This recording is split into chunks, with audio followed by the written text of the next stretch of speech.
Lisa Kleypas. Performed by Emma Wilder.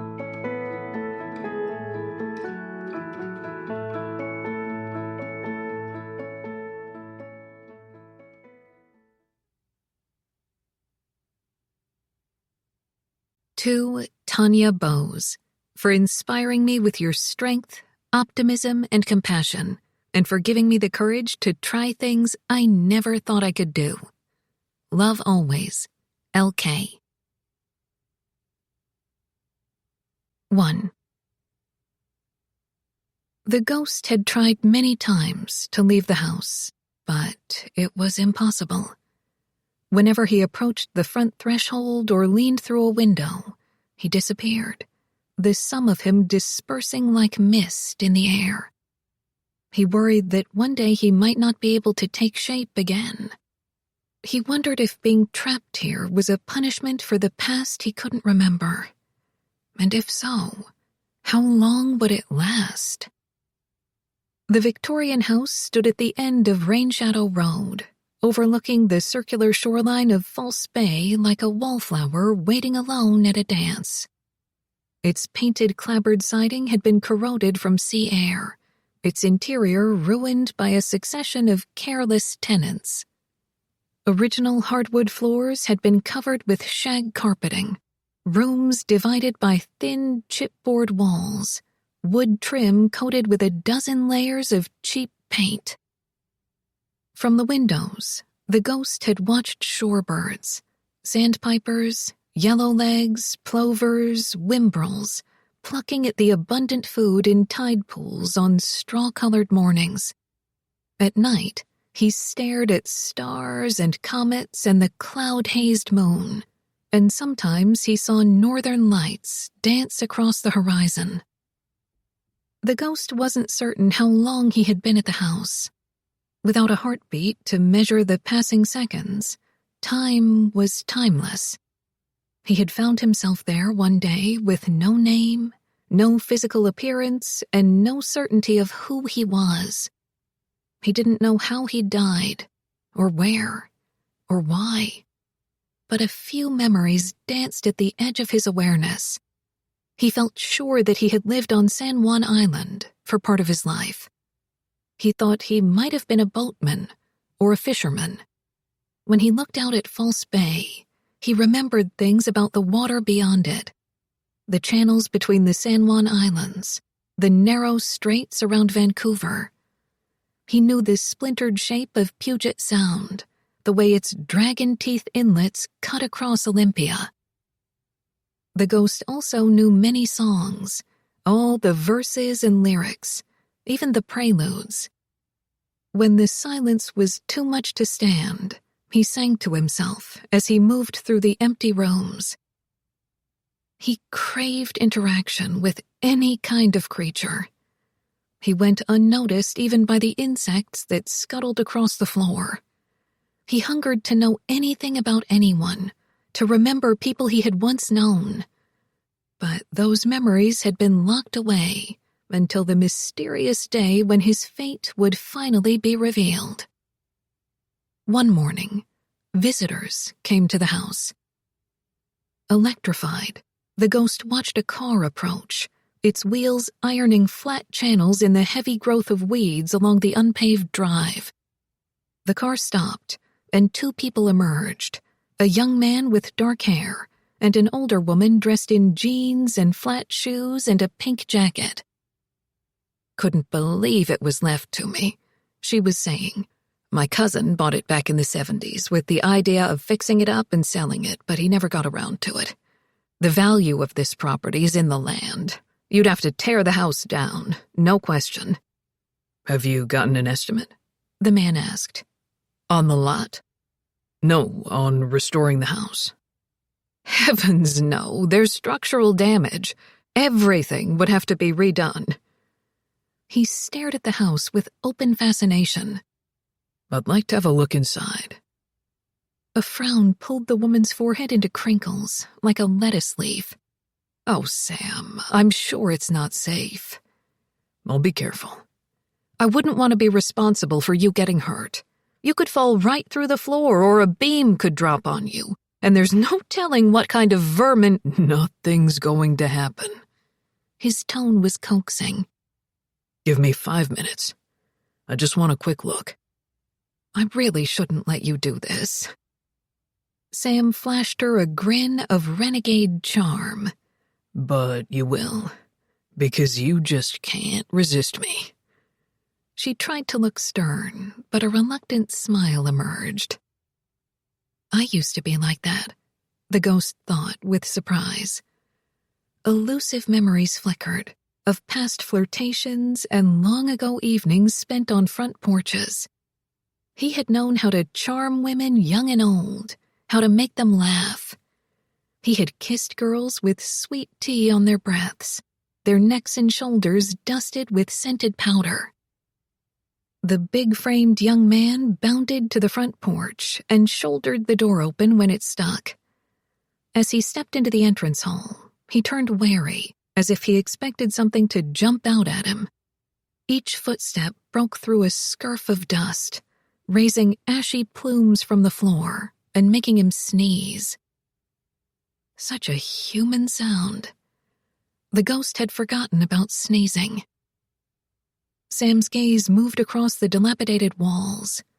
His eyes were blue, even in the shadows, whisks of laugh lines at the outer corners. He wasn't handsome, but he was good-looking, his features strong and blunt-edged. He'd been out in the sun a lot, the tan going several layers deep. Looking at him, the ghost could almost remember the feel of sunlight, the hot, slight weight of it on his skin.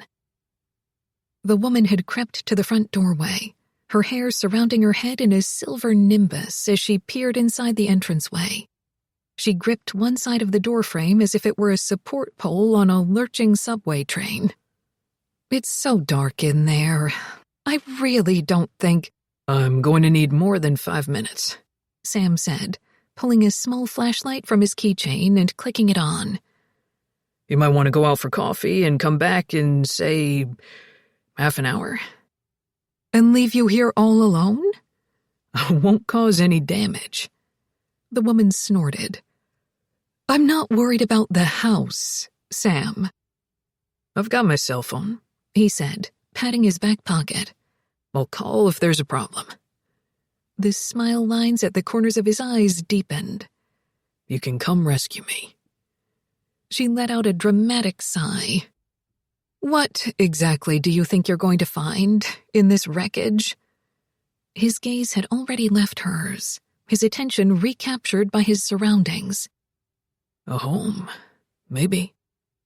This place was a home once, she said, but I can't imagine it could ever be one again. The ghost was relieved when the woman left.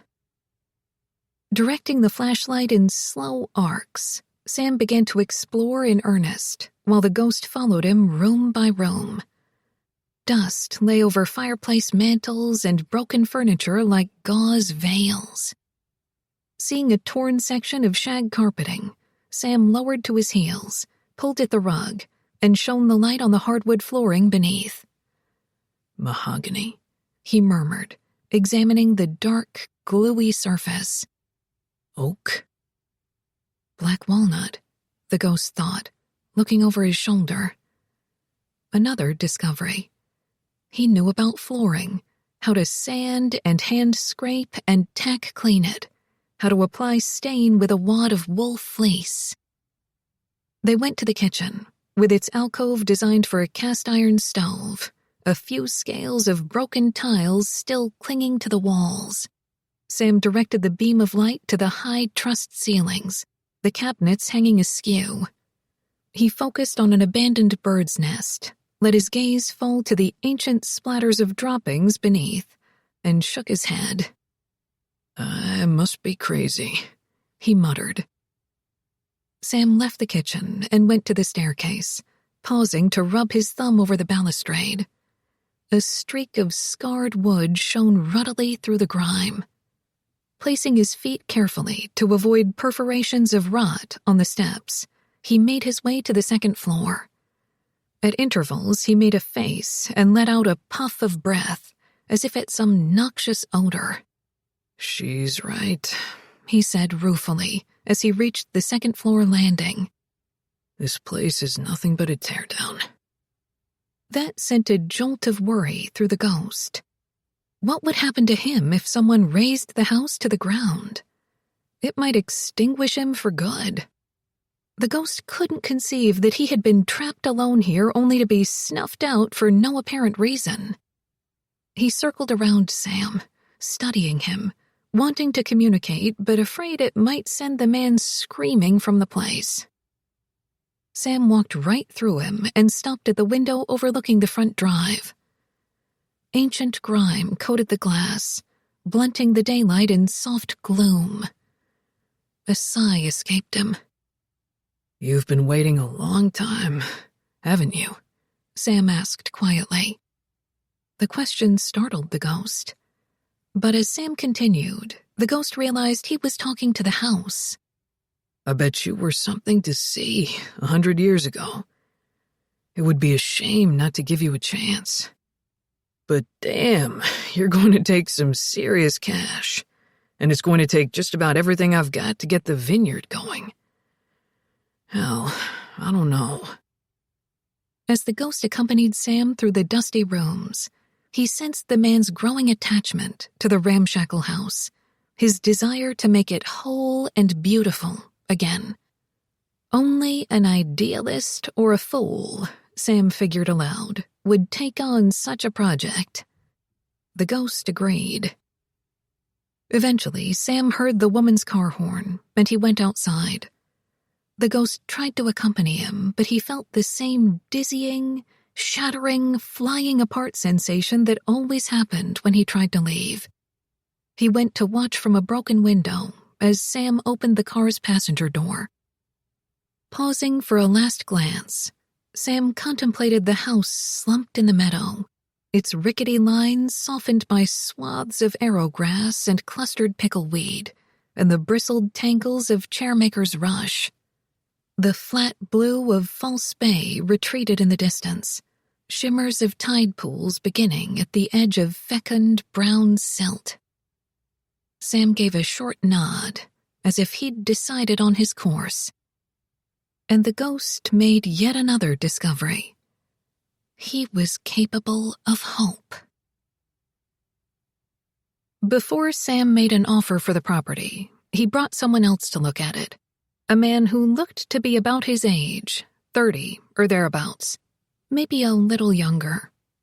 His gaze was cold, with a cynicism that should have taken lifetimes to acquire. They had to be brothers. They had the same heavy brown-black hair and wide mouth, the same strapping build. But whereas Sam's eyes were tropical blue, his brother's were the color of glacial ice. His face was expressionless, except for the bitter set of his mouth within deeply carved brackets. And in contrast to Sam's rough-cast good looks, the other man possessed a near-prodigal handsomeness, his features blade-like and perfect. This was a man who liked to dress well and live well, who shelled out for expensive haircuts and foreign-made shoes. The incongruous note in all that impeccable grooming was the fact that the man's hands were work-roughened and capable. The ghost had seen hands like that before. Maybe his own? He looked down at his invisible self, wishing for a shape, a form, a voice.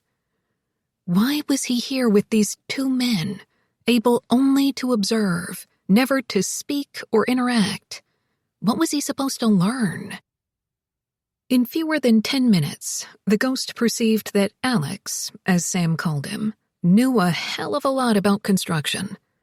He started by circling the exterior, noting cracks in the substrate, gaps in the trim, the sagging front porch with its decaying joists and beams.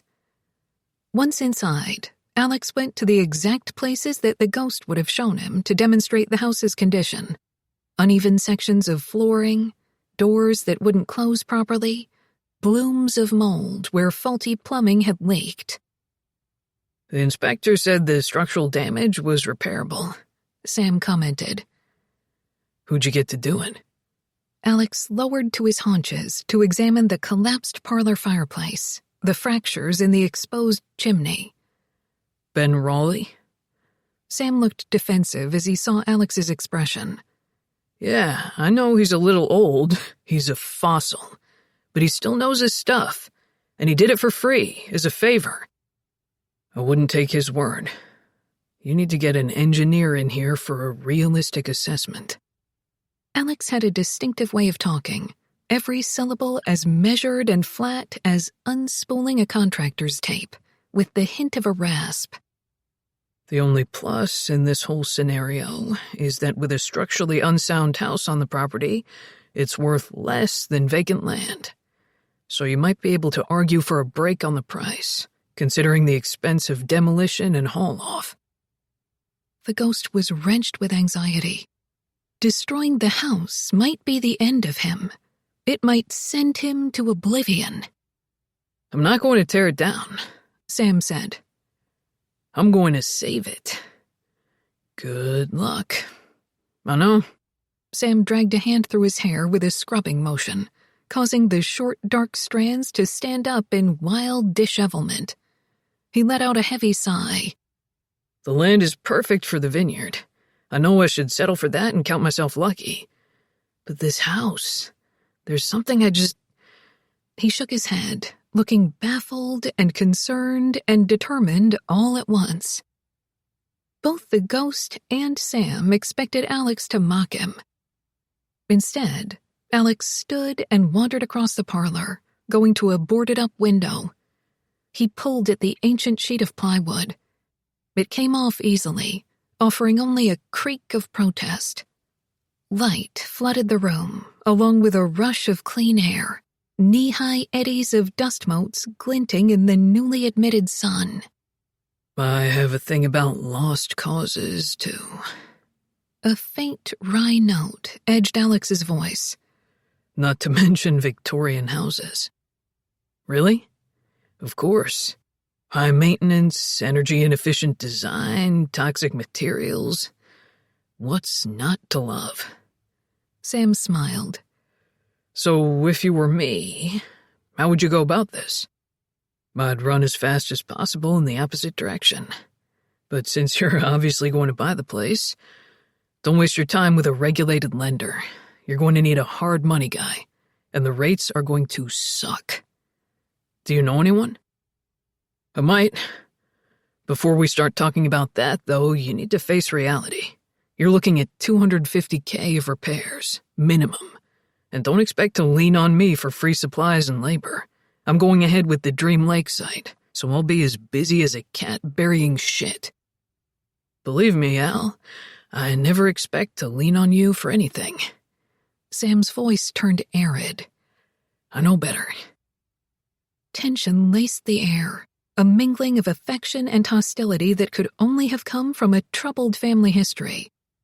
The ghost was perplexed by an unfamiliar sensation, a raw chill that would have caused him to shiver if he'd had a human form.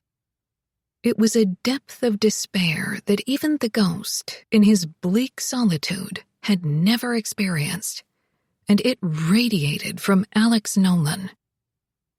The ghost moved away instinctively, but there was no escaping the feeling. Is that how it feels to be you? He asked, pitying the man. He was startled to see Alex cast a glance over his shoulder in his direction. Can you hear me? The ghost continued in wonder, circling around him. Did you just hear my voice? Alex made no response, only gave a brief shake of his head as if to clear away a daydream. We'll send an engineer over here, he eventually said. No charge. You're going to be spending more than enough on this place. I don't think you have a clue about what you're getting into. Almost 2 years passed before the ghost saw Alex Nolan again. During that time, Sam had become the lens through which the ghost could view the outside world. Although he still couldn't leave the house, there were visitors, Sam's friends, his vineyard crew, subcontractors who worked on the electricity and plumbing. Sam's older brother, Mark, appeared about once a month to help with smaller weekend projects. One day, they leveled a section of flooring, and another they sandblasted and reglazed an antique clawfoot bathtub. All the while, they talked and exchanged good-natured insults. The ghost enjoyed those visits immensely. More and more, he was recalling things about his former life, gathering memories like scattered beads from the floor.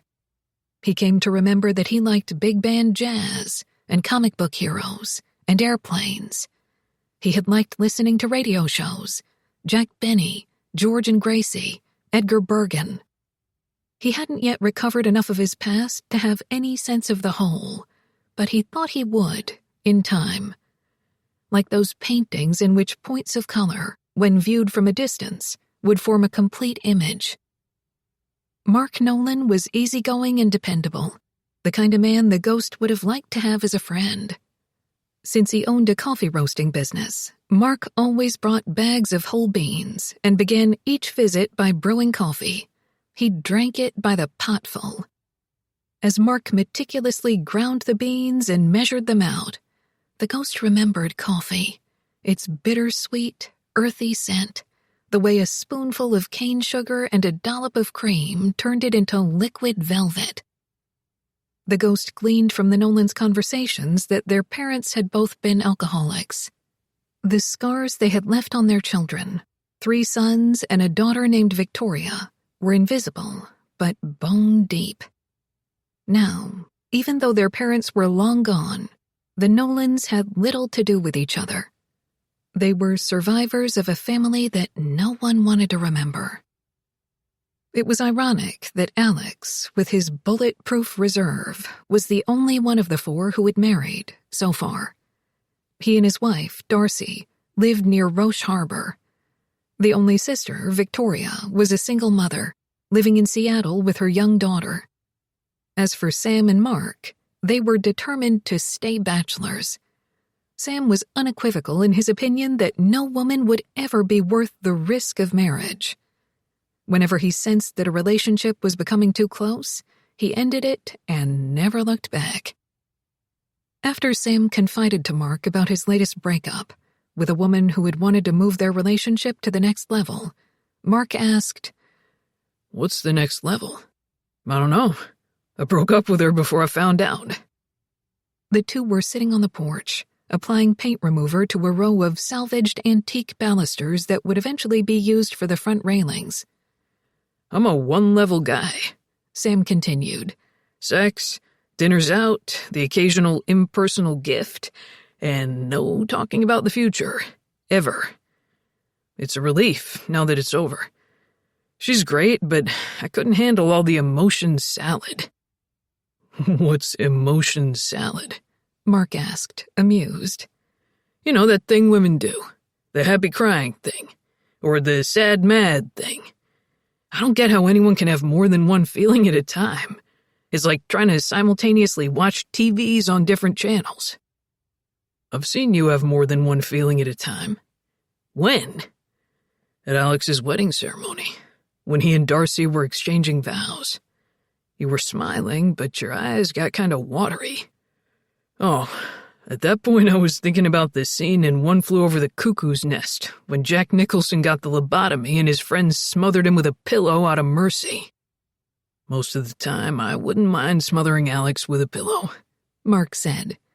Sam grinned, but sobered quickly as he continued. "Someone should put him out of his misery. That Darcy is a piece of work. Remember at the rehearsal dinner when she referred to Alex as her first husband?" "He is her first husband." "Yeah, but calling him the first implies there's going to be a second. Husbands are like cars to Darcy. She's going to keep trading up. And what I don't get is that Alex knew it, but he went ahead and married her anyway. I mean, if you have to get married, at least pick someone nice." "She's not that bad. Then why do I get the feeling when I talk to her that I'd be better off viewing her reflection from a mirrored shield? Darcy's not my type," Mark said. "but a lot of guys would say she's hot. Not a good reason to marry someone. In your opinion, Sam, is there any good reason to get married?" Sam shook his head. I'd rather have a painful accident with a power tool. Having seen the way you handle a compound miter saw, Mark said, I'd say that's entirely likely. A few days later, Alex came to the house at Rainshadow Road for an unexpected visit. Since the ghost had last seen him, Alex had lost weight he hadn't needed to lose. His cheekbones were as prominent as guardrails, the ice-colored eyes undermounted by deep shadows. Darcy wants to separate, Alex said without preamble, as Sam welcomed him inside. Sam shot him a glance of concern. Why? I don't know. She wouldn't tell you? I didn't ask. Sam's eyes widened. Jesus, Al. Don't you want to know why your wife's leaving you? Not particularly. Sam's tone turned gently arid. Do you think that might be part of the problem? Like, maybe she needs a husband who's interested in her feelings? One of the reasons I liked Darcy in the first place is that she and I never had to have those conversations. Alex wandered into the parlor, his hands shoved deep in his pockets. He surveyed the door casing that Sam had been hammering into place. You're going to split the wood. You need to pre-drill the holes. Sam surveyed him for a moment. Want to lend a hand? Sure. Alex went to the work table in the center of the room and picked up a cordless power drill. He checked the settings and the tightness of the chuck and pressed the trigger experimentally. A metallic squeal tore through the air. Bearings are dried up, Sam said apologetically. I've been meaning to repack them with grease, but I haven't had time. It's better to replace them completely. I'll take care of it later. Meantime, I've got a good drill in the car. 4-pole motor, 450 pounds of torque. Sweet? In the way of men, they dealt with the issue of Alex's broken marriage by not talking about it at all, instead working together in companionable silence. Alex installed the door casings with precision and care, measuring and marking, hand-chiseling a thin edge of the plastered wall to ensure that the vertical casing was perfectly plumb. The ghost loved good carpentry, the way it made sense of everything. Edges were neatly joined and finished, imperfections were sanded and painted, everything was level. He watched Alex's work approvingly. Although Sam had acquitted himself well as an amateur, there had been plenty of mistakes and do-overs. Alex knew what he was doing, and it showed. Hot damn, Sam said in admiration, as he saw how Alex had hand-cut plinth blocks to use as decorative bases for the casing. Well, you're going to have to do the other door in here, because there's no way in hell I could make it look like that. No problem. Sam went outside to confer with his vineyard crew, who were busy pruning and shaping the young vines in preparation for the coming flush of growth in April. Alex continued to work in the parlor. The ghost wandered around the room, singing during the lulls between hammering and sawing. As Alex filled nail holes with wood putty and caulked around the casing edges, he began a soft, nearly inaudible humming. Gradually, a melody emerged, and the realization hit like a thunderbolt. Alex was humming along to his song. On some level, Alex could sense his presence. Watching him intently, the ghost continued to sing. Alex set aside the caulk gun, remaining in a kneeling position. He braced his hands on his thighs, humming absently. The ghost broke off the song and drew closer. Alex, he said cautiously. When there was no response, he said in a burst of impatient hope and eagerness, Alex, I'm here. Alex blinked like a man who'd just come from a dark room into blinding daylight. He looked directly at the ghost, his eyes dilating into black circles rimmed with ice. You can see me? The ghost asked in astonishment. Scrambling backward, Alex landed on his rump. In the same momentum, he grabbed the closest tool at hand, a hammer.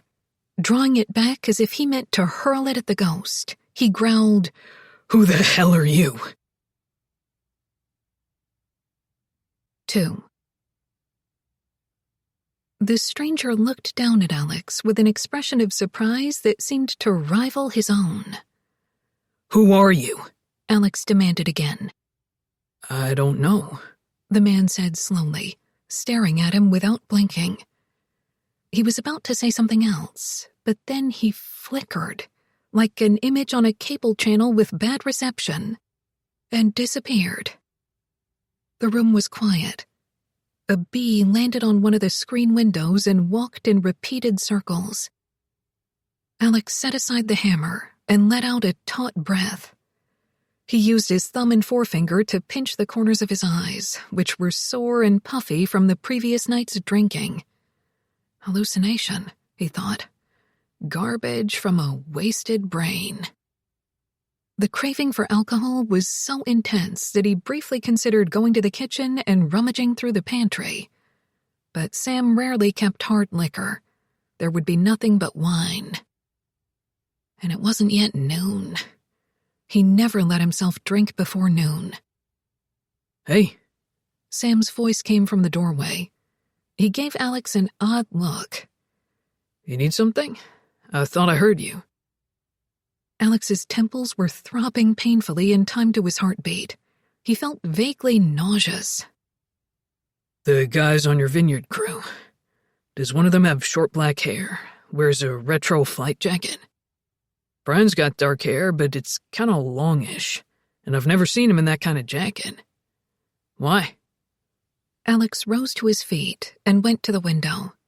He flicked at the mesh with a snap of his fingers, jolting the bee off the screen. It flew away with a sullen buzz. "You okay?" he heard Sam ask. "I'm fine. Because if there's anything you want to talk about, no." "Okay," Sam said with a careful blandness that annoyed him. Darcy often used the same tone, like she had to walk on eggshells around him. "I'm going to finish up here and take off in a few minutes." Alex went to the work table and began to measure a length of trim. "Right." But Sam lingered at the doorway. "Al, you been drinking lately?" "Not enough," he said with vicious sincerity. "Do you think—" "Don't give me shit right now, Sam." "Got it." Sam stared at him without bothering to disguise his concern. Alex knew he shouldn't have been chafed by the signs that his brother actually cared for him. But any sign of warmth or affection had always caused him to react differently from most people. It provoked an instinct to turn away, close up. People could either deal with it or get lost. It was who he was. He kept his face expressionless and his mouth shut. For all that he and Sam were brothers, they knew practically nothing about each other. Alex preferred to keep it that way. After Sam left the parlor, the ghost turned his attention back to Alex. At the moment when he and Alex had been able to look at each other, the ghost had been shocked by an awareness, a connection opening, so that he could perceive everything the man felt. Bitterness, a desire for numb oblivion, a seething, lonely need that nothing could satisfy. It wasn't that the ghost felt all these things himself. It was more an ability to browse through them, like titles in a bookstore. Nonetheless, the intensity of the perception had startled the ghost, and he had backed off. And apparently he had become invisible again. Dark-haired, wearing a flight jacket. Is that what I look like? What else had Alex seen? Do I look like someone you know? Maybe someone in an old photograph? Help me find out who I am. Thrumming with frustration, the ghost watched Alex install the rest of the door casings. Each strike of the hammer reverberated through the air. He hovered near Alex, the connection between them fragile but palpable. He had a sense of a slow corrosion of a soul that had never stood a chance, never enough caring, Never enough hope or kindness or any of the things necessary to build a decent foundation for a human being. Although Alex was certainly not someone he would have chosen to be attached to. Put more plainly, to haunt. The ghost didn't see an alternative. Alex organized Sam's tools and picked up the power drill that needed to be repaired. As he left, the ghost accompanied him to the threshold of the front door. Alex walked out to the front porch. The ghost hesitated. On impulse, he moved forward. This time there was no disintegration, no fragmenting of consciousness. Instead, he was able to follow Alex. Outside. Walking to the drive where his car was parked, Alex felt an itchy, stinging impatience that had no identifiable source. His senses were uncomfortably heightened, the sun too strong for his eyes. The smell of cut grass and violets was nauseatingly sweet in his nostrils. Letting his gaze drop to the path in front of him, he noticed something odd. By some trick of the light, 2 shadows extended from his feet. Motionless, he watched the 2 silhouettes on the path. Was it possible that one of them had moved slightly while the other stayed still?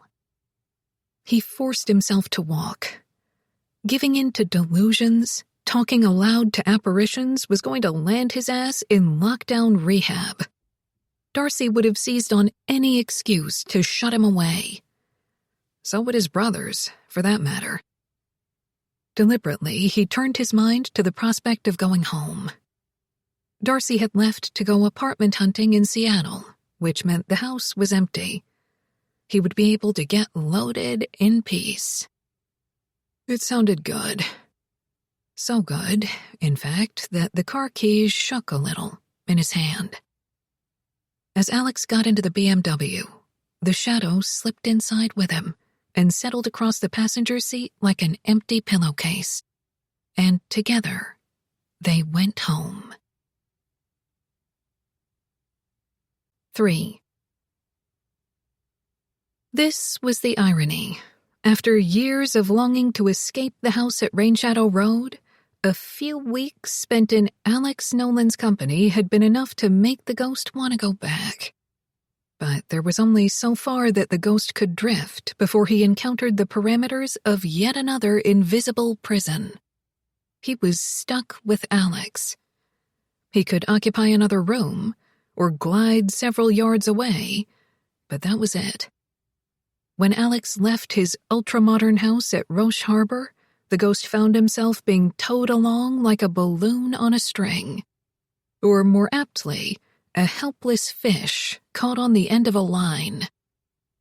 Women often approached him, drawn by the dark glamour of his good looks. But Alex was a distant and unsentimental man. His sexual needs were occasionally satisfied by Darcy, who was now living in Seattle but sometimes came to visit, even though they had agreed to a legal separation as a prelude to divorce. They had conversations in which words nicked like razor blades, followed by sex, the one form of connection they had ever managed.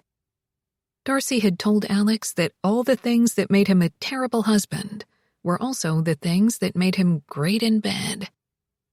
Whenever they started going at it, the ghost prudently removed himself to the farthest room in the house and tried to ignore Darcy's ecstatic screams. Darcy was greyhound lean and beautiful, her hair black and straight.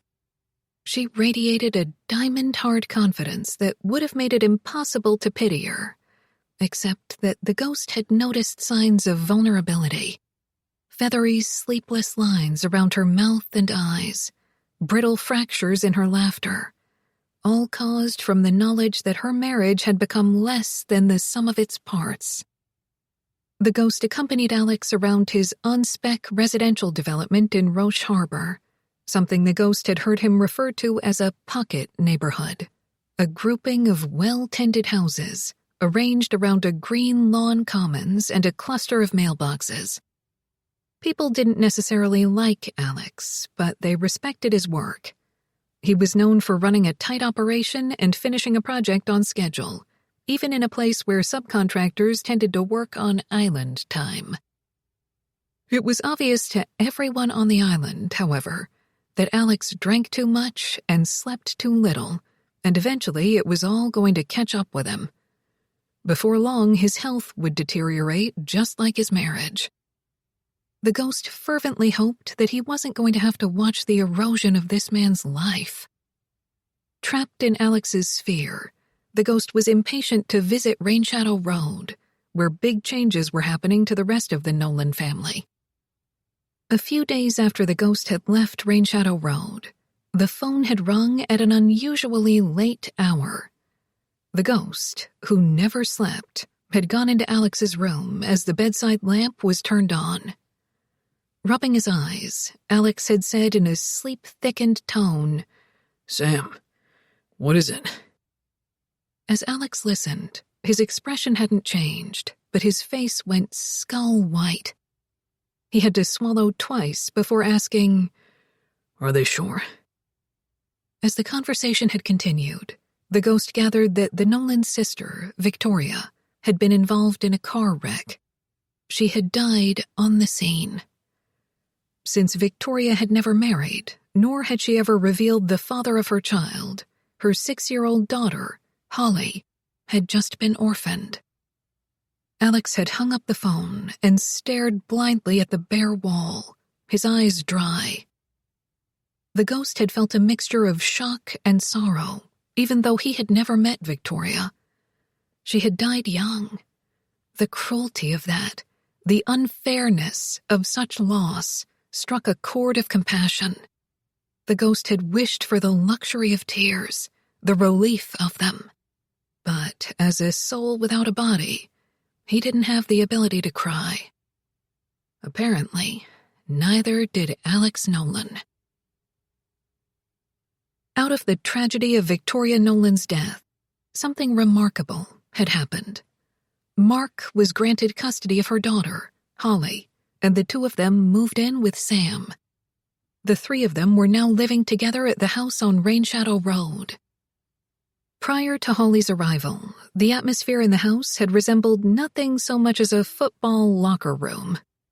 Laundry was done only when all other clothing options had been exhausted. Mealtimes were scattershot and hasty, and there was rarely anything in the fridge beyond half-empty bottles of condiments, a 6-pack of beer, and the occasional leftover pizza in a grease-spotted box. Doctor's visits were something that happened only if you needed stitches or a defibrillator. But somehow Mark and Sam had managed to make room in their lives for a 6-year-old girl, and that act of compassion had changed everything. The junk food-loving bachelors had started to read nutrition labels as if it were a matter of life or death. If they couldn't pronounce an ingredient, it was banned. They learned new words like rickets and rotavirus, and the names of at least a half-dozen Disney princesses, and how to use peanut butter to remove a wad of gum from long hair. Before long, the brothers discovered that when you opened your heart to a child, it also left you open to other people. In the year after Holly had first come to live with them, Mark fell in love with a red-haired young widow named Maggie, and all his long-held prejudices against the idea of marriage collapsed like wet toast. After the August wedding, Mark, Maggie, and Holly would live in their own house on the island, and Sam would have Rainshadow Road back to himself again. It seemed only a matter of time before Sam, too, would decide to take a chance on love. His fears were understandable. The Nolan parents, Jessica and Alan, had demonstrated to their 4 children that the seeds of failure and destruction were sown at the beginning of every relationship. If you loved someone, sooner or later you would reap a bitter harvest. After a nasty legal battle, Alex and Darcy had agreed on terms that would allow their legal separation to be converted to a divorce. She cleaned him out financially, winning most of their assets, including the house. At the same time, the economy took a downturn, and the real estate market plummeted. The bank had foreclosed on Alex's Roche Harbor development and put his plans for developing property at Dream Lake on indefinite hold. Alex drank until he had acquired the young, old look of someone burning out too early. He wanted numbness, oblivion. The ghost could only surmise that as the youngest child of alcoholic parents, Alex's survival had depended on detachment. If you never felt anything or trusted anyone, if you denied every need or weakness, you couldn't be hurt. Every day eroded Alex a little more. How much longer, the ghost wondered, before there was nothing left of him? With his Roche Harbor project gone and his other development at a standstill, Alex spent most of his time working on the vineyard house at Rain Shadow Road. Some of the rooms had been so damaged by water leaks that he'd had to gut and rebuild them, starting with new subflooring. Recently, he'd installed silk-screened reproduction wallpaper in the living room, after hand-cutting the panels and border from a master roll. Although Sam had tried to pay Alex for the work, Alex had refused. He knew his brothers didn't understand why he'd taken such an interest in the place. Mostly it was to assuage his conscience, or what was left of it, over not having volunteered in the past to help raise Holly. There was no way in hell Alex was going to have anything to do with taking care of a child. However, making the house safe and comfortable while she lived there was something he could do, something he was good at. It was midsummer, and the crew at Rain Shadow Vineyard was busy tending the vines and pruning leaves to expose more of the ripening grapes to the sun. Alex arrived in the morning to do some work in the attic. Before heading upstairs, he went to the kitchen with Sam for some coffee. Scents of the previous evening's meal, chicken soup flavored with sage, lingered in the air, subtle but comforting. An antique glass bell jar covered a pale wedge of cheese on the counter. Al, why don't you let me fry you a couple of eggs before you start working? Sam asked. Alex shook his head. Not hungry. Just want coffee. Okay. By the way, I'd appreciate it if you'd keep the noise level down today. I've got a friend staying here and she needs rest. Alex scowled. Tell her to take her hangover somewhere else. I have some trim work to do. Do it later, Sam said. And it's not a hangover. She was in an accident yesterday. Before Alex could reply, the doorbell rang. It was one of those old-fashioned rotary mechanical bells that worked with a turnkey. That's probably one of her friends, Sam muttered. Try not to be a dick, Alex. In a couple of minutes, Sam brought a woman into the kitchen.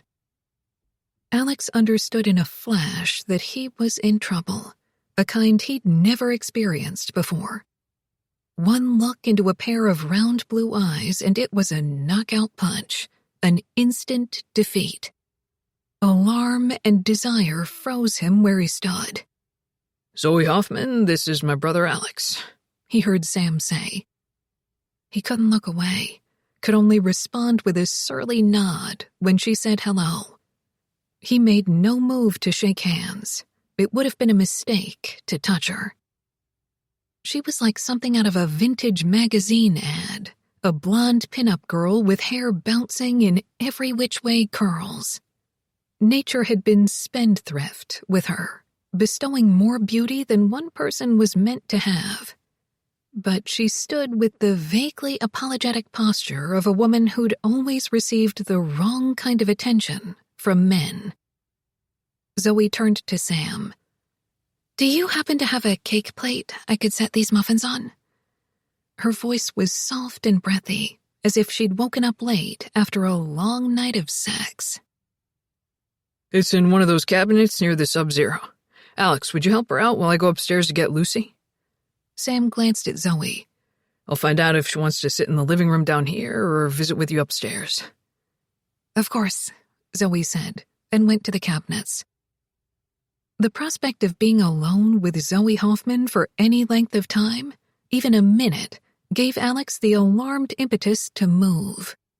He reached the doorway just as Sam did. He lowered his voice just a shade. I've got stuff to do. I don't have time to spend chit-chatting with Betty Boop. Zoe's shoulders stiffened. Al, Sam muttered. Just help her find the damn plate. After Sam left, Alex approached Zoe, who was straining to reach a glass-domed plate on a cabinet shelf. Standing behind her, he caught the fragrance of female skin dusted with talcum. A wave of longing came over him, raw and visceral. Wordlessly, he got the plate for her and set it on the granite countertop, his movements dreamlike in their discipline. If he relinquished his control for even 1 second, he was afraid of what he might do or say. Zoe began to transfer the muffins from the pan. Alex stayed beside her, his hand braced on the counter. "You can go now," Zoe murmured, her chin angled down. "You don't have to stay and chit-chat." Hearing the reproachful echo of his earlier words, Alex knew that he should apologize. The thought evaporated as he watched the way her fingers shaped around each muffin, gently lifting them from the pan. Saliva spiked in his mouth. "What did you put in those?" he managed to ask. "Blueberries," Zoe said. "Help yourself if you'd like one." Alex shook his head and reached blindly for his coffee. His hand wasn't quite steady. Without looking at him, Zoe took a muffin and set it on Alex's empty saucer. Alex was still and silent while Zoe continued to arrange the plate.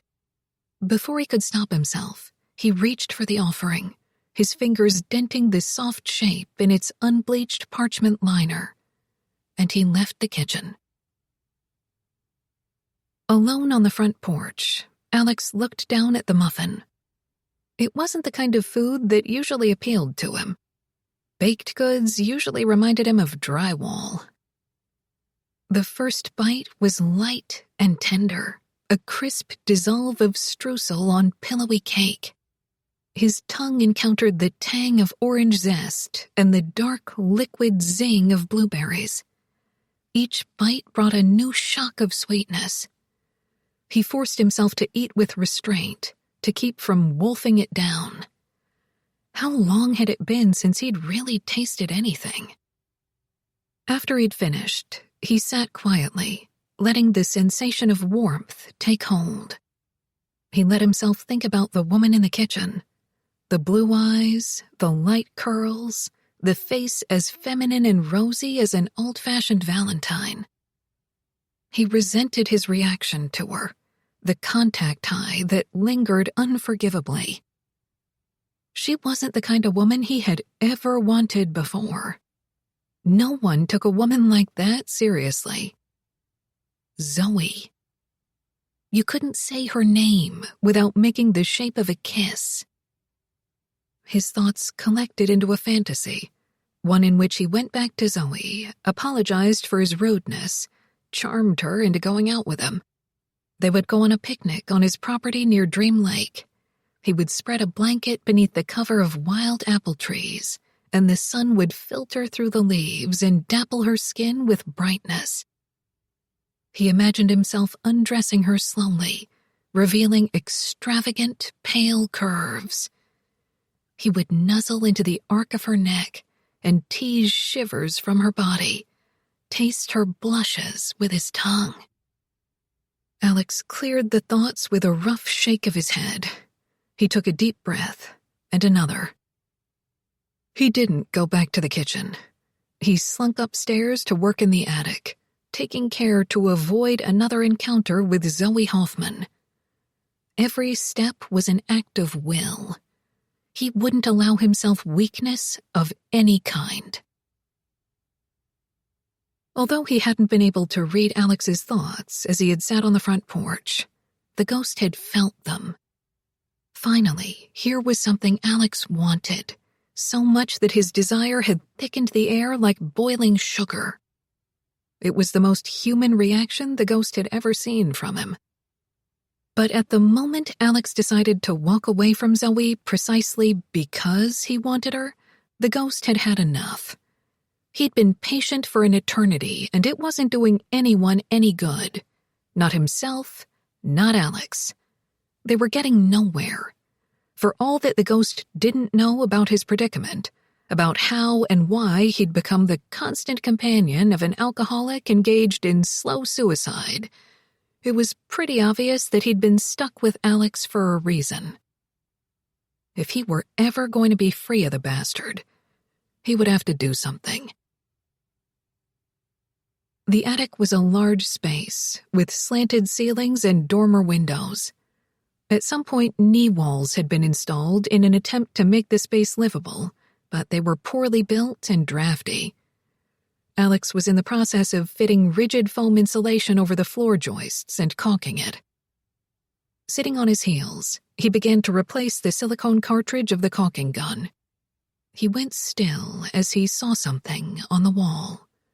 The dark hieroglyph of a shadow rising from a heap of debris and broken furniture. The shadow had been with him for weeks now. Alex had tried to ignore it, tried to drink it away, sleep it away, but there was no escaping its watchful presence. Lately, he'd begun to feel a sense of animosity coming from it, which meant he was either crazy or haunted. As the shadow drew closer to him, Alex felt the cold sear of adrenaline in every vein. Purely by instinct, he moved to defend himself. In an explosive motion, he threw the caulk gun. The tube split, white silicone splattering over the wall. The dark shape promptly disappeared. Alex still felt the hostile presence nearby, waiting and watching. "I know you're there," he said, his voice guttural. "Tell me what you want." A mist of sweat broke out on his face and collected beneath his t-shirt. His heartbeat was fast and ragged. "And then tell me how to fucking get rid of you." More silence. Dust motes salted the air in a slow descent. The shadow returned. Quietly, it assumed the form of a man, a vivid, three-dimensional being. "I've been wondering the same thing," the stranger said. "How to get rid of you, that is." Alex felt his color drain. He moved to sit fully on the floor, to keep from toppling over like a domino. My God, I have gone crazy. He didn't realize he'd said it aloud until the stranger replied. "No, you haven't. I'm real." The man was tall, lanky, dressed in a scuffed leather flight jacket and khakis. His black hair was military short and parted on the side, his features decisively formed, the eyes dark and assessing. He looked like some supporting character in a John Wayne movie, the rebellious hotshot who had to learn to follow orders. "Hiya," the stranger said casually.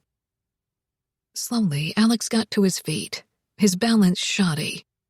He had never been a spiritual man. He trusted only in concrete things, the evidence of his senses. Everything on Earth was made of elements that had originally been produced from exploding stars, which meant humans were basically sapient stardust. And when you died, you disappeared forever. So, what was this? A delusion of some kind. Moving forward, Alex reached out in a tentative gesture. His hand went right through the man's chest. For a moment, all Alex could see was his own wrist embedded in the region of a stranger's solar plexus. "Jesus." Alex snatched his hand back quickly and examined it, palm up, palm down. "You can't hurt me," the man said in a matter-of-fact voice. "You've walked right through me about 100 times before." Experimentally, Alex extended his hand and swiped it through the man's arm and shoulder. "What are you?" he managed to ask. "An angel? A ghost? Do you see any wings?" the man asked sardonically. "No. Didn't think so. I'd say I was a ghost. Why are you here? Why have you been following me? The dark gaze met his directly. I don't know.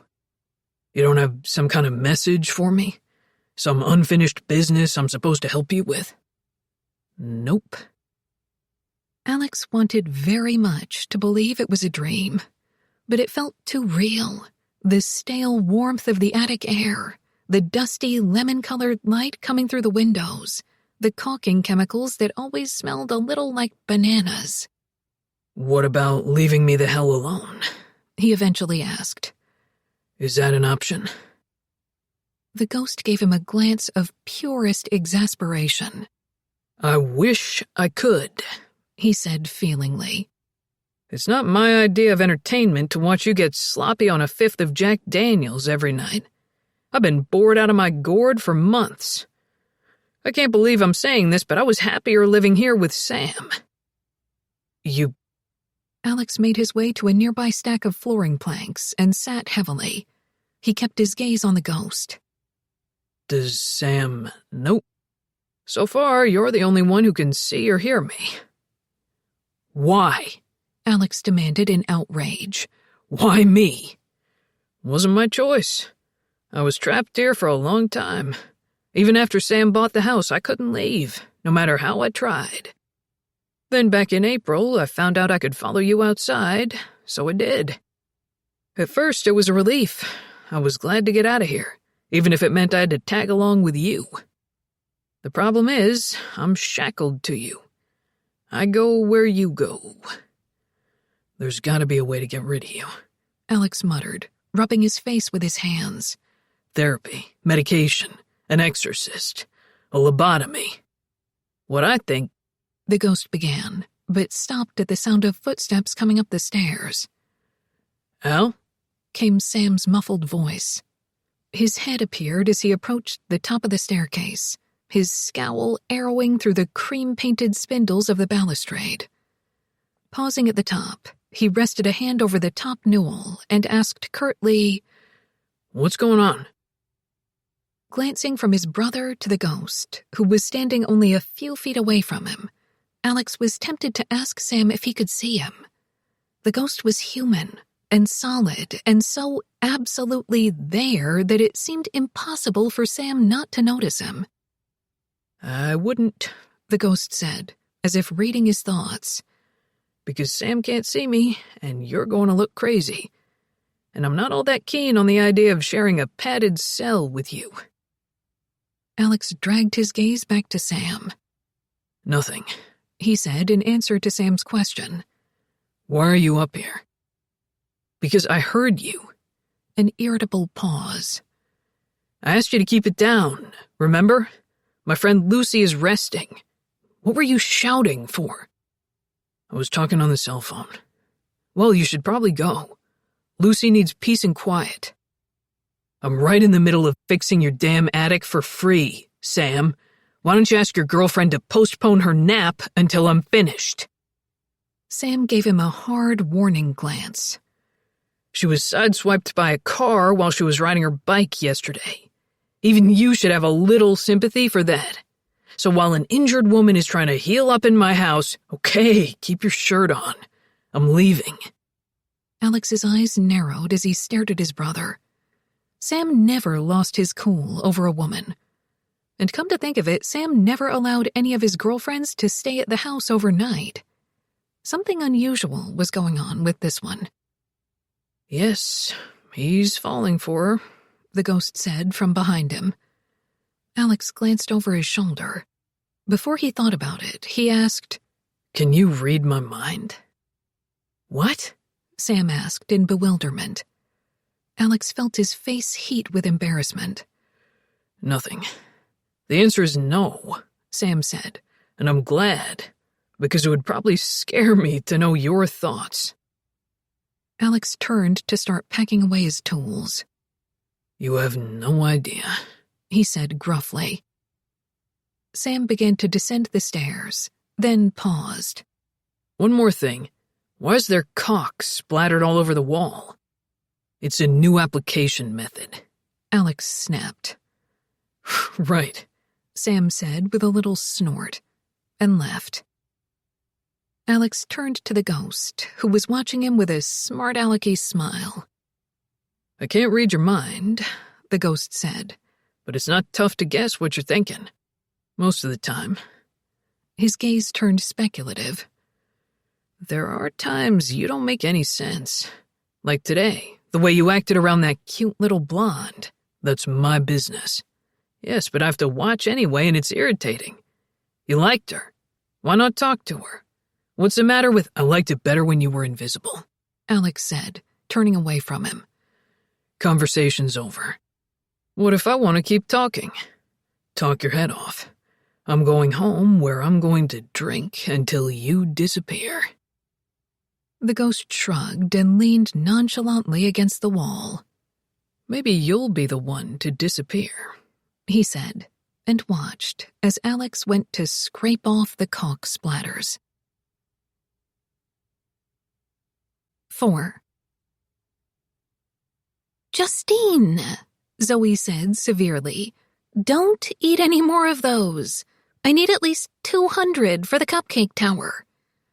I'm helping you, Justine said around a mouthful of pink velvet cake with Chambord buttercream frosting.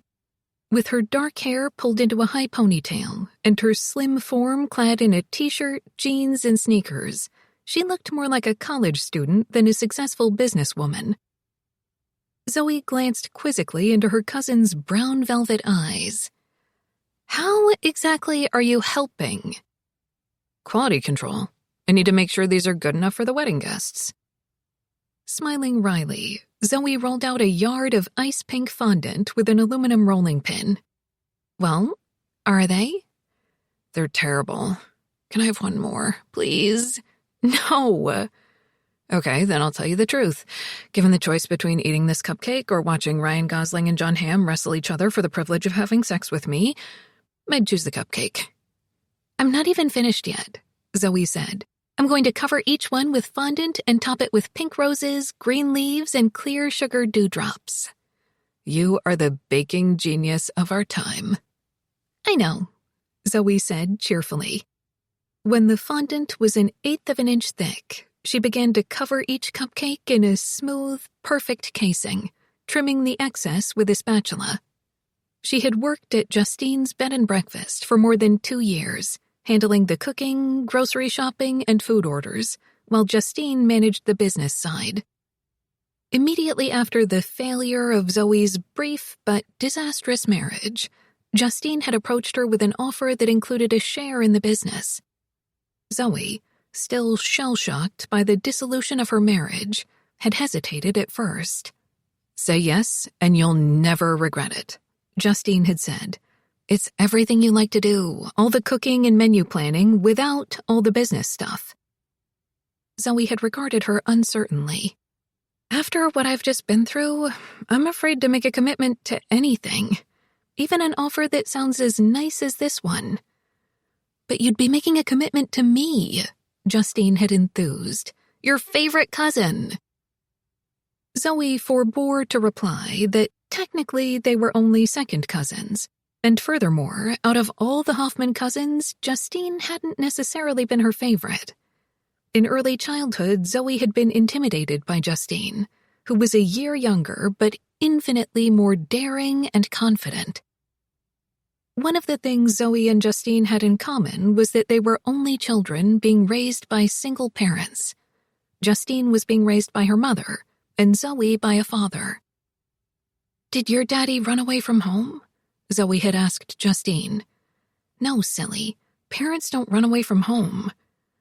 My mother did, Zoe had said, glad to finally have some bit of superior knowledge over her cousin. I don't even remember her. My daddy says she left one day after dropping me off and never came back. Maybe she got lost, Justine had suggested. No, she left a goodbye letter. Where did your daddy go? He's in heaven. He's an angel and he has big silver wings. My grandmother doesn't think angels have wings. Of course they do, Justine had said impatiently. They have to have wings or they'd fall out of the sky. There's no floor up there. In 3rd grade, Zoe's father had moved her to Everett, where her grandmother lived, and it had been years before she had seen Justine again. They had stayed loosely in touch by exchanging birthday and holiday cards. After graduating from culinary school, Zoe had married Chris Kelly, her best friend since high school. At that point, Zoe was busy with her job as a sous chef at a Seattle restaurant, and Justine was trying to make a success of Artist's Point, and they had completely lost touch. Approximately a year later, however, when Zoe and Chris had filed for divorce, Justine had been an unexpected source of comfort and support, and had offered her the chance to make a new start in Friday Harbor. Tempting as the prospect was, Zoe had been more than a little apprehensive about the idea of working with her headstrong cousin. Thankfully, the arrangement had worked out beautifully, playing to each of their strengths. They argued rarely, and when they did, Zoe's quiet stubbornness usually won out over Justine's bluster. Artist's Point was just a 2-minute walk away from downtown Friday Harbor and the ferry landing. A previous owner had converted an old hilltop mansion into a bed and breakfast, but the business had never taken off, and eventually Justine had been able to buy it at a rock-bottom price. She had renamed and redecorated the inn. Each of the 12 rooms in the main house had been turned into an homage to a different artist. The Van Gogh room was painted with rich colors and furnished in a French provincial style with a sunflower bedspread. The Jackson Pollock room was decorated with modern furniture and prints of drip paintings, and over the bathtub, Justine had hung a clear plastic shower curtain that she had covered with splatters of acrylic paint. Justine and Zoe shared a 2-bedroom cottage in the back of the main building, a scant 700 square feet with 1 bathroom and a cupboard kitchen. The arrangement worked because they spent most of their time in the bed and breakfast, with its spacious kitchen and common areas. To Justine's chagrin, Zoe had brought a companion to live with them, her white Persian, Byron. Admittedly, Byron was a little spoiled, but he was an affectionate and well-mannered cat. His only flaw was that he didn't like men. They seemed to make him nervous. Zoe understood exactly how he felt. In the past couple of years, the bed and breakfast had become popular with both tourists and locals. Justine and Zoe held monthly events, including cooking classes and a silent reading party, and they also hosted weddings and receptions. The event that would take place tomorrow, on Saturday, was what Justine privately referred to as the wedding from hell, in which the bride's mother was an even bigger bridezilla than the bride. And then you've got a whole collection of bridesmaidzillas and the groomzilla and the dadzilla, Justine had complained. This is the most dysfunctional wedding I've ever seen. I think they should invite a psychiatrist to the rehearsal dinner tonight and turn it into one big group therapy session. They'll probably end up throwing the cupcakes at each other at the reception, Zoe said. My God, I hope so. I'll just stand in the middle with my mouth open. Justine licked the last of the raspberry buttercream off her fingertip. You saw Lucy this morning, right? How's she doing? Pretty well, all things considered. She's on pain medication, but Sam seems to be taking good care of her. I knew he would, Justine said in satisfaction. Their friend Lucy, a local glass artist, had been staying at Artist's Point for the past couple of months, ever since her boyfriend had broken up with her. After Lucy's bike accident yesterday, Justine had realized that in light of Lucy's leg injuries and the wedding taking place that weekend, there was no way she and Zoe could take care of her. So she had talked Sam into letting Lucy recuperate at his house. I told Sam how much we appreciate it, Zoe said. It's incredibly nice of him, especially since he and Lucy have only gone out a couple of times before. They're already in love with each other. They just don't know it yet. Zoe paused in the middle of trimming the fondant from another cupcake. How do you know it, if they don't? You should have seen Sam at the clinic yesterday. He was so worried about her, and she was so glad to see him, and for a few seconds you could tell they were the only 2 people in the world. As Zoe worked with the cupcakes, she pondered what she remembered of Sam Nolan from elementary school. He had been geeky and skinny. No one would have guessed that he would have grown up into the robust, good-looking man she had seen earlier that morning. Sam had a roguish quality, tempered with quiet strength. He might be exactly what Lucy needed after her boyfriend had treated her so terribly. "So now that Lucy's got someone," Justine said, "we have to find a guy for you." "No, we don't," Zoe countered evenly.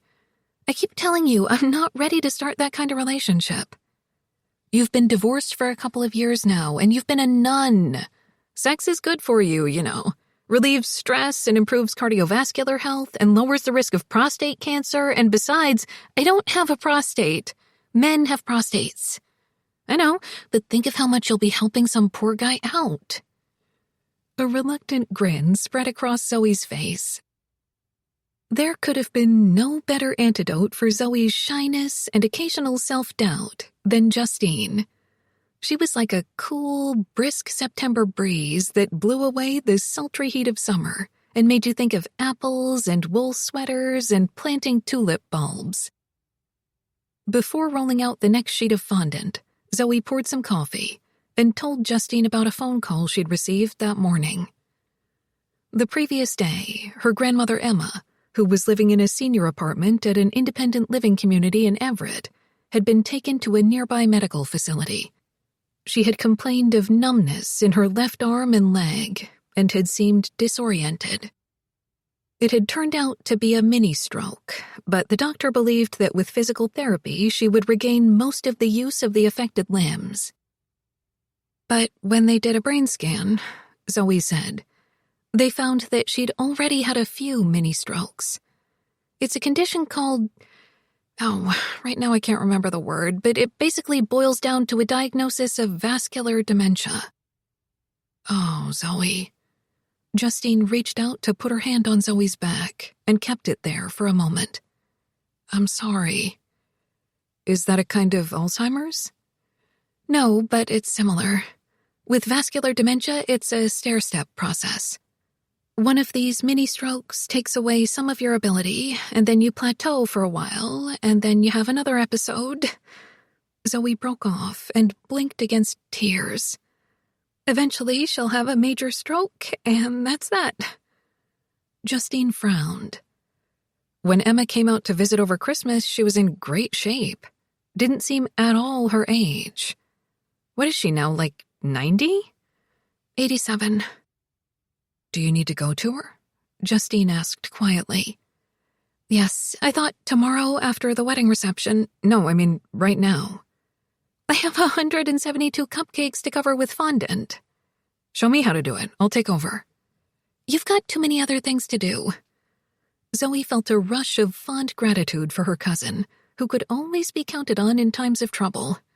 "And this isn't as easy as it looks. You'll end up with a pile of big pink balls." "Then I'd put them on the groom's table," Justine said. Zoe chuckled and sighed. "No, I'll stay until after the wedding, and then I'll go to Everett." She hesitated before continuing. "I'll be meeting with Emma's elder care consultant. She helps with insurance care facilities and knows all the options for what my grandmother will need. So I'll be gone for a couple of days." "Whatever it takes." Justine slid her a concerned glance. "You think your dad will come up from Arizona to see her?" "I hope not." Although Zoe hadn't seen her father in years, they exchanged occasional brief emails and phone calls. And from what she knew of his relationship with Emma, it had been even more distant than that. It would be really awkward, and he wouldn't be any help at all. Poor Zoe. I wonder if you've ever had a man in your life you could really count on. "Right now," Zoe said, "a man is the last thing I need. Except for Byron, of course. Which reminds me, would you look after him while I'm gone?" "Oh, geez." Justine scowled. "I'll give him food and water, but that's it. No treats, no combing, no baths or special outfits, and no cat massage." "It's just a light rub down at the end of the day," Zoe protested. "It helps him relax." Zoe, I don't even do that for my boyfriend. Your big fat fluff ball of a cat is going to have to deal with his hypertension on his own. 5. Darcy's tense voice filtered through the answering machine as she left a message at 9 a.m. Hearing it, Alex dragged himself out of bed, pulled on a pair of sweatpants, and staggered toward the kitchen.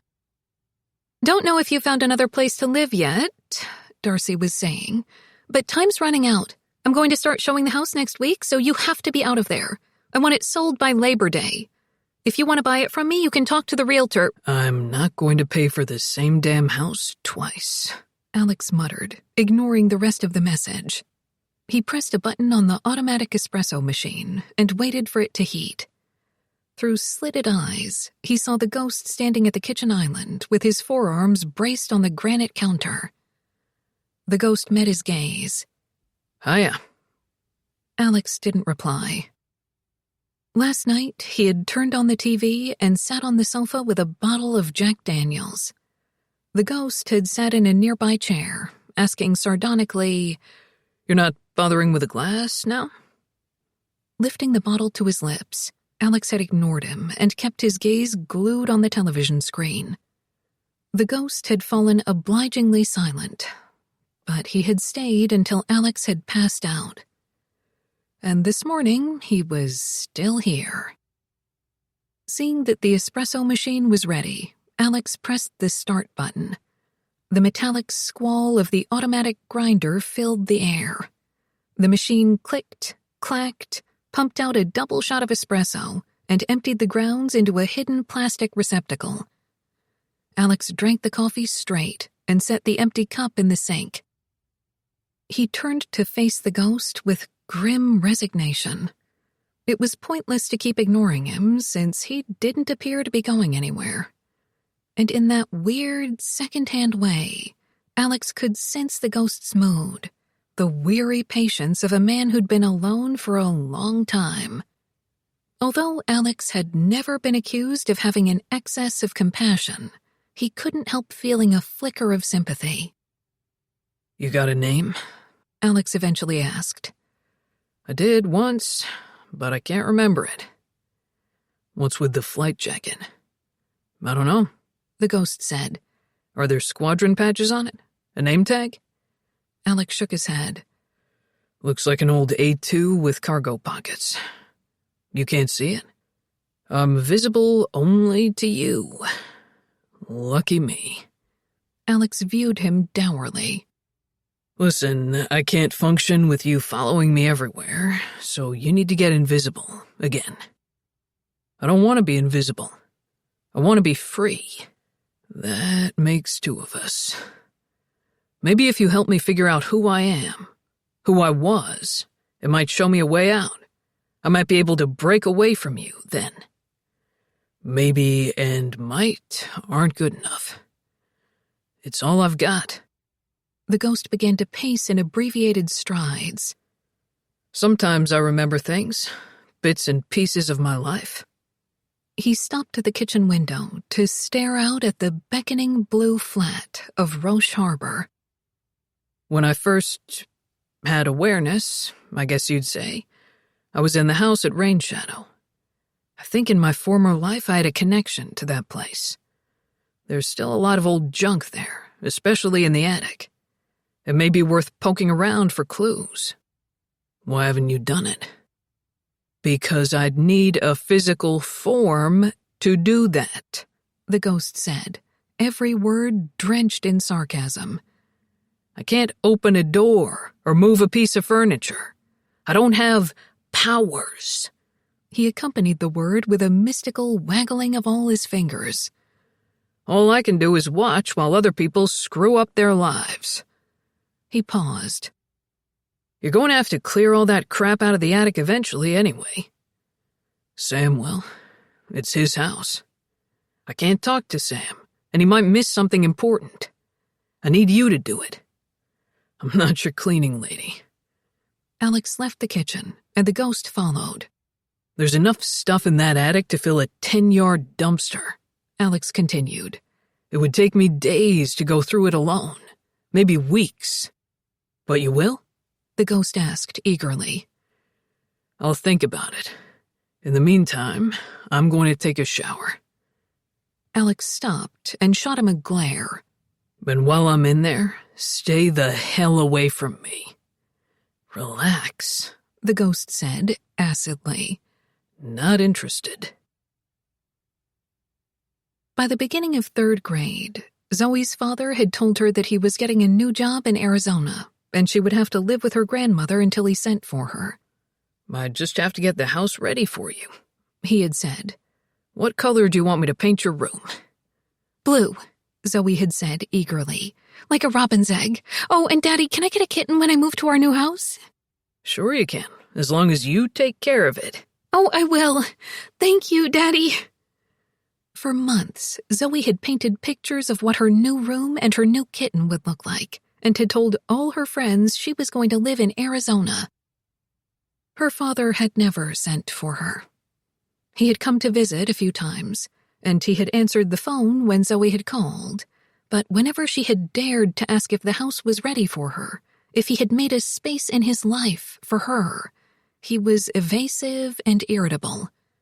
She would have to be patient. There were things he had to take care of first. At the beginning of her freshman year at high school, Zoe had called to tell her father about her classes and her new teachers.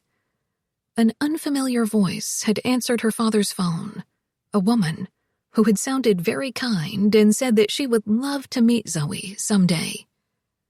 They had talked for a few minutes, and that was how Zoe had learned that her father had asked a woman with a 12-year-old daughter to live with him. They were his new family. Zoe was nothing but an unwanted reminder of a failed marriage and a woman who had left him.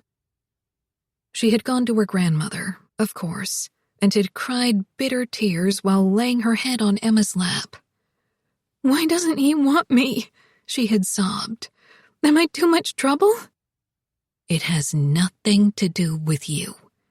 Emma's voice had been quiet and kind, her face drawn with regret as she bent over Zoe's tousled blonde head.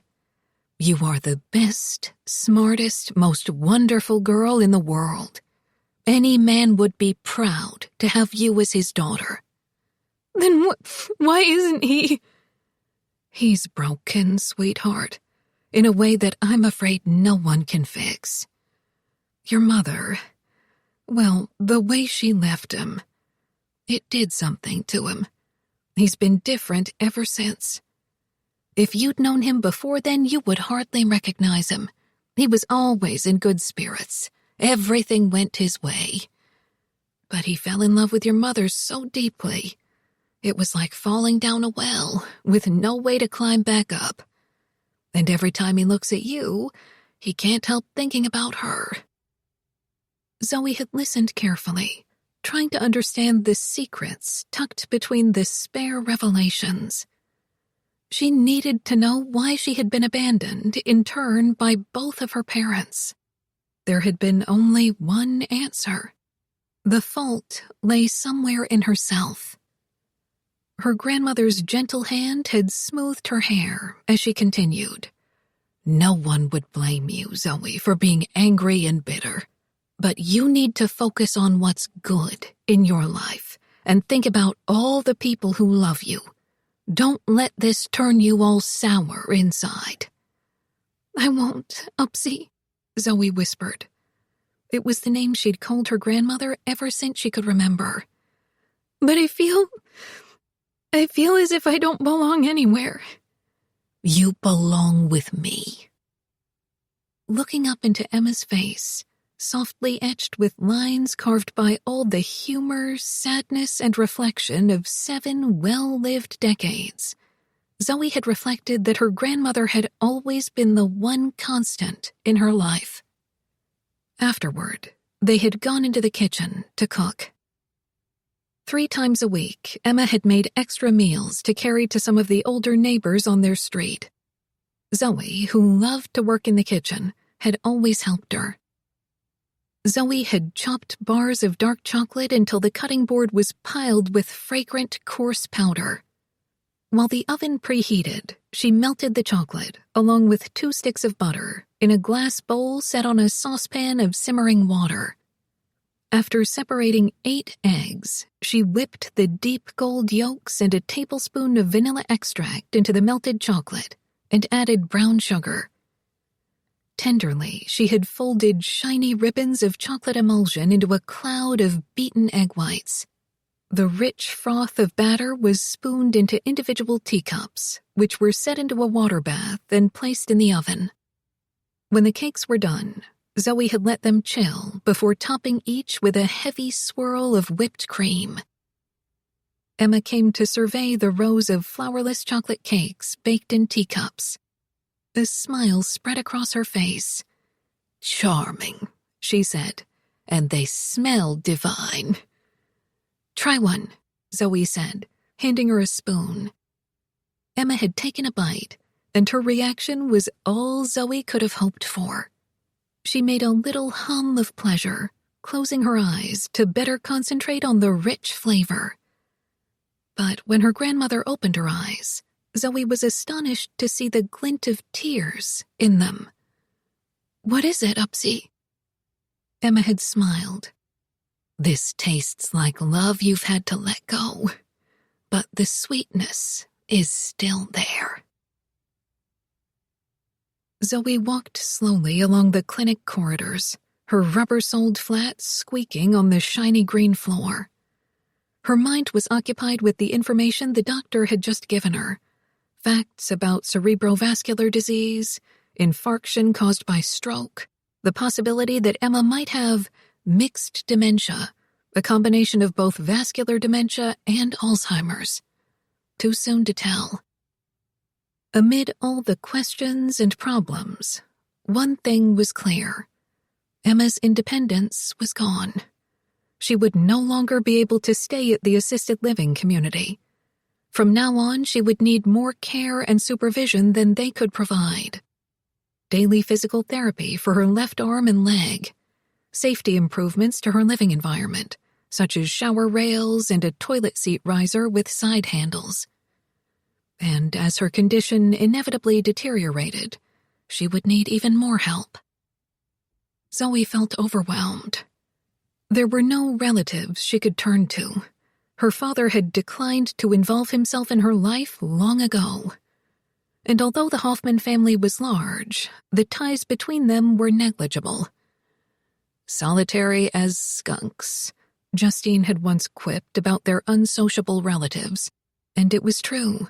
There was some kind of relentless, introverted streak in the Hoffmans that had always made the prospect of family gatherings impossible.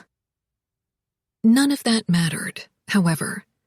Emma had taken in Zoe when no one else, including her own father, had wanted her. There was no question in Zoe's mind that she would take care of Emma now. The clinic room was quiet, except for the muted beeps of the heart monitor and the occasional distant murmur of a nurse's voice farther along the corridor. Cautiously, Zoe went to the window and opened the louvered blinds a fraction, letting in a spill of soft gray light.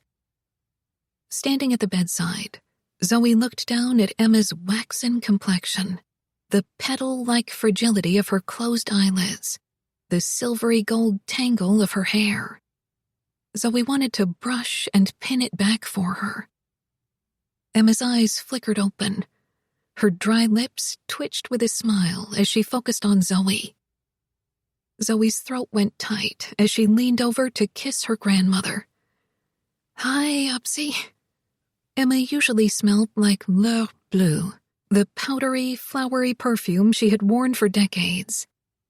Now her scent was jarringly medicinal, antiseptic. Sitting at the bedside, Zoe reached through the metal rails to hold Emma's hand, the fingers a cool, loose bundle in hers. At the sight of her grandmother's grimace, Zoe let go instantly, remembering too late that her left arm had been affected by the stroke. "I'm sorry. Your arm hurts?" "Yes." Emma crossed her right arm over her midriff, and Zoe reached to hold that hand instead, careful not to dislodge the IV needle. Emma's blue eyes were weary but warm as she stared at Zoe. "Have you talked to the doctors?" Zoe nodded. Never one to shirk an issue, Emma informed her flatly, "They said I'm losing my marbles." Zoe gave her a skeptical glance. "I'm sure that's not how they put it." "It's what they meant." Their hands tightened. "I've had a long life," she said after a moment. "I don't mind going. But this isn't how I wanted it to happen." "How, then?" Her grandmother pondered the question. "I would like to slip away in my sleep, in the middle of a dream." Zoe pressed her palm over the cool back of her grandmother's hand, covering the pattern of veins that crisscrossed like delicate lace. "What kind of dream?" "I suppose I'd be dancing in the arms of a handsome man, and my favorite song would be playing." "Who is the man?" Zoe asked. "Grandpa Gus?" He'd been Emma's first and only husband, who had died from lung cancer years before Zoe had been born. A glimmer of Emma's familiar humor appeared. "The man and the song are none of your business." After Zoe left the clinic, she went to the office of Colette Lynn, Emma's elder care consultant. Colette was kind but matter-of-fact as she gave Zoe a pile of pamphlets, forms, and books to help her understand the scope of the situation Emma was facing. "Vascular dementia isn't nearly as predictable as Alzheimer's," Colette said. "It can come on suddenly or gradually, and it affects different parts of the body at random. And there's always the possibility that a major stroke will happen without warning." Colette paused before adding, "If Emma has mixed dementia, as the doctors suspect, you're going to see some repetitive cycles of behavior. She'll forget things that happened recently, but she'll retain memories from long ago. Those are located deeper in the brain. They're more protected." "What does she need right now?" Zoe asked. "What is the best situation for her?" "She'll need a stable and healthy living environment. Good quality food, exercise, rest, a consistent schedule for her medication. Unfortunately, she won't be able to go back to her apartment. They can't provide the level of care she needs now." Zoe's mind was buzzing unpleasantly. "I'll have to do something with her furniture, all her things." Emma was a pack rat. A lifetime of memories would have to be put in boxes and stored somewhere. Antiques, dishes, a mountain of books, clothes from every decade since Truman had been in office. "I can suggest a good moving company," Colette said, "and a local storage facility." "Thank you." Zoe reached up and tucked her hair behind her ears. Her mouth had gone dry, and she took a sip of water from a plastic cup. Too many decisions that had to be made too fast. Her life was about to change as drastically as Emma's had. "How long do we have?" she asked, "before my grandmother has to leave the hospital clinic?" "I can make a guess. Probably 3 weeks, maybe 4. Her supplemental insurance will pay for a week in acute rehab, then she'll be admitted to a skilled nursing facility. Usually Medicare covers that for only a brief time. If you want her to stay longer, you'll have to assume the cost of custodial care, having someone help to bathe and dress and feed her, on your own. That's when it starts to get expensive." "If my grandmother comes to live with me," Zoe asked, "would the insurance cover having someone come to the house every day to help me take care of her?" "If it's only for custodial care, you'll have to pay for it. Sooner or later," Colette handed her yet another brochure, "your grandmother will need to be checked into a lockdown facility where they have constant supervision and assistance with daily living needs. I can definitely recommend this one. It's a very nice place, with a common room, piano music, even afternoon teas." "Lockdown," Zoe repeated faintly, staring at the brochure, the photographs all tinted with warm amber and rose hues. "I don't think I could put Emma there. I'm sure she would want me close by, and since I live in Friday Harbor, I'd only be able to visit every— Zoe, Colette interrupted, her dark, tip-tilted eyes soft with sympathy. By then, she probably won't remember you. 6. Zoe returned to the island after 3 days of feverish activity. She had sorted through Emma's clothes and personal items and had hired a professional packing company to help wrap breakable items and put everything into boxes. Stacks of old photographs and memory books had been placed in specially marked containers. Zoe wasn't certain whether her grandmother would want to look through them or not. As soon as she reached the inn, Justine gave her an assessing glance and said, Go take a nap. You look totally beat. I am. Gratefully, Zoe had gone to the cottage and slept for most of the afternoon. She awoke as low slanting sunlight pierced the cream-painted plantation shutters of her bedroom and crossed her pink-flowered bedspread in brilliant stripes. A dressmaker's cloth mannequin stood in the corner, glittering with Zoe's collection of antique brooches. Byron lay nearby, watching her with golden-green eyes. As Zoe smiled and reached out to pet him, he began to purr loudly. Justine did comb you, Zoe murmured, running her fingers through his silky white fur. I bet she gave you a cat massage, too, didn't she? Footsteps approached the doorway. Only to shut him up, came Justine's voice. He kept yowling for you. She ducked her head inside the doorway. How are you doing? Can I come in? Yes, I feel much better. You still have raccoon eyes. Justine sat on the edge of the bed and regarded her with patent concern. Even with the professional packers helping, Zoe said, it took 2 full days just to go through Emma's apartment. Closets full of stuff. I lost count of how many sets of dishes she has. And so much old junk. A turntable record player, a leather case radio, a porcelain toaster from the 30s. I felt like I was in an episode of Hoarders. I sense an eBay seller's account in your future. Zoe groaned and sat up, scrubbing her fingers through her wild blonde curls. I have a lot to talk to you about, she said. Want to walk over to the big kitchen and make a decent pot of coffee? Could we have wine instead? Now you're talking. As they ambled to the main house, with Byron following closely, Zoe told her cousin everything she had discussed with the elder care consultant. They entered the kitchen, large and cheerful, the walls covered in retro wallpaper adorned with clusters of cherries. While Justine opened a bottle of wine, Zoe glanced at a glass-domed cake plate filled with pastries. In her absence, Justine had relied on a local bakery to provide breakfast for the guests. They were okay, Justine said in answer to Zoe's unspoken question, but nothing close to your stuff. The first-time guests didn't know any better, so they were happy, but you should have heard the regulars bitching. Where's Zoe? And I was looking forward to this breakfast so much, and this is what we get?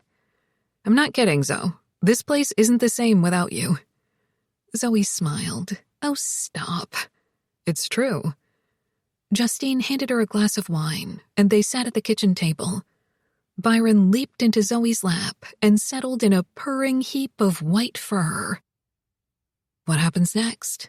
Justine asked quietly, although I think I already know. Emma needs me, Zoe said simply. She's going to come live with me. Justine frowned in concern. You can't take care of her all by yourself. No, I'll find a home care aide who'll help with the basics and watch over Emma while I go to work. How long will that last? I mean, before Emma... Justine paused uncomfortably. Before she becomes too impaired to live with me anymore? Zoe finished for her. I don't know. It could be fast or slow. But when it happens, I'll take her to a place in Everett. It's called a memory care community. I went there yesterday and talked to the head gerontologist, who was incredibly nice. And I felt a little less guilty afterward, because I realized that when my grandmother can't walk or wash herself anymore, they'll be able to keep her more comfortable and way more safe than I could. Do you want to move her into the cottage out back? The two of you can stay there, and I'll take one of the rooms in the main house. Zoe was touched by her generosity. That's so sweet of you, but that place is too small for what we'll need. Emma has a lake cottage on the island. It's about 1,200 square feet, and it's got 2 bedrooms and a kitchen. I think we're going to try living there. Emma has a lake cottage? How come I didn't know about it? Well, it came from her side of the family, the Stewarts, and I think she used to spend a lot of time there when she was still pretty young. But she hasn't gone there in 30 years, and it's been closed up. Every now and then, a property management company checks on it and does some maintenance. Zoe hesitated. I think the cottage holds a lot of memories for Emma. I asked why she hadn't sold it by now, but she didn't want to explain. Or maybe she was just tired. You think she really wants to stay there now? Yes, she was the one who suggested it. Where exactly is this place? Dream Lake Road. I'll bet it's pretty rustic. Yes, Zoe said ruefully. I've driven by it a time or two, but I haven't been inside yet. I'm sure I'll have to put money into it. Handrails in the bathroom, a handheld shower head, and a ramp at the front steps in case Emma needs a wheelchair. Things like that. I've got a list of home improvement suggestions from the elder care consultant. Justine shook her head slowly. You're going to need a lot of cash. A forelock of hair had slipped loose from her ponytail. Justine tugged on it absently, as she often did while deep in thought. What if I buy the cottage at a fair price and let you stay there rent-free? You can use the money to take care of Emma. I'll even pay for the remodel. Zoe's eyes widened. I couldn't let you do that. Why not? It wouldn't be fair to you. I'll make the money back later by renting it out after after the two of you don't need it anymore. You haven't even seen the place. I want to help any way I can. I'm responsible for Emma too. Not really. She's not a blood relation. She's your great-great-aunt by marriage. Her last name's Hoffman. That's good enough for me. Zoe smiled, reflecting that beneath her cousin's cheerful audacity, there was an underpinning of compassion. Justine was a kind person. People didn't always realize how deeply it went, or how vulnerable it made her. I really love you, Justine. I know. Uncomfortable as always with displays of affection, Justine waved her hand dismissively in the air. We'll need to find someone to start fixing up the house right away. Any contractor who does decent work is going to be booked up, and even the good ones are as slow as a wet weekend. She paused. Except, maybe, I don't know. You have someone in mind? Sam Nolan's brother, Alex. He's built some houses out at Roche. He does great work, and in the past he was known for being reliable. But he went through a divorce, and one of his real estate development deals fell through, and rumors are that he's turned into a boozer. So I don't know what the story is with him. I haven't seen him in a while. I'll get the lowdown from Sam. Zoe dropped her gaze to the cat in her lap and stroked his lavish fur. Byron wriggled and curled into a donut shape. I met him, actually. She took care to keep her voice casual. When I went to Rain Shadow Road to visit Lucy, he was doing some work on the house. You didn't mention it. Justine's brows lifted. What did you think of him? Zoe shrugged uncomfortably. We talked for all of 10 seconds. I didn't really have a chance to get an impression. A slow grin spread across Justine's face. You are the worst liar ever. Tell me. Zoe struggled to reply, her thoughts refusing to shape themselves into words. How could she explain her reaction to Alex Nolan? Striking, unsettling, his features austerely perfect, his eyes bright as if lit with the last spare voltage of his humanity. He looked thoroughly disillusioned, everything that had been tender and hopeful in him now crushed into diamond hardness. Thankfully, he'd paid little attention to her, dismissing her as beneath his notice. That was just fine with Zoe. From her early teens onward, men had always made certain assumptions about her, with the result that nice men stayed away and left the field open for the not-so-nice ones. She had always been approached by the kind of man who viewed hunting and seducing an attractive woman as a sport. If he got a woman into bed, he won the game. Zoe didn't want to be a notch on some guy's belt, and she didn't want to be used. She had thought that in marrying Chris, she had finally found someone who would value her for who she was. He was a caring and sensitive man who had always listened to her and treated her with respect and honesty. That had made it all the more devastating when Chris had told her a year after their wedding that he was in love with another man. The betrayal had been a cruel and ironic surprise, coming from someone who had always bolstered Zoe's self-esteem.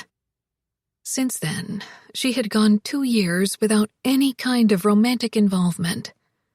She didn't trust her instincts where men were concerned, and a man like Alex Nolan was obviously beyond her ability to handle. "I thought he was handsome," Zoe finally managed to say, thinking of Alex. "But not very approachable." I get the feeling he doesn't like women. "You mean No, I don't mean it that way. He's straight, by all accounts. He has sex with women, but I don't think he likes them." Justine paused and shrugged. "Of course, that doesn't have anything to do with remodeling the cottage. So if I call Sam and he says Alex is still on his game, what do you think? Would you have any problem with him doing the work?" "Not at all," Zoe said, although her stomach did a little flip at the thought of seeing him again. "No," Alex said flatly when Sam told him about Justine's call. "I'm too busy." "I'm asking as a personal favor," Sam said. "She's Lucy's friend. Besides, you need the work." The ghost lounged nearby as the two brothers applied a resin medallion to the ceiling of the second-floor landing. "He's right," the ghost told Alex, who sent him a scowl. "I don't give a shit," Alex muttered. He was on a stepladder, pressing the adhesive-covered back of the medallion to the drywall above, while Sam stood below with a makeshift padded wooden support. "Take it easy, blowtorch," Sam said mildly. "It wouldn't hurt you to earn some money." Alex struggled to contain his exasperation. He was still getting used to the idea that just because he could see and hear the ghost didn't mean anyone else could. "Tell her to get someone else to do it. There is no one else. Every other contractor on the island is booked up for the summer except you. And Justine was trying to ask me with her usual sledgehammer subtlety if you were even capable of handling the job." "Remodeling a lake cottage?" Alex was indignant. "Why couldn't I handle that?" "I don't know, Al. Maybe it has something to do with the impression people have gotten lately. That if your life was graphed in a pie chart, half of it would be shit-faced and the other half would be hungover. Yeah, you can give me the evil eye, but it doesn't change the fact that someday soon, you're going to be too drunk to work and too broke to drink." "He's right about that, too," the ghost commented. "Screw you," Alex said to both of them. "I've never missed one damn day of work for any reason." Sam wedged the padded support beneath the medallion, while Alex checked the pencil marks on the ceiling to make certain the resin hadn't moved. "I believe that," Sam said quietly.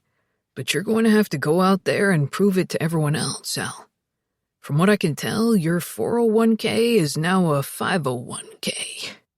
What does that mean? Your net worth is now located in the pocket of your Levi's. I still have the Dream Lake development. I just need to find new backers." "Great. In the meantime, this little cottage of Zoe's is right on Dream Lake Road. You've probably driven past it 100 times. So you can take a couple of weeks to fix up her place and... Zoe? Alex asked sharply, descending the stepladder. I thought you said it was Justine's cottage. Justine was the one who called me about it. Zoe's going to live there with her grandmother, who's got some kind of Alzheimer's. You remember Zoe, right? The sweet-faced blonde with the nice set of... muffins? Sam grinned as he saw Alex's face. Help me out. She's one of Lucy's best friends. Do it so I can reap the benefits of Lucy's gratitude. The ghost stared at Alex with offhand amusement. Why not? He asked. Unless you're scared. Why would I be scared? Alex asked irritably before he thought better of it. Scared of what? Sam asked, perplexed. Of Zoe? No, Alex said in exasperation. Forget it. It doesn't have to be complicated, Sam told Alex. Go fix the house for the nice woman and her grandmother. Maybe you'll get lucky and she'll fix you dinner. And if you don't, the ghost added, we'll know how much of a coward you really are. I'll do it, Alex said through gritted teeth. It was clear that the ghost was going to badger him nonstop if he didn't. And he felt the need to prove to the ghost, and maybe to himself, that Zoe Hoffman would pose no problem for him. Give me her number. I'll find out what she wants and work up a quote. If she doesn't like it, she's welcome to find someone else. And you'll give her a good deal, right? I give everyone a good deal, Alex said icily. I don't rip my customers off, Sam. I know that, came Sam's quick response. Wasn't implying otherwise. I'll quote a fair price, I'll do good work, and I'll finish on time, like I always do. And afterward, if you don't quit bitching about my personal life, I'm going to take this support post and shove it up your deal, Sam said promptly. 7. Why can't you be the one to meet him at the cottage? Zoe asked as she and Justine cleared the dining room of the breakfast dishes. It's going to be your house, Justine said reasonably, following her into the kitchen. And you're the one who knows best about what Emma's going to need. I still wish you would go with me. I can't. I'm meeting the loan officer at the bank. You'll do fine. Just keep the budget in mind. It's not the budget I'm worried about, Zoe said, scraping the breakfast plate at the sink with unnecessary vigor. You know I don't like talking to strangers. Alex isn't a stranger. You've met him before. For about 30 seconds. You just went to Everett and talked with a whole bunch of strangers. That's not the same. Oh. Justine paused in the middle of loading handfuls of flatware into the dishwasher. I get it, but I promise he's not going to do anything to make you uncomfortable. He'll be professional. Are you sure? Of course I'm sure. He's Sam's brother. He knows Sam would kick his ass if he offended you. I suppose. You talked to him on the phone to set up the meeting, right? Was he friendly? Zoe pondered that. He wasn't unfriendly, but he was polite. Zoe thought back to the brief conversations they'd had. There had been no pleasantries, not a trace of his brother Sam's easy charm. But yes, he had been polite. She nodded in answer to Justine's question. The only way to get over your shyness, Justine was saying pragmatically, is to practice. Be friendly, make small talk. Guys aren't all that different from us. Yes, they are. Okay, they are different from us. What I meant was, they're not complicated. Yes, they are. Well, sometimes they can be complicated, but they are entirely predictable. Zoe heaved a sigh. She envied Justine's confidence, and she knew that Justine was right. She did need to practice. But the idea of being alone in the lakeside cottage with a man who intimidated her on just about every level was incredibly stressful. You know what I do when I'm facing something I dread? Justine volunteered. I divided into steps. So, if I were going to meet with Alex at the cottage, I wouldn't let myself think about the whole 3-hour ordeal. It's going to take 3 hours? More like 2. So I would start by telling myself, step 1, all I'm doing is getting into the car and driving to the cottage. Don't worry about the rest of it, just do that. And once you're there, say to yourself, step 2, all I'm going to do is unlock the door and go inside to wait. And when Alex shows up, step 3, I'll let him in and chit-chat for a couple of minutes.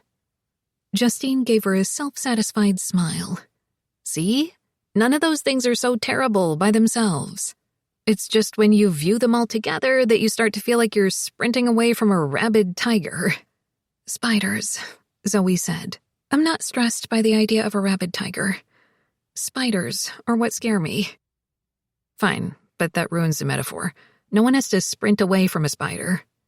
Wolf spiders chase down their prey, and black widow spiders can move very fast. And there are leaping spiders that— Step 1, Justine interrupted firmly. Find your car keys.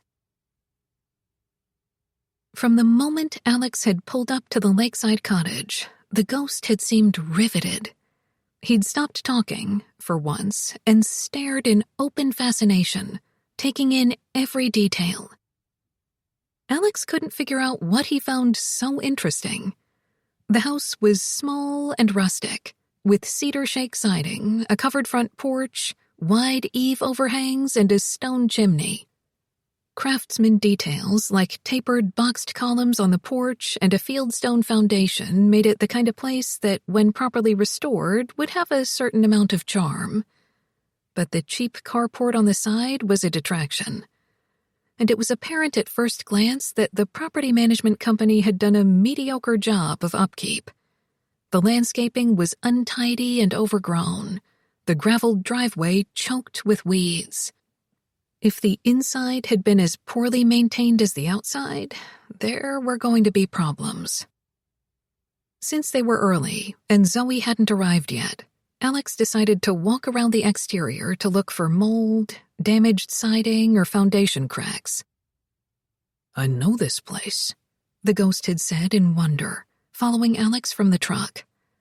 I remember being here. I remember— He broke off abruptly. Alex glanced at him, sensing the wistfulness in his mood. You lived here? Looking troubled, the ghost said distractedly, No, I was visiting someone. Who? A woman? To do what? Alex persisted. Although the ghost wasn't capable of blushing, his discomfort was impossible to miss. None of your business, came the curt reply. So you were boning her? The ghost glowered at him. Up yours. Pleased at having annoyed him, Alex continued to wander around the exterior of the house. The satisfaction faded quickly, though, drowned in the awareness of a yearning so powerful and raw that it almost hurt to be near it. Did the ghost know who or what had inspired the feeling? Alex was tempted to ask him, but somehow that seemed brutish. The only way to respect that degree of unexpressed pain was to keep silent. She's here, the ghost said, as they heard the crunch of tires on the graveled driveway. Great, Alex said dourly. The prospect of talking to Zoe, interacting in even the most mundane way, was enough to make him break into a cold sweat. He reached up to the back of his neck to rub the tense muscles. The ghost had been right when he'd called Alex a coward. But Alex wasn't worried for his own sake. The failed marriage with Darcy had confirmed some of the worst things he had ever suspected about himself. It had taught him that intimacy not only gave you the weapons, but the will to hurt the people you were closest to. And most of all, it had convinced him that he was fated to end up like both his parents. He would inevitably destroy everything and everyone he cared about. The worst of the damage had become apparent after he and Darcy had separated. They'd continued to have sex on the occasions when she came to the island. For old time's sake, Darcy had said at one point, but there had been nothing of reminiscence or regret in their savage encounters. Only anger, retaliation. They'd fucked each other out of mutual resentment. And the worst part was that it had been far better than any experience they'd shared out of affection. He was still haunted by the memories of what they'd done, how they had turned each other into the worst possible versions of themselves. There was no return to innocence after that. And there was no place in his life for anyone like Zoe Hoffman. The only act of kindness he could offer was to keep his distance from her. Before going to the front entrance, Alex said sotto voce, "Stay out of my way, and don't distract me while I'm talking to her. People tend not to hire schizophrenic contractors." "I'll shut up," the ghost promised. Doubtful. But they both knew that if the ghost pissed Alex off, he would refuse to go through the attic and sift through the heaps of long-forgotten junk that might yield a clue about his former life. And the ghost desperately wanted to find out who he was. Although Alex would never have admitted it, he'd become just as curious. It was impossible not to wonder why the ghost had been condemned to such merciless isolation. Maybe the ghost was paying for his past sins. Maybe he'd been some kind of criminal or lowlife. But that didn't explain why Alex had ended up towing him around. Alex cast a suspicious glance at him, but the ghost didn't appear to notice. He was staring at the house and Zoe's approaching figure, mesmerized by distant shadows. To Zoe's consternation, a pickup truck was already parked beneath the carport. Was Alex there already? It was still 5 minutes before they were supposed to meet. Her heartbeat quickened to a sharp staccato. She parked beside the truck and consulted the visor mirror and checked to make certain the buttons of her flower print shirt were fastened. The top 2 had been left undone to her collarbone. After a moment's thought, she fastened those as well. Emerging from the VW, she approached the truck and realized it was empty.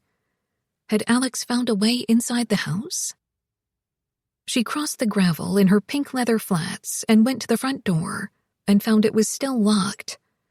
Delving into her bag, she found the keys from the property management company. The first one didn't work. As she extracted the second key and jiggled it into the lock, she became aware of someone approaching from the side. It was Alex, who had been walking around the exterior of the house. He had an athletic, loose-limbed way of moving, his body nearly raw-boned in a black short-sleeved shirt and jeans. He came to stand beside her, a large and brooding presence. "Hi," she said with forced cheer. Alex gave her a brief nod, the sunlight sliding across the layers of his dark hair. He was almost inhumanly beautiful, with those angular cheekbones and strongly marked brows, and eyes of frozen fire. Something restless lurked beneath his controlled facade, as if he hadn't had enough food, or enough sleep, or enough something. That mysterious and unexpressed need practically glowed through his skin. No doubt his divorce had taken a physical toll. He could have used a few good meals. Zoe couldn't help thinking of what she would make for him, given the opportunity. Maybe butternut squash soup, graced with hints of tart green apple and smoky bacon, served with yeast rolls brushed with butter and a sprinkle of sea salt. She turned the key harder in the resisting lock, her mind still occupied with the imaginary dinner. Maybe she would cook something heavier and more filling. Meatloaf made with pork, veal, and crumbs from rustic French bread. Mashed potatoes swirled with caramelized scallions. And a side of green and yellow wax beans sautéed slowly in olive oil and garlic until they were melting tender. Zoe's musings were interrupted as the door key snapped in two. To her dismay, she realized that part of the metal had broken off in the lock. Oh, she flushed and darted a mortified glance at Alex. His face was inscrutable. That happens with old keys. They tend to get brittle. Maybe we could try to enter through a window. He glanced at the key ring in her hand. Is there another house key? I think so, but you'd have to get the broken one out of the lock first. Without a word, Alex went to his truck, reached inside, and pulled out a vintage red metal toolbox. He brought it to the front porch and rummaged through a clatter of tools. Taking care to stay out of the way, Zoe stood beside the door and watched as Alex inserted a metal pick into the jammed lock. In a minute or two, he had jimmied the broken key loose. Deftly, he gripped the protruding end with a pair of needle-nosed pliers and pulled out the key. "You made it look so easy," Zoe exclaimed. He replaced the tools in the box and stood. She had the impression that it cost him something to meet her gaze. May I? He asked, and held out his hand for the key ring. She gave it to him, taking care to avoid touching his fingers. He sorted through them, tried one, and the door opened with a creak. The house was dark, musty-smelling, and silent. Alex preceded Zoe into the main room, found a light switch, and flipped it on. Zoe set her bag by the door and ventured farther into the main living space. Turning a slow circle, she was pleased to discover that the floor plan was simple and open. However, the kitchen was a small galley style, cramped and sadly lacking in cabinet space, floored with ancient linoleum. The only furnishings in sight were an antique chrome kitchen table and 3 dingy vinyl-upholstered chairs, and a cast-iron wood stove in the corner. Crumpled aluminum blinds covered the windows like a row of skeletons. Zoe went to unlock a window casing to let in some fresh air, but she couldn't budge it. The window was stuck. Alex approached and ran a fingertip along the seam of the window sash and sill. It's been painted shut. He went to the next window. This one too. I'll cut through the paint later. Why would someone paint the windows shut? Usually to keep out drafts. Cheaper than weather sealing. His expression conveyed exactly what he thought about the idea. He went to the corner, pulled up a loose section of carpeting, and looked beneath it. Wood flooring under here. Really? Would it be possible to refinish it? Maybe. There's no telling what condition the floor's in until you take out all the carpet. Sometimes they cover it for a reason. Alex went to the kitchen and lowered to his haunches to inspect a section of the wall where a patch of mold had spread like a bruise. You've got a leak, he said. We'll have to take part of the wall out. I saw wood ants on the exterior. They're nesting because of the moisture. Oh, Zoe frowned. I hope it's worth fixing up this place. I hope it's not too far gone. It doesn't look that bad, but you'll have to get an inspection. How much will that cost? A couple $100, probably. He set his toolbox on the dingy chrome table. You'll be living here with your grandmother? Zoe nodded. She has vascular dementia. It may soon get to the point where she needs a walker or a wheelchair. She went to get her bag, rummaged for a pamphlet, and brought it to him. These are things that need to be done to make the house safer for her. After a cursory glance at the pamphlet, Alex gave it back to her. Maybe you should keep it, Zoe said. Alex shook his head. I know all about ADA codes. With a speculative glance at their surroundings, he continued, If your grandmother's going to use a walker or wheelchair, you should have laminate flooring put in. Zoe was annoyed by the fact that he had barely looked at the list. His manner was just a hair's breadth short of patronizing. I don't like laminates. I prefer real wood. Laminate's cheaper and more durable. I'll consider it, then. But I would like carpet in the bedrooms. As long as it's not too plush.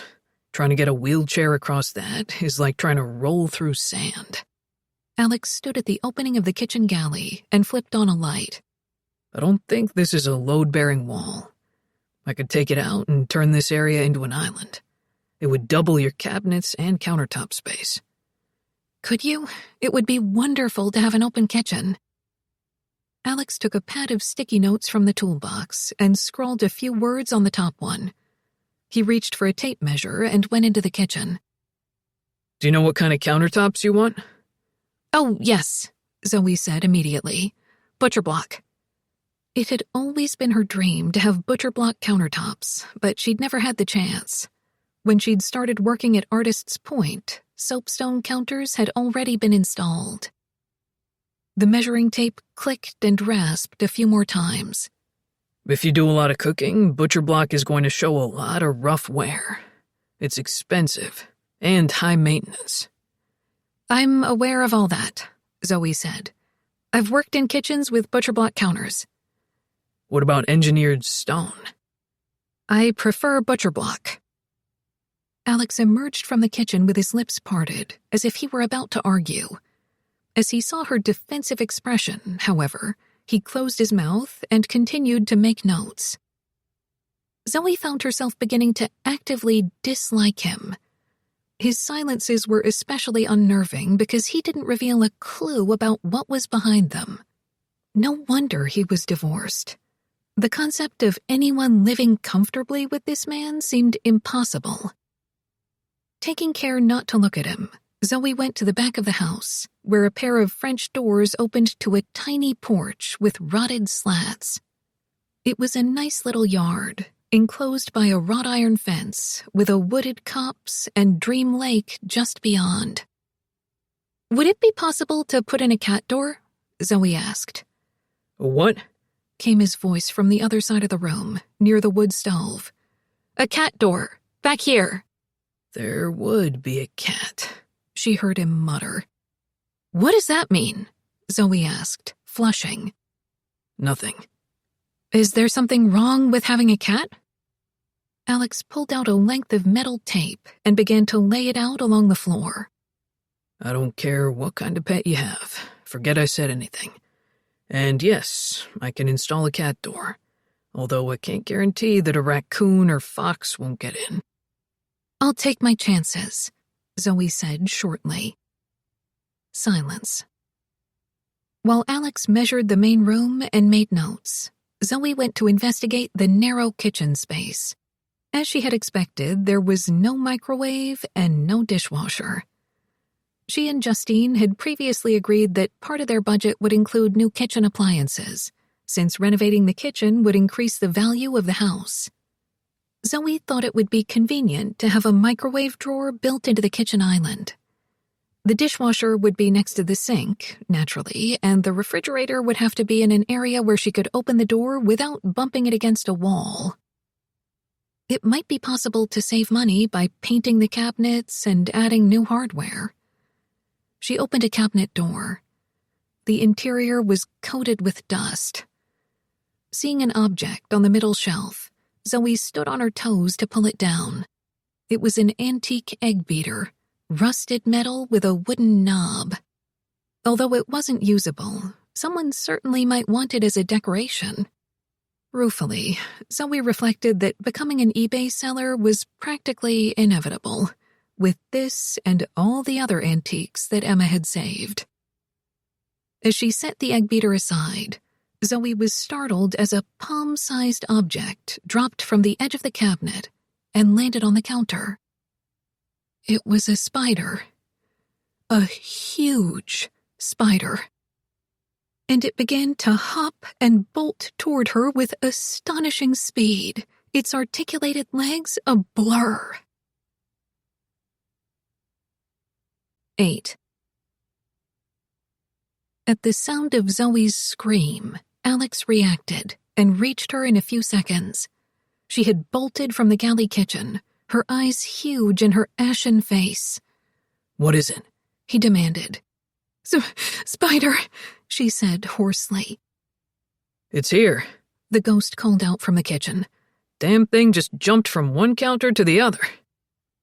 Dashing into the narrow space, Alex grabbed the antique egg beater and killed the spider with a few decisive thwacks. Pausing to look more closely, Alex let out a low whistle. It was a wolf spider, a species that tended to hide during the day and hunt for prey at night. This particular specimen was bigger than anything he'd seen outside of a zoo.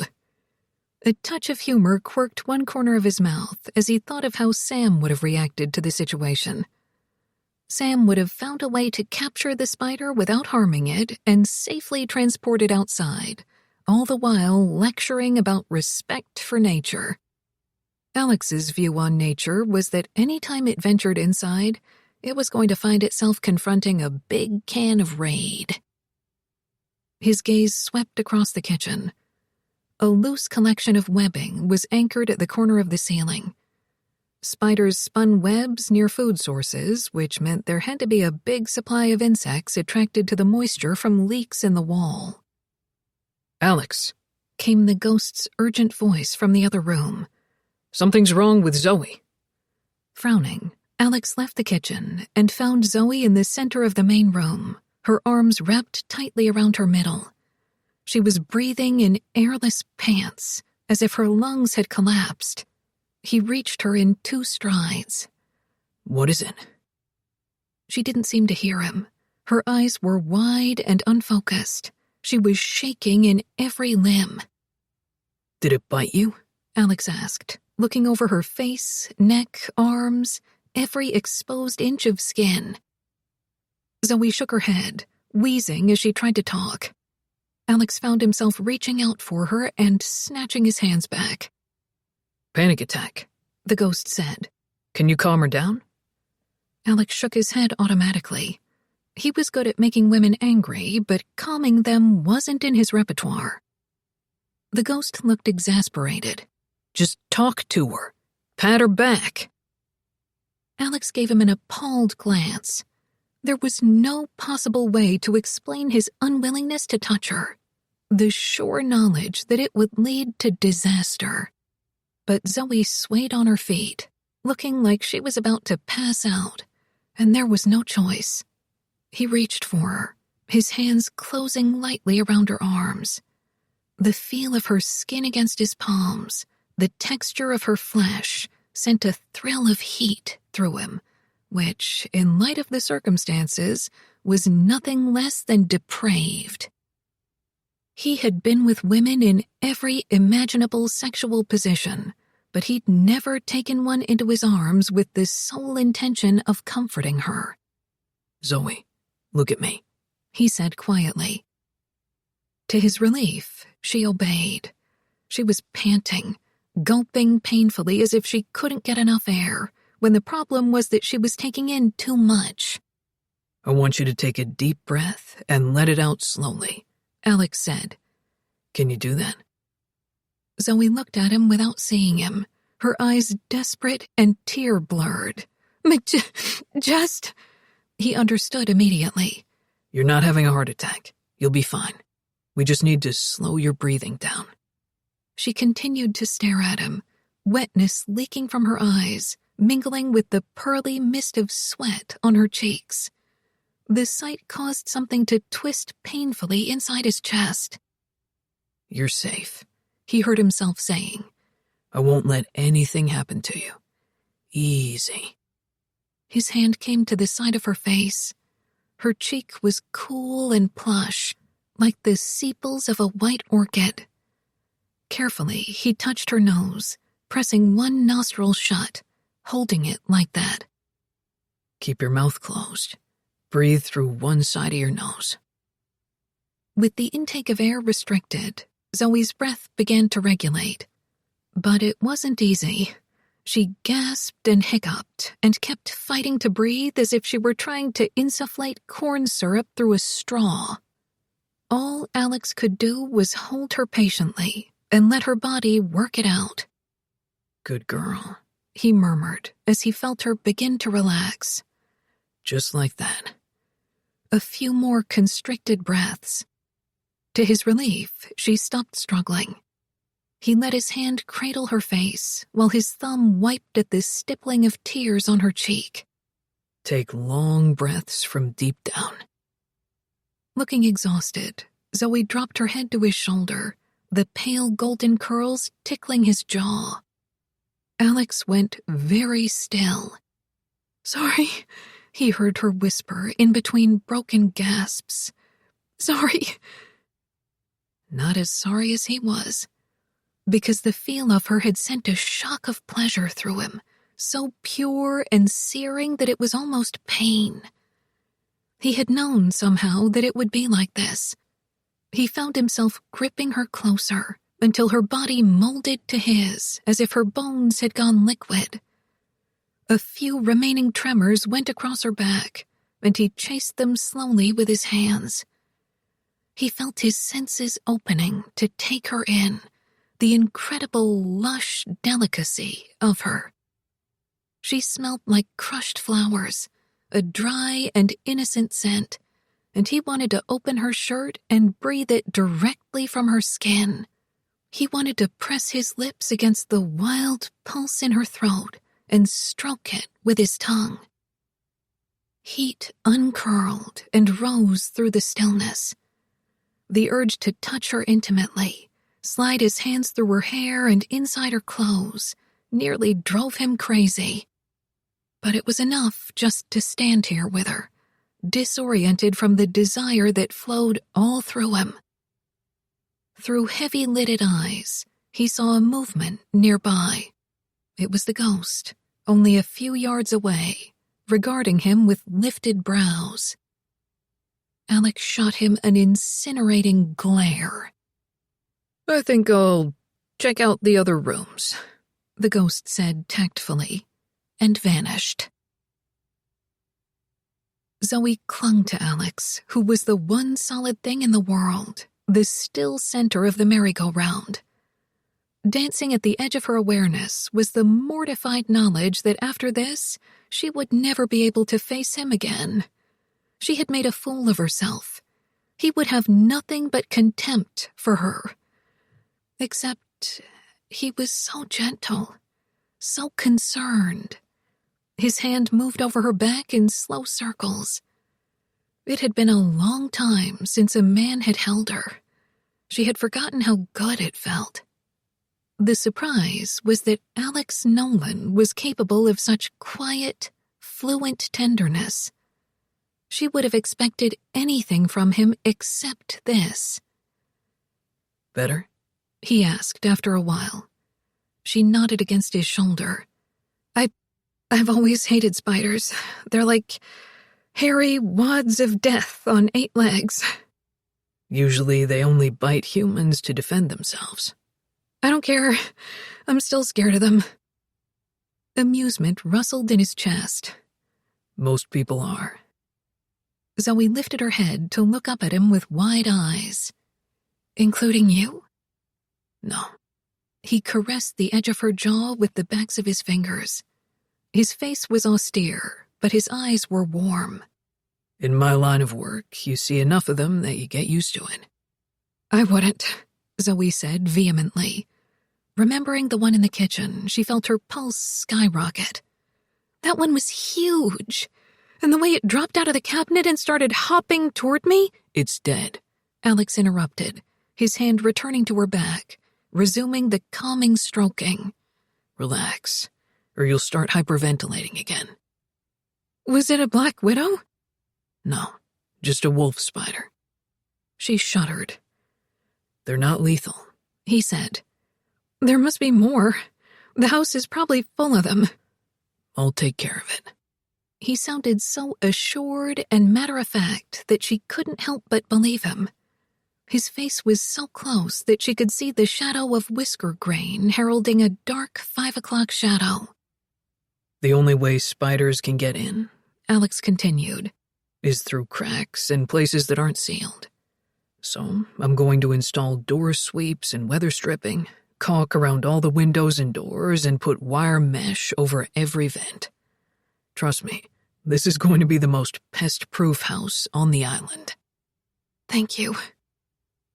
A moment later, it occurred to Zoe that she was still glued to him as tightly as a barnacle on a harbor piling, and her heart was still in overdrive.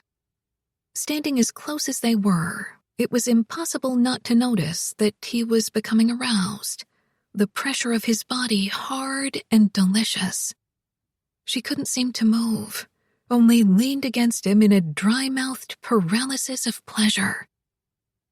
Alex eased her apart from him and turned away with a wordless sound. Zoe still felt the vital imprint of his body everywhere they had touched, a throbbing awareness lingering right beneath her skin. Desperately trying to think of a way to break the silence, she cast her mind back to what he'd said about pest-proofing. She blurted out, "Will I have to give up the cat door?" A scratchy sound came from him, as if he were clearing his throat, and she realized he was struggling to hold back a laugh. He threw a quick glance over his shoulder, his eyes bright with amusement. "Yes," he said. After Zoe stepped out of his arms, Alex became businesslike again. While Zoe cautiously investigated the rest of the small house, he continued to take measurements for a rough floor plan. He tried to focus on anything other than Zoe. He wanted to take her somewhere, to some dark, quiet room, and undress her and screw her 9 ways from Sunday. But she possessed a fragile dignity that, for some reason, he didn't want to undermine. He liked the way she'd stood up to him when they'd argued about the butcher block countertops. He liked the little smiles that danced out from beneath her shyness. He liked far too many things about her, and God knew no good could come of it. So he was going to do them both a favor and stay away from her. While Alex peeled off sticky notes and adhered them in a line across the old chrome table, Zoe went to the side door that opened to the carport. "Alex," she said while looking through the dirt-striped window, "is it difficult to turn a carport into a garage?" "No. Structurally, it's built about the same as a garage. Might just have to add sides, insulation, and a door." "Would you include that in the quote, then?" "Sure." Their gazes caught, and an electric awareness crackled between them. With effort, Alex refocused on the pad of sticky notes. "You can go now," he said. "I'm going to be here for a while, getting some measurements and taking pictures. I'll lock up when I leave and have a new key made for you." "Thanks." She hesitated. "Do you need me to stay and help with anything?" Alex shook his head. "You'd only get in the way." The ghost approached the table. "All that charm," he said to Alex in a marveling tone. "Is it natural, or do you have to work on it?" Zoe approached the table and waited until Alex brought his gaze to meet hers. "I want to, thank you," she said, her face pink. "It was nothing," Alex muttered. "You were very kind," she persisted. "Maybe to return the favor, I could make dinner for you sometime." "Not necessary." The ghost looked disgusted. "What's wrong with letting her make you dinner?" "It would be no trouble," Zoe persisted, "and I'm not a bad cook. You should try me." "You should try her," the ghost repeated emphatically. Alex ignored him and looked at Zoe. "My schedule's pretty tight." The ghost spoke to Zoe as well, even though she couldn't hear him. "He means he'd rather sit somewhere alone and drink like an attention-deficit camel." Zoe's gaze dropped in response to Alex's refusal. "In a couple of days," Alex said. "I'll drop by the inn with some drawings. We'll go over them and make changes if necessary. After that, I'll work up a quote." "Come by any day after breakfast. It ends at 10 on the weekdays, 11:30 on the weekends. Or come a little earlier and have some breakfast." Zoe touched the surface of the chrome table with a neatly filed fingertip. Her hands were small but capable, the nails clear varnished. "I like this dining set. I wish there was a way to restore it." "It can be restored." Alex said. All it needs is a workover with some steel wool and a few coats of spray chrome. Zoe looked at the table speculatively. I suppose it's not worth the trouble, with one of the chairs missing. The fourth chair is in a corner of the carport, Alex said. We can't see it because my truck is parked there. Zoe brightened at the information. Oh, good. That makes this set worth saving. Otherwise, I thought we'd have to 69 it. Alex looked at her blankly. She stared back at him with innocent blue eyes.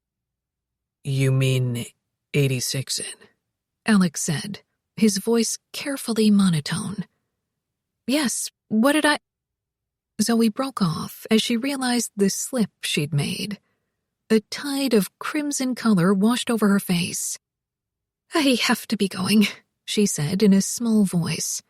She grabbed her bag and scampered from the house. The door closed with a slam. The ghost was laughing so hard he was soundless. Alex braced his hands on the table and lowered his head. He was so turned on he couldn't stand straight. I can't take this, he managed to say. You should ask her out, the ghost eventually said, when he was able. Alex shook his head.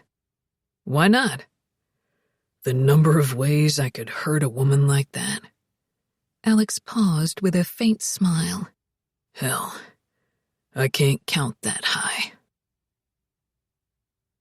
After Zoe had told her cousin everything that had happened at the lakeside cottage, Justine wasn't merely amused. She laughed until she nearly toppled off her chair. Oh my God, Justine gasped, grabbing a paper towel to blot the tears from her eyes. The sight of Zoe's indignant expression only seemed to make it worse. I'm sorry, sweetie. I'm laughing with you, not at you. If you were laughing with me, Zoe said, then I would be laughing too. And I'm not, because all I can think about is stabbing myself with the first thing I can grab from the nearest utensil drawer.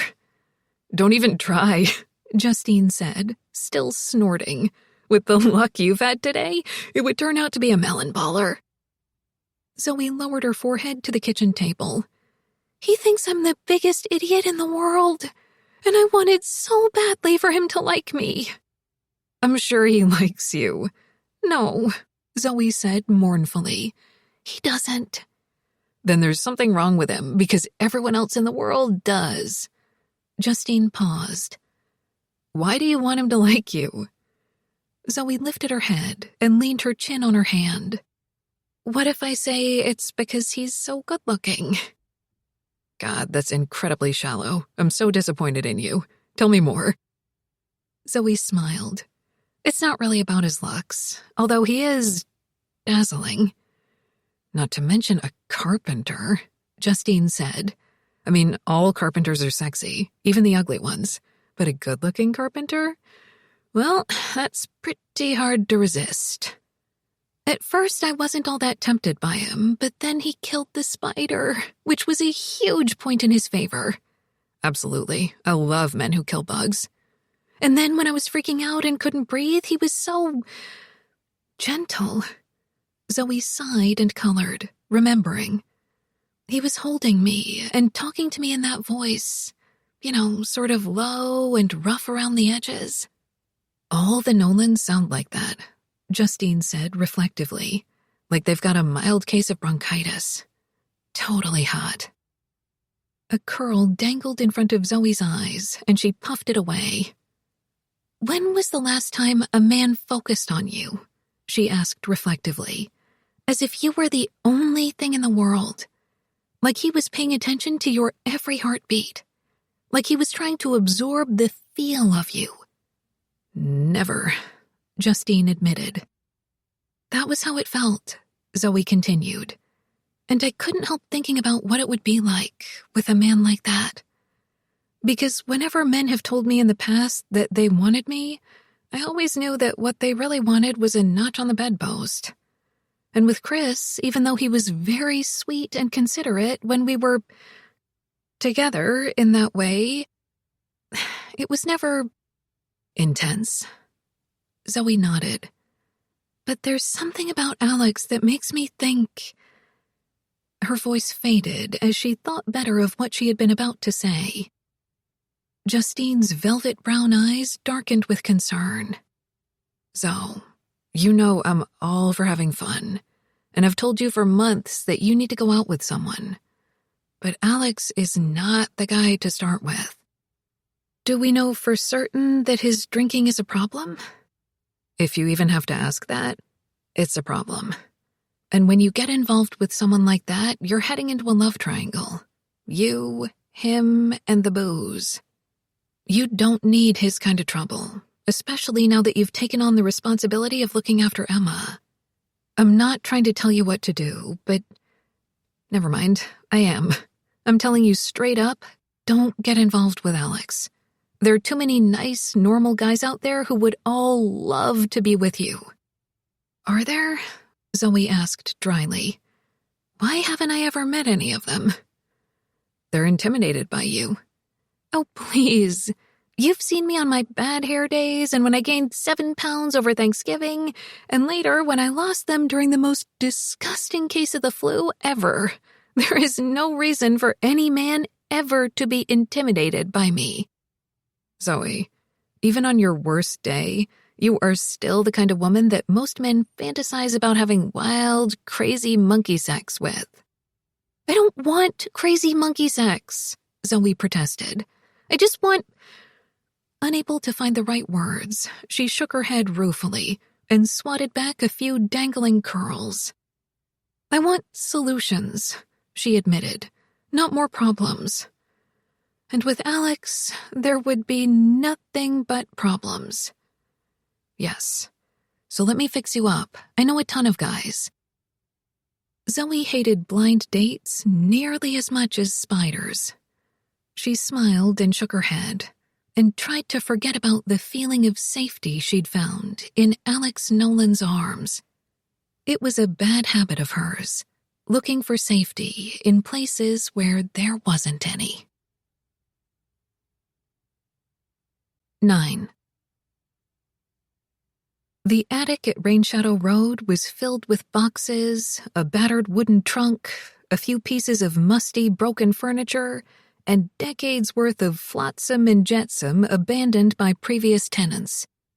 Alex reflected that it was a good thing he wasn't afraid of insects or rodents, since there were bound to be a lot of them nesting in so much junk. "I think you should start over here," the ghost said from the far corner of the room.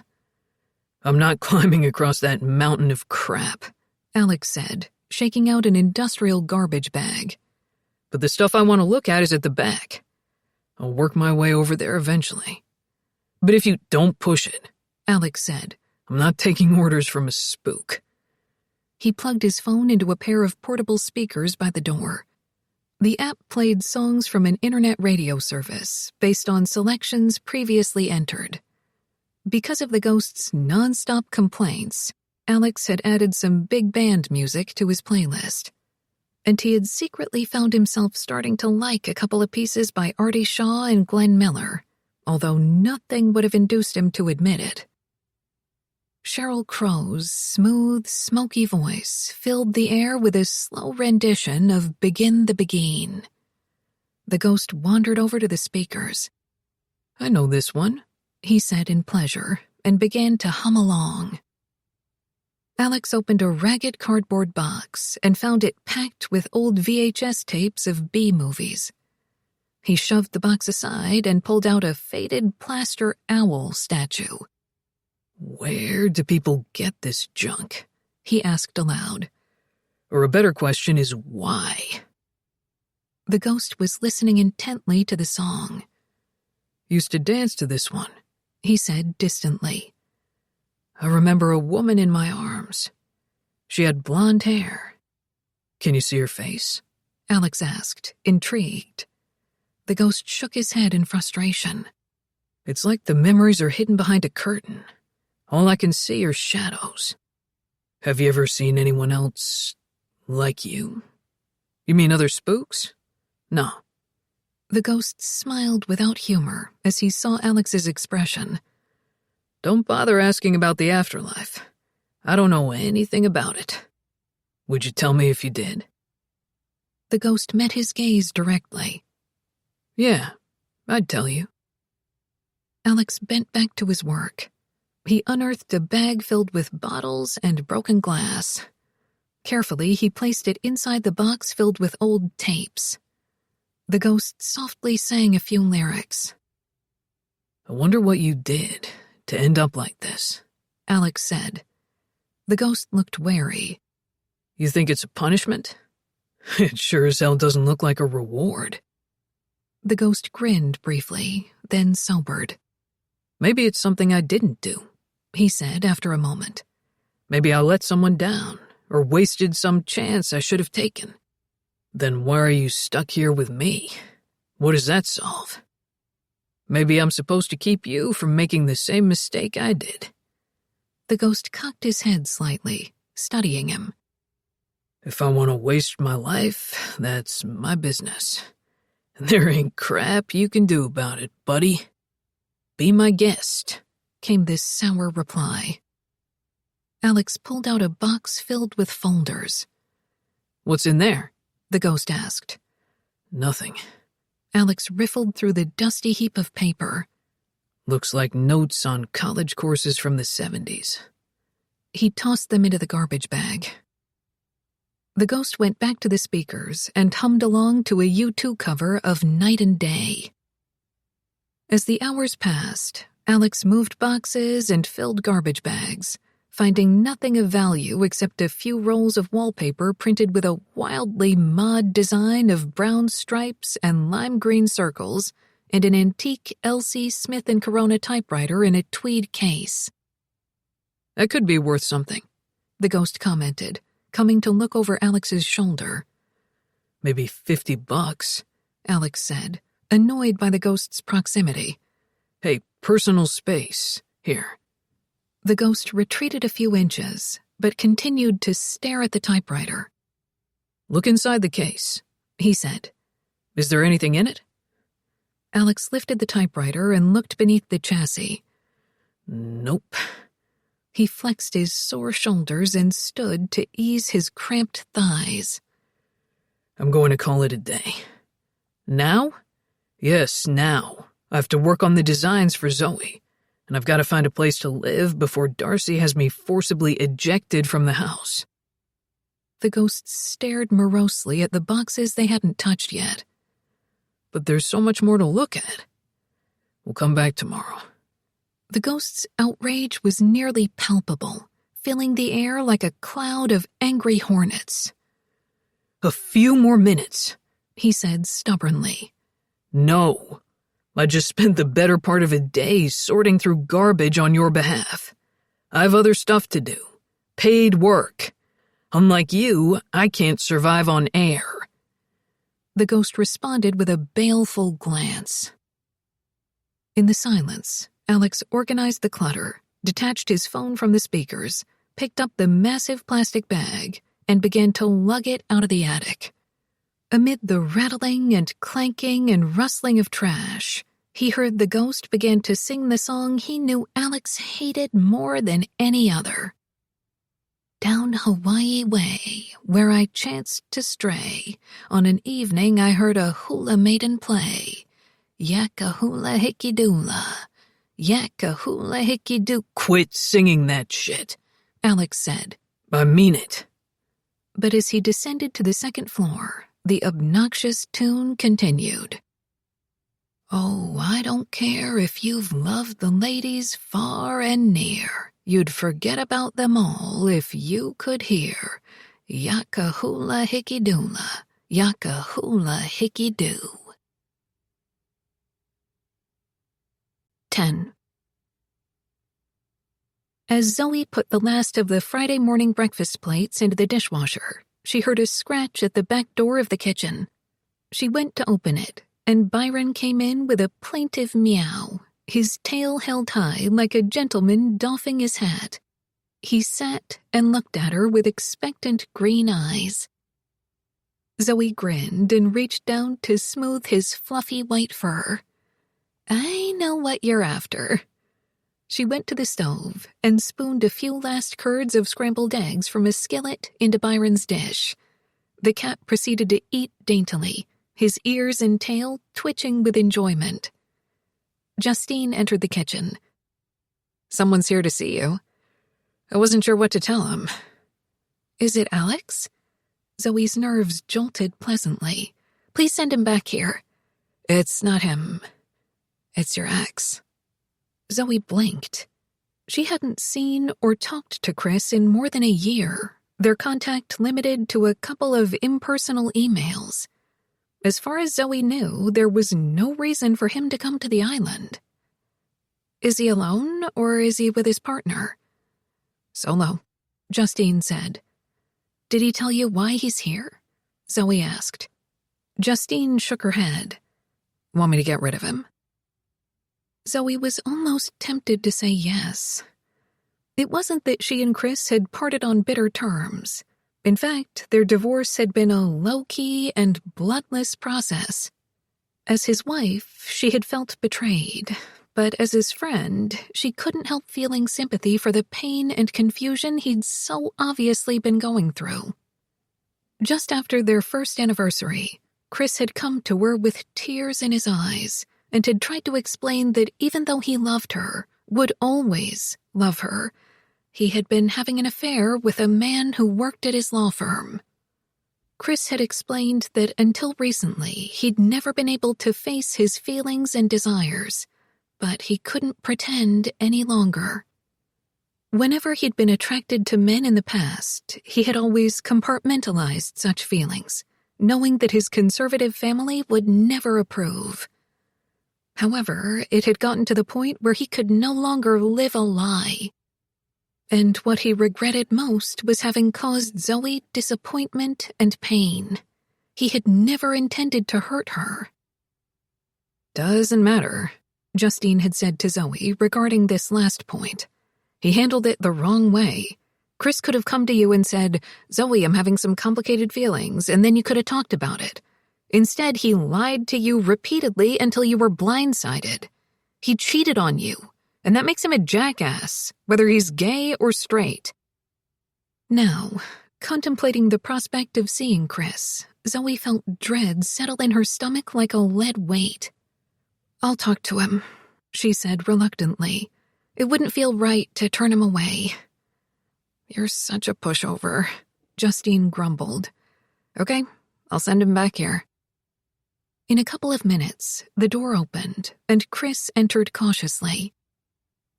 He was as handsome as ever, slim and fit, his hair the rich color of wheat. Chris had always been in great shape, and he was scrupulously careful with his diet, rarely eating red meat or drinking a second glass of wine. No butter, cream, or carbs, he had always told Zoe when she had cooked for him. She had obliged, even though she had found the restrictions more than a little aggravating. The first meal she had made for herself after she had moved out of their apartment had been a huge bowl of spaghetti carbonara, with a sauce of white wine, cream, and 3 entire eggs, the whole of it covered in a snowy layer of grated pecorino romano and Parmesan cheese and sprinkled with crisp shards of bacon. Chris smiled when he saw her. "Zoe," he said quietly, and stepped forward. An awkward moment followed as they moved toward each other in the beginnings of a hug and ended up clasping hands instead. Zoe was inwardly surprised by how good it was to see him again, and how much she had missed him. "You look wonderful," he said. "So do you." But she saw with concern that there was a weathering of sadness around his hazel green eyes, and lines of tension that had been carved too deep and too fast. Reaching into the pocket of his impeccably tailored blazer, Chris brought out a small object in a flannel pouch. "I found this behind the dresser the other day," he said, handing it to her. "Remember how hard we looked for it?" "My goodness," Zoe said as she saw the brooch inside the pouch. It had always been one of the favorites in her collection, a vintage silver and enameled teapot embedded with amethysts. "I thought I'd never see it again." I wanted to return it to you in person, Chris said. I knew how much it meant to you. Thank you. She gave him an unguarded smile. Are you staying on the island for the weekend? Yes. Alone? She brought herself to ask. They were both trying hard to be casual, to mask the awkward edges and corners of a conversation between two people who were trying to reconnect. Chris nodded. I needed to get away and do some thinking. I'm renting a waterfront house for a couple of nights, hoping to see some orcas, maybe do some kayaking. His gaze flicked around the kitchen, taking in the pans that still needed to be cleaned, the remains of breakfast. I came at a bad time. You're in the middle of stuff. No, it's fine. Do you want to stay for a few minutes and have some coffee? If you'll have some with me. Zoe motioned for him to sit at the table. She went to brew a fresh pot of coffee. Rather than take a chair, Chris leaned back against the sturdy table and watched her. Where is the house you're renting? Zoe asked, measuring coffee into a filter basket. It's at Lonesome Cove. Chris paused before adding, apropos name in my current situation. Oh, dear. Zoe went to fill the coffee pot at the sink. Trouble with your partner? I'll spare you the details, but a lot has been running through my mind.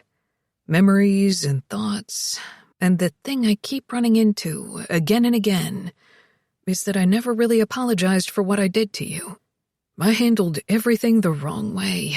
I'm so sorry for that. He closed his mouth and set his jaw, but a muscle in his cheek twitched like an overstretched rubber band. Carefully, Zoe brought the pot of water to the coffee machine and poured it in. But you did, she said. You apologized more than once. And maybe you could have handled it better, but I can't imagine how difficult it must have been for you. I was so focused on my own hurt feelings that I didn't think about how scary it would be for you to come out. How tough it would be to face everyone's reactions. I forgave you a long time ago, Chris. I haven't forgiven myself, Chris said, clearing his throat roughly. I didn't take responsibility. I told you it wasn't my fault. I didn't want to think about what I was putting you through. For a while, I sort of became a teenager again, going through all the phases I missed during adolescence. I'm so sorry, Zoe. At a loss for words, Zoe started the coffee maker and turned to face him. Her hands smoothed repeatedly over the bib front of her white chef's apron. It's okay, she eventually said. It's really okay. I'm fine. But I'm worried about you. Why do you seem so unhappy? Won't you tell me what's wrong? He left me for someone else, Chris said with a ragged laugh. Fitting justice, right? I'm sorry, she said gently. How long ago? A month.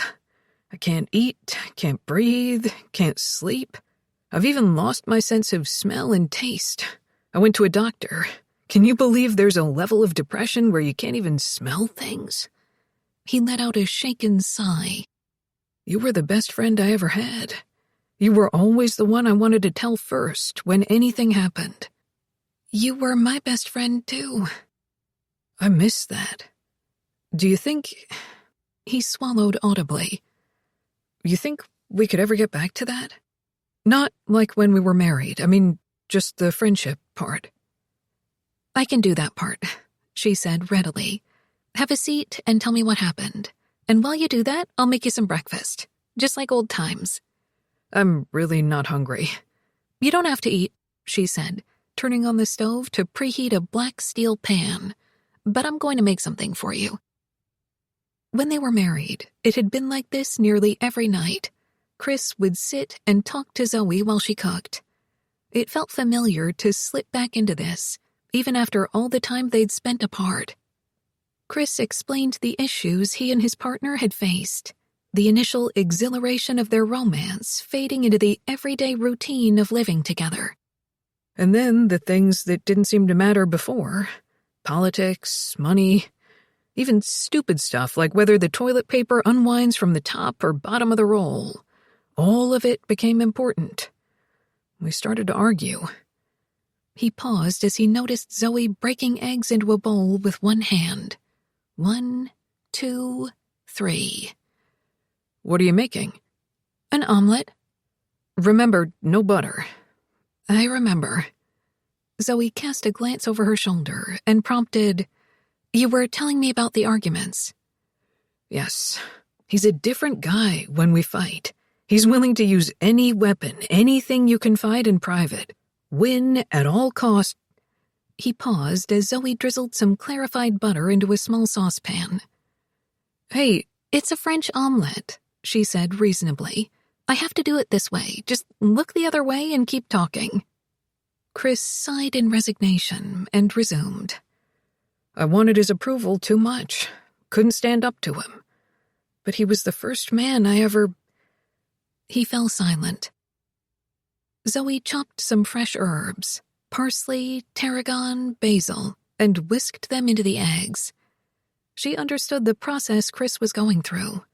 She knew how many ways you could find to blame yourself after a breakup, how you recounted 100 conversations to figure out what you should or shouldn't have said, how you constantly wanted sleep even when you'd already been sleeping too much and you couldn't eat even though your body was famished, and how inexplicably foolish you felt when someone else had failed at loving you. "There's no way of knowing how a relationship will turn out," Zoe said. "You gave it a try." Did I ever? Chris said bitterly, still not looking at her. But I have no more luck being gay than I did being straight. Chris, hardly anyone ends up with the first person they love. Some people don't end up with anyone at all. I don't want to be one of those. Justine says if you never find Mr. Right, you should have as much fun as possible with a lot of Mr. Wrongs. He let out a bleak laugh. That sounds like Justine. And she says you learn something from every relationship. What have I learned? He asked glumly.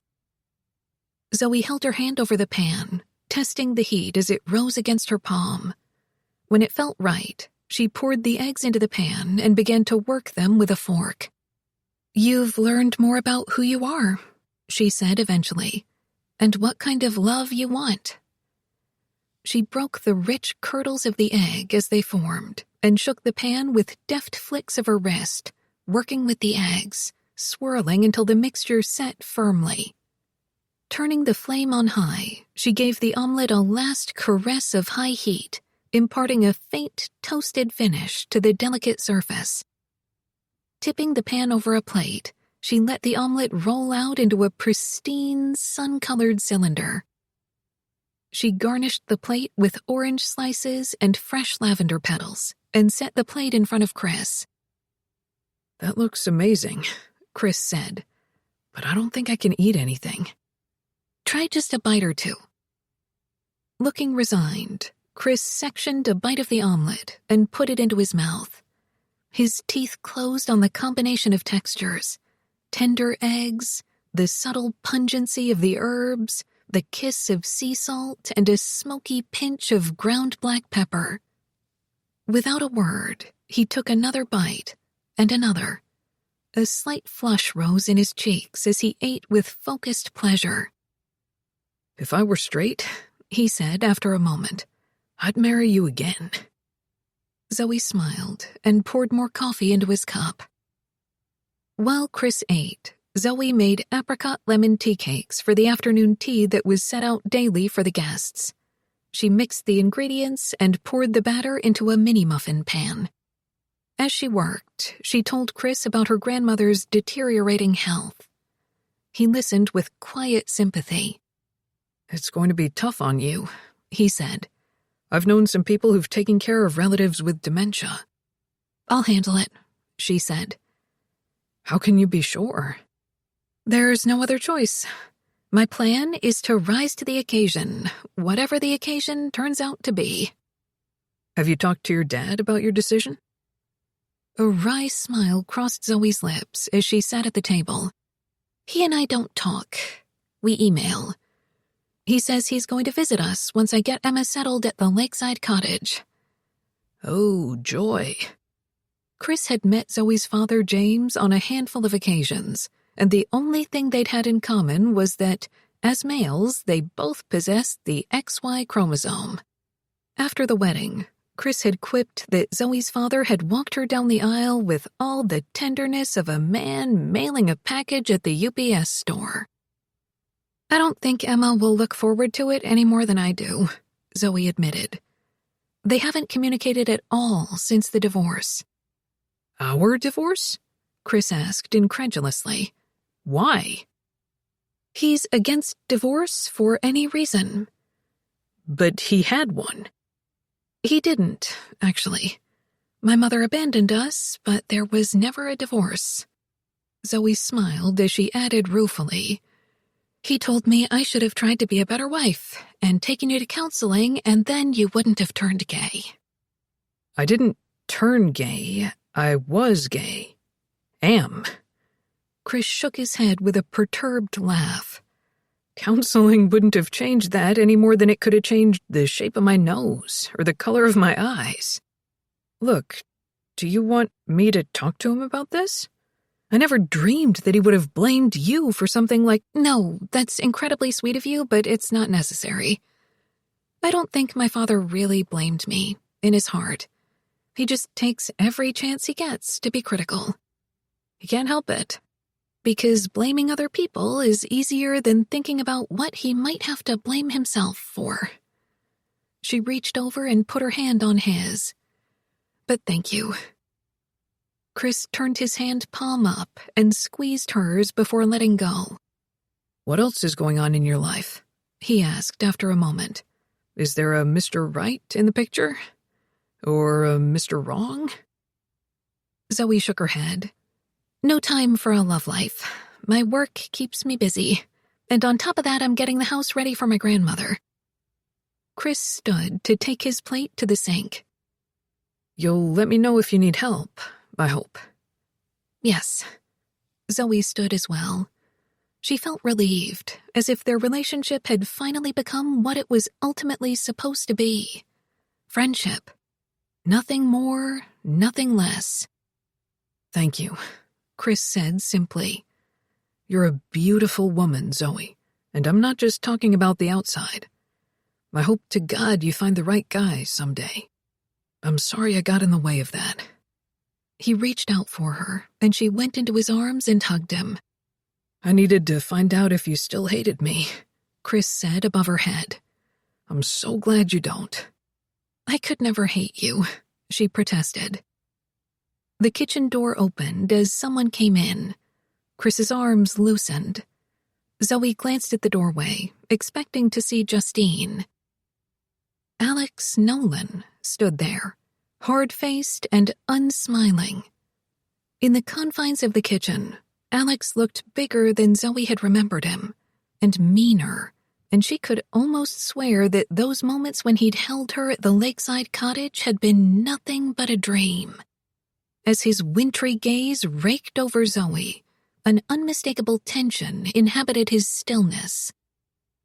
Hi, Zoe said. This is my ex-husband, Chris Kelly. Chris, this is Alex Nolan. He's going to do the remodeling for the lake house. That hasn't been decided yet, Alex said. Still keeping an arm around Zoe's shoulders, Chris reached out to shake Alex's hand. Nice to meet you. Alex returned the handshake in a businesslike manner, his gaze returning to Zoe. I'll come back another time, he said brusquely. No, please stay. Chris was just leaving. Seeing the accordion-pleated folder in his hand, Zoe asked, Are those the plans? I would love to see them. Alex returned his attention to Chris. Although his expression betrayed nothing, a sense of hostility seemed to char the air. You live on the mainland? He asked. Seattle, Chris said equably. Got family here? Just Zoe? The reply was followed by a silence as prickly as a dead juniper bramble. Removing his arm from Zoe, Chris murmured, "Thanks for breakfast, and for everything else." "Take care," she said softly. A metallic jingle cut through the air. Alex was fiddling with his car keys in a show of impatience. Chris exchanged a private glance with Zoe, his brows drawing together as if to ask silently, what is his deal? Zoe wasn't entirely certain. She gave Chris a bemused little shake of her head. Her ex-husband left the kitchen, closing the door carefully behind him. Zoe turned to confront Alex. He was more casually dressed than she'd ever seen him, in a gray t-shirt and paint-stained jeans. The worn attire looked good on him, the denim clinging loosely to the hard lines of his body, shirt sleeves taut over sturdy arms. "Would you like some breakfast?" Zoe asked. "No thanks." Alex went to set his wallet and keys on the table. He removed a sheaf of paper from the folder. "This won't take long. I'll point out a couple of things and leave the drawings with you." "I'm not in a rush," Zoe said. "I am." A frown knit between her brows. She came to stand beside him at the table, while he spread out meticulous floor plans, elevations, and interior renderings. Alex spoke without looking at her. "Later I'll bring some catalogs so you can look at finishes and fixtures. How long have you been divorced?" Zoe blinked in confusion at the abrupt question. "A couple of years." He showed no reaction other than a deepening of the brackets on either side of his mouth. "We'd been best friends since high school," Zoe said. "As it turned out, we should have just stayed friends. I haven't seen Chris for a long time. He just showed up this morning out of the blue." "What you do with your ex is your own business." Zoe didn't like the way he'd worded that. "I'm not doing anything with him. We're divorced." His shoulders hitched in a taut shrug. "A lot of people have sex with their exes." She blinked in consternation. "What's the point of sleeping with someone after you divorce them?" "Convenience." At her uncomprehending stare, Alex elaborated. "No dinners, no pretenses, no manners. It's the equivalent of a takeout meal." "I don't like takeout meals," Zoe said, affronted.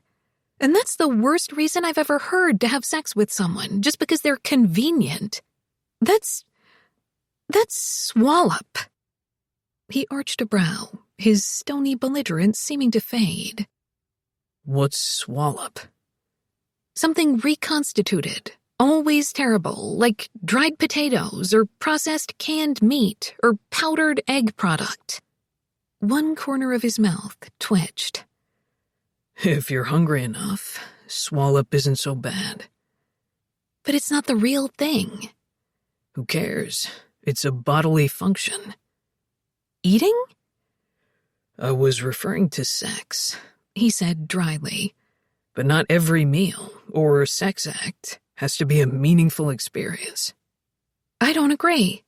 To me, sex is about commitment, trust, honesty, respect." "Jesus." He had begun to laugh quietly, not in a nice way. "With standards like that, do you ever get laid?" Zoe stared at him indignantly. As Alex looked back at her, his amusement dissolved. He braced his hands on the table on either side of her, their bodies close but not touching. Her breath shortened, and her heart began to beat in a wild staccato. His face was right above hers, the touch of his breath cool and sweet, like cinnamon gum. "Haven't you ever had sex just for the hell of it?" Zoe blinked. "I'm not sure what you mean," she managed to say. "I mean rock your world sex with someone you don't give a damn about. Raw, hardcore, wrong on every level. But you don't care, because it feels too good to stop. You do anything you want, because you don't have to talk about it afterward. No rules, no regrets. Just two people in the dark, roughing each other up in all the right ways. For a split second, Zoe's unruly imagination seized on the idea, and a jolt of heat went to the pit of her stomach. She could feel her pulse beating at the front of her throat. Alex's gaze tracked the visible throb before returning to her dilated eyes. In an abrupt motion, he pushed away from her. You should try it sometime, he advised coolly. Looks like your ex is available. Zoe tucked her hair behind her ears and made a show of retying her apron. Chris didn't visit me for that, she eventually said. He just broke up with his partner. He needed to talk it over with someone.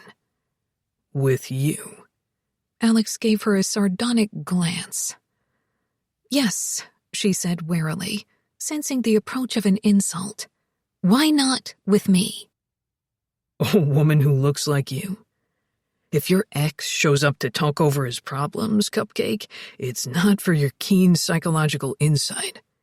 It's a booty call. Before she could reply, the oven timer went off. Stung, Zoe was tempted to order him out of her kitchen. She picked up a couple of pot holders and went to the oven. As soon as she opened the door, the heady fragrance of hot cake poured out in a perfumed steam of apricot and vanilla and heady spices. Taking deep breaths of the opulent sweetness, Zoe reflected that Alex was the most cynical man she'd ever met. How terrible it would be to view the world the way he did. If he weren't such an arrogant bully, she might have felt sorry for him. Reaching into the oven with a potholder in each hand, Zoe grasped the heavy-gauge steel pan. As she pulled it out, the burning edge of the pan touched the inside of her arm, and she inhaled sharply. She was so accustomed to minor kitchen mishaps that she didn't say a word, only set the pan calmly on the counter. Alex was at her side in an instant. What happened? Nothing. His gaze shot to the angry red splotch on her arm. Scowling, he pulled her to the kitchen sink and started cold water running from the faucet. Hold it under there. Do you have a first aid kit? Yes, but I don't need it. Where is it? In the cabinet under the sink. Zoe moved a few inches to the side so he could open the door and extract the white plastic box. It's just a little burn, she said, pulling her arm out of the water to look at it. Not even enough to blister. Alex took her wrist to reposition her arm under the water. Keep it there. You're overreacting, she told him. Do you see the marks on my hands and arms? All cooks have scars. This spot on my elbow, she showed him her free arm. That was when I tried to rest my arm on the counter after forgetting that I'd just set a hot pan there. She pointed to places on her left hand. And these marks are from knives. This was from trying to pit an avocado that wasn't ripe enough, and this was from deboning fish. Once I stabbed right through my palm while shucking oysters. Why aren't you wearing protective gear? He demanded. I suppose I could wear a chef's jacket, Zoe said. But on hot days like this, it wouldn't be very comfortable. You need Kevlar welding sleeves. I can get you some. Darting a bemused glance at Alex, Zoe realized he wasn't joking. Some of her irritation faded. I can't wear welding sleeves in the kitchen, she said. You need some kind of protection. Alex took her free hand and examined it with a lingering frown, his fingertips moving from one small white scar to another. I never thought about cooking being dangerous, he said. Unless one of my brothers or I were trying to eat something we'd made. The brush of his fingers caused a ripple of sensation to run up her arm. None of you can cook? She asked. Sam's not too bad. Our oldest brother, Mark, is limited to making coffee, but it's good coffee. And you? I can build a great kitchen. I just can't make anything edible in it. Zoe made no protest as he adjusted her arm under the water again. He cradled her hand as if it were an injured bird. You have scars too. Zoe dared to put her fingertip against a thin line on the side of his forefinger. "What's that from?" "Box cutter." She moved to another healed-over mark, a deep gouge on the pad of his thumb. "And this?" "Table saw." Zoe winced. "Most carpentry accidents come from trying to save time," Alex said. "Like when you need to construct a jig to hold something in place while you're running a router. But instead, you wing it, and then you pay for it." He released her hand and opened the first aid kit, rummaging until he found a small bottle of acetaminophen. "Where do you keep the glasses?" "The cabinet over the dishwasher." Alex took a juice glass from the cabinet and filled it with water from the refrigerator dispenser. He gave 2 tablets to Zoe and handed her the water. "Thank you," she said. "I think my arm's okay now." "Give it a little more time. Burn damage keeps going for a few minutes after it starts." Resignedly, Zoe stared at the water as it streamed over her skin. Alex stayed beside her, making no move to touch her again. Unlike the companionable silences she'd shared with Chris, this silence was tense and voltaic. "Zoe," he said in a rough, soft murmur. "What I said to you earlier, I was out of line. Yes, you were." I apologize." Guessing that he was a man who made apologies rarely and never easily, Zoe relented. "It's okay." In the charged silence that followed, Zoe became acutely conscious of Alex's solid presence beside her, the steady counterpoint of his breath to her own. He reached out to test the temperature of the water, his forearm heavily muscled and dusted with dark hair. She glanced discreetly at the hard perfection of his profile, the dark angel handsomeness of a man who stole his pleasures wherever he could find them. The hints of dissolution, the subtle shadows beneath his eyes, the hollows of his cheeks, only made him seem sexier, elegantly lethal. An affair with him would cost a woman every ideal she had. Justine was right. If Zoe wanted to start dating again, Alex was not the one to start with.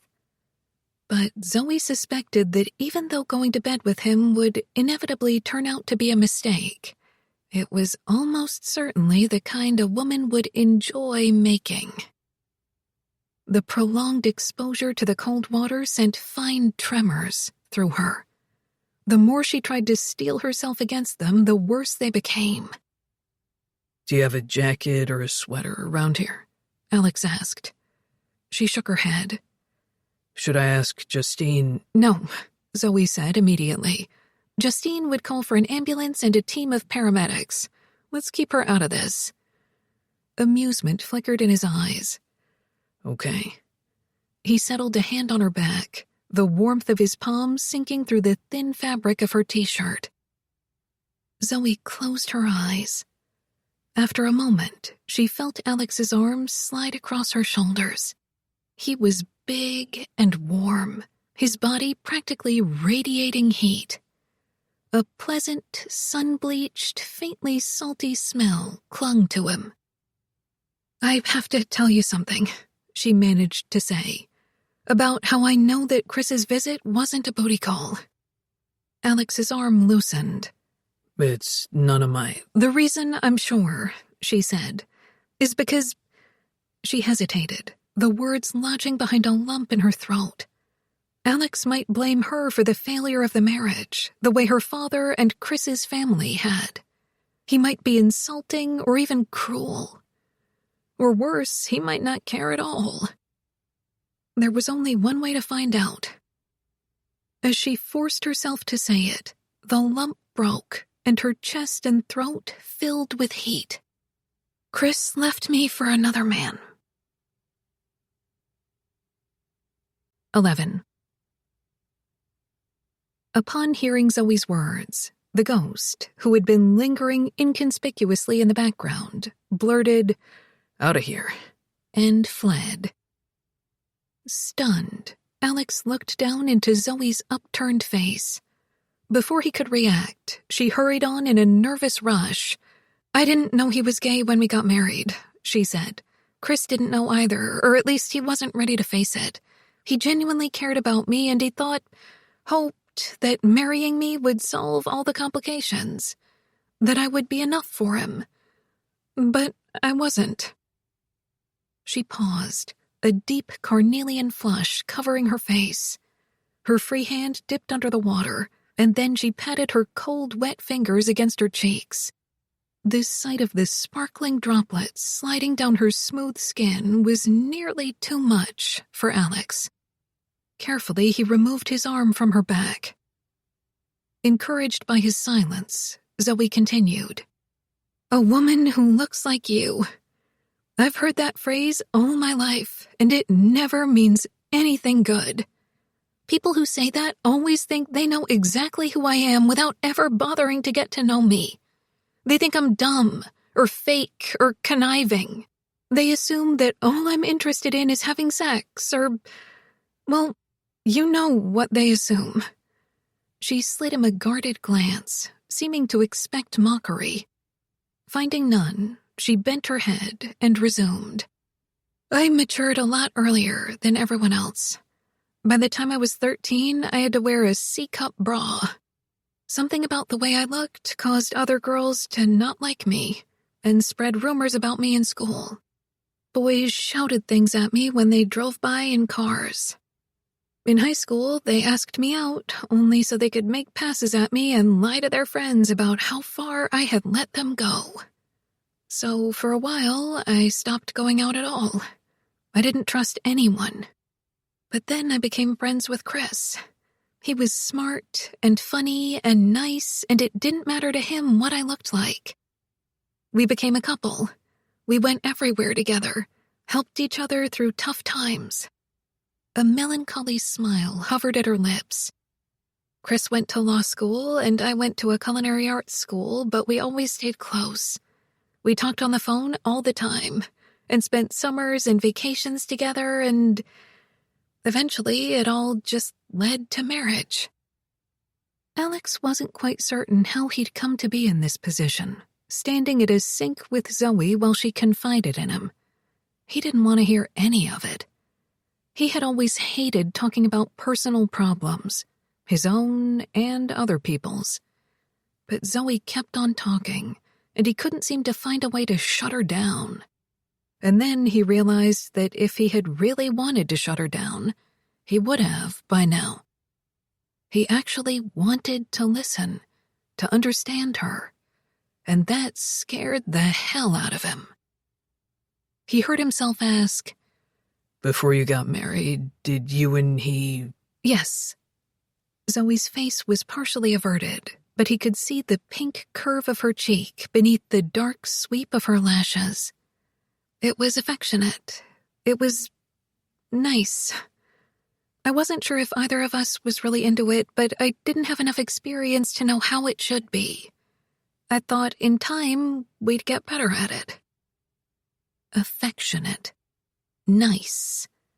Alex's brain summoned thoughts of Zoe's luscious, naked body and what he would have done to her, given half a chance.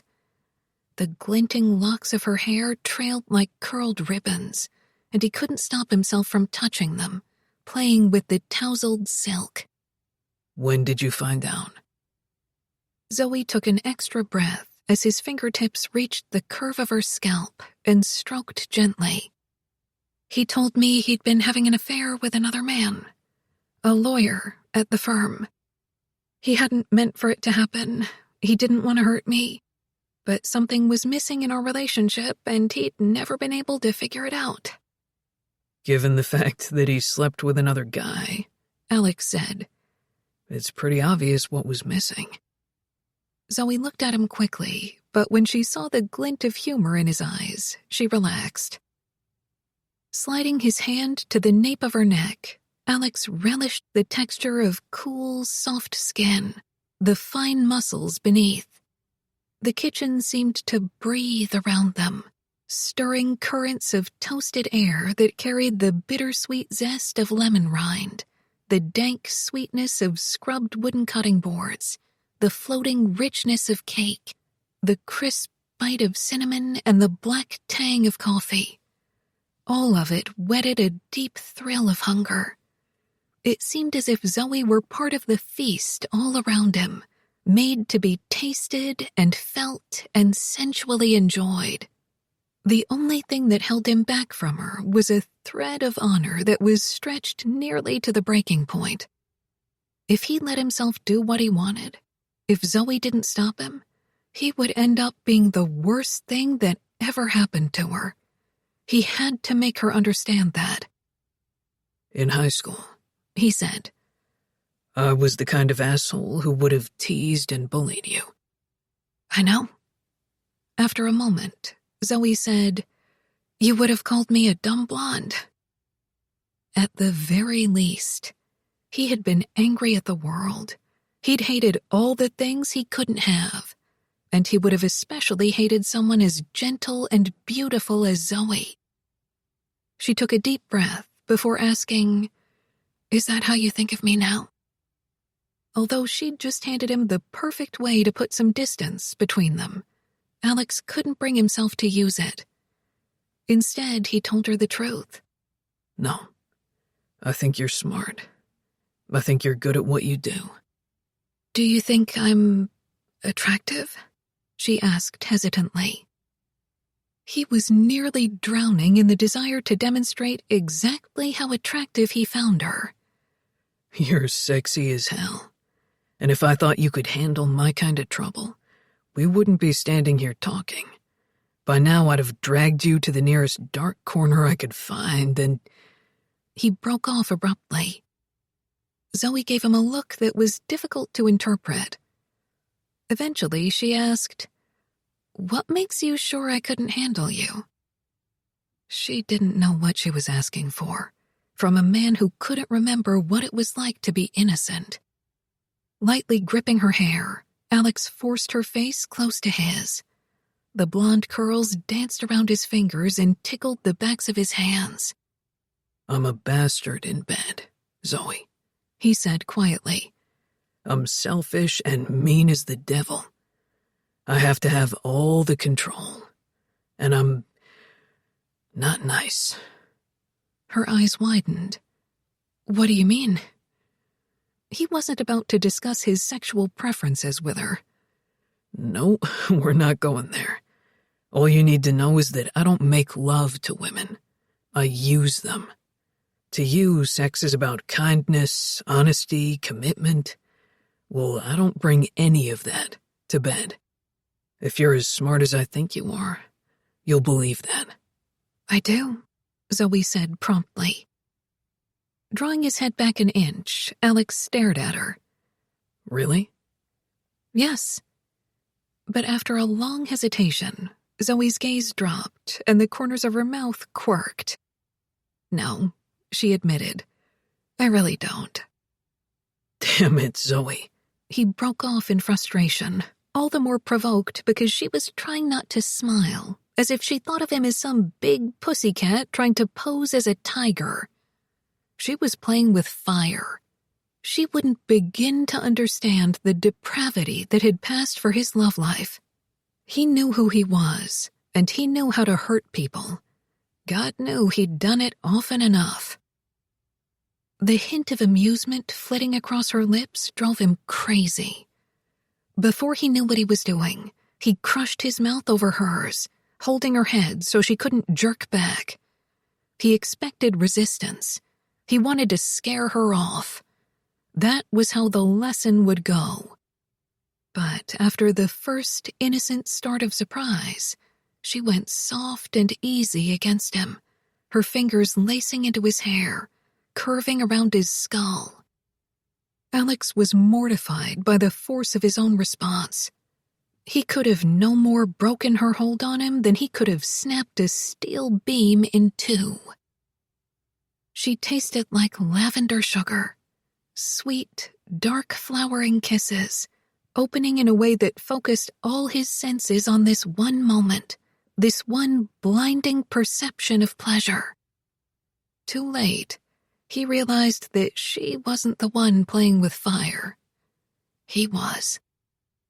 He reached down to gather her in, all the deep curves and persimmon-smooth skin and silky heat. The feel of her was so lush, so unlike his ex-wife's spareness, that he kept adjusting his hold, trying to fit her more closely against him, and the voluptuous friction aroused him unbearably. Once, when he was still a teen, he'd been body surfing on a trip to Westport with friends, and he'd timed a 6-foot wave badly.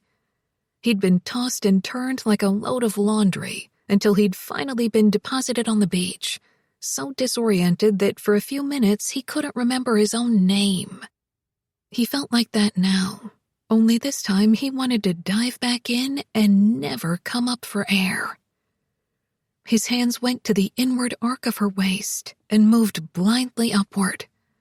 Reaching the sides of her breasts, he encountered the edges of a bra with sturdy straps designed to support substantial curves. His fingertips followed the straps in restless strokes, up to the tops of her shoulders, back down again. Her mouth broke from his. Alex stood there panting with fractured breaths. Zoe held his gaze, her eyes pure blue and drowsy and intent. She had no understanding of how close to the edge he was. She reached behind her waist to untie her apron, and then the straps behind her neck. The garment dropped limply to the floor. Rising on her toes, she kissed him again, her fingers touching the sides of his face, stroking tenderly. This moment would haunt him for the rest of his life.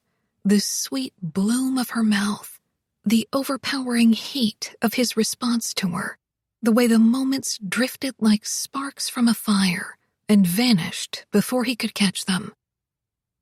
He felt her reaching awkwardly for his hands, trying to pull them to her. She wanted him to touch her. God help him. If he started, he wouldn't be able to stop. But his will eroded in the rush of pure feeling, and resisting her was no more possible than stopping his own heart from beating. Zoe took his stiff wrist and shyly urged his hand to the front of her shirt. The backs of his fingers brushed against her breast, the tip jutting distinctly against the elastic webbing of the bra. For a second, he couldn't breathe. His hand opened to cup the luxurious weight, his thumb rubbing the peak in savoring circles until she gasped against his lips.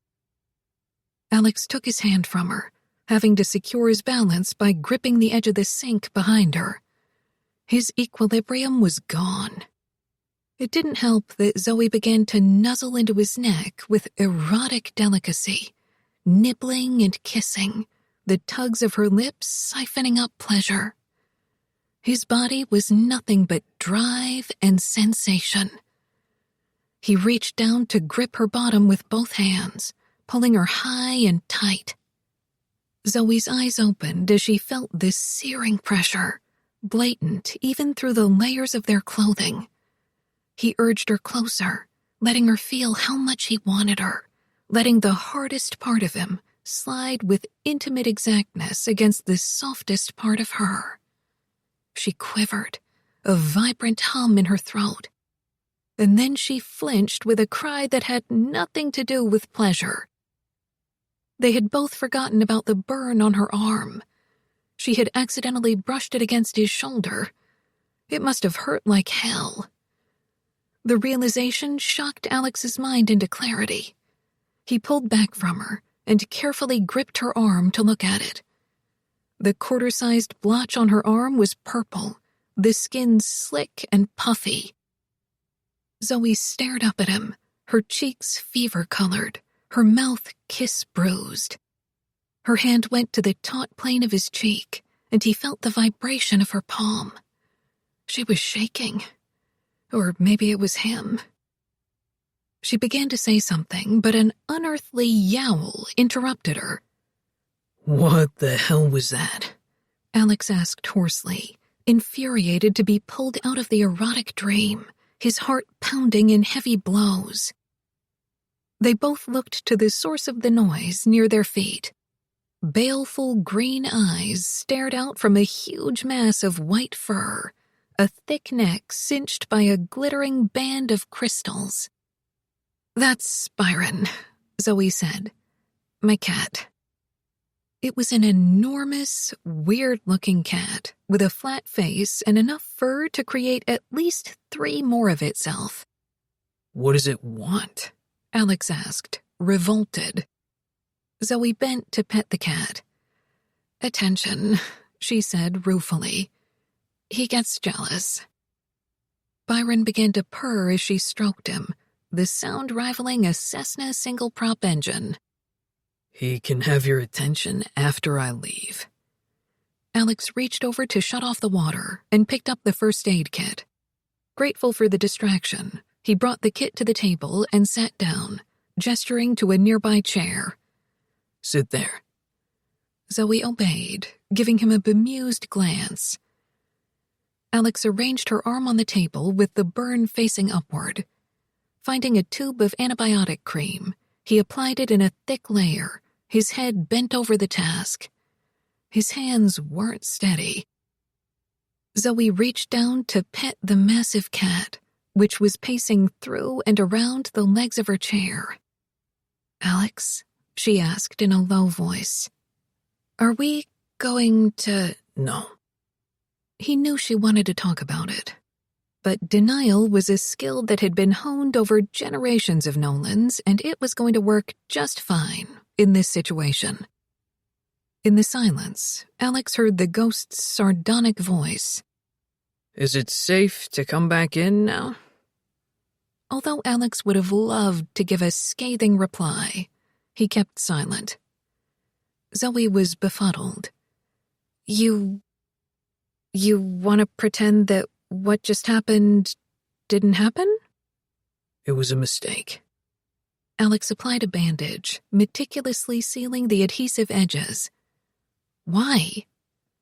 Alex didn't bother to soften the impatient edge of his tone. "Look, you and I don't need to know each other any more than we already do. You've got nothing to gain and everything to lose. You need to find some decent guy to go out with. Someone who'll take it slow and talk about your feelings and all that sensitive crap. You need a nice guy. And that's not me." "I'll say," the ghost chimed in. "So we're going to forget about this." Alex continued. "No discussions, no repeat performances. If you want to find some other contractor for the remodel, I'll totally understand. In fact, no," the ghost protested. "I want you," Zoe said, and blushed hard.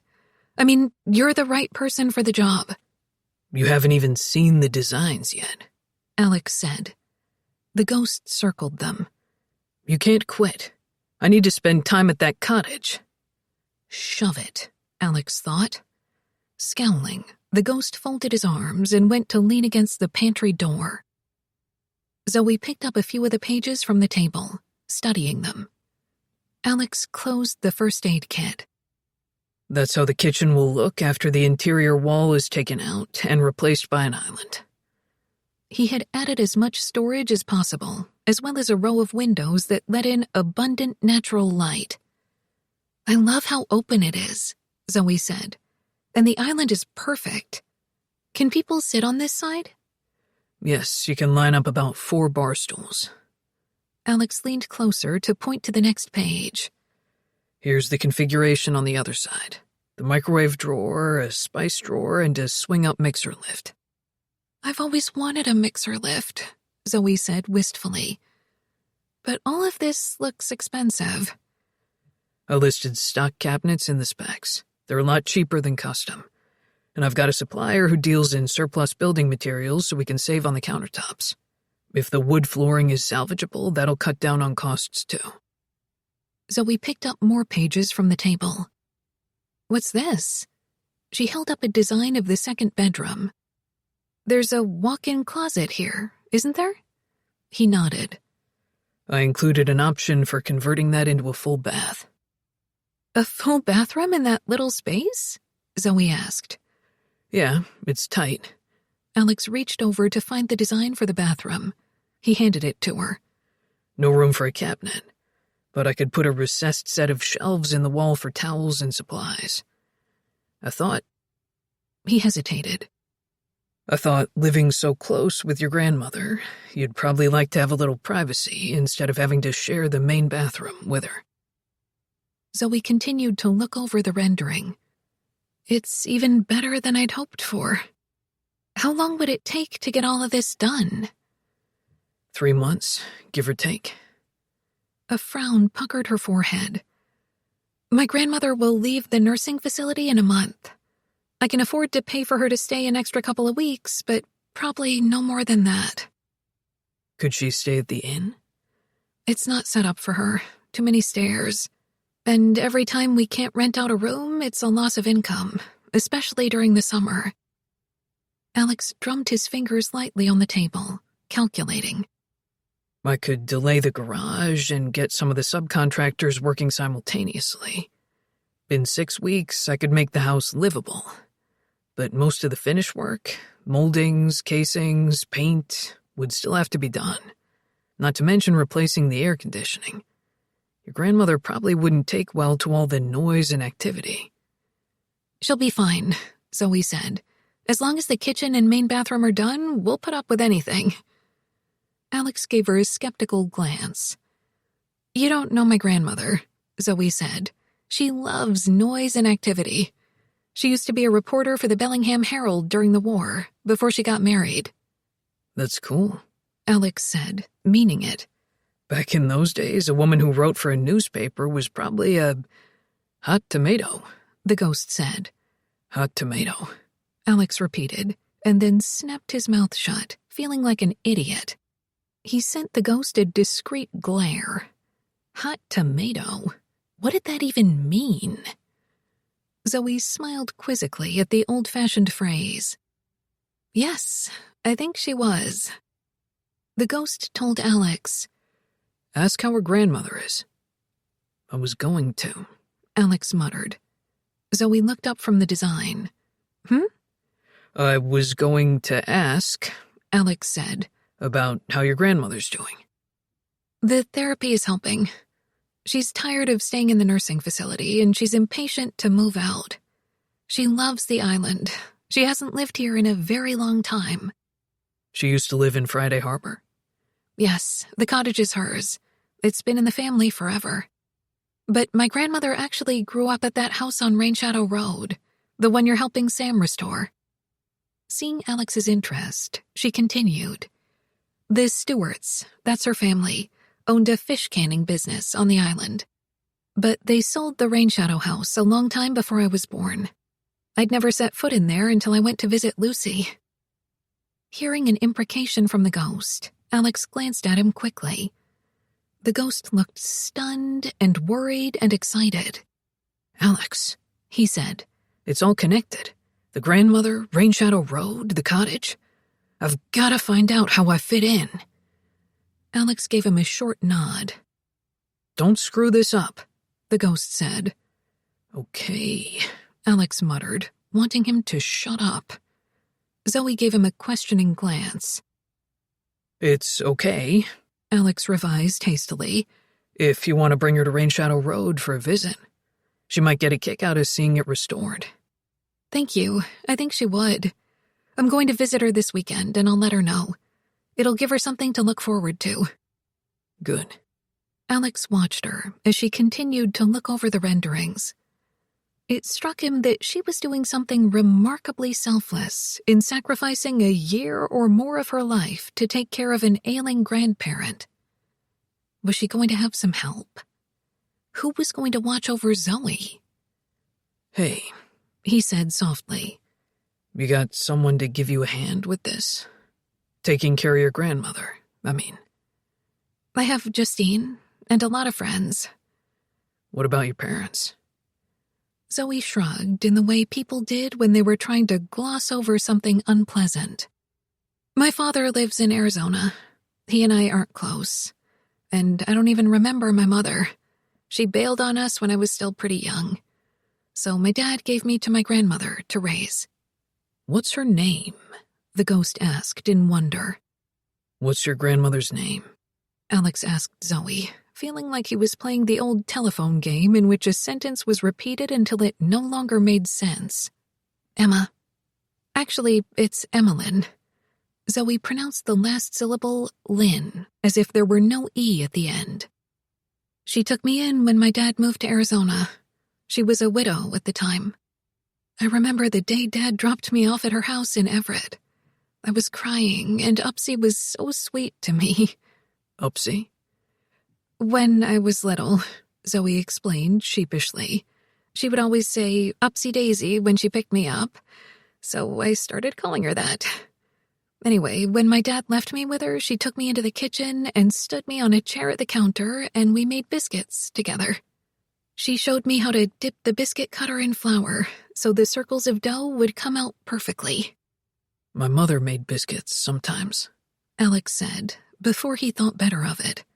He wasn't in the habit of revealing anything about his past to anyone. From scratch or from a mix? From a can. I liked to watch her hit it against the countertop until it split open. Zoe looked so horrified that he was privately amused. They weren't bad biscuits, he told her. I'll make you some buttermilk biscuits right now, she said. I could whip them up in no time.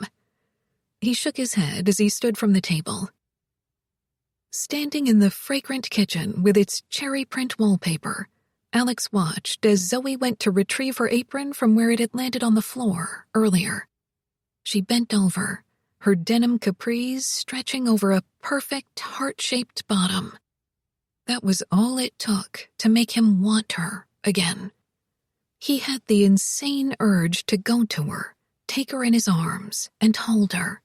Just hold her and breathe her soft fragrance while the minutes bit through a long, quiet hour.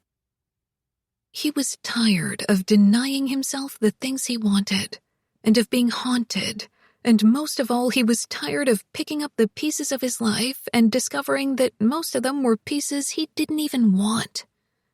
He'd learned nothing from his failed marriage with Darcy.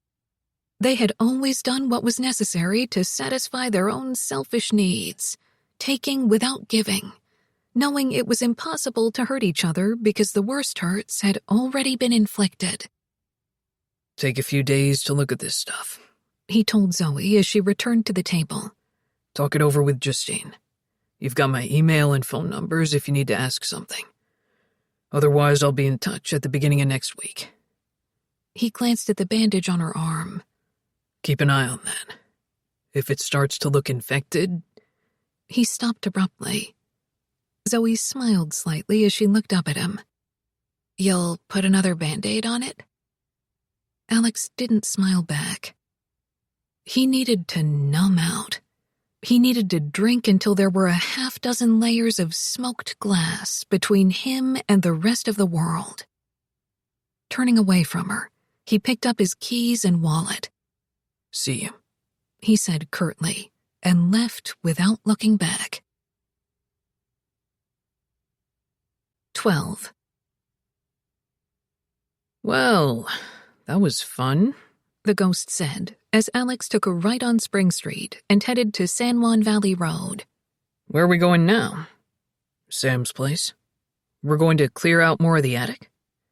Among other things. What other things? Exasperated by the constant necessity of having to explain his every move, Alex said, I want to catch up with my brother. I haven't talked to him in a while.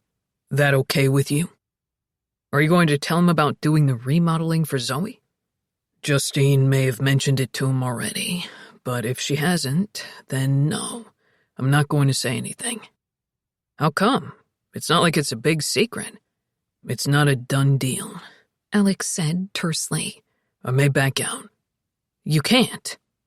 Watch me. Alex found perverse satisfaction in riling the ghost.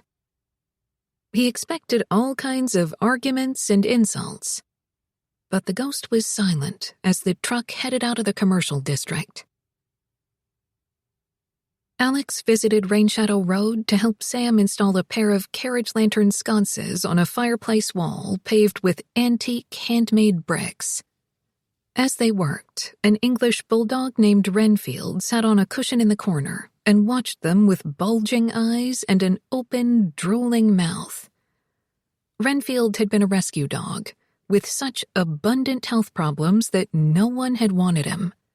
Somehow, Mark's girlfriend, Maggie, had sweet-talked him into taking in the dog, and although Sam had initially protested, he had eventually caved as well. It was hardly a surprise that Renfield paid no attention to the presence of a ghost in the room. I thought dogs were supposed to have a sixth sense about supernatural beings, the ghost had once remarked to Alex. On his best day, Alex had replied, he's only got about 3 senses working right. As they worked together on the installation, it was clear that Sam was in the kind of relaxed good mood that could only have come from recently getting laid.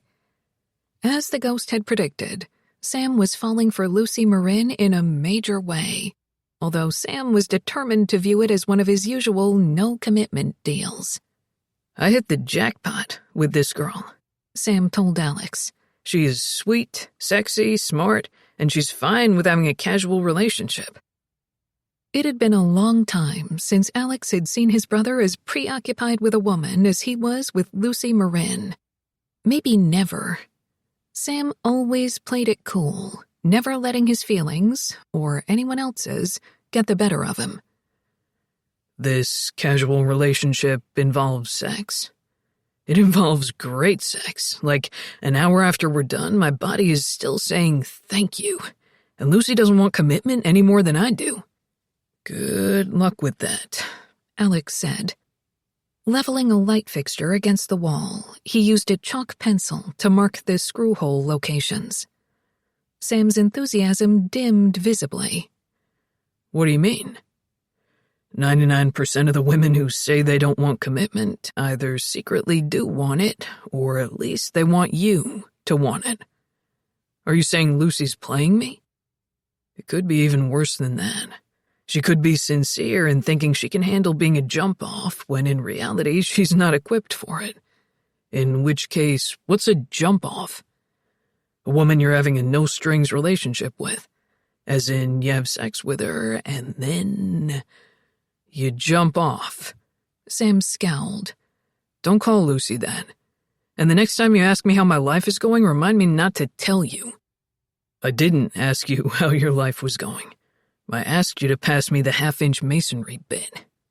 Here, Sam said in annoyance, giving him the drill bit.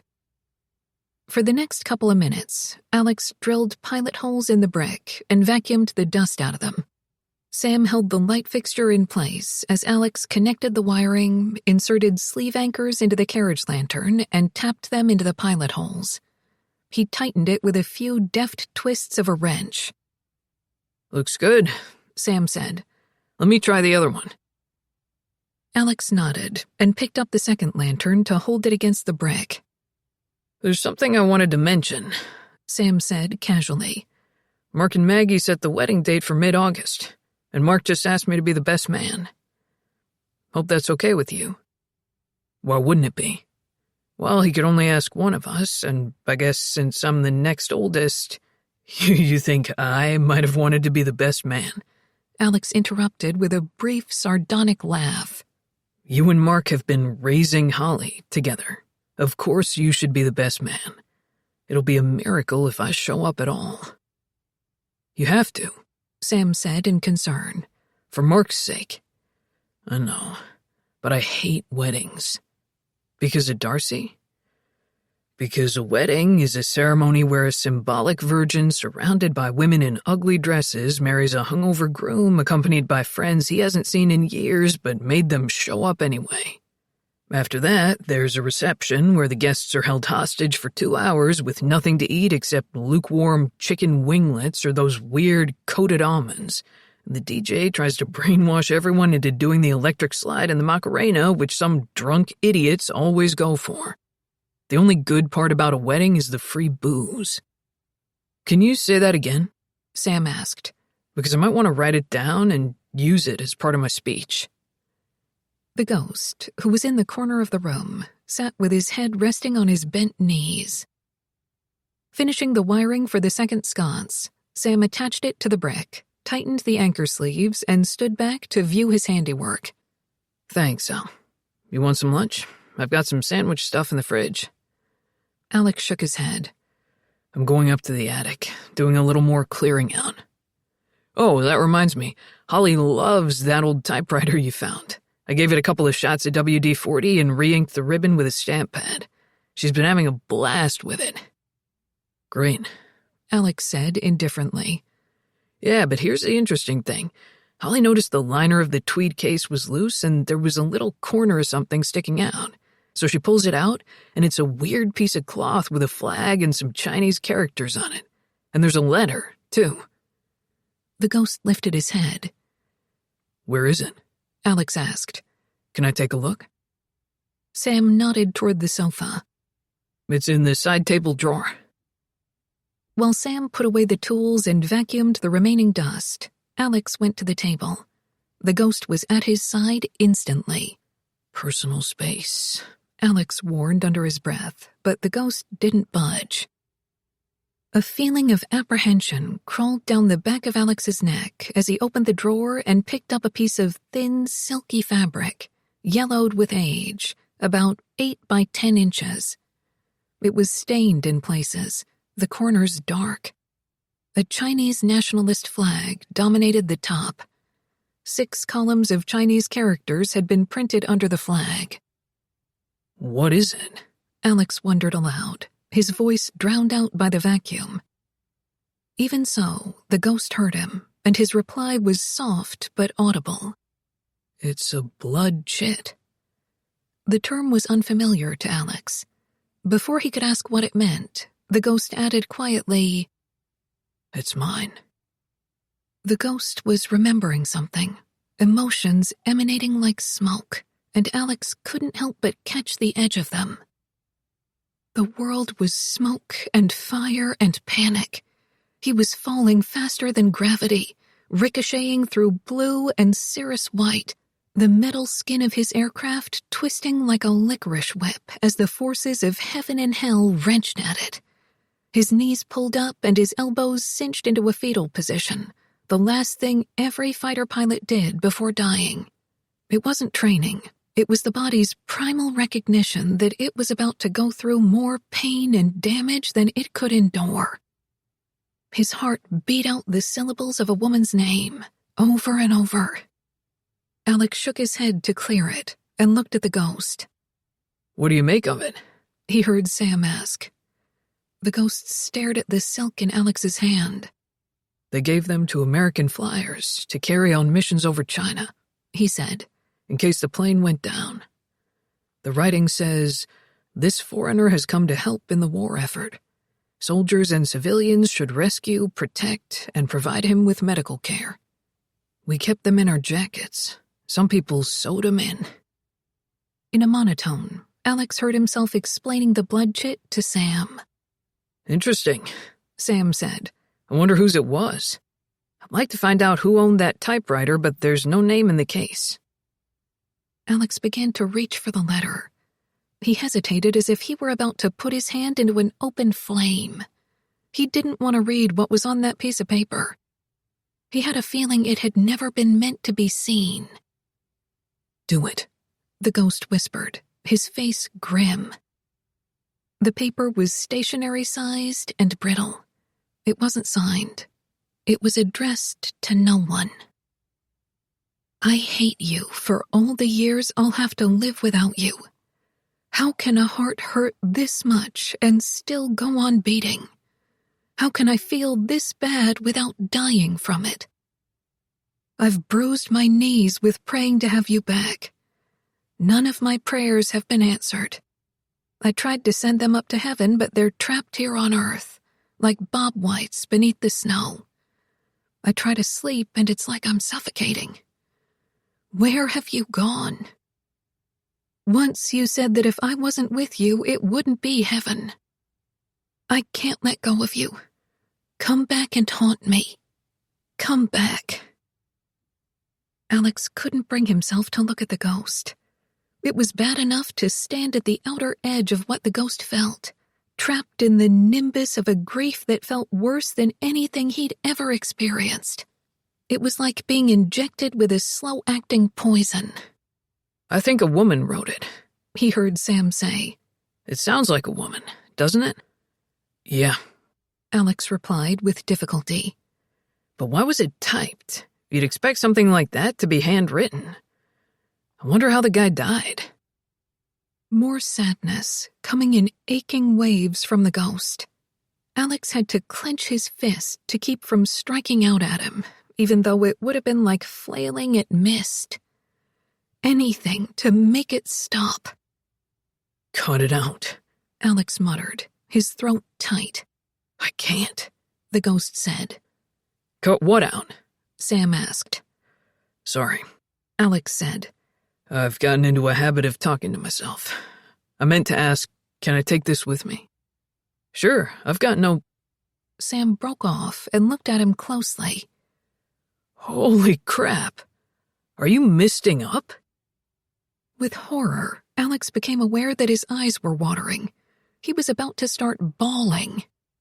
Dust, he managed to say. Turning away, he added in a muffled voice, I'm going upstairs. Work on the attic. I'll come up and help you. No, I'm on it. You sweep up down here. I need some private time. You get a lot of private time already, Sam said. Maybe it wouldn't hurt to have some company. That almost provoked a laugh from Alex. I haven't been alone for months, he wanted to tell his brother. I'm being haunted. He could feel the weight of Sam's gaze. Al, you okay? His brother asked. I'm just great, Alex said viciously, heading out of the room. The ghost's mood hadn't eased by the time they reached the attic. Alex reflected grimly that there was something worse than being followed everywhere by a spook, and that was being followed by a spook who had gone full emo on him. It may have escaped your notice, Alex said in a murderous tone, that I suck at dealing with my own baggage. I'm damned if I can deal with yours. At least you know what your baggage is, the ghost said, glaring at him. Yeah, which is why I spend half my time drinking to forget it. Only half? Came the sarcastic rejoinder. Alex brandished the handful of printed silk in one hand. You really think this was yours? Take it easy with that. Yes, it's mine. Alex held up the letter in his other hand. And you think this was about you? The ghost responded with a single nod. His eyes were midnight dark, his features grim. I think Emma wrote it. Emma? Alex blinked in astonishment, his fury fading. Zoe's grandmother? You think you and she... Slowly, he made his way to the staircase and lowered to the top step. That's a hell of a leap to take, he said, with nothing to back it up. She was a writer for the Herald, I know, and she lived here, and maybe there's some minuscule chance that typewriter might have been hers.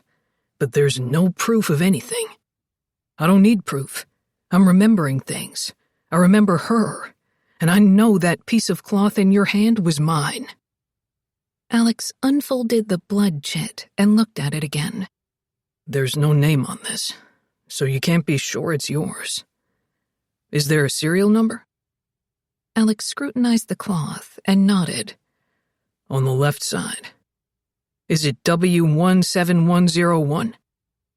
As Alex read the serial number, W17101, his eyes widened.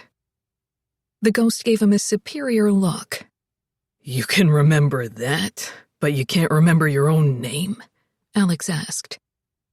The ghost glanced over the heaps of boxes and objects in the attic, the packed-away memories shrouded by dust and years. I remember that I was once a man who loved someone. He began to pace, his hands shoved deep in the pockets of his bomber jacket. I need to find out what happened. If Emma and I got married, if you what? You died. Maybe I didn't. Maybe I came back. From a plane crash? Alex asked sarcastically. From what I could tell, it was a hell of a lot more than a bumpy landing. The ghost seemed determined to invent some kind of happy ending for his story. When you love someone that much, you wouldn't let anything stop you from going back to her. You would survive no matter what. Maybe it was all on her side. Maybe to you it was just a fling. I still love her, the ghost said with quiet ferocity. I still feel it. Locked up in here. The ghost put a fist on his own chest. And it fucking hurts. Alex believed that, because it hurt just to be near it. He watched the ghost resume pacing.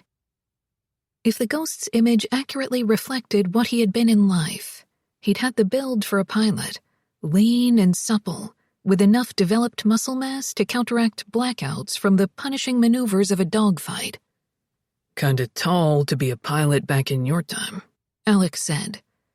I could fit in a P-40, the ghost said distantly. You flew a Warhawk? Alex asked, fascinated. In his boyhood, he had once built a model of the distinctive shark-toothed World War II plane. You sure? Pretty sure. The ghost was lost in thought.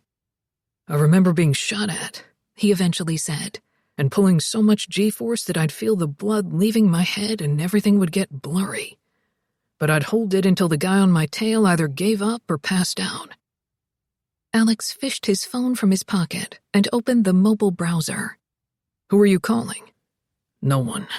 I'm trying to find out if there's some way to identify a pilot with this serial number on this thing. After a minute or two of searching, Alex found a page of information. He frowned as he read. What is it? The ghost asked. Out of luck. No master list. They were issued in bulk from different U.S. and Chinese sources. Some of them were reissued to new pilots after the first ones died. And since the serial numbers were considered classified information, the lists they did have were probably destroyed. Look up Emmeline Stewart, the ghost said. Not on this phone. The connection's too slow. Alex scowled at the tiny glowing LCD screen. I need a laptop for this.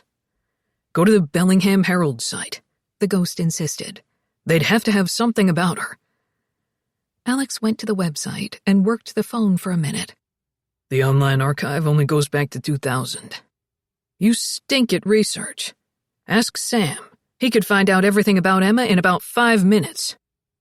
People in their 80s, Alex said, don't usually leave an internet trail. And there's no way I'm asking Sam. He'd want to know why I'm interested, and I don't want to explain. But you'll see Emma soon enough, when Zoe brings her to the island. And if I were you, I wouldn't get too excited. She's an old lady now. The ghost snorted. How old do you think I am, Alex? Alex gave him an assessing glance. Mid to late 20s. After what I've been through, age gets pretty damn relative. The body is just a fragile container for a soul. I'm not that enlightened, Alex informed him. After attaching his phone to the portable speakers, he went to the box of garbage bags and pulled one out. What are you doing? The ghost asked. Going through more of this junk. Sam's computer is downstairs, the ghost protested. You could ask to borrow it. Later. Why not now? Because Alex had to feel like he had some kind of control over his own damn life. The encounter with Zoe that morning and reading the old typewritten letter had unsettled him. He needed a break from free-floating emotion and drama and unanswered questions. The only thing he could think of was to do something practical. The ghost, reading the volatility of his mood, retreated and fell silent. As a series of Tony Bennett duets played in the background, Alex went through boxes of tax documents, old magazines, broken dishes, moth-eaten clothes, and toys. The floor was littered with dead insects and dirt. Behind one dilapidated box, Alex found an ancient mousetrap with a dried-up rodent carcass. Grimacing, he used a wad of plastic to pick it up and throw it away. Opening a box, Alex found a stack of leather-bound account books and ledgers. A plume of dust rose as he pulled out the first book, making him sneeze. Kneeling, he sat back against his heels, thighs slightly splayed for balance. He read a few of the brittle, age-darkened entries, all of them neatly written in faded black ink. "What is it?" the ghost asked. "I think it's an account book from a fish canning factory." Alex turned a few pages. Here's an inventory. Steam machines, flaying and frying grids, soldering tools, tin plate scissors, a whole hell of a lot of olive oil. The ghost watched as Alex skimmed through the book. Whoever owned the factory must have had plenty of dough. For a while, Alex said. But this area was overfished until the salmon disappeared for a while. Most of the fisheries and factories went out of business in the 60s. He delved into the box and pulled out more ledgers. Opening another, he found a few handwritten business letters, one concerning a lithographing company that was supplying labels, and another about a state-run committee that was forcing the cannery to lower its prices. He paused to look more closely at one of them. The factory was owned by Weston Stewart. The ghost looked at him alertly, recognizing Emma's maiden name. Alex continued to sift through the ledgers. The entries in the last few books were typed instead of handwritten. A few newspaper clippings and black-and-white photographs had been tucked into the pages. "What are those pictures?" the ghost asked, approaching. Alex sensed the ghost's eagerness to hover over him, to get a good view. "Don't crowd me. I'll tell you if there's anything you need to see. These are just exterior shots of buildings." He picked up a newspaper article announcing the closing of the factory. "Place went out of business in August 1960, he said. Sorting through more clippings, he saw one titled, "Local Fish Industry on Brink of Collapse," and one describing local complaints about the stench of the waste products coming from the cannery. "Here's an obituary for the factory owner," Alex said. "Weston Stewart. He died less than a year after the cannery closed. Doesn't say what cause. Survived by a widow, Jane, and 3 daughters, Susanna, Lorraine, and Emmeline." "Emmeline," the ghost repeated, as if the word were a talisman. A tiny picture of a young woman headed the last newspaper clipping. Her shoulder-length blonde hair had been arranged in sculpted waves, her lips rouged with lipstick. She was the kind of woman who was beautiful in spite of technically not being beautiful. Her eyes were clear and curious and melancholy, as if she stared into an unwritten future with nothing to hope for. "Come take a look at this," Alex said. The ghost hurried to look over his shoulder. The moment he saw the photo, he made a quiet sound as if he'd been gut-punched. Emmeline Stewart, James Hoffman, to be married, September 7th, 1946. After resigning her staff position at the Bellingham Herald, Miss Emmeline Stewart has returned home to San Juan Island to prepare for her coming marriage to Lieutenant James Augustus Gus Hoffman, who served as a transport pilot in the China-Burma-India theater. During the last 2 years of the war, Lieutenant Hoffman flew 52 missions across the aerial support route over the Himalayas. Vows will be spoken at 3:30 at an open service at First Presbyterian on Spring Street. As Alex read the article a second time, he felt emotion closing around him, so heavy and smothering that the more you tried to wade through it, climb out, the deeper and faster you sank. "Stop," Alex managed to say. The ghost retreated, his face tearless and drawn. "I'm trying." But he wasn't, and they both knew it. This grief was his way of being close to Emma, the only connection available until he was with her again. "Just chill," Alex said tersely. "I won't be much use to you." He paused for a deep gasp of air. "If you give me a damned heart attack." The ghost's gaze followed the faded clipping that had dropped from Alex's fingers. The yellowed paper spun, leaf-like, to the floor. This is what it feels like to love someone you can't have. Crouched there amid piles of boxed-up memories and dust and shadows, Alex thought that if he were ever capable of feeling that way about anyone, which he doubted, he'd rather take a bullet to the head. It'll happen to you, the ghost said, as if he could read Alex's thoughts. It'll hit you like an axe someday.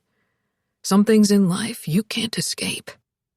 3 things, Alex said unsteadily. Death, taxes, and Facebook. But falling in love, I can definitely escape. The ghost let out a huff of amusement. To Alex's relief, the agonizing yearning began to fade. What if you could meet your soulmate? The ghost asked. You'd want to avoid that? Hell yes. The idea that there's one soul out there waiting to merge with mine like some data-sharing program depresses the hell out of me. It's not like that. It's not about losing yourself. Then what is it? Alex was only half listening, still occupied with the vice-like tightness of his chest. It's like your whole life you've been falling toward the earth until the moment someone catches you, and you realize that somehow you've caught her at the same time. And together, instead of falling, you might be able to fly. The ghost went to the discarded clipping and stared down at the photo, riveted. She's a beaut, isn't she? Sure, Alex said automatically, although there was nothing of Zoe's sparkling allure in the photo, only a hint of resemblance. 52 missions over the Himalayas, the ghost said, reading the article aloud. He looked at Alex. They called it the hump. The transport pilots had to fly fully loaded cargo planes. Bad weather, high altitude, hostile aircraft. Dangerous as hell. Are you... Alex reached for the clipping on the floor. This guy? Gus Hoffman. The ghost mused over the possibility. I flew a P-40, I'm sure of it. Not a cargo plane. You were a pilot facing the enemy, Alex said. What's the difference? The ghost looked outraged. What's the difference between a fighter or a transport? You're in a fighter, you're alone. There's no low and slow, no coffee and sandwiches, no one else to keep you company. You fly alone, you face the enemy alone, you die alone. Alex was secretly amused by the pride and arrogance threaded through his tone. So you were in a P-40. Facts are, you were a pilot, you were in love with Emma, and you remember stuff about the house she grew up in, as well as the cottage at Dream Lake. All this falls in line with you being Gus Hoffman. I must have come back to her, the ghost said distractedly. I must have married her. But that would mean... He gave Alex a sharp glance.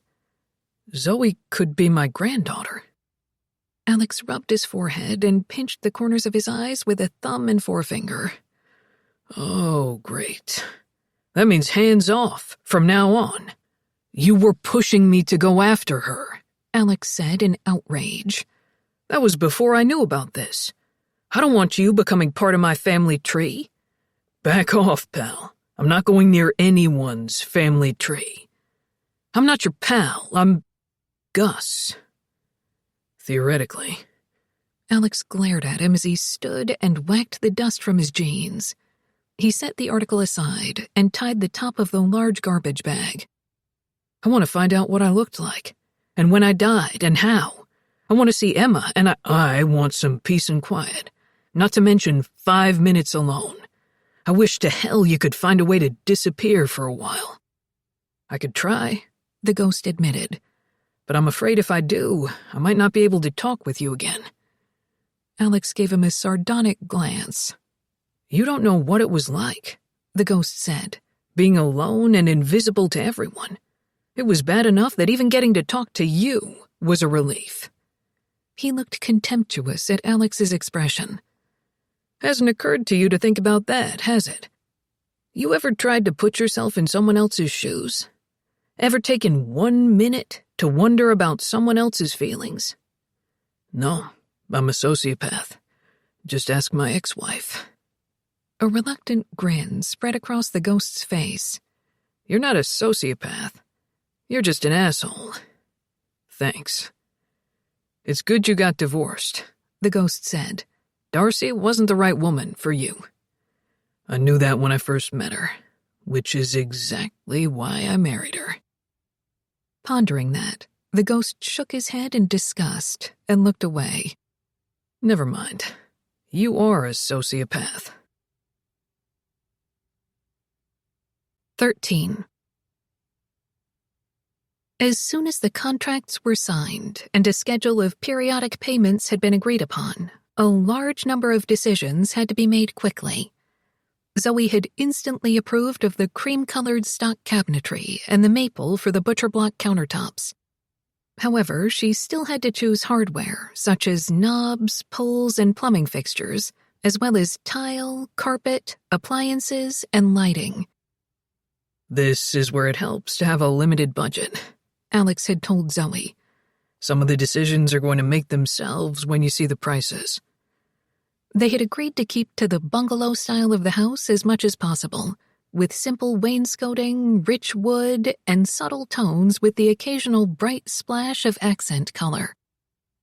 Justine had no interest in color palettes or browsing among tile samples, which meant that Zoe would choose the decorating and finishes. Besides, Justine had said to Zoe, "You're the one who's going to live there, so you decide how it should look." "What if you end up not liking it?" "I like everything," Justine said cheerfully. "Go for it." That was fine with Zoe, who liked going to builders' supply stores and looking through hardware catalogs. And she wanted the opportunity to spend more time with Alex.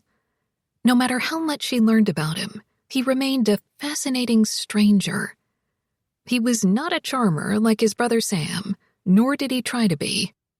There was something unreachable about him, an intransigent remoteness. But somehow that only made him sexier.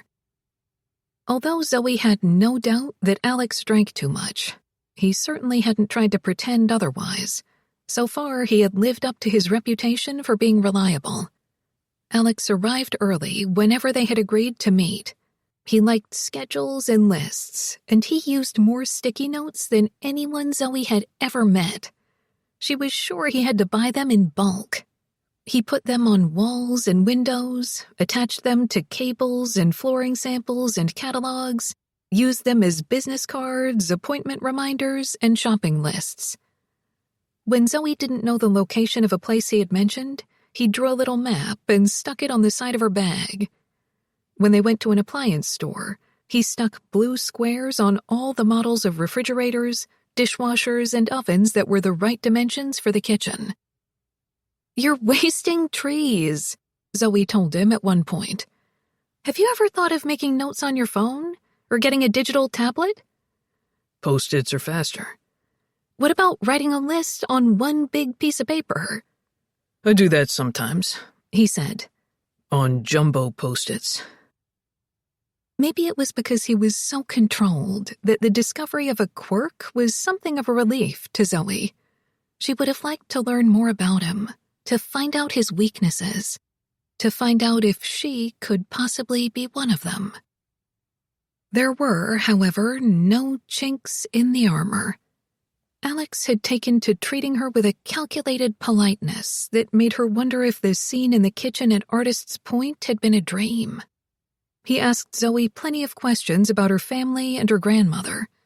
He'd even asked about Grandpa Gus, whom she'd never met and knew next to nothing about, other than he'd been a pilot in the war and afterward had worked as an engineer at Boeing. Eventually, he died of lung cancer long before Zoe was born. So he was a smoker, Alex had said in a faintly censorious tone. "I think everyone was, back then," Zoe replied ruefully. "Upsy told me that my grandfather's doctor said that smoking was probably good for his nervous condition." Alex had taken particular interest in that. Nervous condition? PTSD. Back then, they called it shell shock. I think Grandpa Gus had it pretty bad. His plane was shot down over the Burmese jungle behind Japanese lines. He had to hide for a couple of days, alone and wounded, before he could be rescued. After telling Alex about her family's past, Zoe expected him to do the same. But when she tried to find out more about him, asking about his divorce or his brothers, or even something like why he'd become a contractor, he turned quiet and standoffish. It was maddening. The only way she knew to handle his evasiveness was to be patient and encouraging, and hope that in time he might open up to her. Zoe had an innate compulsion to take care of people. It must have been in the Hoffman blood, because Justine had it too. They both loved to welcome travel-weary or burned-out guests at the inn, most of whom were battling the endless variety of troubles that came along with being human. It was gratifying to be able to offer them a quiet room with a comfortable bed and a good breakfast in the morning. Although none of that could fix anyone's problems, it was an escape. "Do you ever get tired of this?" Justine had asked one day, putting away clean dishes while Zoe made cookies. "All this baking and cooking and stuff." "No."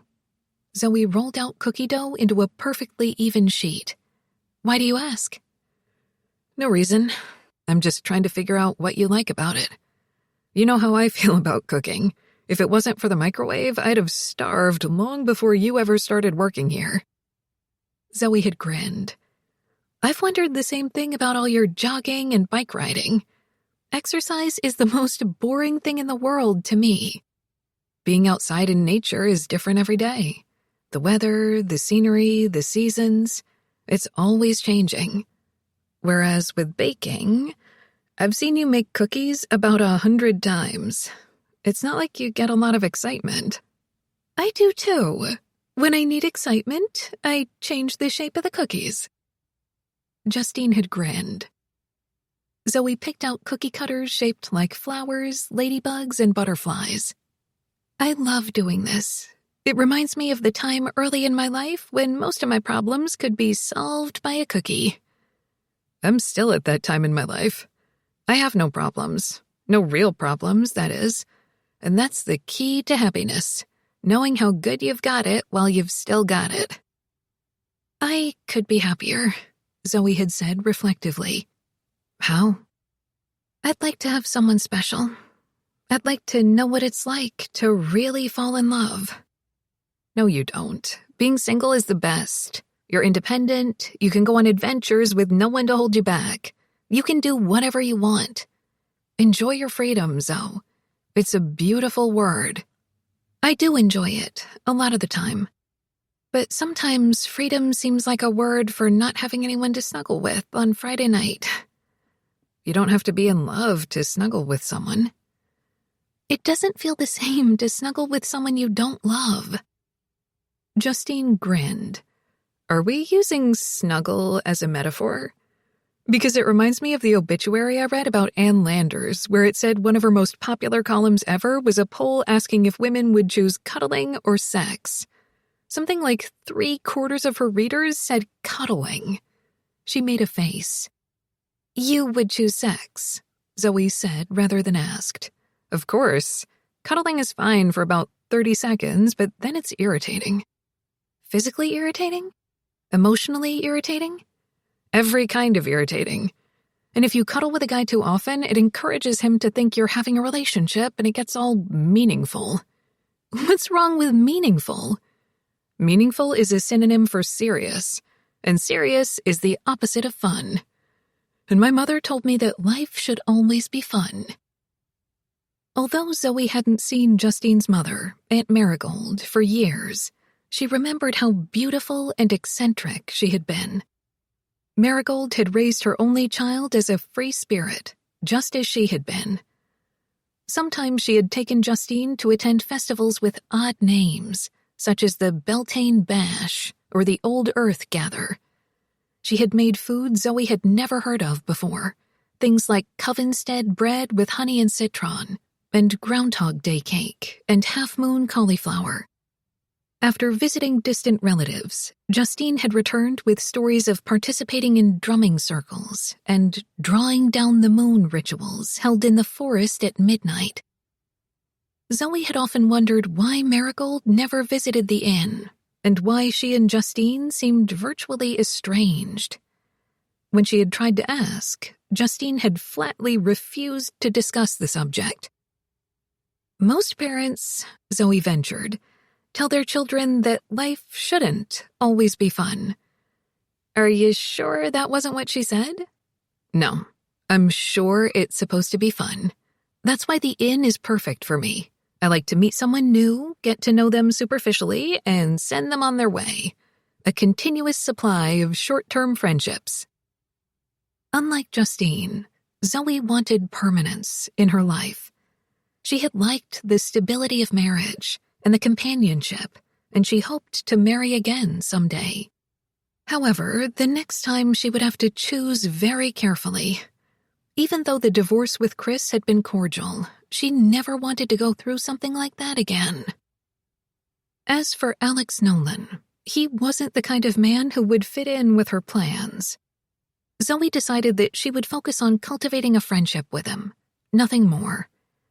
She knew herself well enough to be certain that she was not a short-term affair kind of person, and she would have to take Alex at his word when he claimed that she wouldn't be able to handle him as a lover. I have to have all the control, he'd told her in that raw velvet voice, and I'm not nice.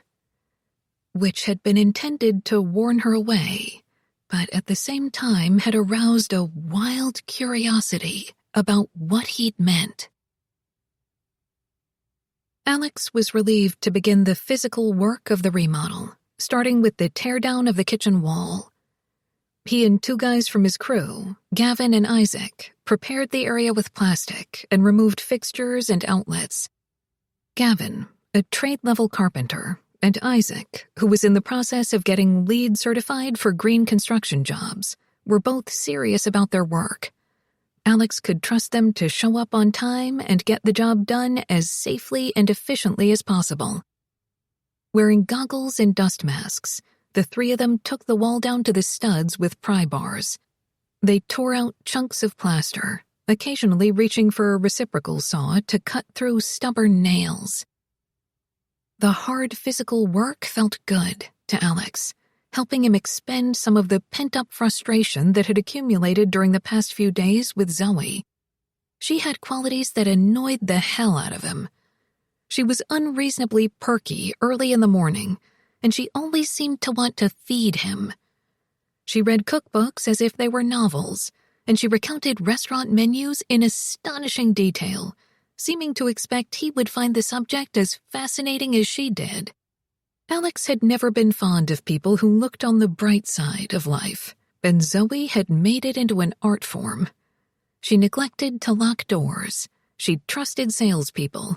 She started a conversation with the appliance dealer by telling him exactly how much she had to spend. Everywhere Alex went with Zoe, whether it was the hardware store or the flooring company or a sandwich shop to get a couple of cold drinks, men checked her out. Some of them tried to be discreet, but some made no attempt to hide their fascination with her jaw-dropping beauty and her grade-A rack.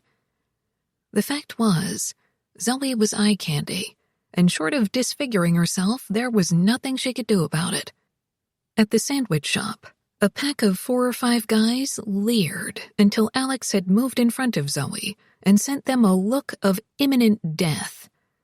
They had all backed off.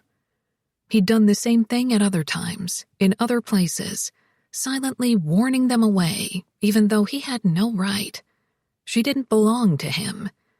But he kept watch over her anyway. It would be a full-time job to fend off the poachers.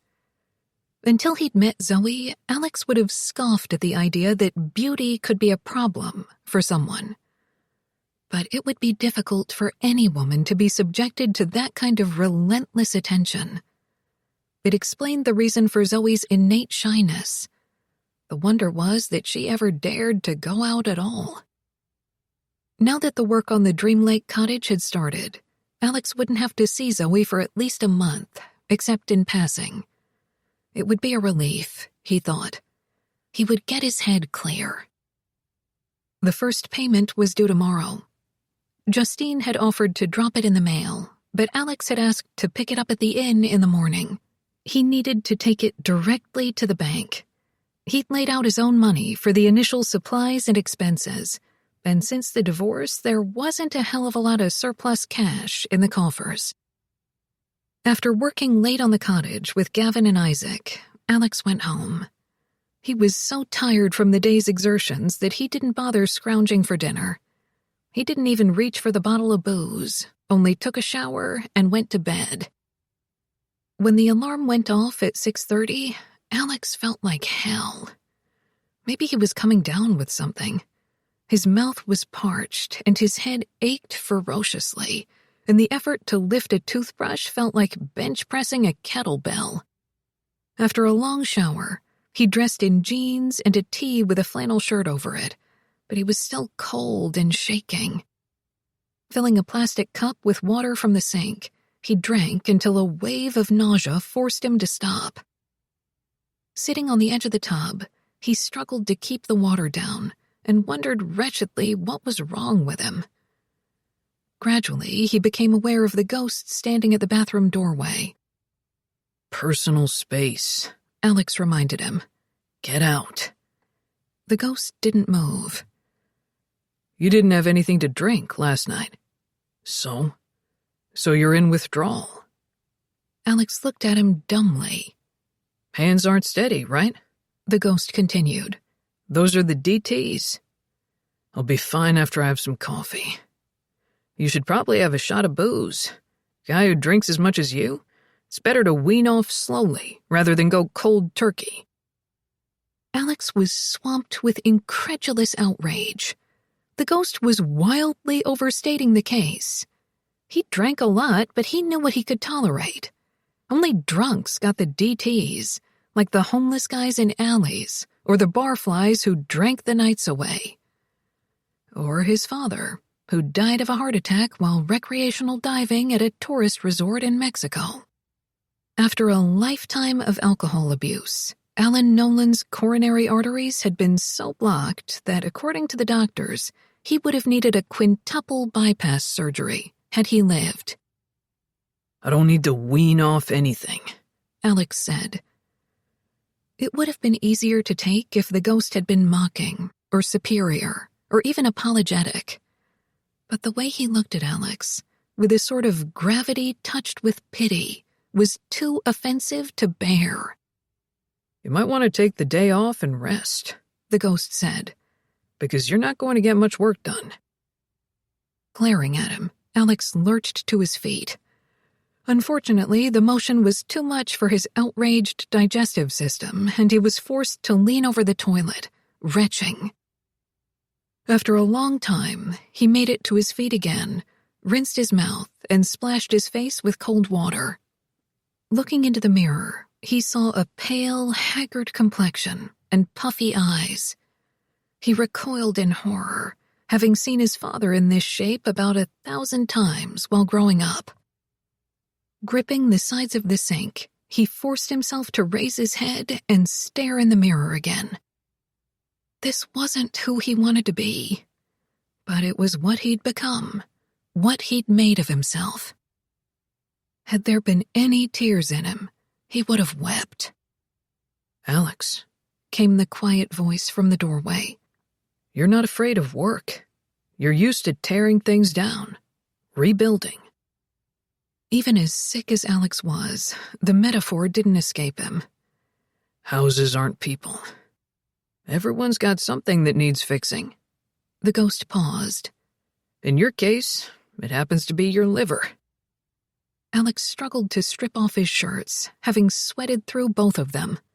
"Please," he managed to say, "if there is any mercy in you, don't talk." The ghost obliged, retreating. By the time Alex had gotten dressed again, the shaking had subsided, but the clammy, hot and cold feeling kept crawling over him. His nerves were strung tight. The difficulty in finding the work boots he wanted, the same ones he'd worn the previous day, sent him into a full-blown fury. As soon as he laid his hands on the boots, he threw one of them at the wall so hard that it ruined the paint and left a dent in the sheetrock. Alex, The ghost reappeared. you're acting crazy. He hurled the other boot, which shot through the ghost's midsection and left another dent in the wall. Feel better now? The ghost asked. Ignoring him, Alex retrieved the boots and jammed them on. He tried to think above the violent pounding of his head. He had to get the check from Justine and take it to the bank. Don't go to Artist's Point. He heard the ghost say urgently. Please, you're in no shape. You don't want anyone to see you like this. By anyone, you mean Zoe. Alex said. Yes, you'll upset her. Alex gritted his teeth. I don't give a damn. Grabbing his car keys, wallet, and heavy black sunglasses, he went to his truck and pulled it out of the garage. As soon as he drove onto the main road, the sunlight seemed to split his skull open with the precision of surgical instruments. He groaned and swerved, looking for a place to pull over in case he needed to puke. You're driving like you're in a video game, the ghost said. Why do you care? Alex snapped. I care because I don't want you to kill anyone, including yourself. By the time they had arrived at Artist's Point, Alex had sweated through another t-shirt, and he was trembling with what felt like fever chills. For pity's sake, the ghost said. Don't go through the front entrance. You'll scare the guests. Much as Alex would have loved to defy him, the ghost had a point. Surly and exhausted from the effort of driving, he pulled around to the back of the inn and parked near the kitchen entrance. The smell of food drifted outside, causing the hot sting of nausea in his throat. As his sunglasses slipped down his nose on a fresh bloom of sweat, Alex ripped them off and flung them across the gravel with a curse. Get control of yourself, he heard the ghost say tersely. Fuck off. A retractable screen door covered the kitchen's back entrance. Through the fine solar mesh, Alex saw that Zoe was alone in the kitchen, making breakfast. Pots simmered on the stove, and something was baking in the oven. The smell of browning butter and cheese nearly made Alex recoil. He tapped on the door jamb, and Zoe looked up from a cutting board piled high with hulled strawberries. She was dressed in a short pink skirt and flat sandals, and a white ruffly top, and an apron tied at the waist. Her legs were toned and gleaming, calf muscles neatly rounded. The blonde curls had been drawn up to the top of her head, a few escaping to dangle against her cheeks and neck. "Good morning," she said with a smile. "Come in. How are you?" Alex avoided her gaze as he entered the kitchen. I've been better. "Would you like some—" I'm here for the check, he said curtly. Okay. Although this was certainly not the first time he'd ever been brusque with her, Zoe gave him a questioning glance. The first payment's due, Alex said. "Yes, I remember. Justine handles the office work, so she'll write the check for you. I'm not sure which account to write it from." Fine. Where is she? "She just went out for an errand. She'll be back in 5 or 10 minutes. The big coffee machine is broken, so she's picking up some carafes of breakfast blend from a local place." A timer went off, and Zoe went to take a dish out of the oven. "If you want to wait for her," she said over her shoulder, "I'll pour some coffee and you can—" I don't want to wait. He needed the check. He needed to leave. The heat and light of the kitchen were killing him, and yet he had to clench his teeth to keep them from chattering like one of those plastic wind-up skulls from a joke shop. She knew the check was due today. I texted her. Zoe set the casserole dish on a pair of trivets. Her smile had vanished, and her voice was even softer than usual as she replied, "I don't think she knew you would be here this early." When the hell else would I come? I'm going to be working on the cottage all day. The anger rushed through him in stronger and stronger waves, and he was helpless to do anything about it. "What if I run it out to you after breakfast? I'll drive out to the cottage and—" I don't want to be interrupted at work. "Justine will be here soon." Zoe went to pour some coffee into a white porcelain cup. "You don't seem well." Bad sleep. Alex went to the counter and tugged at the roll of paper towels. The roll spun out. He let out a few foul curses as a stream of paper toweling shot from the dispenser. "It's all right." Zoe came to him instantly. "I'll fix it. Go sit down." I don't want to sit down. He took a paper towel and blotted his sweating face, while Zoe deftly re-rolled the long white cylinder. Although he tried to keep his mouth shut, words tumbled out, the syllables shredded like they'd been pulled across razor blades. He was jittery and furious, wanting to throw something, kick something. Is this how you two run a business? Agree to something and then no follow-through? We're going to rewrite the payment schedule. My time may not be important to you, but I have to count on things being done when they're supposed to be done. I've got to get to work. My guys are probably already there. "I'm sorry." Zoe set a cup of coffee on the counter beside him. "Your time is important to me. Next time, I'll make certain the check is waiting for you first thing in the morning." Alex hated the way she talked to him, as if she were humoring a lunatic or soothing a barking dog. But it worked, anyway. He felt the anger drain so abruptly that he was dizzy. And he was so tired that he could barely stay on his feet. Jesus, there was something really wrong with him. I'll come back tomorrow, he managed to say. "Have this first." Zoe nudged the cup toward him. Alex looked down at the coffee. She had put cream in it. He always drank his coffee black.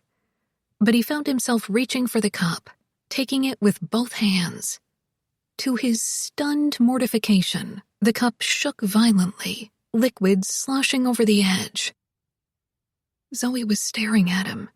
He wanted to swear at her, turn away, but her gaze held his and wouldn't let go. Those round blue eyes saw too much, things he had spent a lifetime concealing. She couldn't help but see how close he was to crumbling. But there was no judgment in her expression, only kindness, compassion.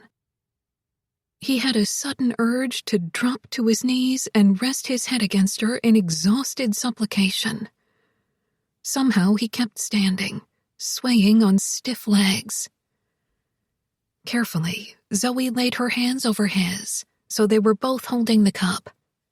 Even though her hands were half the size of his, her grip was surprisingly firm, subduing the shaking. "Here," she whispered. The cup lifted to his mouth. Her hands kept his steady. He took a swallow. The liquid was hot and smooth, soothing his sandpaper throat, melting through the chill of his insides. It was slightly sweet, and the touch of cream had softened the bitterness, and it was so unexpectedly good that he found himself desperately gulping the rest. His veins hummed with a gratitude that bordered on worship. Zoe's hands eased from his. "More?" He nodded with a hoarse, wordless murmur. She made another cup, stirring cream and sugar into it, while sunlight broke through the shuttered window and embossed her hair with bright ribbons. It occurred to him that she was making breakfast for a crowd of paying guests. There were still things cooking on the stove, in the oven, and not only had he interrupted her work, he had stood there and ranted about his own schedule like it was so much more important than hers. "You're busy," he muttered in the prelude to an apology. "I shouldn't have—" "Everything's fine." Her voice was gentle. She set the cup of coffee at the table and pulled a chair back. Clearly, she intended for him to sit for this one. He cast a wary glance around the kitchen, wondering what the ghost would make of this, but thankfully he was nowhere to be seen. Alex went to the table and sat. He drank the coffee slowly, able to do it on his own as long as he was careful. Zoe worked at the counter. The clink of utensils, the sounds of pots and plates being deftly wielded, was oddly relaxing. He could sit here and no one was going to bother him. Closing his eyes, he let himself sink into the feeling of temporary peace, of sanctuary. "Another?" he heard her ask. He nodded. "First, try some of this." She set a plate of food in front of him. As she leaned closer, he could smell her skin, fresh and sweet, like she had been steeped in sugared tea. "I don't think I can." "Just try." She put flatware on the table and went back to the stove. The fork was as heavy as a lead mallet. Alex looked at the plate. It contained a neat portion of something with layers of bread, the top lightly puffy and golden brown. "What is it?" "A breakfast strata." As Alex took a cautious bite, he discovered that the whole of it was infused with a mild, custardy lightness. It was like a quiche, but infinitely more delicate, the texture perfect for delivering the ripe hint of tomato and mild cheese. The flavor of basil came through last, hitting his tongue with a clean, pungent note. "Do you like it?" he heard Zoe ask. He couldn't even reply. Hunger had come raging, and he had given over entirely to this single-minded act of eating. Zoe brought a glass of cold water. When the plate was empty, Alex set down his fork and drank the water and silently evaluated his physical condition. The change was nothing short of miraculous. His headache was fading and the tremors were gone. He was sated with taste and warmth. It was like being drunk on food. "What was in that?" he asked, his voice distant as if he were speaking from a dream. Zoe had replenished his coffee cup. She leaned her hip against the table as she faced him. Her cheeks were satiny from the heat of the stove. "French bread I made myself. Heirloom tomatoes I bought at the farmer's market. The cheese was made on Lopez Island, and the eggs were laid this morning from Wyandotte hens. The basil was grown in the herb garden out back. Would you like another helping?" Alex could have eaten an entire pan of it, but he shook his head, deciding it was better not to push his luck. "I should leave some for your guests." "There's more than enough." "I'm fine." After taking a swallow of coffee, he looked intently at her. "I wouldn't have thought." He broke off, not able to describe what had just happened to him. Zoe seemed to understand. A faint smile played at the corners of her mouth. "Sometimes," she said, "my cooking has a kind of effect on people." The back of his neck prickled, not unpleasantly. "What kind of effect?" "I don't let myself think about it too much. I don't want to ruin it. But sometimes it seems to make people feel better in a sort of magical way." Her smile turned rueful at the edges. "I'm sure you don't believe in things like that." "I'm surprisingly open-minded," Alex said, conscious of the ghost wandering back into the kitchen. "Well, look at you." The ghost sounded relieved. "You're not going to keel over and die." Zoe's attention was diverted as her cat meowed at the back door, its furry bulk visible through the screen.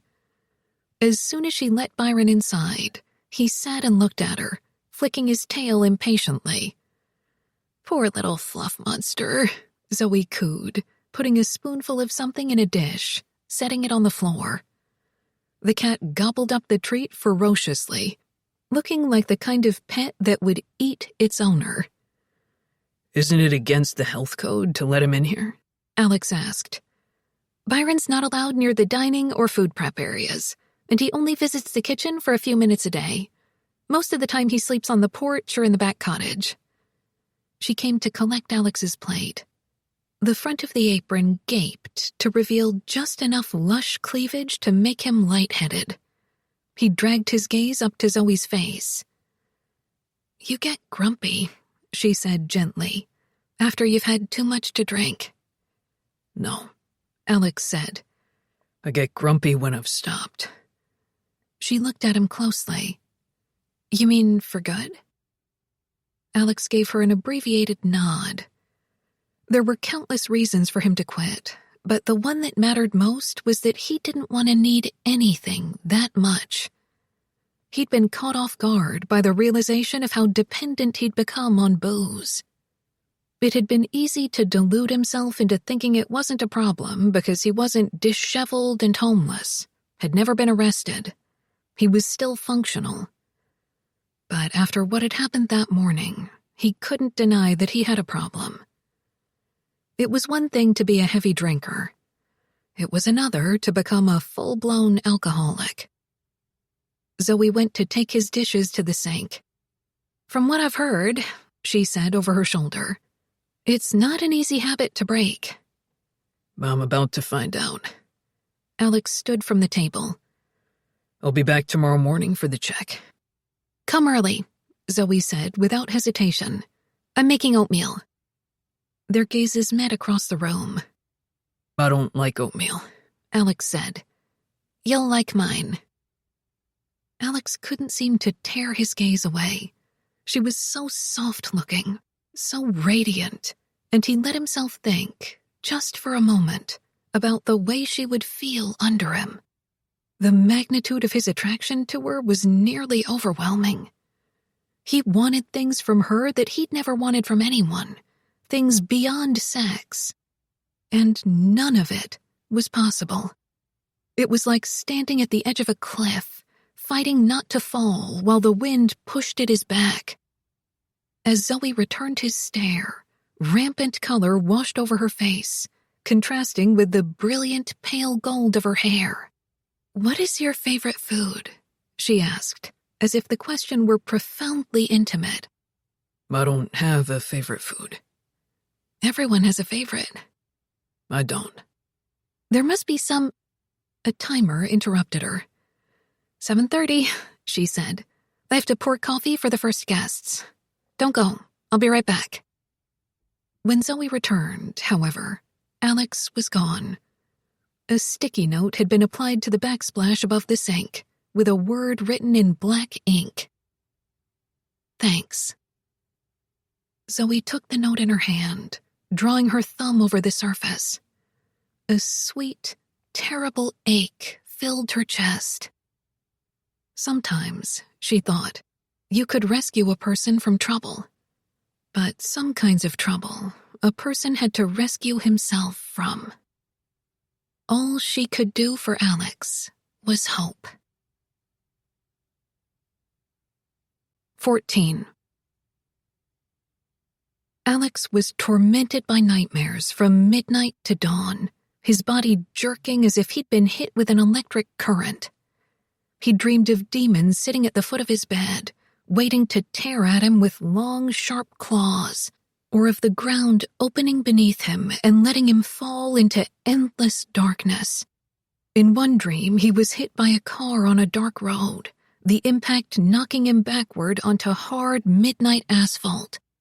He stood over the unconscious body on the road, looking down at his own face.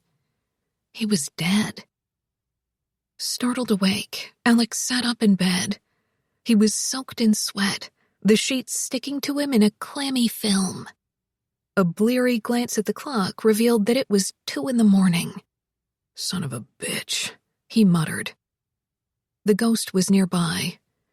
"Go get some water," he said. "You're dehydrated." Alex lurched from the bed and went into the bathroom. He drank some water, turned on the shower, and stood there for a long time with the hot spray pounding on the back of his neck. He wanted a drink. It would make him feel better. It would take away the dreams, the god-awful sweating. He wanted the taste of alcohol, the sweet burn of it in his mouth. But the fact that he wanted it so badly was enough to steel him against it. After finishing the shower, Alex dragged on some pajama pants and pulled a blanket from the bed. Too exhausted to change the sheets, he went to the living room. Breathing heavily with effort, he collapsed onto the couch. "Maybe you should go to a doctor," the ghost commented from the corner. "There must be something they could give you to make this easier." Alex rolled his head slowly against the arm of the couch. "Don't want it to be easier." His tongue felt too big for his mouth. "I want to remember exactly what this is like. You're taking a risk, trying to do this on your own. You might fail. I won't. How can you be sure? Because if I do," Alex said, "I'm going to end it." The ghost gave him a sharp look. "End your life?" "Yeah." The ghost was silent, but the air seethed with worry and anger. As Alex's breathing slowed, memories slid around the headache.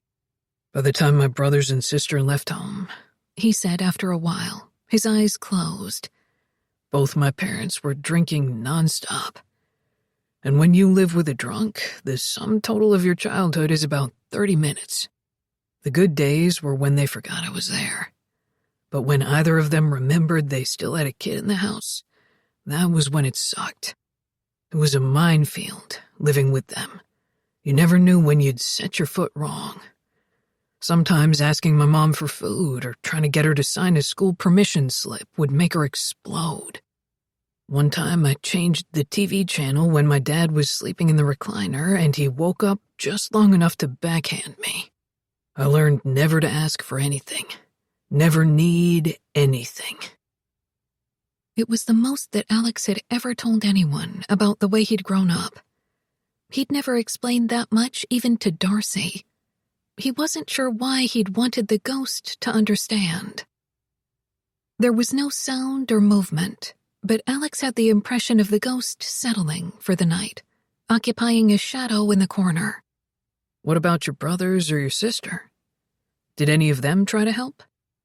"They had their own problems. There's no such thing as a healthy, normal family surrounding a drunk. The trouble belongs to everyone. Either your parents ever take a shot at this? You mean quit drinking?" Alex let out a quiet breath of amusement. "No, they both rode that train off the tracks. While you were still on board." Alex changed position on the sofa, but it didn't help the feeling of being uncomfortable in his own skin. His nerves were raw, his senses smarting. The nightmares were ready to come creeping back as soon as he tried to sleep. He could feel them waiting nearby like a pack of wolves. "I dreamed I died," he said abruptly. "Earlier tonight? Yeah, I was standing over my own body. Part of you is dying," the ghost said pragmatically. At Alex's shocked silence, the ghost added, "The part of you that drinks to avoid pain. But avoiding pain only makes it worse. Then what the hell am I supposed to do?" Alex asked in weary hostility. "At some point," the ghost replied after a while, "you may have to stop running and let it catch up to you."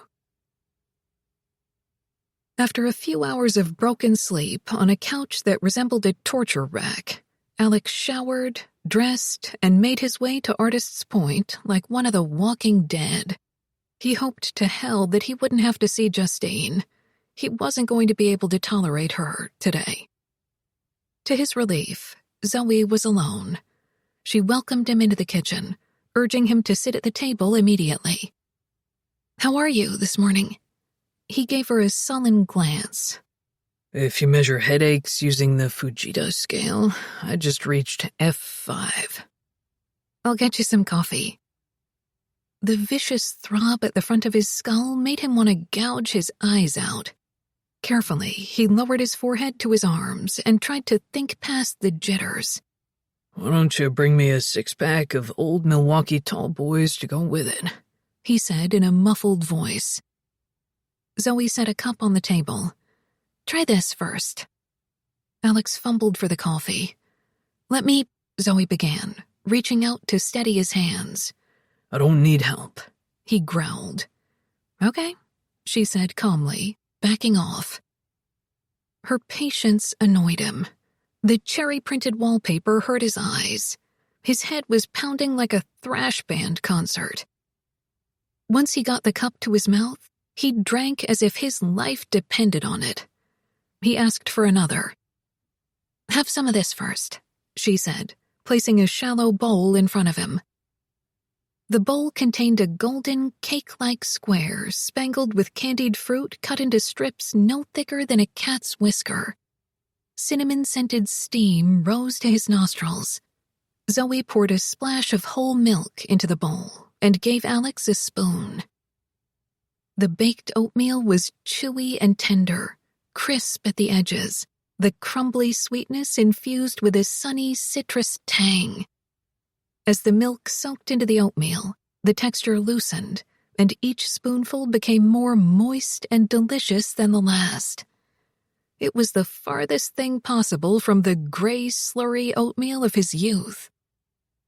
As he ate, the toxic feeling left him, and he relaxed and began to breathe deeply. Something like euphoria settled over him, a mellow warmth. Zoe moved around the kitchen, stirring contents of pots, pouring milk into pitchers, and chatting lightly without requiring a response. He had no idea what she was talking about. Something that had to do with the difference between a cobbler and a brown Betty, none of which made any sense to him. But he wanted to wrap the sound of her voice around him like a clean cotton blanket. His days fell into a pattern. Every morning before work, he went to the kitchen at Artist's Point and ate whatever Zoe put in front of him. The half hour he spent with her was the time around which everything else was structured. After he left, the sense of well-being faded hour by hour until he reached the raw and ragged evenings. His sleep was riddled with nightmares. Often he dreamed he was drinking again, and he awoke smothered in shame. Even the knowledge that it had only been a dream, that he hadn't fallen off the wagon, failed to ease the panic. What got him through the nights was knowing that he would see Zoe soon. She always said good morning as if it actually were one. She set plates of beautiful food in front of him, every bite blooming with color and fragrance, flavors nudging each other forward in clever ways. Soufflés so light they seemed to have been inflated by a wish. Eggs Benedict blanketed with hollandaise the color of sunflowers. She created symphonies of eggs and meat, poems of bread, melodies of fruit. The kitchen was more personal to Zoe than her bedroom. It was her artistic space, arranged exactly as she wanted it. The open pantry, lined floor to ceiling with shelving, held rows of deeply colored spices in glass cylinders and huge, old-fashioned penny candy jars filled with flour, sugar, oats, vivid yellow cornmeal, plump beige pecan halves. There were bottles of pale green olive oil from Spain, inky balsamic vinegar, Vermont maple syrup, wildflower honey, jars of homemade jam and preserves, bright as jewels. Zoe was as particular about the quality of her ingredients as Alex was about making angles plumb and square while framing a house, or using the right carpentry nail for a given task.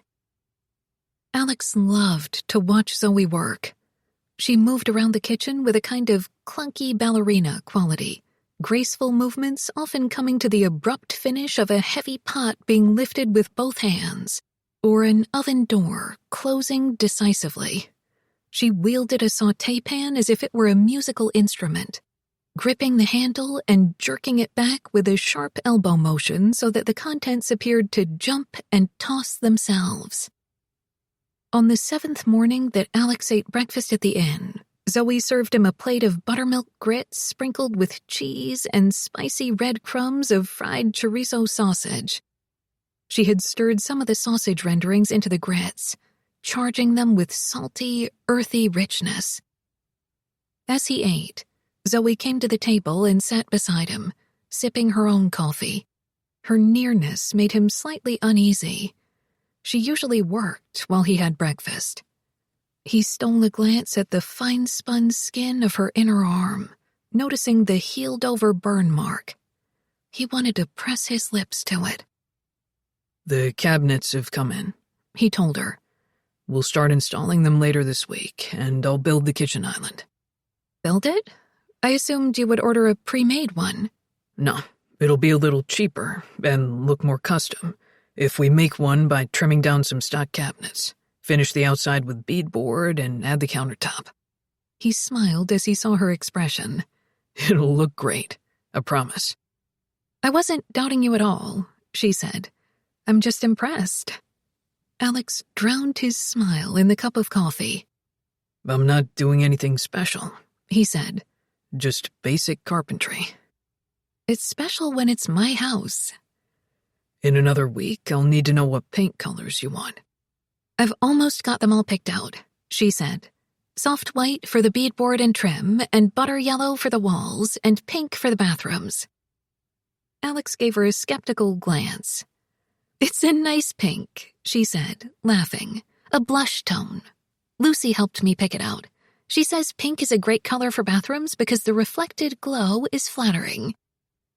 The image jumped into his mind before he could stop it. Zoe, stepping out of the bath, surrounded by pink walls, tender, wet curves gleaming in steam-misted mirrors. Rising to her feet, Zoe went to check on something in the oven. Would you like some water? He was hot from head to toe. Yes, thanks. Picking up his cell phone, he glued his gaze to it, reminding himself desperately to keep his distance from Zoe. She stopped beside him and set a glass of ice water by his plate. She was close enough that he could breathe in her fragrance, cottony and flowery, with hints of smoke from the chorizo, and all he could think of was how much he wanted to turn and press his face against her and lock his arms around her hips. He stared at his phone, scrolling blindly through text messages he had already read. Zoe lingered beside him. You need a haircut, she murmured, a smile in her voice. He felt a light touch on the back of his neck, her fingers sliding softly through the hair at his nape. His hand clamped on the phone until the casing threatened to crack. He managed a quick, irritable shrug that caused Zoe's hand to fall away. She went back to the stove, and he heard the sound of something being whisked in a pot. She was speaking casually about her plans to go to the floating fish market attached to the main dock in Friday Harbor. They had just brought in a fresh catch of halibut. Struggling to clear away the haze of lust, Alex did math problems in his head. When that didn't work, he resorted to gripping his fork so that the tines dug sharply into the heel of his hand. That settled his rampaging desire just enough that he could walk. He pushed back from the table and stood, muttering something about going to work. Tomorrow, then, Zoe said too brightly. Pumpkin ginger pancakes. I can't make it tomorrow. Realizing how brusque he'd sounded, Alex added, I've got to get to work earlier, now that we're putting up sheetrock. I'll make you something to go, Zoe said. Stop by and I'll hand it through the doorway. You won't even have to come in. No. Exasperated, he couldn't think of any way to soften the refusal. The ghost entered the kitchen. Are we leaving? Yes, Alex said reflexively. So, you will come by? Zoe asked in confusion. No, he snapped. Zoe followed him to the back door, looking tense and miserable. I'm sorry, I didn't mean to offend you. The ghost looked perplexed and indignant. What does she mean? What happened? I told you before, don't start, Alex warned him wrathfully. Glancing down at Zoe's worried face, he amended, Don't start jumping to conclusions. There's nothing to be sorry for. There's something to be sorry for, the ghost insisted. Because from what I can tell, hormones are flying through the air like a biblical plague. Zoe stared up at Alex as if she were trying to read his thoughts. Then why did you react like that when I touched you? Alex shook his head in baffled annoyance. Obviously, you didn't like it, Zoe said, flushing deeply. Damn it, Zoe. The only way he could stop himself from grabbing her was to slam his hands on the counter, on either side of her. She jumped a little, her eyes turning round. I liked it, Alex told her gruffly. If I liked it anymore, I'd have you bent over the counter right now, and it wouldn't be to help you roll out biscuit dough. The ghost groaned. Spare me, he said, and made a fast exit. Zoe colored at his deliberate crudity. Then why, she began. Don't give me that, Alex said testily. You know why. I'm a drinker in the process of drying out. I've just been divorced and I'm a paycheck away from being broke. I don't know of any more damning combination of qualities a man could have, except maybe being impotent on top of it. You're not impotent, she protested. After a brief hesitation, she asked, Are you? Alex covered his eyes with one hand and began to laugh. Sweet Jesus, he said feelingly. I wish I were. After a moment, seeing the hurt confusion on her face, he sobered and let out a sigh. Zoe, I don't do friendship with women, and the only other possibility is sex, which is not going to happen. Alex paused, seeing a snowy dusting of flour on the crest of her cheek. Unable to resist, he reached out and brushed it off gently with his thumb. Thank you for getting me through this past week.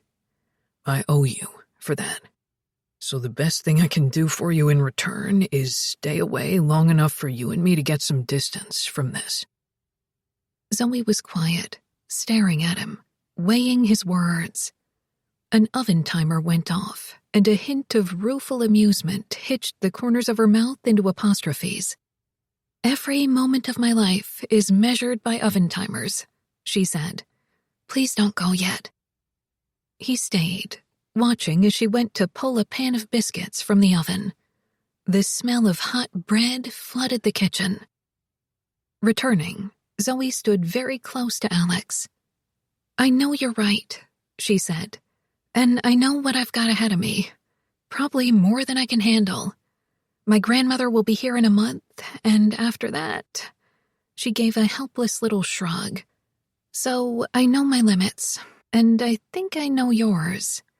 But the problem is, a nervous breath of laughter.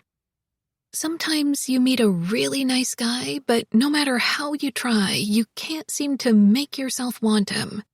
But that's not nearly as bad as when you meet the wrong guy, and you can't make yourself not want him. You feel hollow inside, just waiting and wishing and dreaming.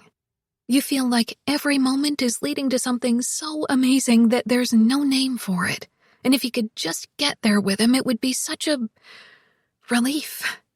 It would be all you'd ever need. She let out a trembling sigh. I don't want distance from you.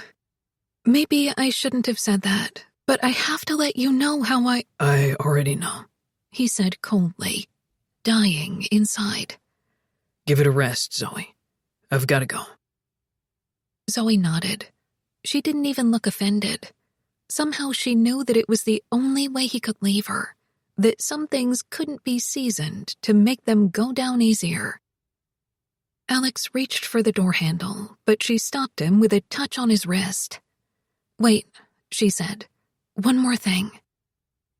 Even though she was no longer touching him, the skin of his wrist had come alive with craving. It was getting worse, he thought, with something like despair. This need that threatened to turn him inside out. From now on, I'll never mention anything about this again, Zoe said, or tell you about my feelings or even try to be friends with you. But in return, I want one favor. The cat door, Alex said in resignation. She shook her head. I want you to kiss me. One time. What? No. He was aghast.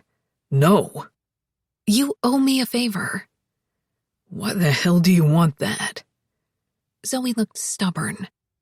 I just want to know what it feels like. I kissed you once before, right here. That doesn't count. You were holding back. You want me to hold back, he assured her grimly. No, I don't. Zoe, damn it. This is not going to change anything. I know that. I don't expect anything to change. She was practically vibrating with nerves. I just want it as a sort of amuse-bouche. What's an amuse-bouche? He managed to ask, afraid of the answer. It's a French term for a tidbit the waiter brings from the chef at the beginning of a meal. Nothing you order or pay for. It's just given. At his stunned silence, she added helpfully, the literal translation is to please the mouth. Alex gave her a dark glance. You want a favor from me? It's going to involve crown molding or adding extra can lights. I draw the line at amusing your bouche. 1 kiss is impossible? 20 seconds of putting your lips against mine scares you that much? Now you're going to time it, he said sardonically. I'm not going to time it, she protested. That was just a suggestion. Well, you can forget it. She looked offended. I don't understand why you're angry. Like hell.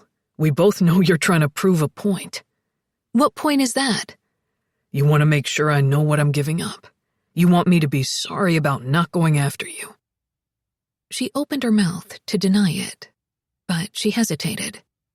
If I did kiss you, Alex said, the only reason I'd do it would be to make you sorry as hell that you asked for it. He gave her a hard look, willing her to back down. Still want it? Yes, Zoe said promptly, and closed her eyes and lifted her face. Alex was right, of course. Any kind of relationship between them was a bad idea, for many reasons. But she still wanted him to kiss her. She stood with eyes closed, braced for whatever he would do. An electric quietness surrounded them.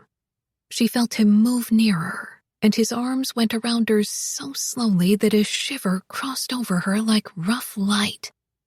There was the curious sensation she remembered from before, of being absorbed, drawn in, as if he were feeling her with all his senses, drinking in every breath and blush and heartbeat. One of his hands came up to her face, angling her jaw upward, his fingers shaping over the fragile bones. A soft brush against her mouth, and another, ephemeral kisses that made her lips feel swollen. Her balance faltered, but he gripped her against the support of his body and held her steady. Bending his head lower, he dragged his mouth along the thin, blood-heated skin of her throat. She felt the tip of his tongue rest against a pulse point, and she went weak, her hands clutching at his shoulders. Slowly, he kissed his way up to her jaw, while one of his hands cupped the back of her head to lift it, and finally, she felt the full, hard pressure of his mouth on hers, making her dizzy with wholesale relief. Soft, plangent sounds rose in her throat. She reached up to grip his head with her hands, anything to keep his mouth on hers. But the kiss dissolved with a muffled laugh, and he looked down into her dazed face with a tender, mocking amusement she had never seen from him before. She struggled to speak between ragged breaths. "Alex, please." "Shh." His lashes half lowered over eyes that were startlingly bright in the heightened color of his face. His gently restless hands moved over her hair, her body, her back. "I want," she tried to say, but the dazzle of heat made it impossible to think. She tried again. "I want." I know what you want." The hint of his smile burned out, and his head bent again. He opened her mouth with his, sent his tongue deep. The kiss turned rougher, wetter, acquiring a subtle erotic rhythm. To her mortification, her hips began to roll forward, seeking the hard pressure of him. She couldn't stop herself. If only she could be somewhere else with him, some quiet and shadowy place where nothing would bother them. Just the two of them, away from the rest of the world. The pleasure thickened, her thoughts dissolving. Sensations blended into a sweet ache that seemed to come from outside and inside at the same time. She arched feverishly, trying to bring herself closer against him. Alex pulled his mouth from hers and crushed her against his chest. "No more," he said, sounding shaken. "Zoe, no. Be still." She shuddered as he held her, his breath rushing in hot bursts against her hair.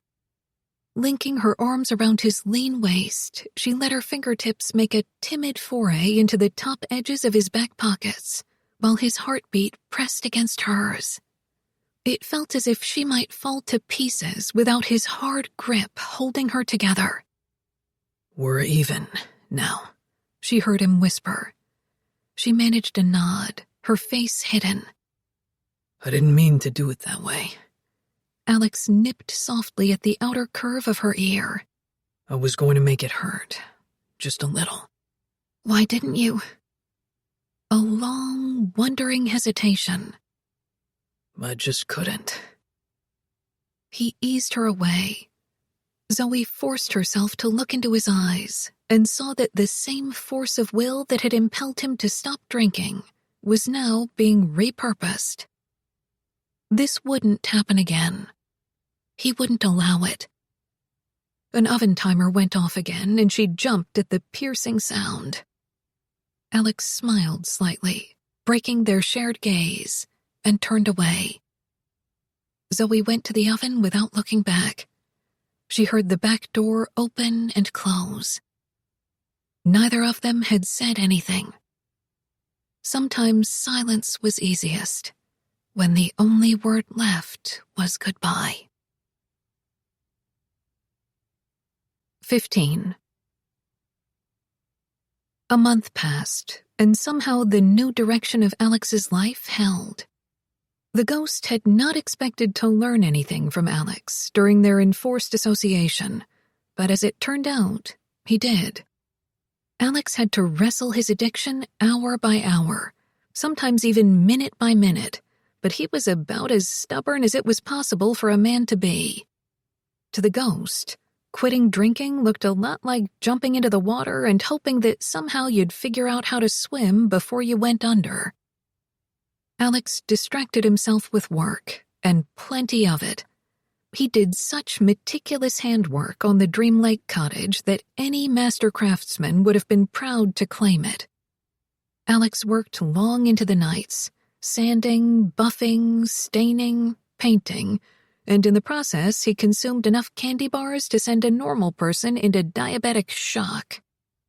Thanks to the ghost's nagging, Alex also ate regular meals throughout the day, although he would have to eat a lot more to make up for the deficit of calories he'd been used to consuming in the form of alcohol. Alex saw Zoe on 2 occasions, once to collect paint swatches. That had lasted about a minute and a half, and then he was gone. The second time, Zoe had come to the cottage for Alex to show her the progress on the remodel. He had been businesslike. Zoe had been restrained. Gavin and Isaac, for their parts, had been so mesmerized by Zoe that neither of them had so much as hammered a nail while she was there. From all appearances, Zoe's visit had barely affected Alex. He knew how to build a wall, how to fortify it until nothing could break through. There was no way for Zoe to reach Alex now, and that was probably for the best. Still, the ghost couldn't stop feeling regretful about it. And Alex refused to discuss exactly what, if anything, he still felt for Zoe. The subject was off limits. The ghost understood. A woman could do that to you. Reach that place in your soul where the best and worst of you was kept. And once she was there, she owned that place and never left. That was why he hadn't told Alex about his newfound memories of Emmeline Stewart, the scenes unrolling in front of him like a moving picture show. Emma had been the youngest and liveliest of Weston Stewart's 3 daughters. She was bookish and funny and just far-sighted enough that she'd occasionally needed reading glasses.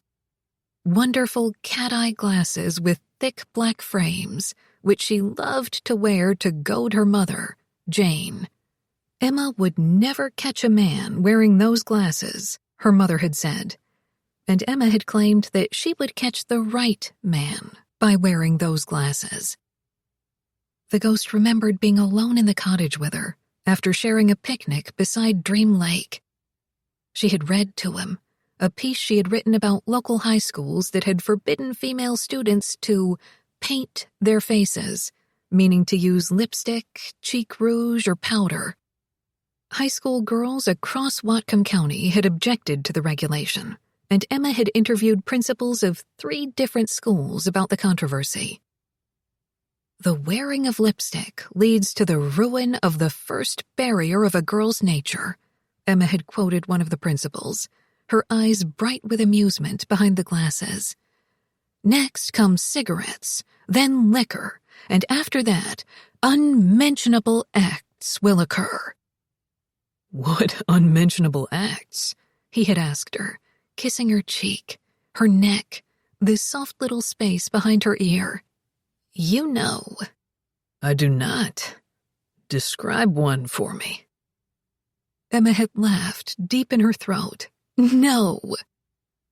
But he had persisted, kissing and teasing, trying to pull her hands to his body. She had giggled and feigned reluctance, knowing how to provoke his desire. Just tell me which body parts are involved, he'd said, and when she'd still refused, he'd made suggestions about just what might constitute an unmentionable act. Dirty language isn't going to get you anywhere, she'd told him primly. He had grinned. It's already gotten me past the first 4 buttons of your blouse.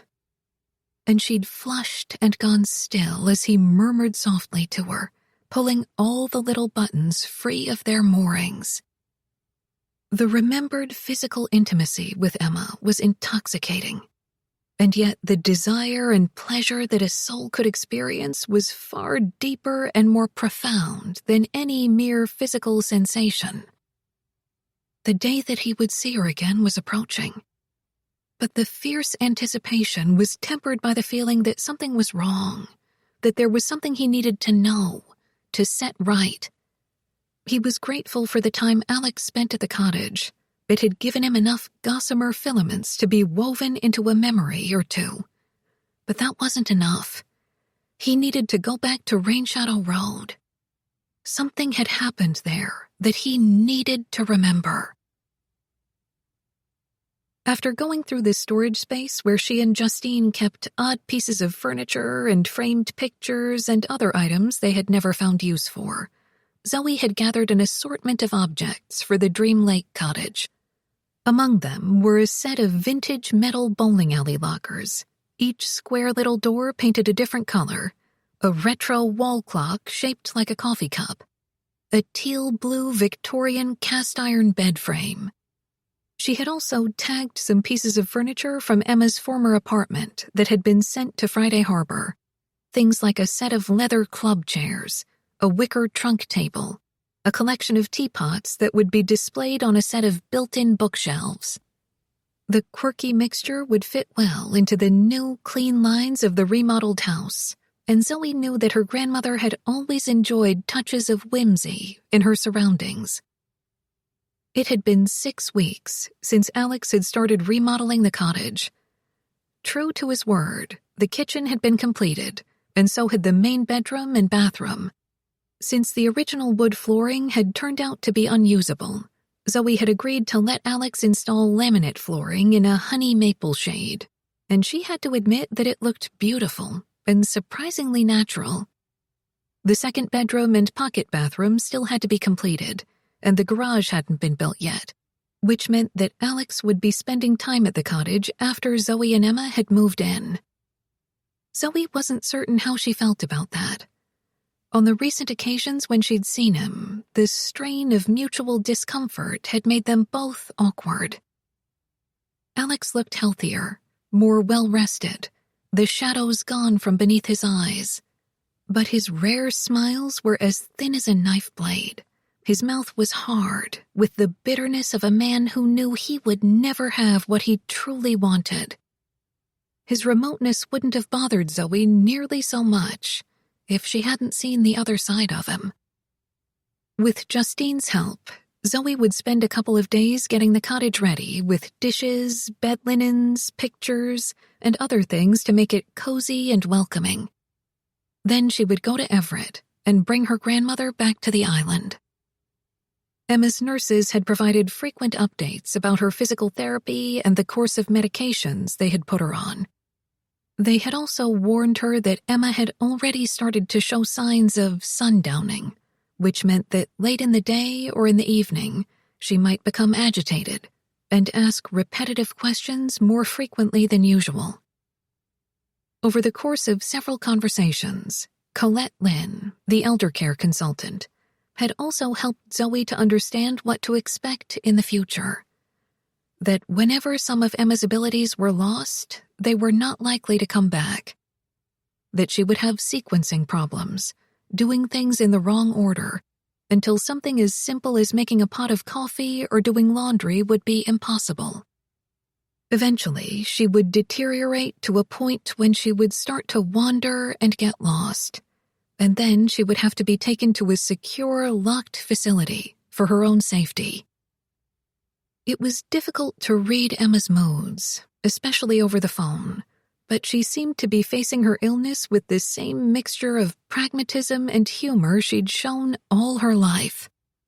"Tell everyone my dementia is early onset," she'd told Zoe with a mischievous chuckle. "That way they'll think I'm younger." And another time, "Every night, no matter what you make us for dinner, tell me it's my favorite meal. I won't remember if it is or not." When Zoe had told Emma that she'd found a home care nurse to stay at the cottage in the mornings while she worked, Emma's only question was, "Does she do manicures?" "I know that inside she has to be scared," Zoe told Justine, the night before they started to move things into the cottage. "It's like little pieces of her are being chipped away, and there's nothing anyone can do to stop it. But she knows she'll be safe. She knows you'll be there. She knows that right now." Zoe began to pet Byron, who had just crawled onto her lap. But she may not always know it. After handing a glass of wine to Zoe, Justine poured another and sat on the other side of the sofa. "It's weird, when you think of it," she said, "about what you are, when you take away the memories and desires." "You're nothing," Zoe suggested morosely. "No, you're a soul on a journey, and life on Earth is just part of that journey." "What do you think happens after we die?" "According to my family, at least on my mother's side, some souls are lucky enough to go up to the ultimate life force. Heaven, whatever you want to call it." Justine crossed her legs and settled more comfortably into the corner of the sofa. "But other souls who've made mistakes during their lives on Earth have to go to a sort of waiting place." "What kind of waiting place?" "I'm not exactly sure, but it's their chance to understand what they did wrong and learn from it. The Coven calls it Summerland." Byron curled himself into a donut shape on Zoe's lap and began to purr. Zoe sipped her wine and studied her cousin with a perplexed smile. "Did you just say coven? As in witchcraft?" "Oh, it's just a joke my mother and her friends have," Justine said with a dismissive little wave of her hand. "They've called their group a coven forever. They even named it the Circle of Crystal Cove." "Are you part of it?" Justine made a scoffing sound. "Do you ever see me with a broomstick?" "I don't even see you vacuum." Zoe smiled down into her wine glass, but looked up as a thought occurred to her. What about that old besom broom in your closet? My mother gave it to me as a rustic decoration. I like to keep it near my clothes because it smells like cinnamon. She made a comical face as she saw Zoe's expression. What? What's the word for when people go astray from their religion? Lapsed. I think you might be a lapsed witch. Although Zoe said the words lightly, Justine gave her a strangely intent glance before asking with a grin, would it make any difference to you if I was? Yes, I'd want you to cast a spell to make my grandmother better. Her cousin's expression softened. I'm afraid spells can't take her off the path she's on. If I tried, things would only get worse. She stretched out a long leg and rubbed Byron's furry bulk with her foot. All I can do is be a friend to you both, she said, for whatever that's worth. It's worth a lot. The next morning, after making breakfast at the inn, Zoe called Emma. Guess what I'm doing today? She asked brightly. You're coming to visit me, her grandmother guessed. Close. Today and tomorrow I'll be busy getting the cottage ready, and the next day you and I are moving in together. Just like old times. Come get me now, and I'll help. Zoe smiled, knowing that even though the offer was sincere, Emma wouldn't be of any practical use. I can't change the schedule, she said. Justine and I have everything worked out. Her boyfriend Dwayne is going to help us, and the man from the motorcycle gang. Well, it's not really a gang. It's a biker church. Motorcycles are noisy and dangerous. I don't like men who ride them. We like the ones who have big muscles to help us move furniture.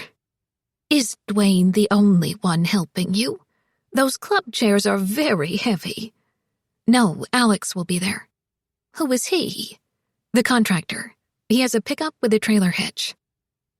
Mischief edged her grandmother's tone. Does he have big muscles too?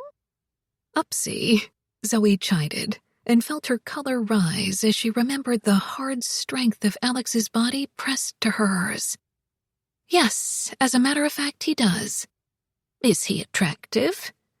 Very. Married? Divorced? Why did he— Don't get any ideas, Zoe said, laughing. I'm not interested in a love life right now. I want to focus on taking care of you. I'd like to see you find a good man before I'm gone, Emma said wistfully. You'd better hang around then, because at this rate it's going to take me a while. Hearing the back door of the kitchen open, Zoe turned to see Alex walking in. She smiled at him, her heart beginning to beat faster. When are you coming to get me? Emma asked. The day after tomorrow. Her grandmother sounded perturbed. Did I already ask that? Yes, Zoe said gently. It's fine. At the periphery of her vision, she saw Alex looking at a pan of muffins on the counter, and she gestured for him to take one. He complied without hesitation. Zoe went to pour him some coffee, while she said on the phone, I'd better get busy now. But the minor mistake had made Emma anxious. Someday I'll look at you, she said, and I'll think, that's the nice girl who makes me dinner, and I won't know you're my granddaughter. The words caused a painful tug in Zoe's chest. She swallowed hard and poured some cream into Alex's coffee. I'll still know who you are, she said. I'll still love you. That's awfully one-sided. What good is a grandmother who doesn't remember anything? You're more to me than what you remember. Zoe slid an apologetic glance to Alex, knowing that he disliked to be kept waiting. But he seemed relaxed and patient, his gaze averted as he ate the muffin. I won't be myself, Emma said. You'll still be you. You'll just need a little more help. I'll be there to remind you of things. At her grandmother's silence, Zoe said softly, I've got to go, Upsy. I'll call you later today. In the meantime, you'd better start packing. I'm coming to get you the day after tomorrow." "The day after tomorrow," her grandmother repeated. "Bye, Zoe. Bye. Love you." Ending the conversation, Zoe slid the phone into her back pocket and stirred some sugar into Alex's coffee. She handed it to him. "Thanks." His face was unreadable as he looked down at her. Zoe's throat was so tight that she wasn't sure she could talk. Seeming to understand, Alex filled the silence by saying easily, "I've already loaded the boxes into the pickup. I'll take you and Justine to the cottage, and you can start putting away the dishes and books and that stuff. When Dwayne gets there, we'll hitch up the trailer and move the furniture from storage." He paused to take a swallow of coffee, his gaze sweeping briefly over her. Zoe had dressed in a pair of jeans, a shapeless t-shirt, and a pair of old sneakers. And unlike Justine, who was slender and long-stemmed no matter what she wore, Zoe didn't have the figure for baggy clothes.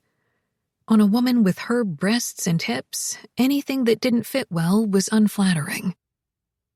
"This outfit makes me look dumpy," Zoe said, and was instantly annoyed with herself. "Forget I just said that," she told him before he could reply. "I'm not fishing for compliments, I'm just feeling insecure. About everything." "It's normal to feel that way," Alex said, "when you're facing a lot of challenges. But dumpy is never a word that could apply to you." He drained the coffee cup and set it down. "And if you need a compliment, you're a great cook." "Can you tell me one that's not about my cooking?" she asked wistfully. That almost made him smile. She could see the subtle deepening at the corners of his mouth. "You," he said after a moment, "are the kindest person I've ever known." Before Zoe could recover from that, he started for the door. "Get your bag," he said in an offhand tone. "I'll take you to Dream Lake."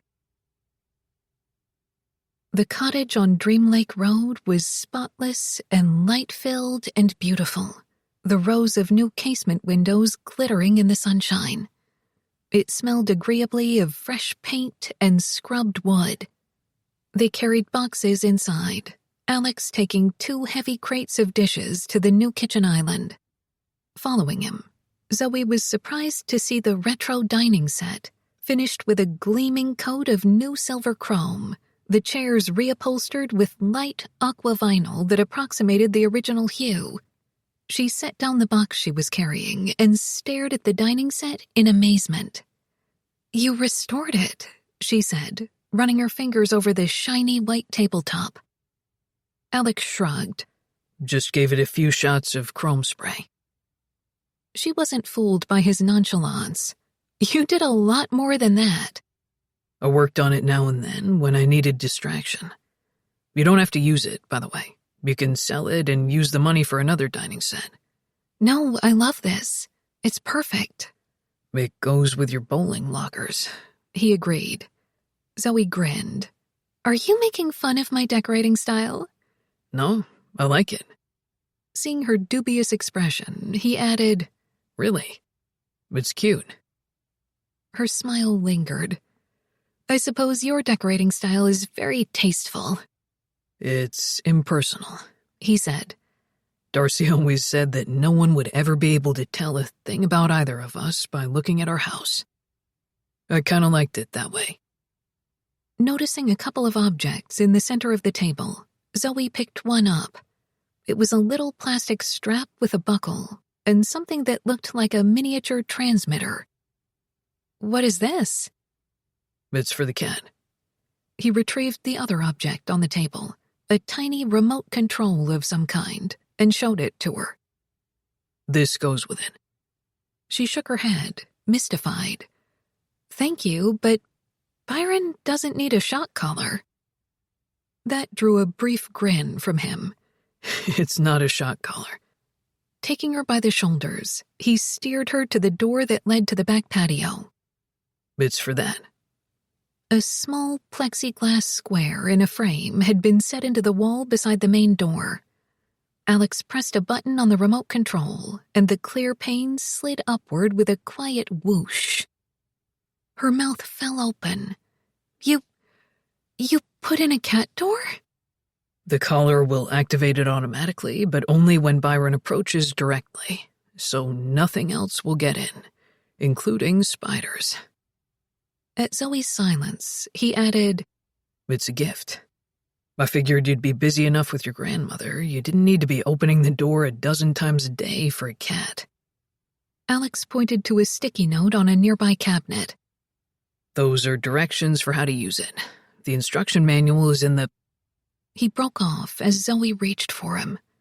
Reflexively, he snatched her wrists in his hands before she could put them around his neck. The remote control clattered to the floor. I was just going to hug you, Zoe said on a breath of laughter. No gift had ever pleased her as much. She was too filled with delight to be cautious. His grip on her wrists was gentle but inexorable. His face had gone taut, grim, as if he'd just found himself in mortal danger. One hug, she whispered, smiling. Alex shook his head slightly. Zoe watched, fascinated, as a band of color crossed the crests of his cheeks and the bridge of his nose. The front of his throat rippled with a swallow. How remarkable his eyes were, striations running through the light blue-green irises like spokes of starlight. He looked at her as if he wanted to eat her alive. And instead of being nervous, she was filled with giddy excitement. Since he was still holding her arms, she lifted on her toes and leaned close until her lips caught gently at his. She kept her wrists yielding in his grip, understanding that he was fighting some inner battle. She sensed the moment that he lost. Slowly, he brought her hands behind her back, pressing them toward the base of her spine until her breasts were arched upward. His mouth came to hers. He held her in a way that made movement impossible. She could only answer him with her mouth, her lips clinging desperately. Still kissing her, he let go of her wrists and lifted his hands to her face, cradling her cheeks.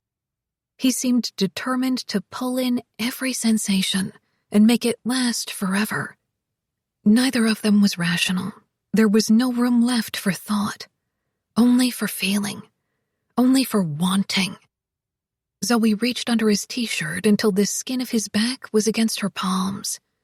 She drew them slowly along the muscles on either side of his spine. He reacted with a quiet grunt and pushed her back against the edge of the wooden countertop and tugged the front of her shirt upward. His breath was rough, but his hands were gentle on her breasts, squeezing and stroking as he kissed her. He licked inside her mouth, hot and deep. His fingers slipped beneath the top edge of her bra until his knuckles brushed a sensitive peak. The tender flesh went tight, and she felt the sweet ache of his touch all through her. He caught the tip and tugged, gently harrowing until the pleasure made her writhe. She struggled to get closer to him, rising on her toes, while he kissed her as if he were feeding on her, open-mouthed and wet and slow. Someone opened the front door. Too startled to react, Zoe felt Alex yank her shirt back down. He grabbed a box from the island and carried it to the counter area near the sink.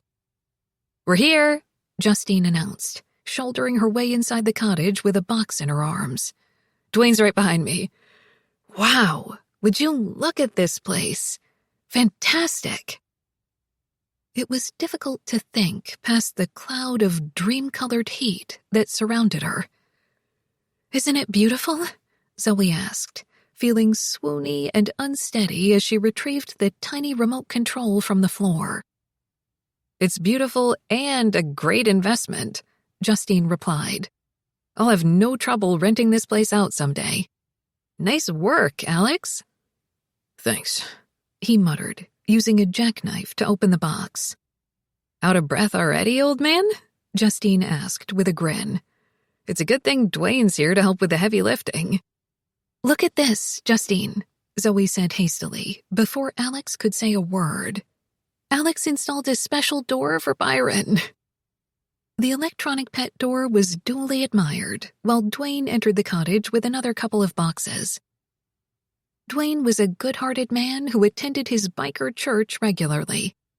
He tended to be rowdy and impulsive, but he was loyal to his friends and always ready to help someone in need. His appearance was so intimidating. Muscle-bulked arms protruding from leather vests, both arms sleeved with tattoos from wrist to shoulder, his face half obscured with boot-shaped sideburns, that it had taken Zoe a while to feel comfortable around him. But he seemed devoted to Justine, with whom he'd been going out for almost a year. I'm not the falling in love type, Justine had once told her breezily, when Zoe had asked if the relationship with Dwayne might deepen into something permanent. You mean you're leery of falling in love? Or is there something about Dwayne? Oh, I'm not leery of it. And Dwayne is great. It's just that I can't love anyone. You're a very loving person, Zoe had protested. To friends and family, yes. But I can't love someone in the romantic way you're talking about. But you have sex, Zoe had said, bemused. Well, sure. People can have sex without love, you know. Someday, Zoe had said wistfully, it would be nice to try both at the same time. More labeled boxes were brought in, including those containing Emma's belongings. After Alex and Dwayne had left to get the furniture out of storage, Justine and Zoe unpacked shoes and handbags. They put them away on the shoe racks and shelves in the closet of the main bedroom. I don't remember all these built-ins being listed on the invoice, Justine said. It looks like Alex has been doing some extra work around here. Have you paid him on the side? No, he did it without even asking, Zoe said. He really wants to make the house comfortable for Emma. Justine's mouth twisted with wry amusement. I don't think Emma was the one he did it for. Is there something going on between you and the human iceberg? No, nothing at all, Zoe said emphatically. Justine's brows lifted. I would have believed you if you said a little flirtation here and there, or we've gotten to be friends. But nothing at all? Nope, I'm not buying it. I've seen the way he looks at you when he thinks no one is noticing. What way? Like he's a starving climber who's just been rescued after 3 days with no supplies, and you're a Cinnabon. I don't want to talk about it, Zoe said. Okay. Justine continued lining up shoes. After a moment, Zoe burst out, It's not going to go beyond kissing. He's made that clear. I'm glad to hear that, because you already know my opinion. Justine began to open another box. He's a better man than you think he is, Zoe couldn't resist saying. He's a better man than he thinks he is. Don't do it, Zoe. Don't do what?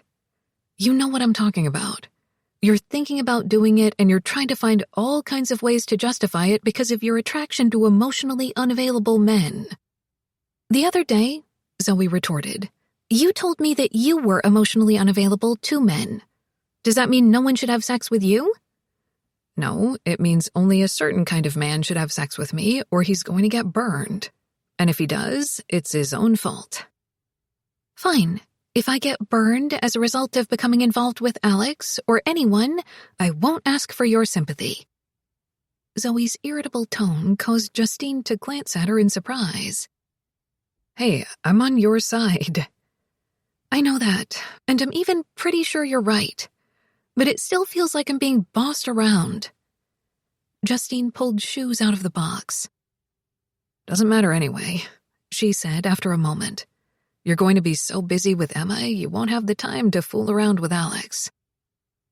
Later, Dwayne and Alex carried furniture and mattresses into the house and set various pieces where Zoe indicated. The afternoon sun was ripening by the time the heavy work had been completed. Now it was just a matter of putting an array of smaller items in their places, which Zoe would finish tomorrow. Alex carried Zoe's old dressmaker's mannequin into the smaller bedroom, which hadn't yet been painted. He unwrapped the mover's blanket from around the mannequin. It was richly covered in a treasure garden of brooches made with crystals, gemstones, enamel, or painted lacquer. "Where do you want this?" he asked Zoe. "That corner is fine." Zoe had left most of her brooch collection pinned to the mannequin, having only removed about a half dozen of the more valuable ones. Taking them out of her bag, she went to pin them back onto the mannequin. "I'm sorry this room isn't finished yet." He frowned as he glanced around the small space.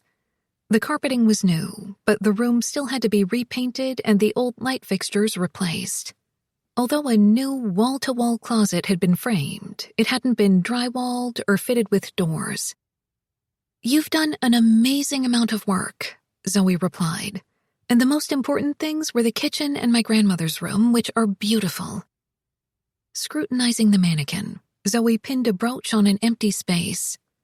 "I'm either going to have to stop collecting," she said, "or get another mannequin." Alex stood next to her, looking over the array of jewelry. "When did you start the collection?" "When I was 16. My grandmother gave this to me for my birthday." She showed him a flower covered with crystals. "And I bought this to celebrate graduating from culinary school."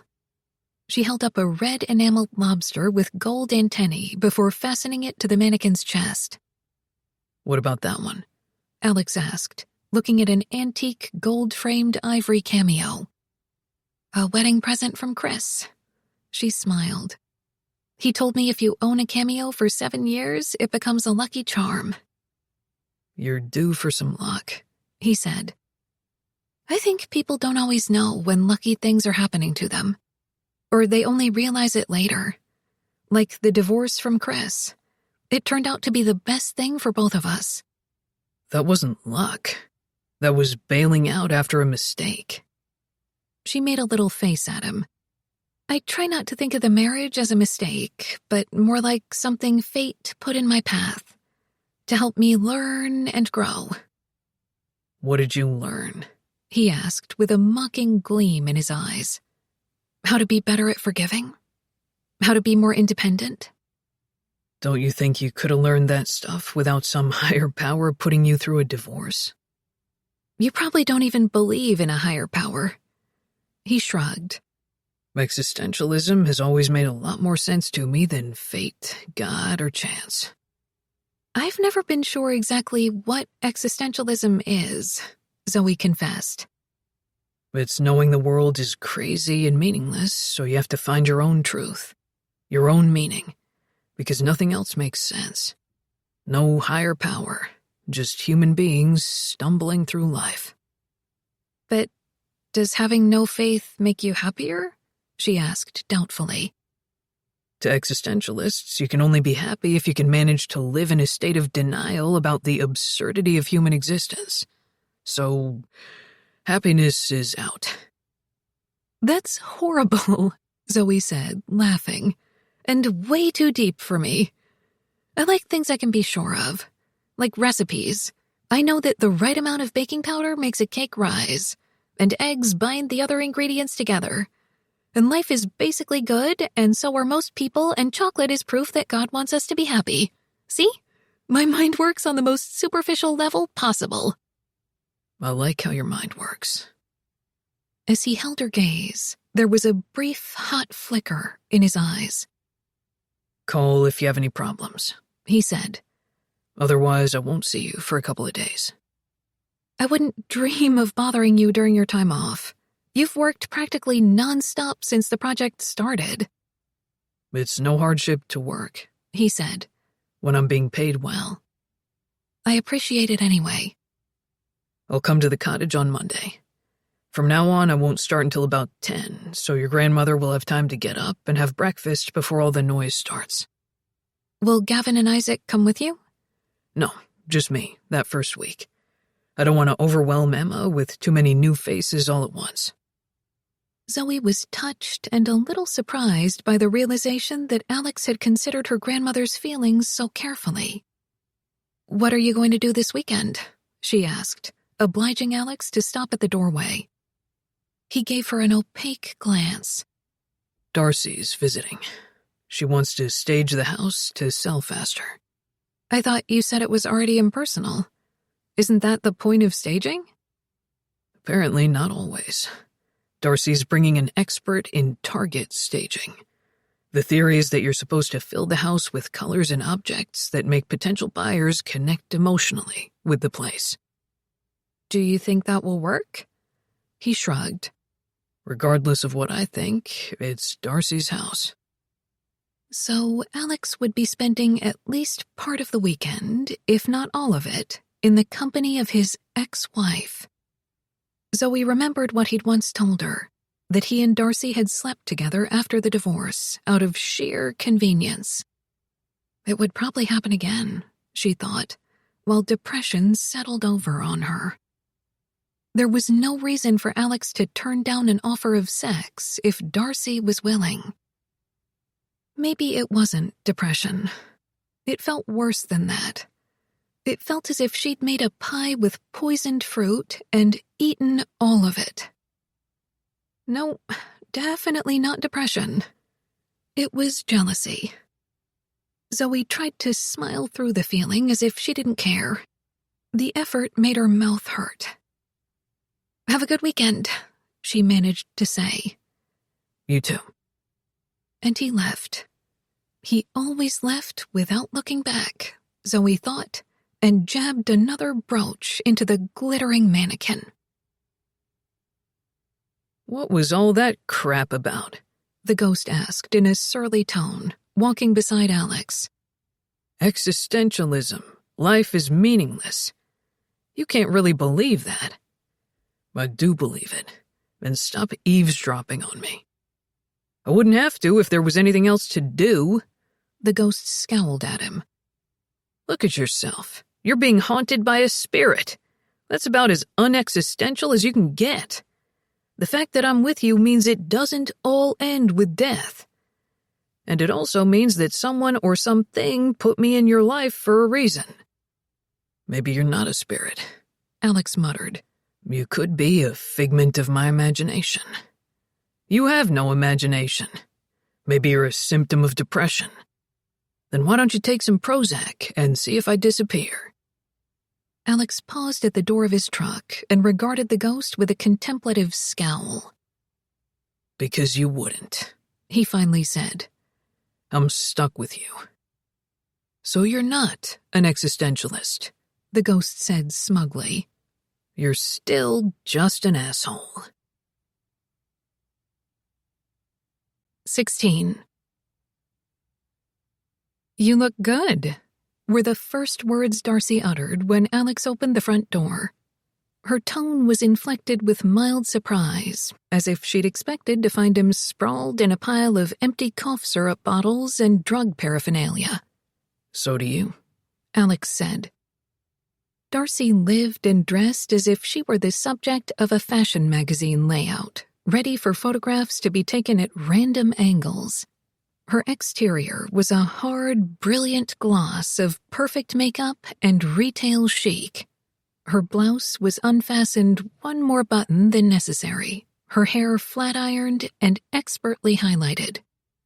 If she had any deeper goals than acquiring money by any and all means available, she had never expressed them. Alex didn't blame her for that. He knew without a doubt that she would marry again soon, to some wealthy and well-connected man from whom she would eventually garner an immense divorce settlement. Alex didn't blame her for that, either. She had never pretended to be anything other than what she was. Pleasantries were exchanged as Darcy introduced the stager, an artfully made-up woman of indeterminate age, with layered hair that had been sprayed until it didn't move. Her name was Amanda. Darcy and the stager wandered through the sparely furnished house, occasionally asking questions that obliged Alex to follow in their wake. The place was scrupulously clean, every wall freshened with touch-up paint, the lighting and plumbing in perfect working order, the landscaping tidy with beds of new mulch. Darcy had set a Vuitton overnight bag inside the front entranceway. Alex glanced at it with a frown, having hoped that Darcy wouldn't stay after the stager had left. The prospect of making conversation with his ex-wife was depressing. They had run out of things to say to each other even before the divorce. The prospect of having sex with his ex-wife was even more depressing. No matter if his body was clamoring to fire one off, no matter if Darcy was hot and willing, it wasn't going to happen. Because the problem with having tried something new and amazing was that you could never go back and take the same pleasure in the thing you used to enjoy. You could never erase the awareness that somewhere out there was a better experience you weren't having. You knew you were eating a canned biscuit after you'd tried a fluffy, tender homemade one with a crisp buttered top, the whole of it split open and doused with honey. You should tell Darcy before she decides to stay, the ghost said, lounging nearby. Tell her what? That you're not going to sleep with her. What makes you think I'm not? The ghost had the effrontery to grin. Because you're looking at that bag like it's full of live cobras. The smile changed, gentling at the edges. And Darcy doesn't fit with your new direction.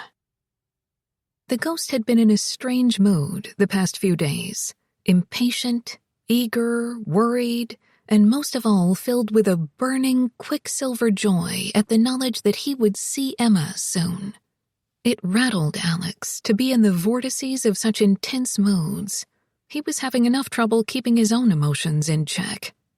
Probably the thing he missed most about drinking was how it had kept him anesthetized from that kind of turmoil. What Alex did appreciate was that the ghost had been making an effort to give him as much space as possible, trying not to interfere. The remark he'd just made about Darcy was the only vaguely manipulative thing he'd said in days. He hadn't uttered a word about the way Alex had kissed Zoe at the cottage. In fact, he'd actually pretended not to notice. For his part, Alex had tried like hell to forget it. Except that part of his brain had locked around it, vice-like, and wouldn't let go. Zoe's sparkling blue eyes looking up into his, the provocative way she had lifted on her toes and molded herself against him. He had never been so overwhelmed by anyone, by the idea that he might actually have made a woman happy for a moment. And she had moved with him so easily, letting him do whatever he wanted. She would be like that in bed, open to anything, trusting him. Christ. If that happened, before long he would have turned her into someone else entirely, someone cynical, angry, guarded, like Darcy. That was what happened to women who got mixed up with him. After a couple of hours of discussing ideas and looking at photos and designs on an electronic tablet, Amanda said it was time to leave. She didn't want to miss the late afternoon ferry. "I'll take Amanda to Friday Harbor and pick up something for dinner," Darcy told Alex. "How does Italian sound?" You're staying overnight? Alex asked reluctantly. Darcy looked sardonic. "You saw my bag?" A quick blink of annoyance as she saw his face. "You don't have a problem with that, I hope, considering the fact that it's my house." I'm maintaining it and paying the bills until it sells, he said. Not a bad deal for you. True. She smiled, her gaze provocative. Maybe I'll give you a bonus later. Not necessary. A little over an hour later, Darcy returned with takeout boxes of pasta marinara and salads. They plated the food and sat at the kitchen table, just as they had done while they were married. Since neither of them cooked, they had lived on takeout and frozen dinners, or had eaten at restaurants. "I got a bottle of Chianti," Darcy said, rummaging in the drawer for a bottle opener. None for me, thanks. She cast a surprised glance over her shoulder. "You're joking, right?" The ghost, who was sitting on one of the counters with his long legs dangling, asked rhetorically, "Since when does he joke about anything?" "I just don't feel like it tonight," Alex said to Darcy, and sent the ghost a hard glance. "Okay," the ghost said, easing off the counter, sauntering away. "I'll leave you two lovebirds alone." Darcy took 2 wine glasses from the cabinet, filled them both, and brought them to the table. "Amanda says we need to make the house look warmer. It's going to be easy since the house is already uncluttered and everything is in neutrals. She's going to bring colorful pillows for the sofa, some silk trees, centerpieces for the tables, things like that." Alex looked at the glass of Chianti, the liquid glowing pomegranate red. He remembered the taste of it, dry and violety. It had been weeks since he'd had a drink. 1 glass of wine wouldn't hurt. People drank wine with dinner all the time. He reached for the glass, but didn't pick it up, only ran his fingertips along the smooth circular base of the stem. He pushed it away an inch. Dragging his gaze to Darcy's face, he focused on what she was saying. She was talking about her latest promotion. She was a marketing communications manager for a massive software company, and she had just been put in charge of the internal business group newsletter, which would go out to thousands of people. "Good for you," Alex said. "I think you'll be great at it." She grinned at him. "You almost sound like you mean it." "I do. I've always wanted you to be successful." "That's news to me." She drank deeply of her wine. Extending a long leg, she rested her foot on his thigh. Delicately, her toes began to burrow into his lap. "Have you been with anyone?" she asked. "Since our last time?" He shook his head and caught her wiggling foot, keeping it still. "You need to let off steam," Darcy said. "No, I'm fine." A disbelieving smile touched her lips. "You're not trying to turn me down, are you?" Alex found himself reaching for his wine glass, his fingers closing lightly around the gleaming bowl. He cast a wary glance around the kitchen, but the ghost was nowhere to be seen. Lifting the glass, he took a sip, and the flavor of wine filled his mouth. He closed his eyes briefly. It was a relief. It promised that he would feel better soon. He wanted more. He wanted to guzzle it without pausing for breath. "I've met a woman," he said. Darcy's eyes narrowed. "You're interested in her?" "Yes." It was the truth, not to mention the biggest understatement of his life. But of course he had no intention of doing anything about it. "She doesn't have to know," Darcy said. "I would know." Darcy's voice was coolly mocking. "You want to be faithful to a woman you haven't even had sex with yet?" Alex carefully pushed her foot from his lap. He looked at her, really looked at her for the first time in a while, noticing a flicker of something. Unhappiness, loneliness. It reminded him of the reluctant compassion he'd felt when Zoe had told him what it had been like to be let down by her husband. Darcy had been let down by a husband too. By him. Alex wondered how it could have been so easy to make vows he had never intended to keep. Neither of them had, but it hadn't seemed to matter to Darcy any more than it had to him. It should have mattered, he thought. With an effort, he poured the wine into the sink and set the glass aside. The fragrance spilled into the air, fruit and tannin and oblivion. "Why did you do that?" he heard Darcy ask. "I've stopped drinking." She looked incredulous, her brows lowered. "For God's sake, 1 glass of wine won't hurt." "I don't like who I am when I'm drinking." "I don't like who you are when you're not drinking." He smiled without amusement. "What's going on?" Darcy demanded. "Why are you pretending to be someone you're not? I know you better than anyone. I've lived with you. Who is this woman you're seeing? Is she a Mormon or Quaker or something? It doesn't matter. This is bullshit, Darcy said, but somewhere in the snapping tension of her voice, he heard a bewildered note. He felt more compassion for her in that moment than he had in the sum total of their marriage.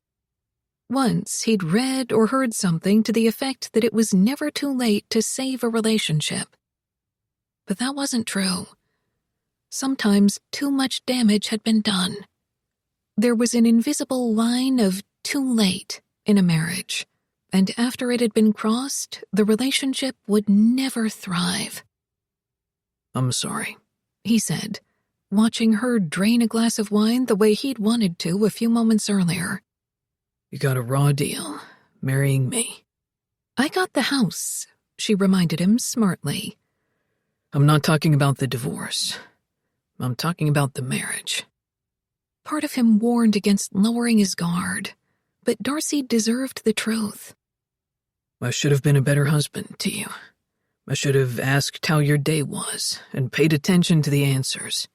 I should have gotten us a damn dog and made this place seem like a home instead of a corporate suite at the Westin. I'm sorry I was a waste of your time. You deserved a lot more than you got. Darcy stood and approached him. Her face had turned red, and to his astonishment he saw the glitter of tears in her eyes. Her jaw was trembling. As she drew closer, he had the wildly uncomfortable thought that she might try to embrace him, which was not at all what he wanted. But her hand shot out, and the sound of a slap rang through the kitchen. The side of his face went numb, then turned to fire. "You're not sorry," Darcy said. "You're not capable of it." Before he could say anything, Darcy continued with low-voiced vehemence. "Don't you dare make me out to be the poor little mistreated wife, pining for love. You think I ever expected love from you? I wasn't stupid. I married you because you could make money and you were good in bed. And now you can't do either of those things. What's the problem? You can't get it up now? Don't look at me like I'm a bitch. If I am, it's because of you. Any woman would be, after being married to you." She snatched up the wine bottle and her glass and stormed off to the guest bedroom. It seemed the entire house vibrated from the slam of the door. Slowly massaging his jaw, Alex went to lean against the counter, pondering Darcy's behavior. He had expected just about any other reaction than the one he'd gotten. The ghost came to stand beside him, a glint of friendly sympathy in his dark eyes. Alex took a deep breath and let it out slowly. Why didn't you say something? When you started to drink the wine? I'm not your conscience. It's your battle. I'm not going to be hanging around with you forever, you know. God, I hope you're right. The ghost smiled. You did the right thing, telling her that stuff. You think it might have helped her? Alex asked dubiously. No, the ghost said. But I think it helped you. Darcy left without a word the next morning. Alex spent most of the weekend working on the house at Rain Shadow Road, clearing out the rest of the attic and insulating a knee wall. On Sunday evening, he texted Zoe to ask if Emma was at the cottage and if everything had gone well. "Got here just fine," Zoe texted immediately. "She loves the cottage." Need anything? He couldn't resist texting back. "Yes, making apple pie. Need help with it tomorrow a.m. Pie for breakfast? Why not? Okay, he texted. GN. GN. Although GN was standard text shorthand for good night, it could, in certain contexts, be interpreted as get naked. Alex's mind summoned images of Zoe's clothes dropping to the floor, and it set off a deep pang of lust. The feeling was quickly supplanted by a nervous thrill emanating from the ghost. "Chill," Alex said curtly. Listen, when we go there tomorrow, if you're emoting all over the place, I'm hauling ass out of there. I can't work like this. Sure. But it was clear the ghost wasn't even listening. This is what it feels like to love someone, the ghost had once told him. Alex didn't want to know how it felt, even secondhand. She's still sleeping, Zoe said softly, opening the front door of the cottage to let Alex in. I thought I should let her rest as long as possible.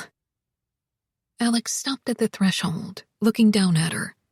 There were smudges of exhaustion beneath her eyes, and her hair was unwashed, and she was dressed in khaki shorts and a modest tank top. She was weary and luminous, her face innocently clean of makeup. He wanted nothing more than to hold and comfort her.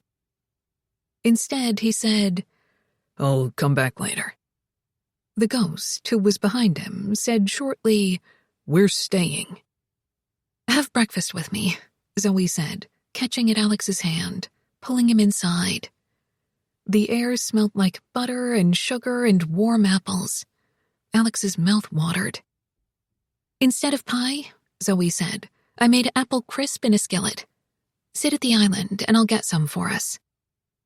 He began to follow her into the kitchen, pausing as he saw that the ghost had stopped in front of a bookshelf in the living room. Although he couldn't see the ghost's face, something about his utter stillness alerted Alex. Casually, he wandered to the bookshelf to see what had caught the ghost's attention. One shelf contained a row of framed pictures, some of them sepia-toned and faded with age.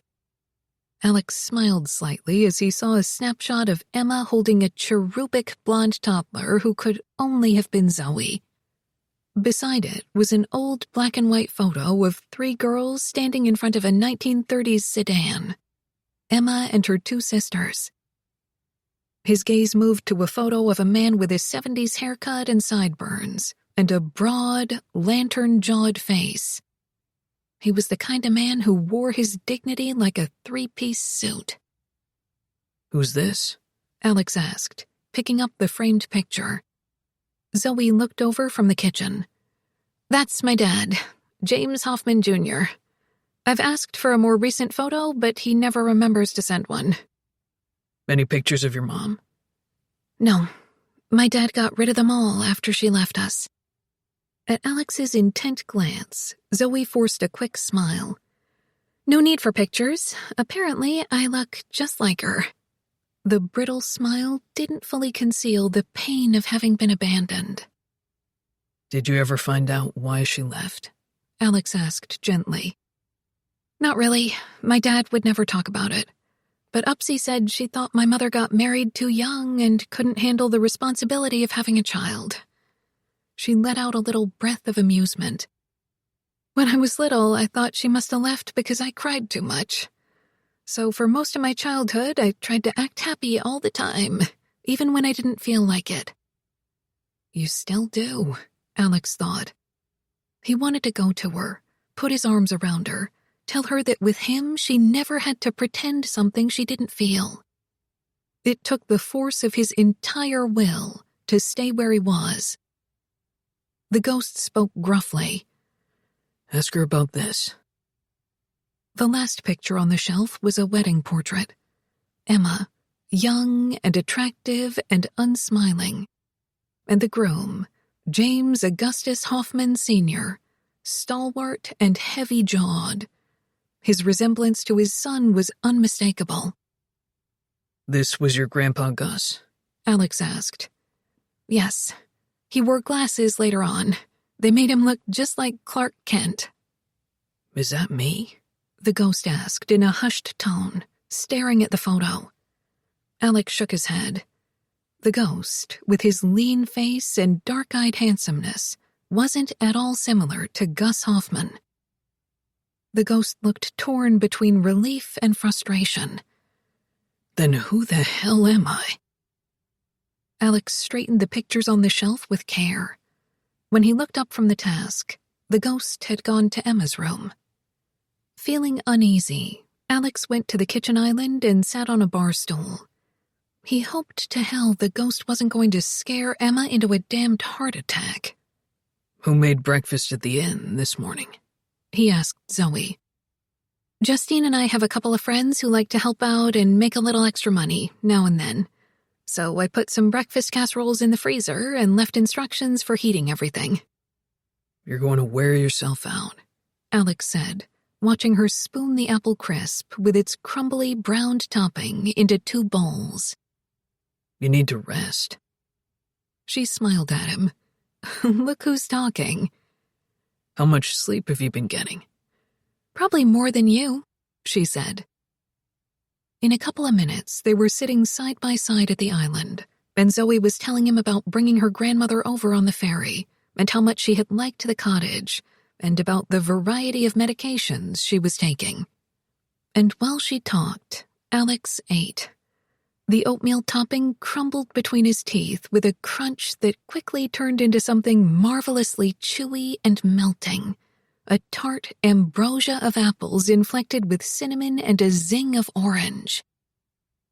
I would ask for this on death row, Alex told her, and although he hadn't meant it to be funny, she laughed. The sound of the pet door heralded Byron's entrance from outside, the massive cat sauntering into the kitchen as if he owned the place. The cat door is working perfectly, as you can see, Zoe said. I didn't even have to train Byron. He knew exactly what to do. She sent a fond look to the Persian, who wandered into the living room and jumped onto the sofa. If only the color wasn't so ugly. Would it cause any technical problems if I decorate it? No, but don't decorate it. Leave him some dignity. Just a few sequins. It's a cat, Zoe, not a showgirl. Byron likes being decorated. Alex gave her an apprehensive glance. You don't ever dress him up in little outfits. You're not one of those people. No, she said instantly. Good. Maybe just one little Santa's helper outfit around Christmas. She paused. And last Halloween, I dressed him in a— Don't tell me anymore, Alex said, trying not to laugh. Please. You're smiling. I'm gritting my teeth, he said. It's a smile, Zoe insisted cheerfully. It wasn't until midway through another serving that Alex wondered about the ghost and Emma. The door of the main bedroom was closed, no sound or movement of any kind.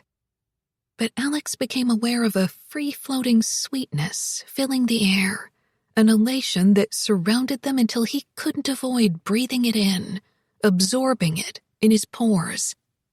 The feeling was made even more potent by its complexity, just as a pinch of salt enhanced the flavors of a cake.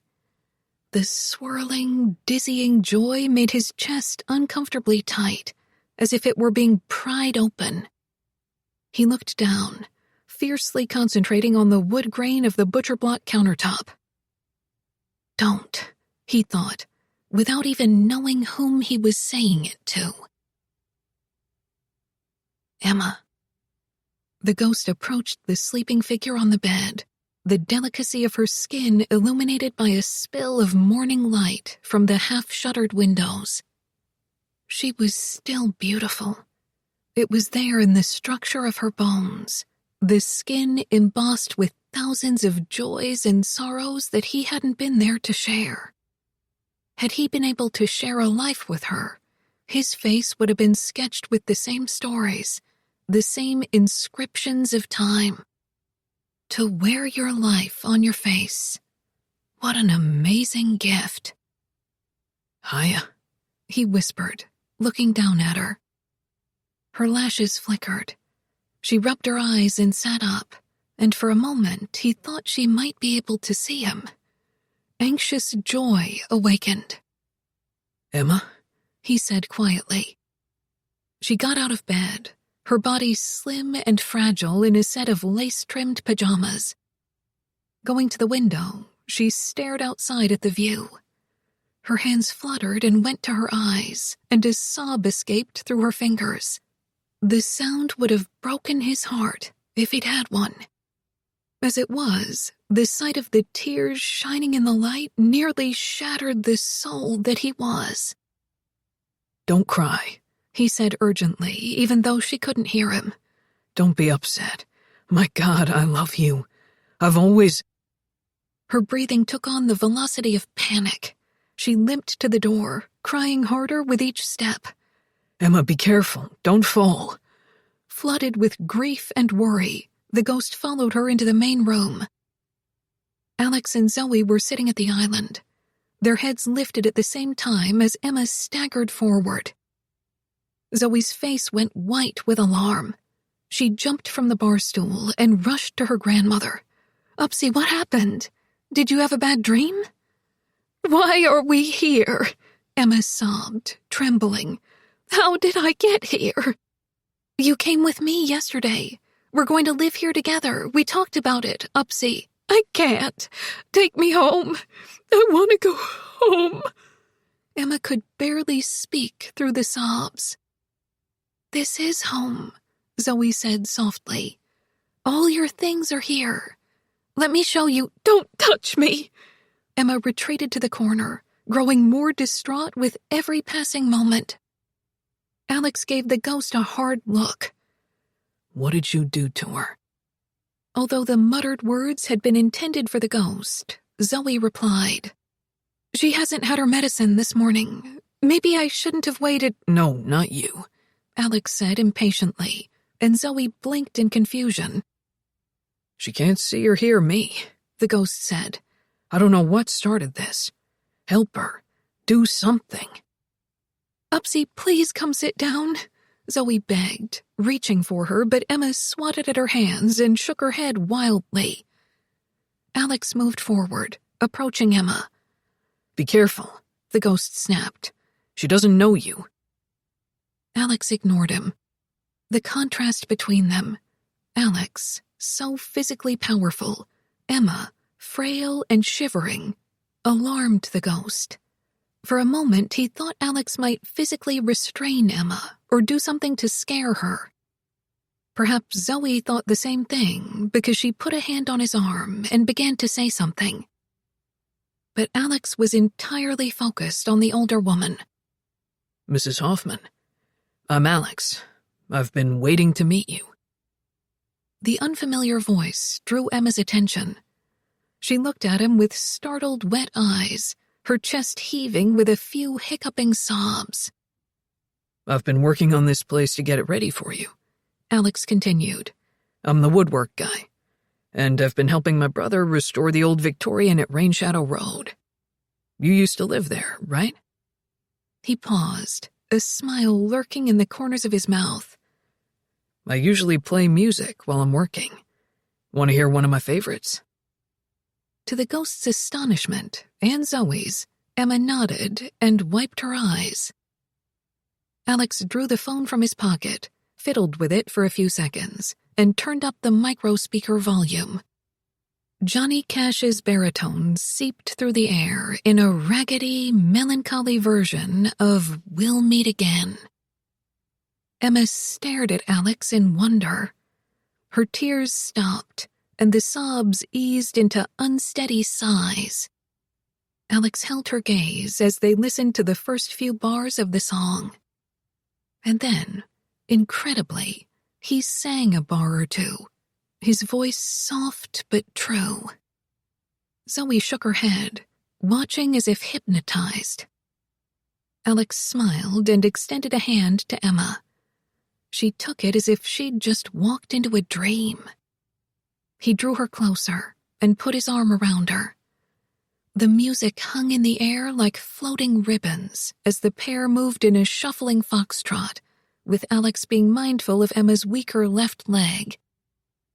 A young man trying to forget his past. An old woman trying desperately to remember hers. But somehow they had found a connection in this liminal moment. The ghost was spellbound, disbelieving.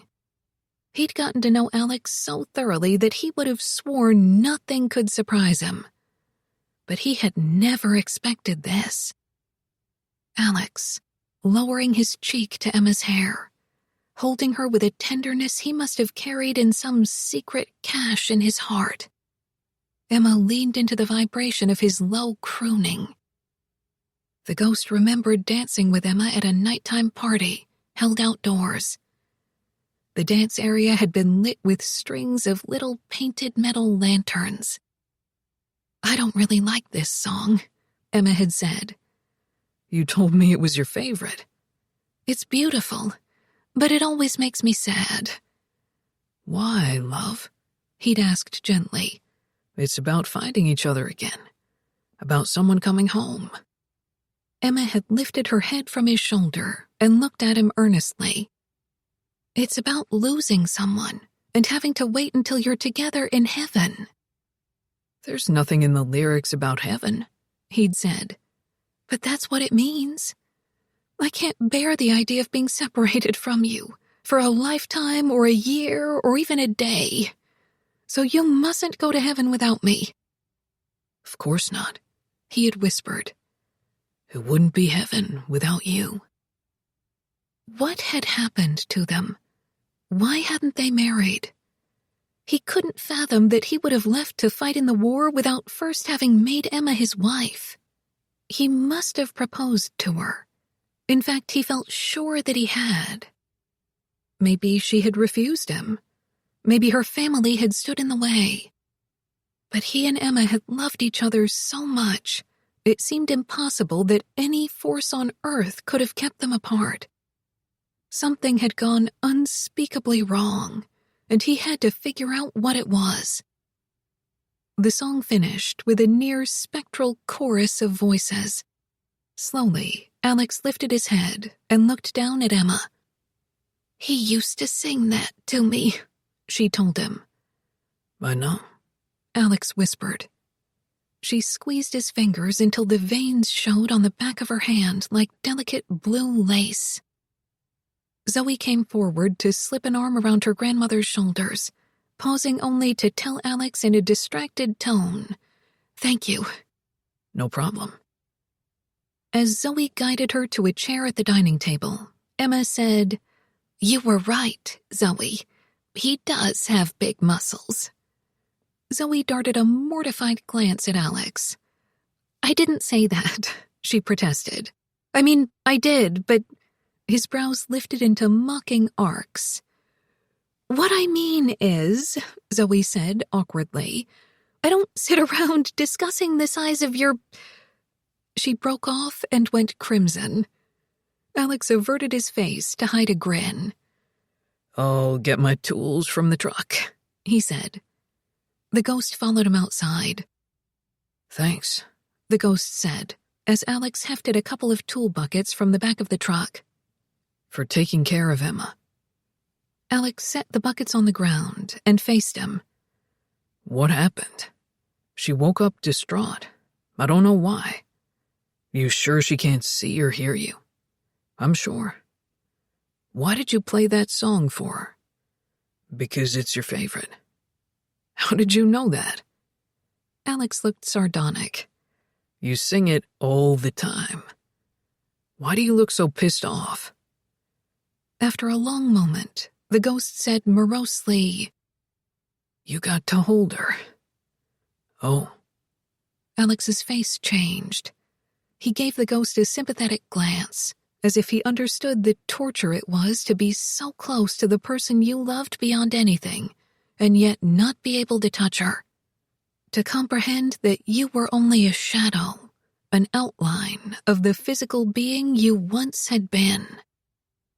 In the yearning silence, Alex said, "She smells like rose perfume and hairspray and the air just after it rains."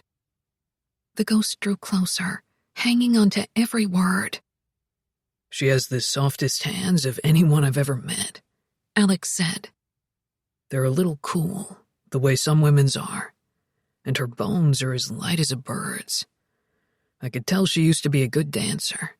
If it wasn't for her weak leg, she'd still be able to move well." He paused. "She has a great smile. Her eyes light up. I bet she was as fun as hell when you knew her." The ghost nodded, comforted. Zoe served breakfast to her grandmother and went to the bathroom for her medication. She saw her reflection in the mirror, cheeks too red, eyes too bright. She felt as if she had to relearn how to breathe. 32 bars of music, the length of an average song. That was all the time it had taken for the Earth to spin off its axis and go tumbling into a net of stars. She loved Alex Nolan. She loved him for every reason and no reason. "You are everything that's ever been my favorite thing," she wanted to tell him. "You are my love song, my birthday cake, the sound of ocean waves and French words and a baby's laugh. You're a snow angel, creme brulee, a kaleidoscope filled with glitter. I love you, and you'll never catch up because I've gotten a head start and my heart is racing at light speed." Someday, she would tell him how she felt about him, and he would leave her. He would break her heart the way people did when their own hearts had been broken long ago. But that didn't change anything. Love would have its way. Squaring her shoulders, Zoe brought the medicine to Emma, who was already midway through the bowl of apple crisp. "Here are your pills, Upsy." "He has the hands of a carpenter," Emma said. "Strong. All those calluses. I used to be sweet on a man with hands like that." "Did you? What was his name?" "I don't remember." Zoe smiled. "I think you do." Alex came into the house, carrying tool buckets to the threshold of Zoe's bedroom. "All right if I go in?" he asked. "I want to work on the closet." Zoe had trouble returning his gaze, her face blazing with renewed color. "Yes, it's fine." His attention turned to Emma. "I have to put up some sheetrock, Mrs. Hoffman. Think you can handle some hammering for a little while?" "You must call me Emma. Once a man has seen me in my pajamas, it's too late for formality." "Emma," he repeated, with a swift grin that left Zoe lightheaded. "Oh, my," Emma murmured after Alex had gone into the bedroom and closed the door. "What a divine-looking man. Although he could do with some fattening up." "I'm trying," Zoe said. "If I were your age, I would already have lost my head over him." "I stand to lose a lot more than my head, Upsy." "Don't worry," Emma said. "There are worse things than having your heart broken." "Like what?" Zoe asked skeptically. "Never having it broken. Never giving in to love." Zoe considered that. "So, what do you think I should do?" "I think you should cook dinner for him one night and tell him that you're dessert." Zoe couldn't help laughing. "You are trying to get me into trouble." "You're already in trouble," her grandmother said. "Now go ahead and enjoy it." 17. "Use your left hand," Zoe instructed patiently, standing with Emma at the laundry closet next to the kitchen pantry. She was reading from a booklet provided by Emma's physical therapist, describing ordinary household tasks that would strengthen muscles weakened by a minor stroke. Emma opened the door of the washer with her left hand and looked at Zoe. "Now reach in and grasp a piece of clothing and drop it into the dryer. Here, hold my hand for balance." "I'll hold on to the edge of the machine," Emma said testily. Alex paused at the doorway of Zoe's bedroom, where he had been installing a pocket bathroom in this small space that had originally been a closet. He watched the pair of them with silent amusement, while the ghost sat atop the washing machine with his legs dangling. "Don't grab two things at once," Zoe cautioned, as her grandmother dropped a couple of shirts into the dryer. "It'll get done faster," Emma protested. "The point isn't to be efficient. The point is to make your fingers open and close as many times as possible." What am I supposed to do after this? Transfer the dry clothes to the laundry basket one at a time, and then we'll do some dusting to give your wrist a workout. Now I see why you wanted me to live with you, Emma said. Why? Zoe asked. Free maid service. Alex snickered. Noticing the sound, Zoe gave him a mock frown. Don't encourage her. You two have spent too much time around each other. I can't tell who's a worse influence on who. Whom? Emma said, delving into the washer for more clothes. Who is used when it's the subject of a verb, whom when it's the object. Zoe grinned fondly at the top of her head. Thank you, grammar police. Emma's voice resonated in the dryer. I don't know why I can remember that, but not the name of the paper I wrote for. The Bellingham Herald. Zoe exchanged a glance with Alex as he crossed the room and went to the kitchen sink for a glass of water. He'd become used to those looks by now, the worry she couldn't quite conceal, the need for reassurance that no one was able to provide. During the 2 weeks since Emma had come to live on Dream Lake Road, she had experienced moments of forgetfulness, confusion, agitation. Some days she was alert and competent. Some days she was in a fog. There was never any predicting how she would feel or what she would remember from one day to the next. Don't hover, Zoe, Emma said irritably one afternoon. Let me watch a TV program in peace. Apologizing, Zoe went to the kitchen, where she kept stealing concerned glances at Emma. You're still hovering, Emma said. How can I be hovering when I'm 20 feet away? Zoe protested. Alex, Emma asked, would you take my granddaughter for a walk? I can't leave you alone, Zoe said. Jeannie isn't here. Jeannie, a part-time home care nurse, came early every morning to take care of Emma and usually left around lunchtime. Her unflappable poise made it comfortable for Emma to accept her help with private matters like dressing, bathing, and physical therapy. Just for 15 minutes, Emma persisted. Go outside and get some fresh air with Alex, or go by yourself if he won't keep you company. Alex picked up Emma's cell phone from the kitchen island and entered his number on it.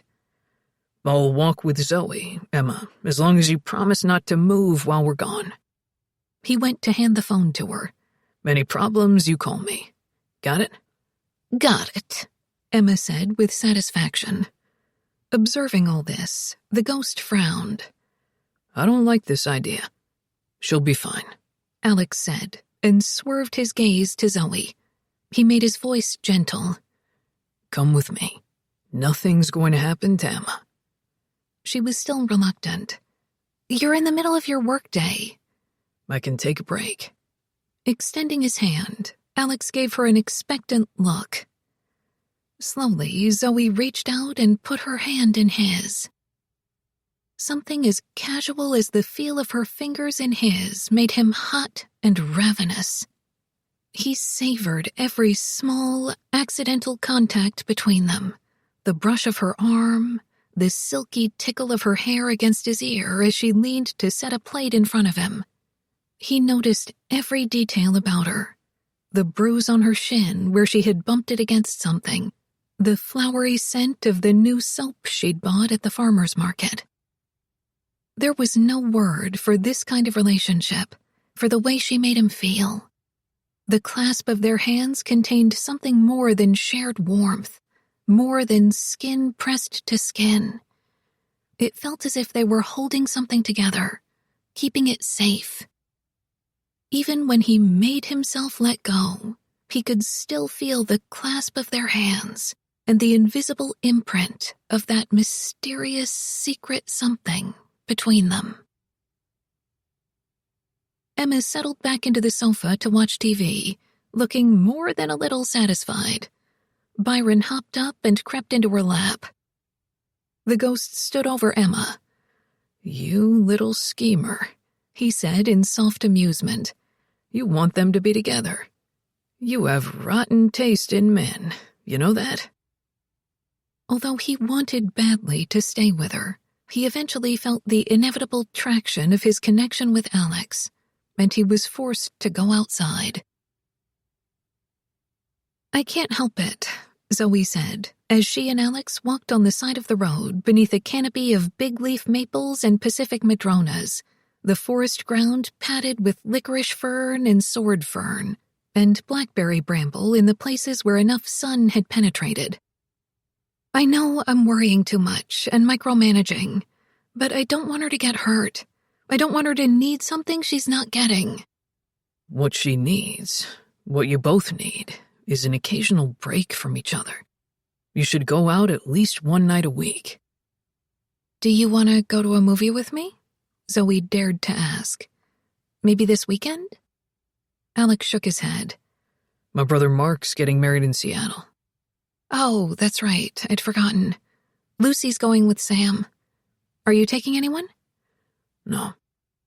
Alex was already regretting the impulse to take a walk with Zoe. Being alone with her was the surest way to give him that giddy, intoxicating feeling he dreaded, the 100-proof shot of exhilaration that threatened to crack his chest open. "Lucy and Sam seem happy together," Zoe said. "Do you think it might turn into something serious?" As in marriage? Alex shook his head. There's no reason for them to do that. "There's a great reason." Joint filing on their tax return? "No," Zoe said with an exasperated laugh. "Love. People should marry because they love each other." People who want to stay in love should do their best to avoid marriage. As he saw her smile fade, Alex felt ashamed and vile. Sorry, he said. I hate weddings, and this is the first one where I won't be able to... He scowled and shoved his hands in his pockets as they walked. Zoe understood instantly. "There'll be an open bar at the reception?" He gave a single nod. Another gentle question. "You haven't told anyone in your family that you've stopped drinking?" No. "Maybe you should let them help you, give you moral support. If they knew..." I don't want support. I don't want anyone watching and waiting for me to fail. He felt Zoe's arm slip through his, her fingers curving around his forearm. "You won't fail," she said. The day of Mark and Maggie's wedding, held on a retired ferry on Seattle's Lake Union, was sunny and clear. But even if it had rained, the bride and groom would have been too much in love to notice.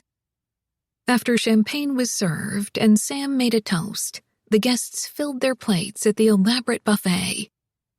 Alex retreated to the stern of the ferry and occupied one of the chairs by the railing. He'd never liked to make small talk, and he especially didn't want to keep company with people who were holding champagne or cocktails. It was strange to face this situation without having alcohol as a crutch. It felt almost as if he were trying to impersonate himself.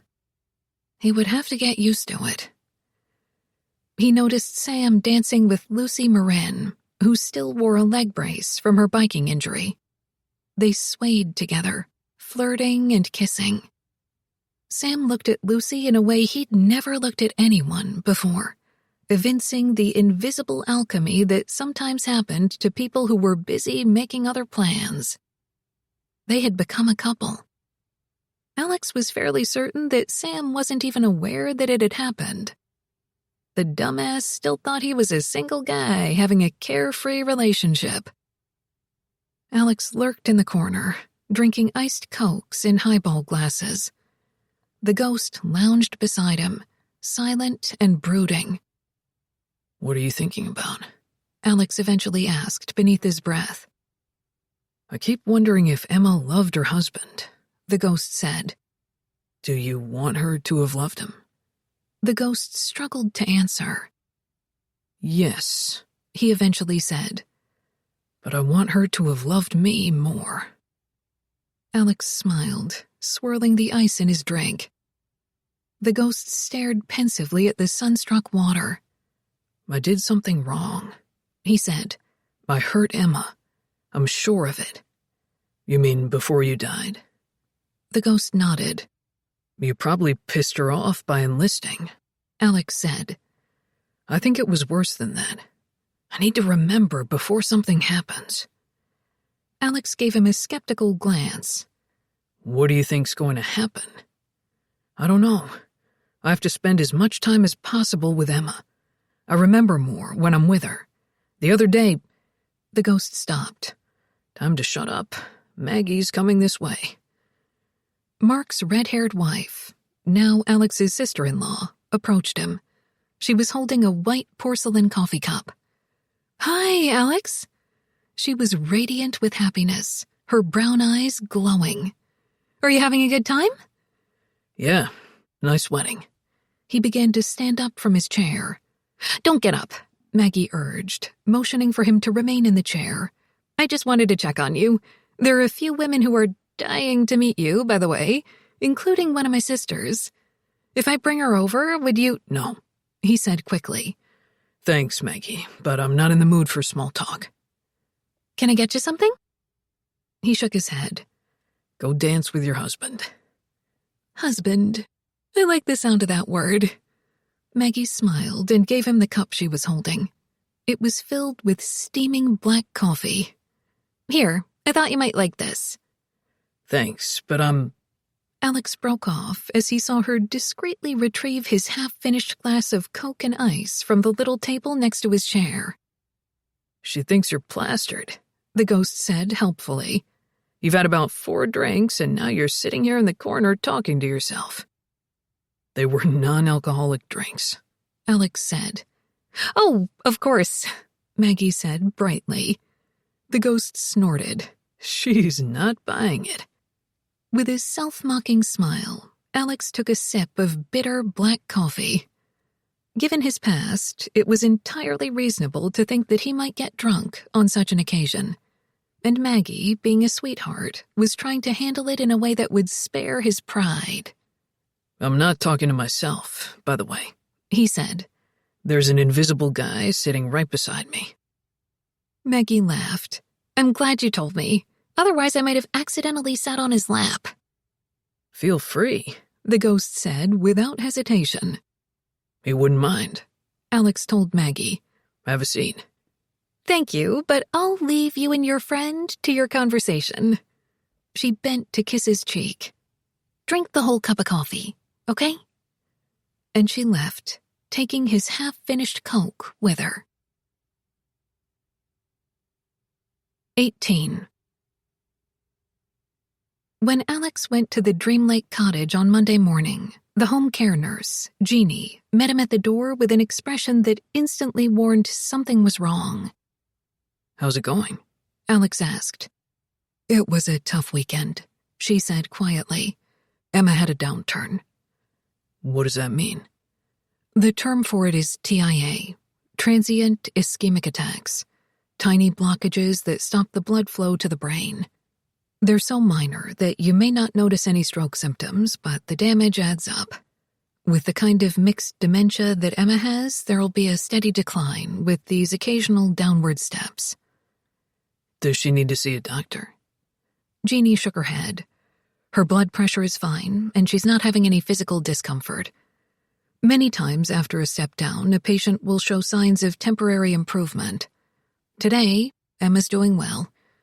But as time goes on, the moments of confusion and frustration will last longer and happen more often. And the memories will keep disappearing. So what exactly happened? How can you tell that a TIA occurred? According to Zoe, Emma woke up on Saturday with a slight headache and some confusion. By the time I got there, Emma was determined to make herself breakfast. She insisted on frying an egg at the stove.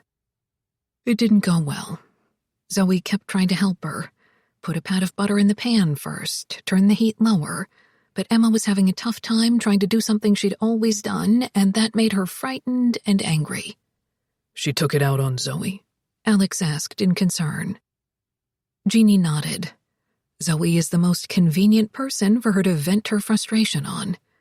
And even though Zoe understands, it's still stressful. Jeannie paused. Yesterday, Emma repeatedly asked for the car keys, messed up Zoe's computer when she tried to get on the internet, and kept arguing with me to get her some cigarettes. Does she smoke? Not for 40 years, according to Zoe. And cigarettes are the worst possible thing for someone in Emma's condition. The ghost, who stood just behind Alex, muttered, "Hell, let her have them." The nurse wore a resigned expression.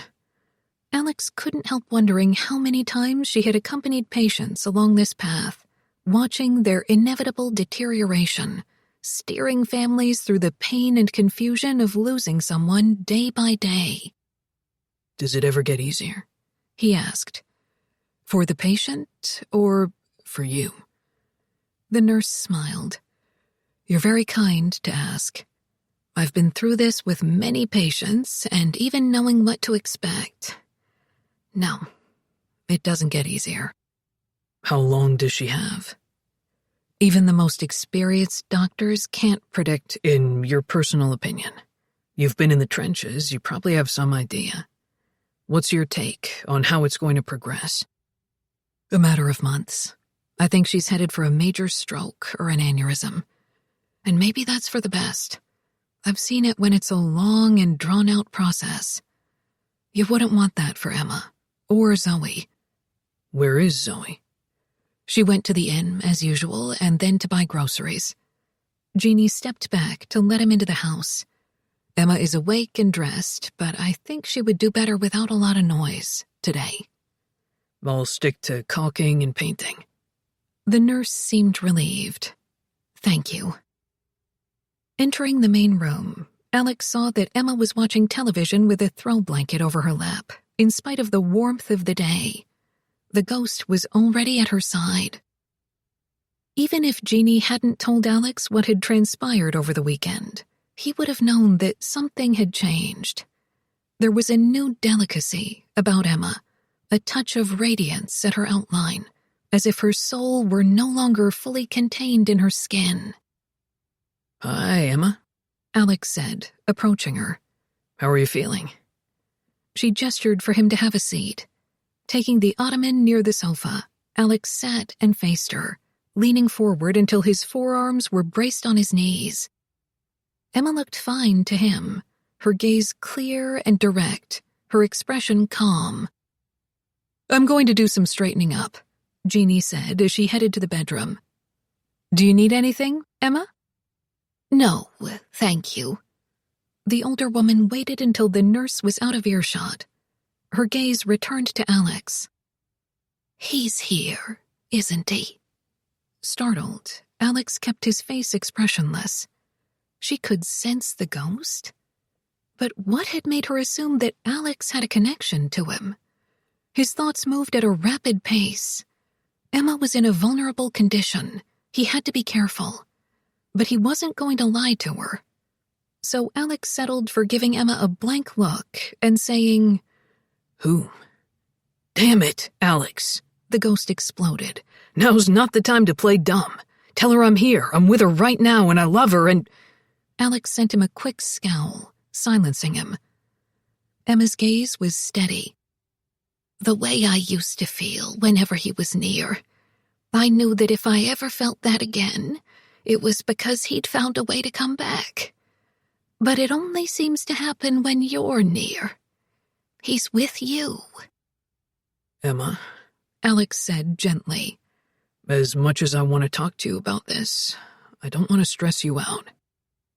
A little smile stretched the dry, feathery contours of her lips. You're afraid to give me a stroke. I have them all the time.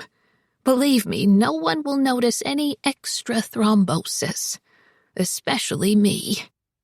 It's your call. I've never talked about him to anyone, Emma said, but I'm forgetting things every day. Soon I won't even remember his name. Then tell me. Emma lifted her fingers to her lips as if to pat a tremulous smile into place. His name was Tom Findlay. The ghost stared at her, riveted. I haven't said his name in so long. A glow came to Emma's cheeks, like light shining through pink glass. Tom was the kind of boy that all the mothers warned their daughters about. Including yours?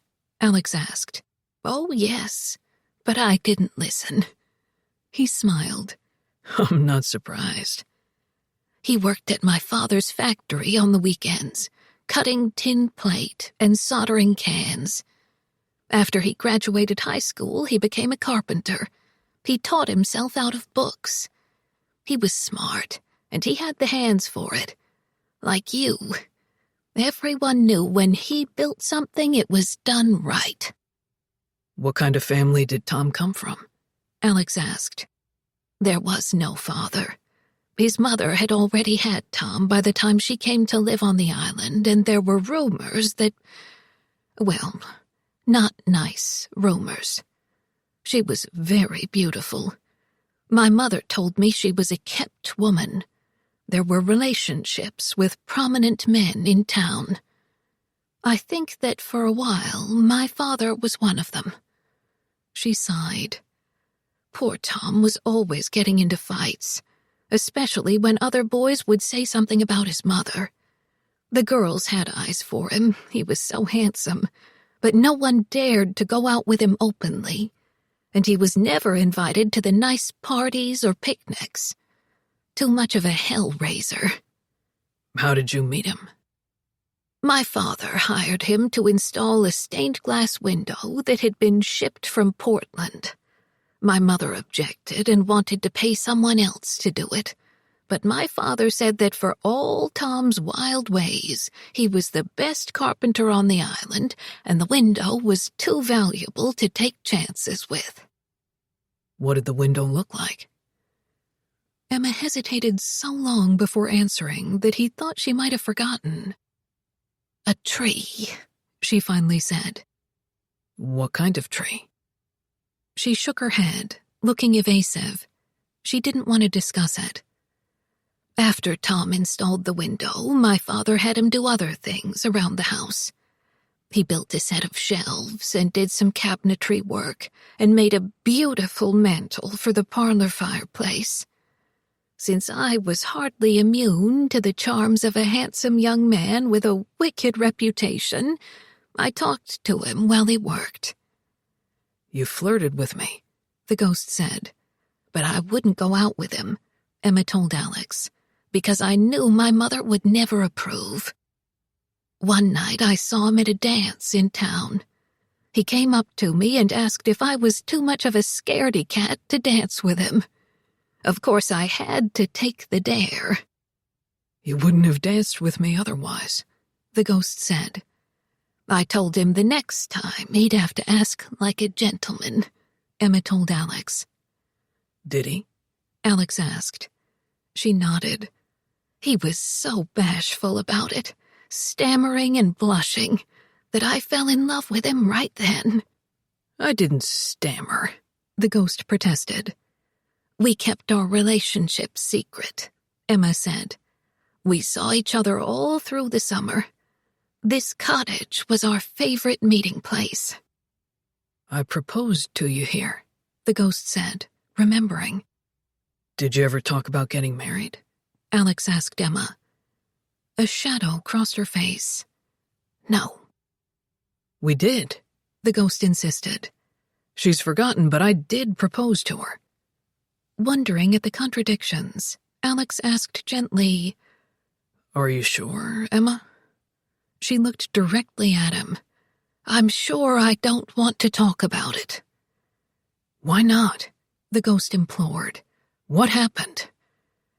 Alex wasn't about to push Emma for answers she didn't want to give. Can you tell me what happened to Tom? He died in the war. His plane crashed in China. His squadron had been assigned to protect cargo lifters flying the hump, and they came under attack. Her shoulders slumped, and she looked tired. Afterward, I received a letter from a stranger, a hump pilot. He flew one of those big, clumsy planes carrying troops and supplies. A C-46, the ghost murmured.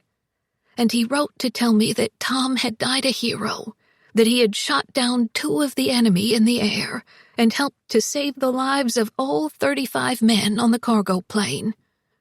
But his Warhawk was outmaneuvered.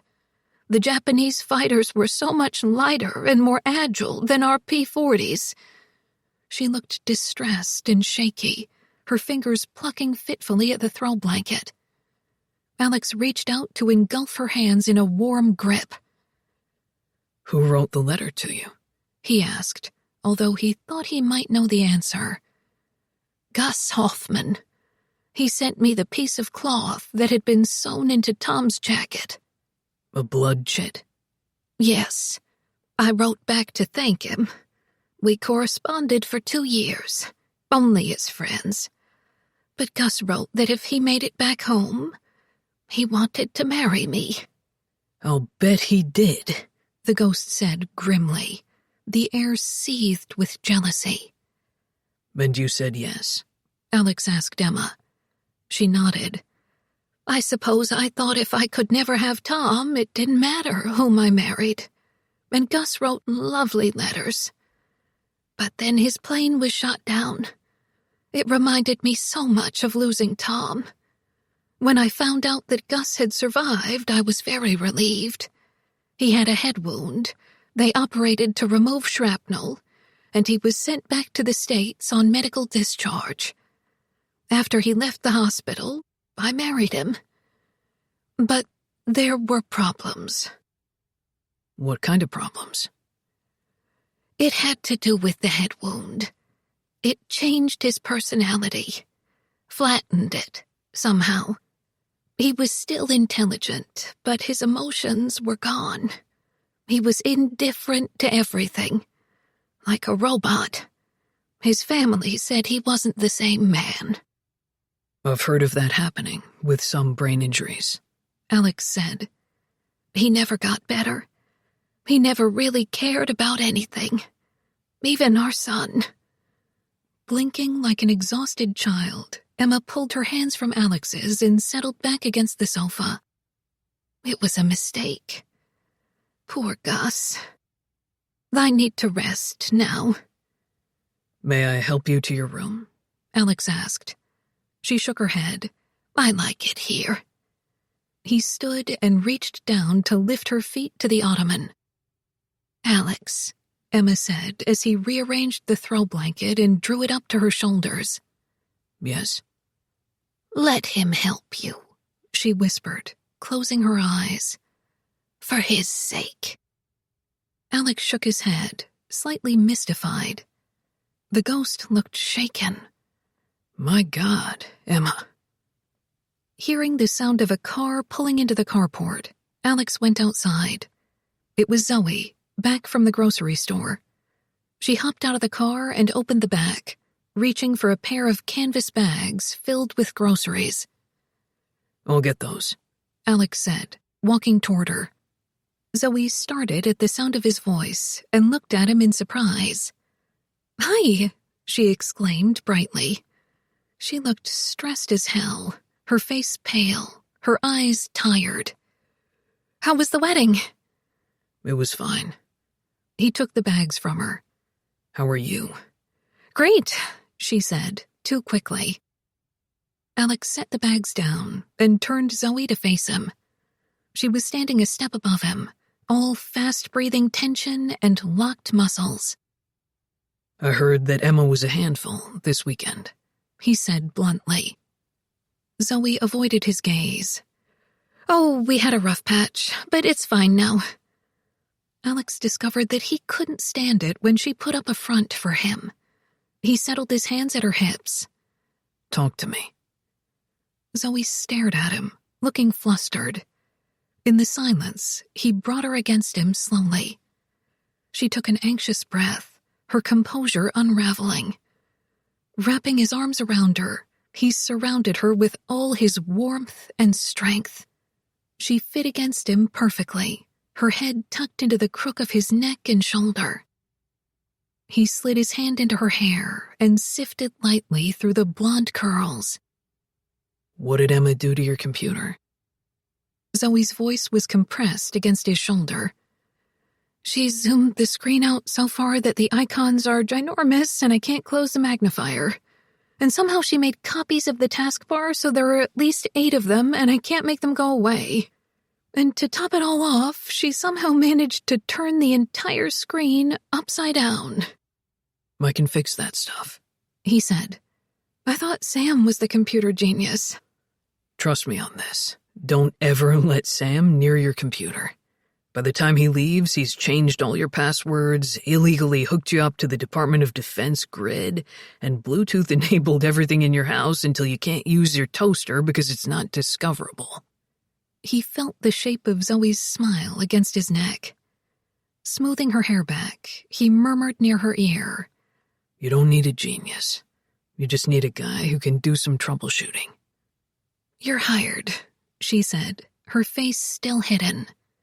He pressed his lips to her hair. What else can I do? Nothing. But her arms had crept tentatively around him. Think of something, he coaxed. Well, her voice turned watery. I called my father this morning to tell him that if he's going to visit, he'd better do it soon, or Emma isn't going to remember him by the time he gets around to it. What did he say? Feeling that she had tensed again, Alex began to rub her back. He's coming this weekend with his girlfriend, Phyllis. They're going to stay at the inn. He's not especially happy about it, but he's doing it. I'm going to make a special dinner for them and Upsy and Justine and... Her voice faded as his hand slid lower on her spine, massaging in small circles. You want me to be there? He prompted gently. Yes. Okay. Really? I'd love to. I'm so glad you... She stopped and gripped handfuls of his shirt. His hand stilled instantly. Did I hurt you? Zoe looked up at him with dilated eyes, her cheeks flushed. Slowly, she shook her head, looking as if she'd been hypnotized. Desire shot through him as he realized she was aroused by the way he'd been touching her. For a few white-hot seconds, all he could think about was her naked body caught under his, like a flower pressed between the pages of a book. There's one more thing I need from you, she said. The sound of her voice could have been classified as a legal sexual stimulant. Alex couldn't seem to make his arms let go. He had to pry his hands from her one finger at a time. Let's talk about that later, he said gruffly, and steered her into the house. 19. Although Emma stabilized during the next few days, Zoe noticed that she was more forgetful and distracted. Emma needed frequent reminders to get through her morning routine. She might forget to have breakfast or to take a shower, or when she was in the shower, she might miss a step, such as using shampoo or conditioner. Near the end of the week, Justine spent the afternoon with Emma, taking her to the salon to have her hair done. Afterward, they had lunch down by the docks. Zoe was grateful to have the break, and Emma had been in a great mood when Justine dropped her off. She lectured me for at least an hour about what kind of guys I should go out with, Justine told Zoe the next morning, as Zoe washed dishes at the inn. No bikers, Zoe guessed. Exactly. And then she forgot that she'd just lectured me and told me the whole thing again. I'm sorry. No, it was fine. But geez, that kind of repetition would drive me crazy if I had to live with her. It's not that bad. Some days are worse than others. For some reason, she's better when Alex is around. Really? Why is that? She likes him. She really tries to focus when he's there. He's been doing tile work in the little bathroom he built where the old closet used to be. So the other day I found her sitting on the bed, chatting up a storm while he was gluing tile and grouting. So even grandmothers think carpenters are hot. Zoe laughed. I guess so. And Alex is very patient with her. Very sweet. Huh, that's the first time I've ever heard someone call Alex Nolan sweet. He is, Zoe said. You can't imagine what a difference he's made to Emma. And to you? Justine prompted, looking at her closely. Yes, he's going to be here for dinner on Saturday night. I asked him for moral support, since my dad's going to be there. You've got me for moral support. Zoe started to scrub a baking pan in the sink. I need all the support I can get from as many people as possible. You know how my dad is. Justine sighed. If it makes Saturday night easier for you, Alex Nolan is welcome. I'll even be nice to him. What are you going to make, by the way? Something special? Justine had bounced on her heels in anticipation. Your dad does not deserve the dinner you're making for him, but I'm glad I get to reap the benefits. Zoe refrained from telling her cousin that she wasn't really cooking for her father's benefit, or even for Emma's. It was for Alex. She was going to speak to him in a language of fragrance, color, texture, taste. She was going to use all her skill and instinct to create a meal he would never forget. Justine met Alex at the front door of the inn and welcomed him inside. Her hair was a loose curtain of dark silk, as opposed to the usual ponytail. She was strikingly attractive in slim cigarette pants and flats, and an emerald top with a deeply scooped neckline. But there was something subdued about her this evening. Her usual vibrancy diminished. Hi, Alex. Her gaze went to the glass jars in his hands, filled with lavender bath salts and tied with filmy purple bows. What are those? Hostess gifts. He handed them to her. For you and Zoe. Thanks, she said, looking surprised. That's nice, and lavender is Zoe's favorite smell. I know. Justine studied him intently. You two have been getting close lately, huh? He was instantly wary. I wouldn't say that. You don't have to. The fact that you're here for this dinner makes it pretty clear. Zoe's relationship with her dad is an emotional minefield. He's never given a damn about her. I think he's the reason she's always been attracted to men who are guaranteed to let her down. Are you leading to a point? Yes. If you hurt Zoe in any way, I'll put a curse on you. Justine looked so sincere that Alex couldn't help asking, What kind of curse? Something lifelong and incapacitating. Although Alex was tempted to tell Justine to mind her own business, part of him was touched by her fierce concern for her cousin. Understood, he said. Seeming satisfied, Justine led him toward the inn's private library. Is Dwayne here tonight? Alex asked. We broke up, Justine muttered. Can I ask why? I scared him. How could you... Never mind. Let's change the subject. When did Zoe's dad get here? Late last night, she said. He and his girlfriend, Phyllis, spent most of the day with Emma. How is she doing? She's having a pretty good day. Every now and then she got a little mixed up and kept asking who Phyllis was. But Phyllis has been really nice. I think you'll like her. What about James? Justine gave a snort. No one likes James. They entered the library, where a long mahogany table had been set with crystal and white linen and decorated with a row of green hydrangea blossoms floating in glass bowls. Emma stood with her son and his girlfriend near the fireplace, which was filled with lit candles set in assorted mercury glass candlesticks. Emma beamed as she saw him. She was wearing a plum silk dress, her light blonde hair shining in the candle glow.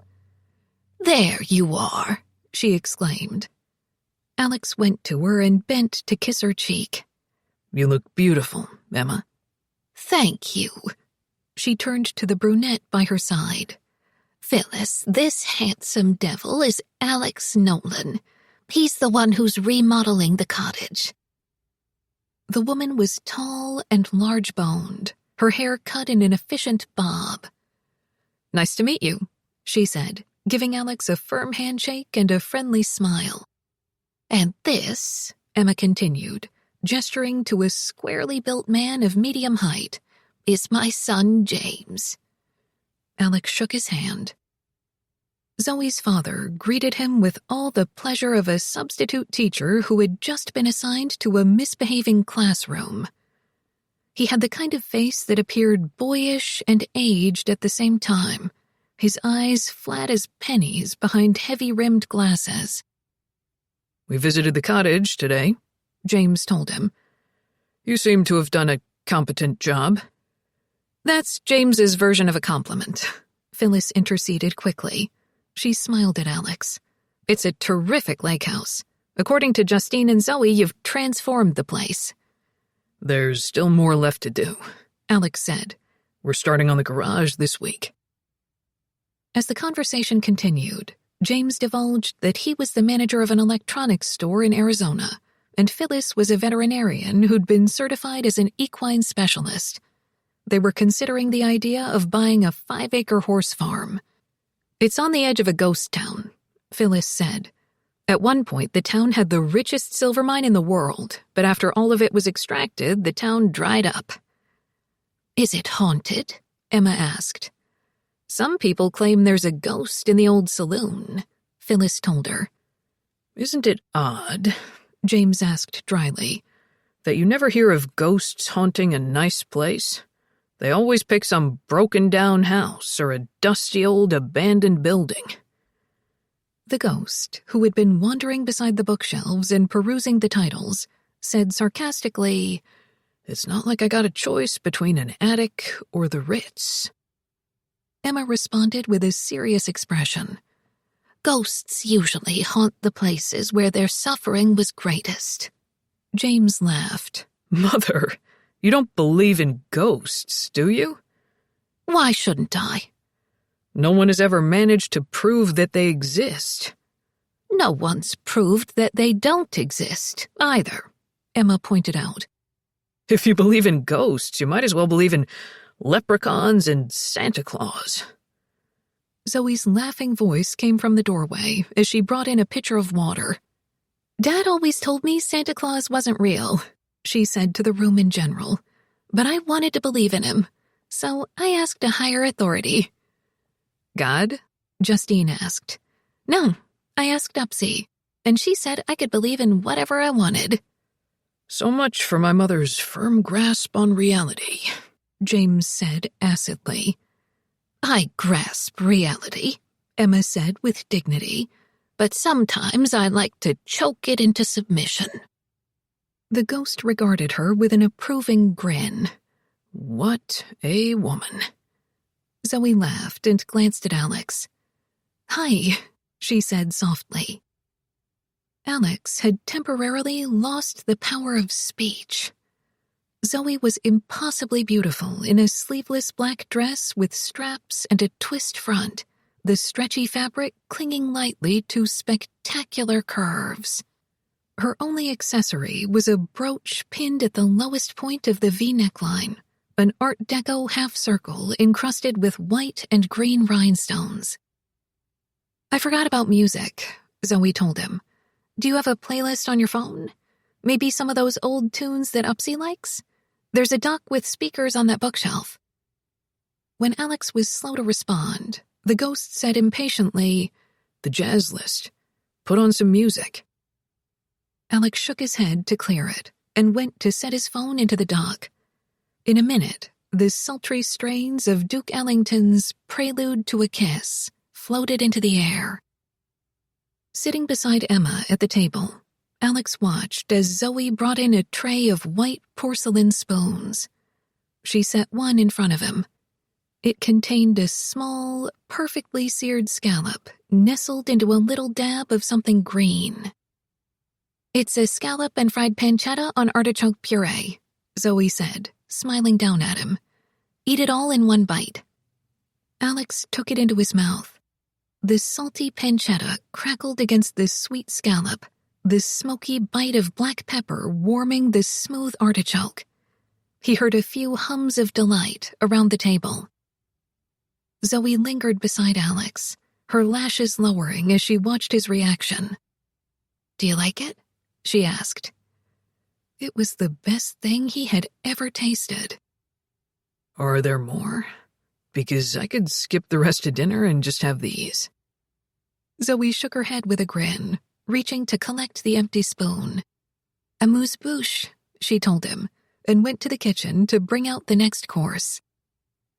"This is so much fun," Phyllis exclaimed, swaying a little in her seat as Benny Goodman's Sing, Sing, Sing began. She held up the wine bottle invitingly. "Alex, would you like some?" "No thanks," Alex said. "Abstinence makes the heart grow fonder," Emma murmured and patted his shoulder. Somehow James had heard from across the table. "Mother, you've got the saying wrong."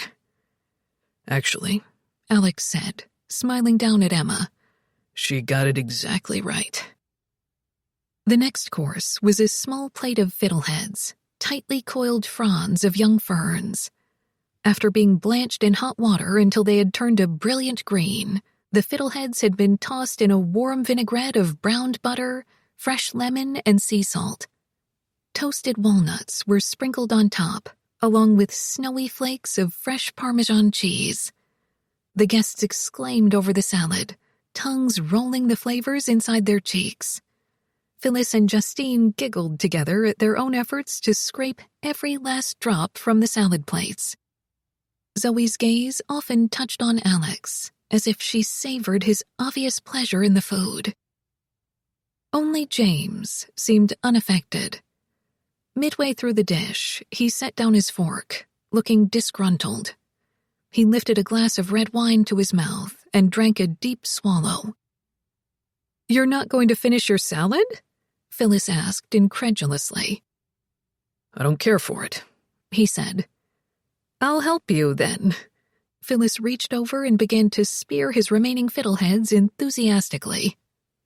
Zoe, who had just begun on her own salad, looked at her father with concern.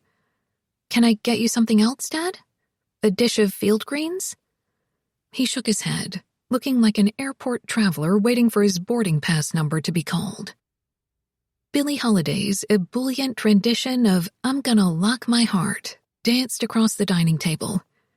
Soon, Justine and Zoe brought out individual bowls of mussels, their abundant steam perfumed with white wine, saffron, butter, parsley. The guests picked up the dark, gleaming shells with their fingers and used tiny forks to spear the sweet tidbits inside. Empty bowls were set on the table for the discarded shells. "My God, Zoe," Justine exclaimed after her first taste of the mussels.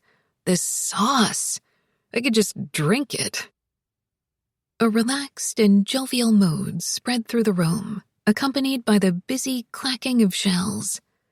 It was a dish that required activity, involvement, conversation.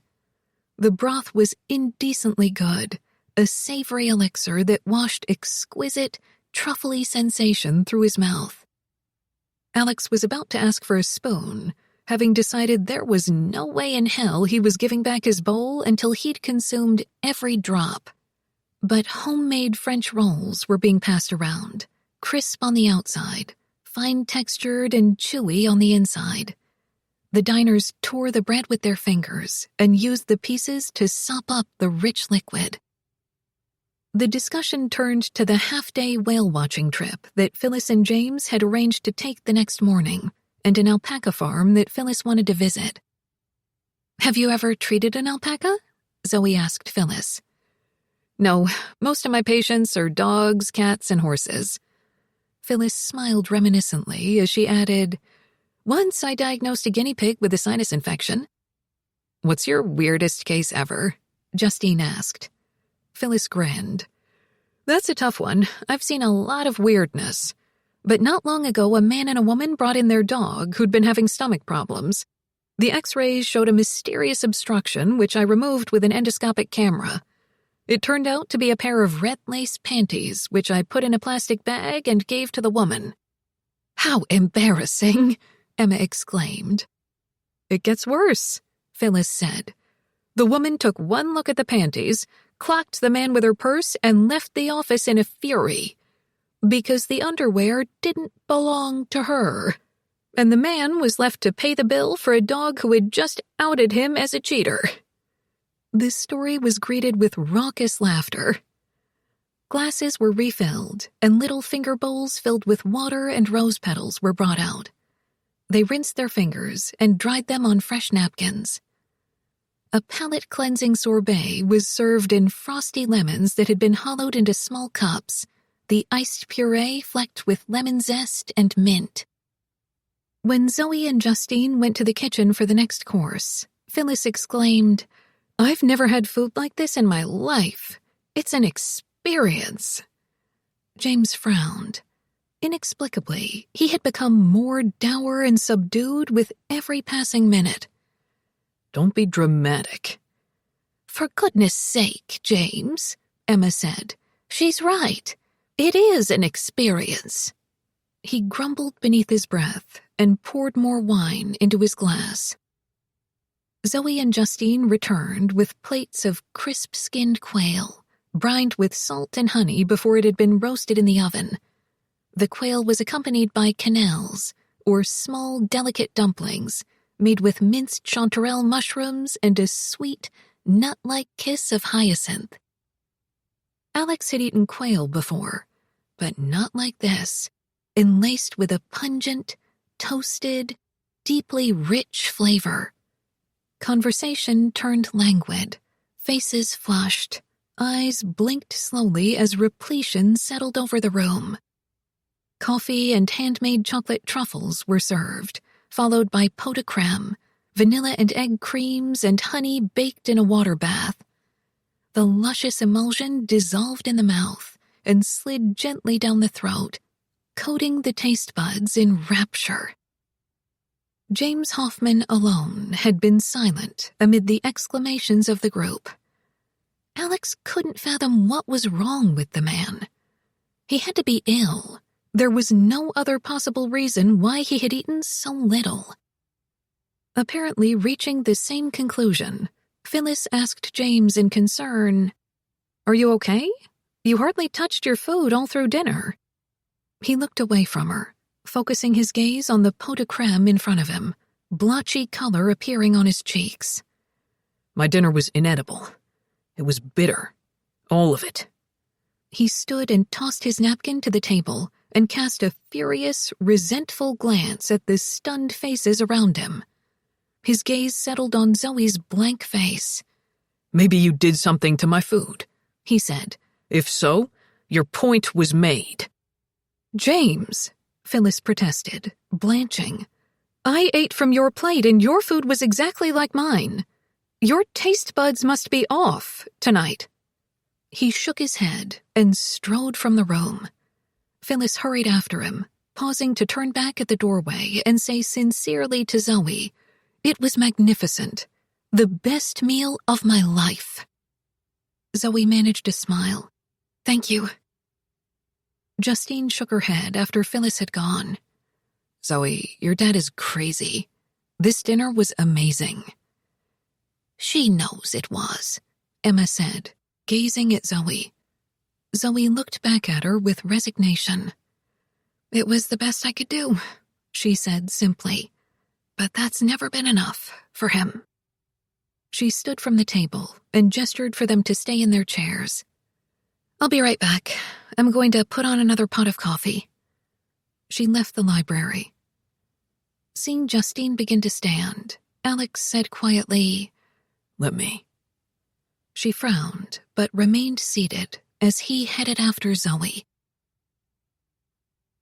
Alex wasn't entirely certain what he would say to Zoe once he reached her. For the past 2 hours, he had watched her set plate after plate of magnificent food in front of a father who would never appreciate such offerings. He understood the situation all too well. From his own experiences, Alex knew that parental love was an ideal, not a guarantee.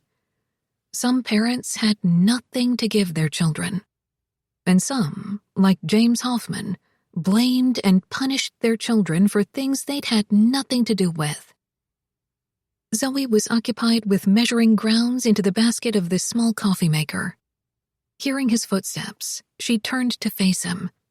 She looked expectant, oddly intent, as if she wanted something from him. "I wasn't surprised," she said. "I knew what to expect from my father." "Then why did you make this dinner for him?" "It wasn't for him." His eyes widened. "If you hadn't agreed to come here tonight," Zoe continued, "we would have gone to a restaurant. I wanted to cook for you. I planned every course, trying to think of what you would enjoy." Frustration and bewilderment tangled inside him. He had the sense of being manipulated in the softest possible way, like silken nets being drawn around him. A woman didn't do these things purely for the sake of kindness or generosity. There had to be something behind it, a motive he would only discover when it was too late. "Why would you do that for me?" he asked roughly. "If I were an opera singer, I would have sung you an aria. If I were an artist, I would have painted your portrait. But cooking is what I'm best at." He could still taste the flavor of the pot de crème, clover and wildflowers and deep amber nectar. The taste bloomed on his tongue and tightened his throat with sweetness and flowed through him until he could have sworn the honey scent was even rising from his pores. Without meaning to, he reached Zoe in 2 strides and took her by the arms. The feel of her, voluptuous and silky, sent his blood racing. Emotion and sensation swirled together in a volatile mixture, and all it would take was a single spark to obliterate him. He was so hard, so hungry for her, so tired of trying to keep apart from her. "Zoe," he said, "this has to stop. I don't want you to do things for me. I don't want you to think about ways to please me. You've already ruined me. For the rest of my life, I'll never be able to look at another woman without wanting her to be you. You're woven all through me. I can't even dream without you being there in my head. But I can't be with you. I hurt people. It's what I'm best at." Her face changed, her mouth rounding in an O of tender dismay. "Alex, no." "I'll hurt you," he said ruthlessly. "I'll turn you into someone we both would hate." The truth came from the deepest part of his soul. "You're nothing. You deserve nothing. You have nothing to give anyone except pain." Knowing that, believing it, was the only way the world made sense. As Zoe held his gaze, he saw anger gathering on her face. The sight relieved him. It meant she would strike him, reject him. It meant she would be safe. Her hand came to his cheek, but softly. Her fingers were gentle against his jaw, her thumb brushing his lower lip as if to erase the razor-edged words. It threw him into hot confusion to realize that her anger wasn't directed at him. "No," she murmured. "You've twisted it all around. You're the one who's been hurt. You're not trying to protect me. You're trying to protect yourself." He shoved her hand away from him. "It doesn't matter who the hell I'm trying to protect. The point is, some things are broken too bad to be fixed." "Not people?" "Especially people." Seconds passed, sawing deep through the silence. "If either of us gets hurt," Zoe said carefully, "it's still better than never taking a chance." "You want to take a chance on something hopeless," he said in a scornful tone. She shook her head. "Something hopeful." In that moment, Alex hated her for what she was trying to do, for making him want to believe her. "Don't be stupid. Don't you get what having a relationship with me would do to you?" "We're already having the relationship," she said in exasperation. "We have been for a while." Alex seized her, wanting to shake some sense into her. But instead he was gripping her close against his hammering heart, forcing her to stand on her toes. He didn't kiss her, only held her with his head bent so that he could feel her breath on his face. "I want you," she whispered, "and you want me. So take me home and do something about it. Tonight." The sound of the kitchen door made him flinch, but he still couldn't let go of Zoe. "Oops," he heard Justine mutter. "Sorry." Zoe turned her face toward her cousin. "Justine," she said, sounding remarkably calm, "you don't have to drive Emma and me back to the cottage. Alex is going to do it." "He is?" Justine asked warily. Zoe's warm blue eyes stared up into his, daring him, entreating. All right, then. He had finally reached the point where he didn't care. He was sick of struggling and needing and never having. He didn't give a damn about anything except getting what he wanted. Alex gave her a single nod. Against every instinct he possessed. 20. Emma was sleepy and contented on the drive back to Dream Lake, not to mention relieved that Zoe hadn't been upset by her father's behavior. "Of course I wasn't," Zoe said with a light laugh. "I know how he is. I'm glad he brought Phyllis, though. I like her." "I do too," Emma said. A reflective pause. "It must say something good about James that he can attract a woman like her." "Maybe he's different when he's away from us," Zoe said. "Maybe when he's in Arizona, he's more positive." "I hope so," Emma said doubtfully. Alex was quiet, occupied with a fierce inner battle. He knew that he should drop Zoe and Emma off at the cottage and leave at once. He even thought there was a chance he could do that. The odds were 70-30 in favor of leaving. Maybe 60-40. Alex wanted Zoe so badly there was no room left for anything else. He was molten inside, but in the past few minutes his heart had shut down and turned glacier cold. The difference in temperature, the tension between fire and ice, threatened to crack his chest in a thermal downshock. The ghost, occupying the back seat next to Emma, was silent. There was no doubt that he'd sensed Alex's turmoil. He understood something was wrong. "Alex is coming in for a drink," Zoe told Emma as they got out of the car. "Oh, how nice." Emma linked arms with her granddaughter as they headed to the front door. "Would you like something too, Upsy?" "At this hour? No, I've had a lovely day, but I'm tired now." She glanced over her shoulder. "Thank you for driving us, Alex." "No problem." They went into the house, and Zoe murmured to Alex, "I'll just be a few minutes. There's lavender lemonade in the fridge." She went into Emma's room and closed the door. Lavender lemonade. Alex suspected it would taste like leftover water from a flower vase. But heat was thrumming in his body, turning his skin dry and parching his mouth. He went to the refrigerator, found the pitcher of lemonade, and poured a glass.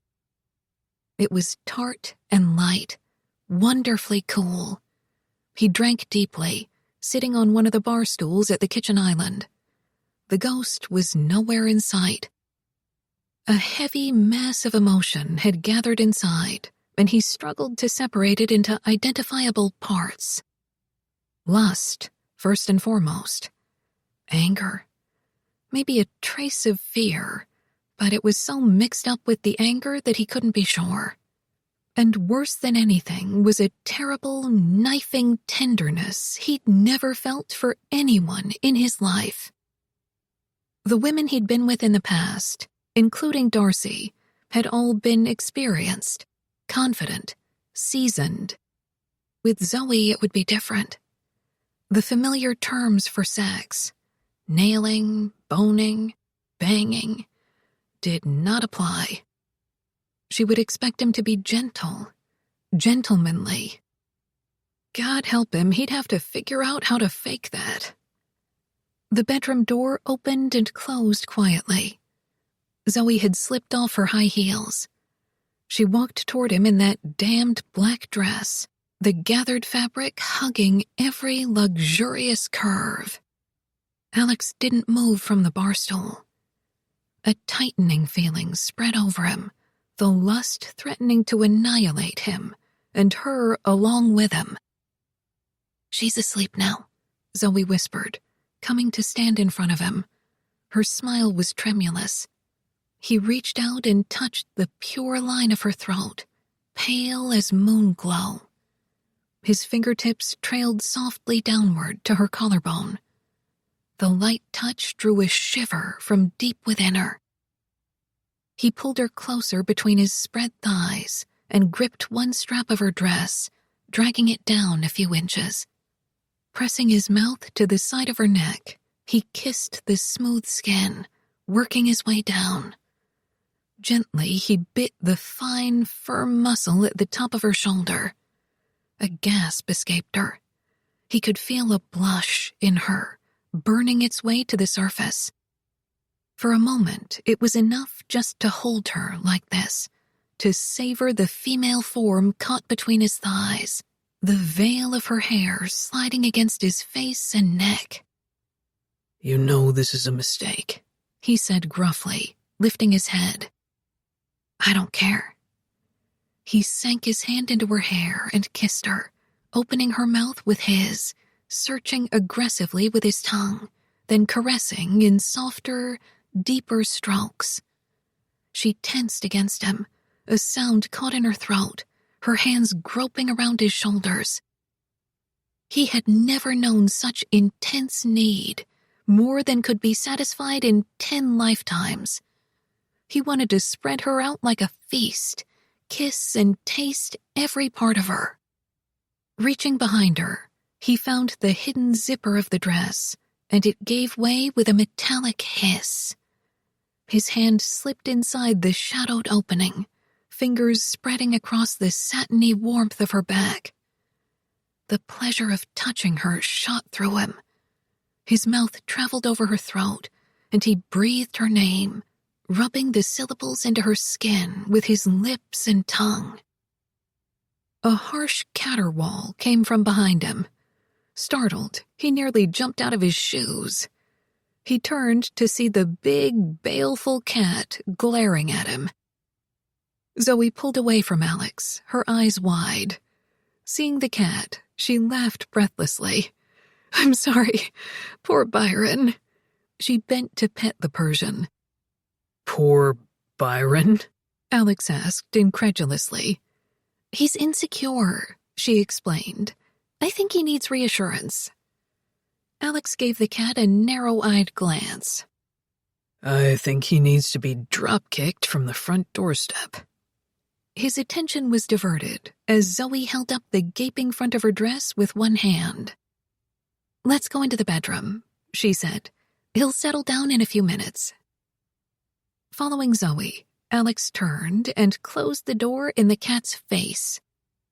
After a moment of silence, they heard a drawn-out yowl, accompanied by scratching. Zoe gave Alex an apologetic glance. "He'll be quiet if we leave the door open." There was no way he was letting a cat watch while he had sex. "Zoe, do you know what the word cock-blocked means?" "No." "It's what your cat is trying to do to me." "I'll give him some catnip," Zoe said in a moment of inspiration. Opening the door, she paused at the threshold and told him, "Don't change your mind while I'm gone." "I can't change my mind," he said darkly. "I've already lost it." Zoe put a spoonful of dried catnip into a brown paper grocery bag and set it sideways on the kitchen floor. Byron purred and arched against her hand, pleased to have her attention focused on him. Be a good boy and stay in here, okay? Zoe whispered. The cat sniffed at the grocery bag and crept in.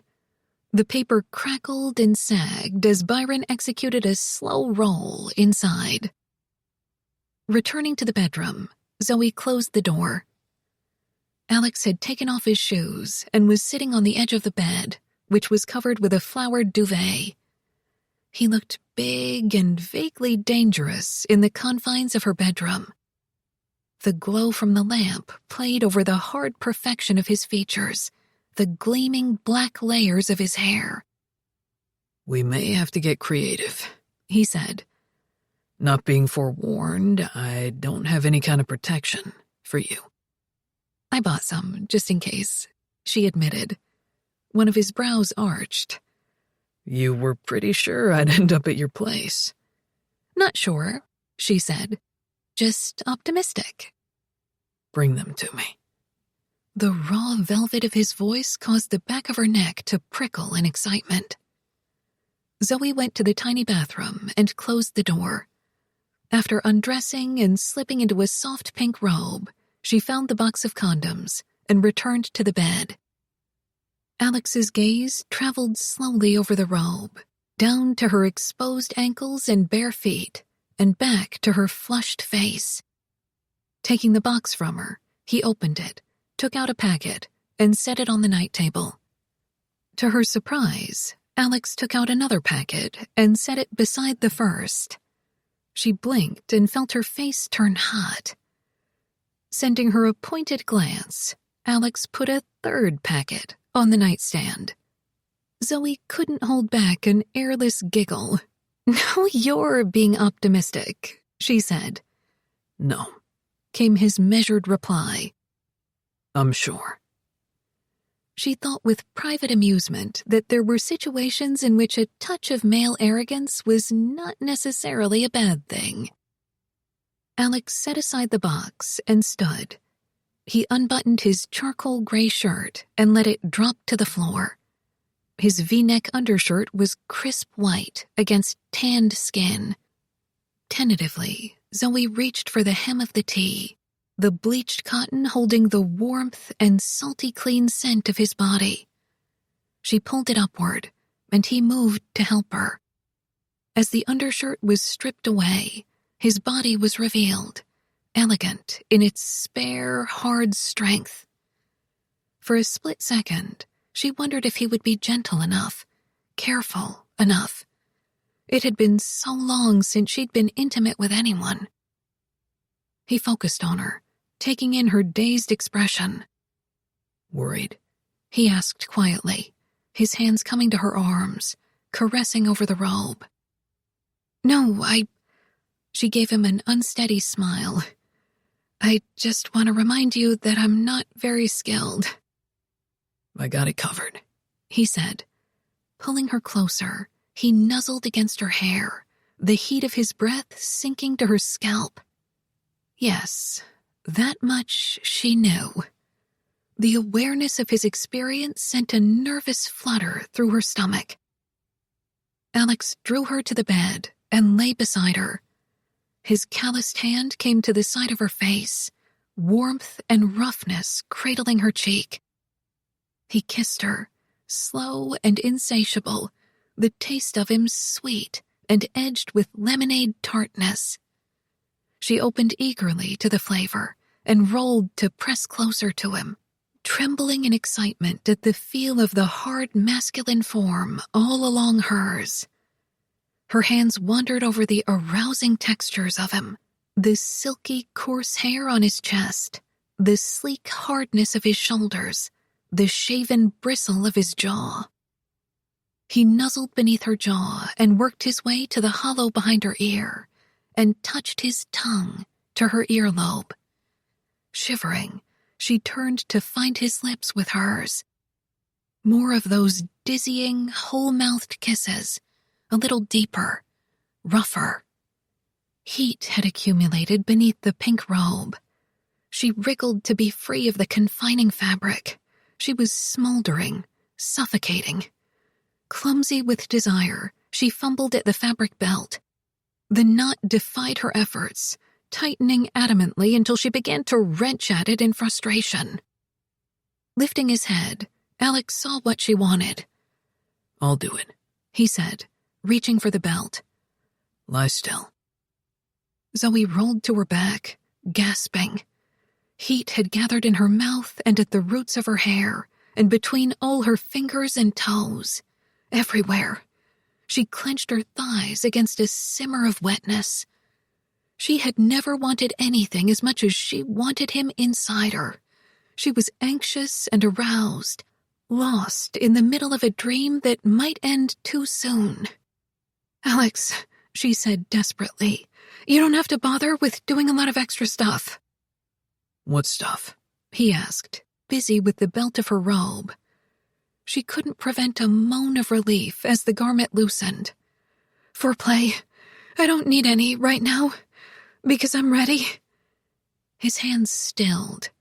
He looked down at her flushed face, a glint of amusement in his eyes. "Zoe, do I ever go into the kitchen and tell you how to make a souffle?" "No." "That's right, because that's your area of expertise. And this is mine." "If I were a souffle," she said, struggling to pull her arms from the robe, "I would be overdone by now." "Trust me, you're not.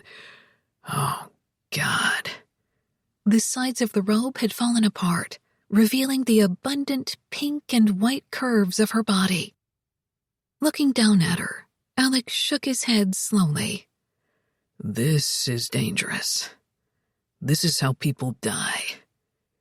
With a shy grin, Zoe pulled her arms free of the robe, her breasts bouncing with the movement. Alex said something incomprehensible, his color rising. "Take me now," she urged, sliding her arms around his neck. "I don't want to wait." "Zoe." He wasn't breathing well. "With a body like yours, skipping foreplay is not an option. In fact, any time you spend out of bed is wasted." "Are you saying I'm only good for sex?" "No, you're good for a lot of other things," he said, his gaze locked on her breasts. "I just can't think of any of them right now." Her laugh was muffled as he kissed her. He slid lower, dragging his mouth along her throat, his breath hot against her skin. His hand cupped beneath her breast, lifting it as he took the straining tip into his mouth, his tongue tracing liquid circles. She closed her eyes against the soft balm of lamplight, her senses humming with pleasure as he tugged gently, repeatedly. There was no world outside this bed, nothing but the two of them. He touched between her thighs where she was wet and sensitive, and her hips rode upward reflexively. His thumbs separated the seam of vulnerable flesh, rubbing lightly, the grooved scars sliding deliciously through the wetness. She was so close, so desperate for the climax that hovered just out of reach, that her eyes stung with frustrated tears. Inside the blur of light and shadow, he was whispering for her to trust him, let him take care of her. His hand cupped her, one of his fingers entering the softness. Reaching deep inside, he traced a subtle pattern, his knuckles wriggling gently. Her trembling hand slid down to his wrist, where she could feel the intricate movements of bone and tendon. The bedroom was silent as they both concentrated on the secret movements within her. A new tension began at the quick of her body and spread in supple pulses. His face was dark and intent above hers, his fingers slow and clever. "What are you doing?" she asked through dry lips. His lashes lowered over a flick of blue fire, and he bent to murmur near her ear. "Writing my name." "What?" she asked, disoriented. "My name," he whispered. "Inside you." The maddening stroking of fingertip and knuckles never stopped. Sensation gathered and began to roll forward as the heel of his hand pressed her rhythmically. Her head fell back against his supportive arm, and she felt his mouth caress her throat. "That's more than 4 letters," she managed to say weakly. "Alexander," he explained. "And this," a low, erotic tickle, "this is my middle name." What is it?" She felt him smile against her skin. "Guess," he murmured. "I can't. Oh, please." "I'll tell you," he murmured. "as long as you don't come before I finish." Impossible to lock the pleasure out. Impossible to ignore the sensations rushing so hard and fast. She strained and stiffened, gripping his shoulders. The shudders began, pleasure spilling in waves, each crest rolling higher until she thought she might pass out. He gathered her against him, took her sobs into his mouth, brought her through the feeling, and spun it out even longer. The release was so absolute that Zoe couldn't move for minutes afterward, her limbs twitching as if with an electric current. Alex began a leisurely project of kissing her from head to toe. On the way back up, he parted her legs with deliberate caresses, his mouth skimming up the tender inside of her thigh until she jolted. "You don't need to do that," she said, twisting. No, really, Alex." He looked up at her across the rapid rise and fall of her stomach. "Area of expertise," he reminded her. "Yes, but," she stuttered as he gripped her legs behind the knees, pushing them up and apart. "You can ruin a souffle by overworking the batter." His quiet laugh vibrated against the most sensitive part of her, causing her legs to quiver. "You haven't been overworked," he murmured. "Yet." He nuzzled against her, his shaven cheek gently rasping the delicate skin. She struggled to breathe, her heart pounding in a violent rhythm. "Turn off the light," she pleaded, a fierce blush racing over every inch of her. A slow shake of his head, his mouth nudging deeper. She fell back with a little yelp, startled by the slippery hot stroke of his tongue. "Shh," he whispered, right against her, and the rush of his breath inflamed her even more. Another stroke, a teasing flutter, a swirling taste inside. She gripped handfuls of the flowered duvet, her thoughts dissolving in the burning physical awareness of what he was doing to her. He played with her deliberately, paying attention to every moan and twitch and squirm. Eventually, he lifted his head and whispered, "More." But the word was tipped upward in a question, and he waited for her reply. Yes, anything he wanted, anything at all. Alex left the bed, and she heard the sounds of his jeans dropping to the floor and the efficient rip of one of the foil packets on the nightstand. He returned to her, lowering his body over hers, the hair on his chest teasing her breasts. Her breath hastened as she felt the intimate pressure of him. He settled deeper, every movement careful and easy. She moaned as she felt her body yielding to this steady pressure. "Am I hurting you?" she heard him whisper. She shook her head blindly. The sensation was overpowering, but he was so gentle, filling her slowly, letting her take him by degrees. And all the while he brushed kisses against her mouth and throat, whispering that she was sweet, soft, beautiful, that nothing had ever felt this good, nothing ever would again. It was like a dream, this slow, inexorable possession, both of them intent on coaxing her body to take as much of him as she could. And then he was sealed against her, and her back was flat against the bed, her body weighted and impaled. She turned her face into the brutal swell of his bicep, his skin salt-flavored and delicious against her parted lips. He began to rock against her, a lascivious friction that prodded and rubbed and caressed. The pleasure was shattering. She stiffened, her legs spreading as she was thrown into a blinding climax. His thrusts lengthened, centering straight and deep, and then Alex shuddered and held her as if the world were about to end.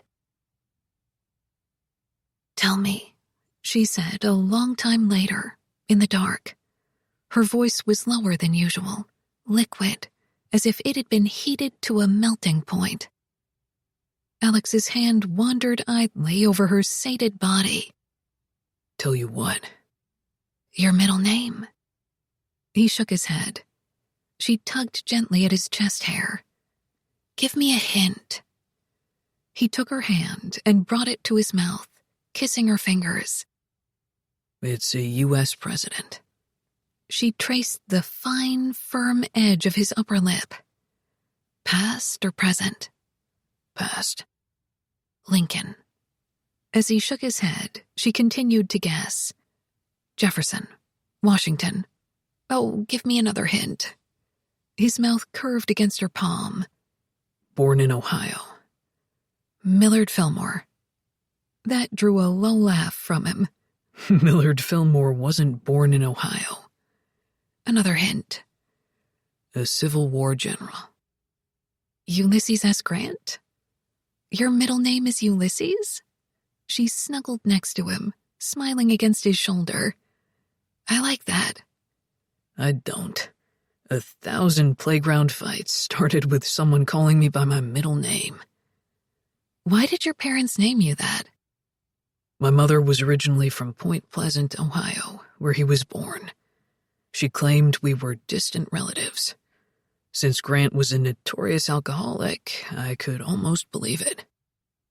Zoe kissed his shoulder. "What's your middle name?" Alex asked. "I don't have one. And I always wanted one. I didn't like having only 2 initials for a monogram. When I married Chris, I finally got 3, but I went back to being Zoe Hoffman after the divorce." "You could have kept your married name." "Yes, but it never seemed to fit me." She smiled and yawned. "I think deep down, you always know." "Always know what?" Her eyes closed, an overwhelming weariness settling over her. "Who you are," she said drowsily. "Who you're supposed to become." The ghost lay beside Emma's sleeping form, her hair and face silver-limbed as a stray moonbeam slipped through the partially shuttered window. He listened to the soft flow of her breathing, the occasional disruptions as she drifted through dreams. Lying beside her, so close that they would have touched if he'd had a physical form, he could remember the feeling of being young with her, the thrill of being alive and in love, the promise that everything was still before them, with no idea of the evanescence of life. A memory came to him, of Emma fragile and distraught, her eyes swollen from crying. "Are you sure?" he asked, the words coming with difficulty. "I went to the doctor." Her hand pressed against her stomach, not in the protective way of an expectant mother, but clenched in a fist.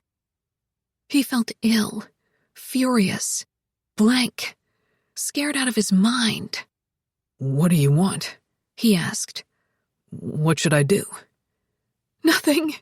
I don't know." Emma began to cry, with the rusted, aching sounds of someone who had already been crying a long time. "I don't know," she repeated hopelessly.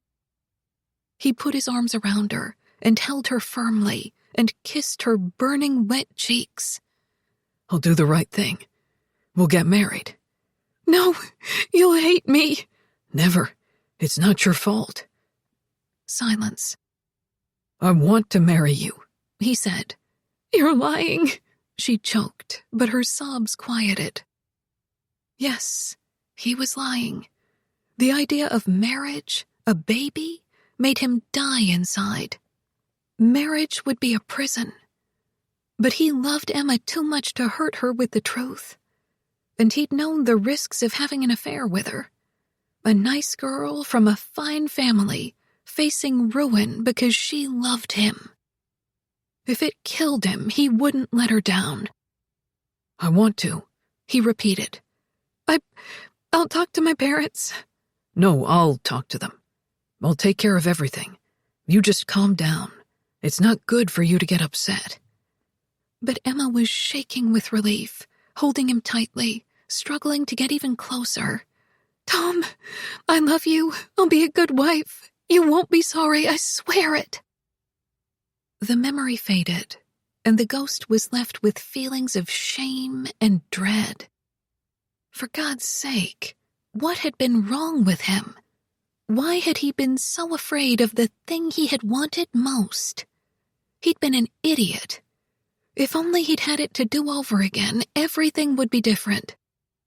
What had happened to the baby? And why had Emma lied when she'd told Alex that she and Tom had never talked about getting married? Why hadn't the wedding ceremony taken place? He looked at Emma's still face. I'm so sorry, he whispered. I never meant to hurt you. You're all I ever wanted, all I ever loved. Help me find a way back to you. 21. Since a relationship with a Nolan had a limited shelf life, Alex was not surprised when Sam and Lucy broke up in mid-August. He was sympathetic, however. For the past couple of months, Sam had been happier than Alex had ever seen him. Clearly, Lucy had meant a lot to him. But Lucy had been offered some kind of art grant that would require her to move to New York for a year. She was going to take it. And Sam, being Sam, wasn't about to interfere with that or ask her to stay for the sake of a relationship that was headed nowhere. Since Alex had been doing some work on an upstairs staircase at Rain Shadow Road, he happened to be there on the day that Lucy came to break up with Sam. While Alex pounded shims into the treads and risers of the stairs, the ghost went to check out what was happening. Lucy just broke up with Sam, the ghost reported about 10 minutes later. Alex paused in his hammering. Just now? Yeah, clean and simple. She told him she had to move to New York, and he didn't try and stop her. I think it's hit him hard. Why don't you go downstairs and talk to him? Alex gave a snort. About what? Ask him if he's okay. Tell him there are other fish in the sea. He doesn't need me to tell him that. He's your brother. Show a little concern, why don't you? And while you're at it, you might want to mention that you have to move in with him. Alex scowled. Darcy had recently emailed him that she was filing for a temporary order from family court to kick him out of their house. Her house. Moving in with Sam would be cheaper than renting an apartment, and in lieu of paying rent, Alex could continue the restoration work at Rain Shadow Road. God knew why Alex felt so compelled to work on the place. It wasn't even his, but he couldn't deny his attachment to it. It had been 3 weeks since he had started having sex with Zoe. The best 3 weeks of his life, and also the worst. He rationed out his time with her when he wanted to see her every minute of the day. He invented excuses to call her, just to listen to her talk about a new recipe, or explain the differences between Tahitian, Mexican, or Madagascar vanilla. He found himself smiling at odd times during the day, thinking of something she had said or done, and that was so unlike him that he knew he was in serious trouble. He wished he could blame Zoe for being demanding, but she knew when to push and when to back off. She managed Alex more adeptly than anyone else ever had, and even though he knew he was being managed, he couldn't bring himself to object. Like the night he'd told her he couldn't stay, she'd made a pot roast that had filled the entire cottage with a dark, succulent fragrance, and so, of course, he had relented long enough to have dinner, and after that, he'd found himself in bed with her. Because pot roast, as she must have known, was an aphrodisiac to any man from the Pacific Northwest. He tried to limit the number of nights he spent with her, but it wasn't easy. He wanted her all the time, in every way. The sex was amazing, but even more astonishing was how much he wanted Zoe for other reasons. The things that had once annoyed him, the perkiness, the stubborn optimism, had somehow become his favorite things about her. She constantly sent out cheerful thoughts like party balloons that he couldn't bring himself to pop. The one thing Zoe couldn't delude herself about was Emma's condition, which was going downhill. Recently, the home care nurse, Jeannie, had given her some cognitive tests, word repetition and drawing clock faces on pieces of paper, and simple coin-counting games. Emma scored significantly lower on the same tests she had taken a month earlier. More distressing was that Emma had lost the awareness of hunger, as well as what constituted a balanced meal. Had Jeannie and Zoe not been there to remind her, she might have gone days without eating, or gotten herself something like corn chips and yellow mustard for breakfast. It worried Zoe to realize that her grandmother, always so impeccably groomed, no longer seemed to notice or care if her hair had been brushed or her nails had been filed. Justine came at least twice a week to take Emma to the salon or to the movie theater. Alex sometimes kept Emma occupied after dinner while Zoe cleaned the kitchen or took a bath. He played cards with Emma, grinning at her flagrant cheating, and he had even put on music and danced with her while she criticized his foxtrot technique. "Your foot turn is too late," Emma complained. "You're going to trip me. Where did you learn to dance?" I took lessons at a place in Seattle, Alex said as they crossed the room to the melody of As Time Goes By. "You should get your money back." They worked miracles, he told her. Before the lessons, the way I danced looked like a pantomime of washing my car. "How long did you go?" Emma asked dubiously. It was an emergency weekend crash course. My fiancé wanted me to be able to dance at our wedding. "When did you get married?" Emma demanded testily. "No one told me about that." Although he'd talked to her about his marriage to Darcy, Alex realized she had forgotten. He said in a matter-of-fact tone, "It's over now. We're divorced." "Well, that was fast." "Not fast enough," he said ruefully. "You should marry my Zoe. She can cook." "I'm not marrying again," he said. "I was terrible at it." "Practice makes perfect," she told him. That night, as Alex stayed at the cottage and held Zoe while she slept, he finally figured out what the sweetly painful chest-clutching sensation was, the one that had plagued him since he'd first met her. It was happiness, and it made him exquisitely uncomfortable. He'd heard about certain addictive substances that if you did it once, you'd already done it more than once. That was the nature of his attraction to Zoe. Instant, full-blown, no hope of recovery. 3 days after Sam and Lucy's breakup, Alex stopped by Rain Shadow Road to pick up some tools he'd left there. A delivery truck followed him along the drive and parked in front. 2 guys proceeded to unload a huge flat crate.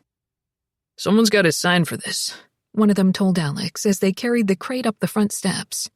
"It's insured up the ass." "What is it?" "Stained glass window."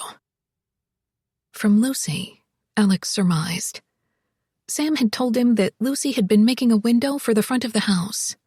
The one that Tom Findlay had installed so long ago had been broken and removed and replaced with a single pane. Sam had said something about Lucy coming up with the design during her stay at Rain Shadow Road, some image she'd seen in a dream. "I'll sign for it," Alex said. "My brother's out in the vineyard." The delivery guys laid the massive window on the floor and partially uncrated it to make certain no damage had occurred in transit. "Looks okay. one of them said. But you find anything after we're gone? Hairline cracks or something? Call the number on the bottom of the receipt. Thanks. Good luck, the guy said affably. Gonna be a bitch to install. Looks like it, Alex replied with a rueful smile, signing for the package. The ghost stood beside the window and stared down at it, transfixed. Alex, he said in a peculiar voice. Take a look. After the delivery guys left, Alex went to glance at the window, which featured a winter tree with bare branches, a gray and lavender sky, and a white moon. The colors were subtle, the glass layered and fused to give it an incandescent 3D effect. Alex didn't know much about art, but the skill that had gone into this window was obvious. It was masterful.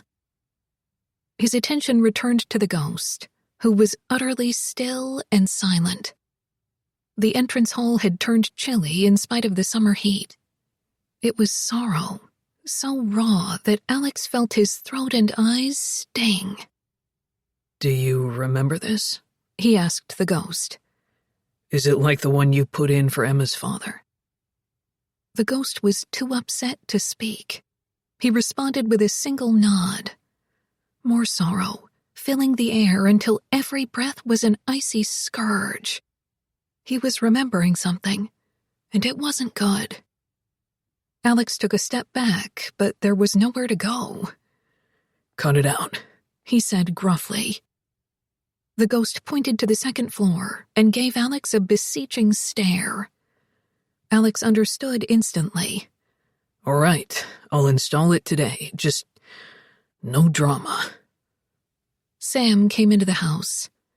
To Alex's disgust, his lovelorn brother wasn't nearly as interested in the window as he was in the question of whether Lucy had included a note with it, which she hadn't. Taking out his phone, Alex began to dial Gavin and Isaac. He would pull them off work on Zoe's garage just for the afternoon and have them come over here. I'm going to call some of my guys to help me put the window in, he said. Today, if possible. I don't know, Sam said glumly. About what? I don't know if I want to install it. Feeling a new wave of despair coming from the ghost, Alex said in exasperation, Don't give me that crap. This window has to go into this house. The place needs it. There was one just like it a long time ago. Sam looked puzzled. How do you know that? I just meant that it seems right for the place. Alex walked away, dialing his phone. I'll take care of it. Right after lunch, Gavin and Isaac met Alex at the Vineyard House, and they installed the stained glass window. The project went fast, owing to the precision of Lucy's measurements. She had constructed the window so that it fit perfectly into the existing framework. They sealed the edges with clear silicone caulk and taped it into place, using cardboard spacers folded into accordion shapes to protect the glass from the tape. After a 24-hour drying period, they would add wood trim around the edges. The ghost watched them intently. There were no wisecracks, questions, or comments, only silent, sullen gloom. He refused to explain anything about the window or the memories it had jarred loose. Don't you think I'm entitled to some answers? Alex demanded later that evening. You could at least give me a clue about what's going on with that damn window. Why did you want me to install it? What's put you in such a foul mood? I'm not ready to talk about it, came the infuriating reply. The next morning, Alex stopped by Rainshadow Road to check on the silicone caulking before he headed to Zoe's cottage. He took his BMW, figuring he might as well enjoy it another couple of days before he sold it back to the dealership. Back when he'd bought the sedan, he and Darcy had wanted a high-end vehicle to take on their weekend trips to Seattle. It had suited their lifestyle, or at least the lifestyle they'd aspired to. Now he couldn't figure out why it had seemed so important. Along the drive, he passed Sam, who had been out walking in the vineyard. Slowing the car, Alex rolled down the window and asked, "Want a lift?" Sam shook his head and motioned him to go on. His expression was dazed and distracted, as if he were listening to music no one else could hear. Except there were no headphones in sight. "He looks weird," Alex said to the ghost, continuing to drive to the house. "Everything looks weird," the ghost replied, staring out the window. He was right. A strange radiance had permeated the scene. All the colors of the vineyard and garden were softer, more vivid, every blossom and leaf feeding brightness into the air. Even the sky was different, silver where it touched the water of False Bay, gradually deepening to a blue that almost hurt his eyes. Getting out of the car, Alex took a deep breath of the floral, earthy freshness that laced the breeze. The ghost was staring at the second-floor window. It didn't look the same. The color of the glass had changed, but that had to be a trick of the light or the angle they were viewing it from. Alex bounded into the house and up the stairs to the landing. Something had definitely happened to the window. The winter tree was now covered with luxuriant greenery, leaves made of glass gems crossing the window in sparkling profusion. The moon was gone, and the glass sky was flushed with pink, orange, lavender, all blending into daylight blue. "The window's been replaced," Alex said in bewilderment. "What happened to the other one?" "It's the same window," came the ghost's reply. "It can't be. All the colors are different. The moon is gone. There are leaves on the branches. This is how it looked when I installed it all those years ago, down to the last detail. But one day..." The ghost broke off as they heard Sam entering the house. Climbing the stairs, Sam came to stand beside Alex. He stared at the window, rapt and preoccupied. "What did you do to it?" Alex asked his brother. "Nothing. I don't know." Flummoxed, Alex looked from Sam to the ghost, who were both occupied with their own thoughts. They seemed to have a better idea of what was going on than he did. "What does it mean?" he asked. Without a word, Sam left, taking the stairs 2 at a time, heading out to his truck with long, ground-eating strides. The truck engine roared as the vehicle sped along the drive. Annoyance edged Alex's confusion. "Why is he hauling ass like that?" "He's going after Lucy," the ghost said with calm certainty. "To find out what happened to the window." The ghost gave him a sardonic glance and began to pace around the landing. "Sam doesn't care about what happened to the window. The important thing is why it happened." At Alex's uncomprehending silence, he said, "The window changed because of Sam and Lucy. Because of how they feel about each other." That made no sense. "You're saying this is some kind of magic mood window?" Alex asked with a snort of disbelief. "Of course not," the ghost said acidly. "How could that be possible if it doesn't fit in with your existential beliefs? It's probably another psychotic delusion. Except that Sam seems to be in on this one." He went to the wall and lowered himself to the floor, one arm curled loosely around a bent knee. He looked weary and ashen. But he couldn't be tired. He was a spirit, beyond the thrall of physical weakness. "As soon as I saw the window in the crate yesterday," the ghost said, "I remembered what happened to me and Emma. What I did." Alex braced his arms on the balcony railing and stared at the window. The jeweled green leaves sparkled in a way that gave the illusion of movement, a soft breeze blowing through the tree limbs. "I was a couple of years older than Emma," the ghost said, emotions rising through the air like incense. "I avoided her whenever possible. She was off limits. Growing up on the island, You knew which people you could be friendly with, which girls you could spark and which ones you couldn't. Spark? The ghost smiled slightly. That's the word they used for kissing. Alex sorta liked that. Sparks, kisses, creating fire. Emma was out of my league, The ghost continued. Smart, classy, rich family. She could be headstrong at times, but she had the same sense of kindness as Zoe. She would never hurt anyone if she could help it. When Mr. Stewart hired me to install the stained glass window, his wife told all 3 daughters to keep out of my way. Don't socialize with the handyman. Emma ignored her, of course. She sat and watched me work, asking questions. She was interested in everything. I fell for her so hard, so fast. It was like I'd loved her before I'd even met her. We met in secret all through the summer and part of autumn. We spent most of our time at Dream Lake. Sometimes we'd take a boat out to one of the outer islands and spend the day. We didn't talk much about the future. The war was going on in Europe, but everyone knew it was just a matter of time until we got into it. And Emma knew I was planning to enlist. After basic training, the Army Air Corps could turn a civilian with no flight experience into a qualified pilot in a couple of months. He paused. Early November in 41, this was before Pearl Harbor, Emma told me she was pregnant. The news hit me like an anvil, but I told her we'd get married. I talked to her father and asked for his consent.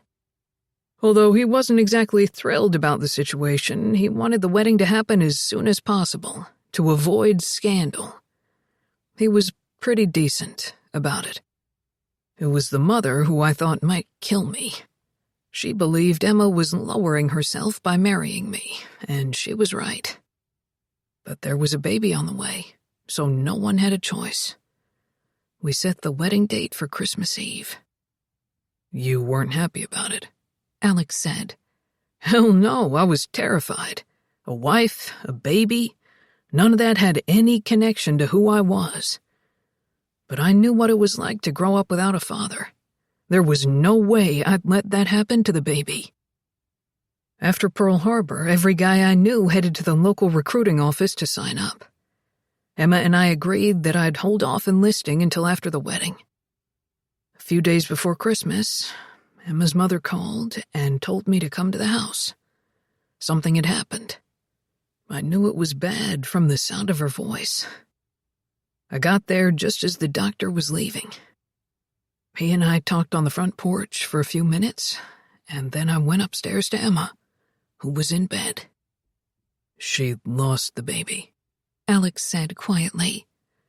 The ghost nodded. She started bleeding in the morning, just a little at first, but it got worse hour by hour until she had a miscarriage. She looked so small in that bed. She started crying when she saw me. I held her for a long time. When she quieted down, she took off the engagement ring and gave it to me. She said she knew I hadn't wanted to marry her, and now that the baby was gone, there was no reason.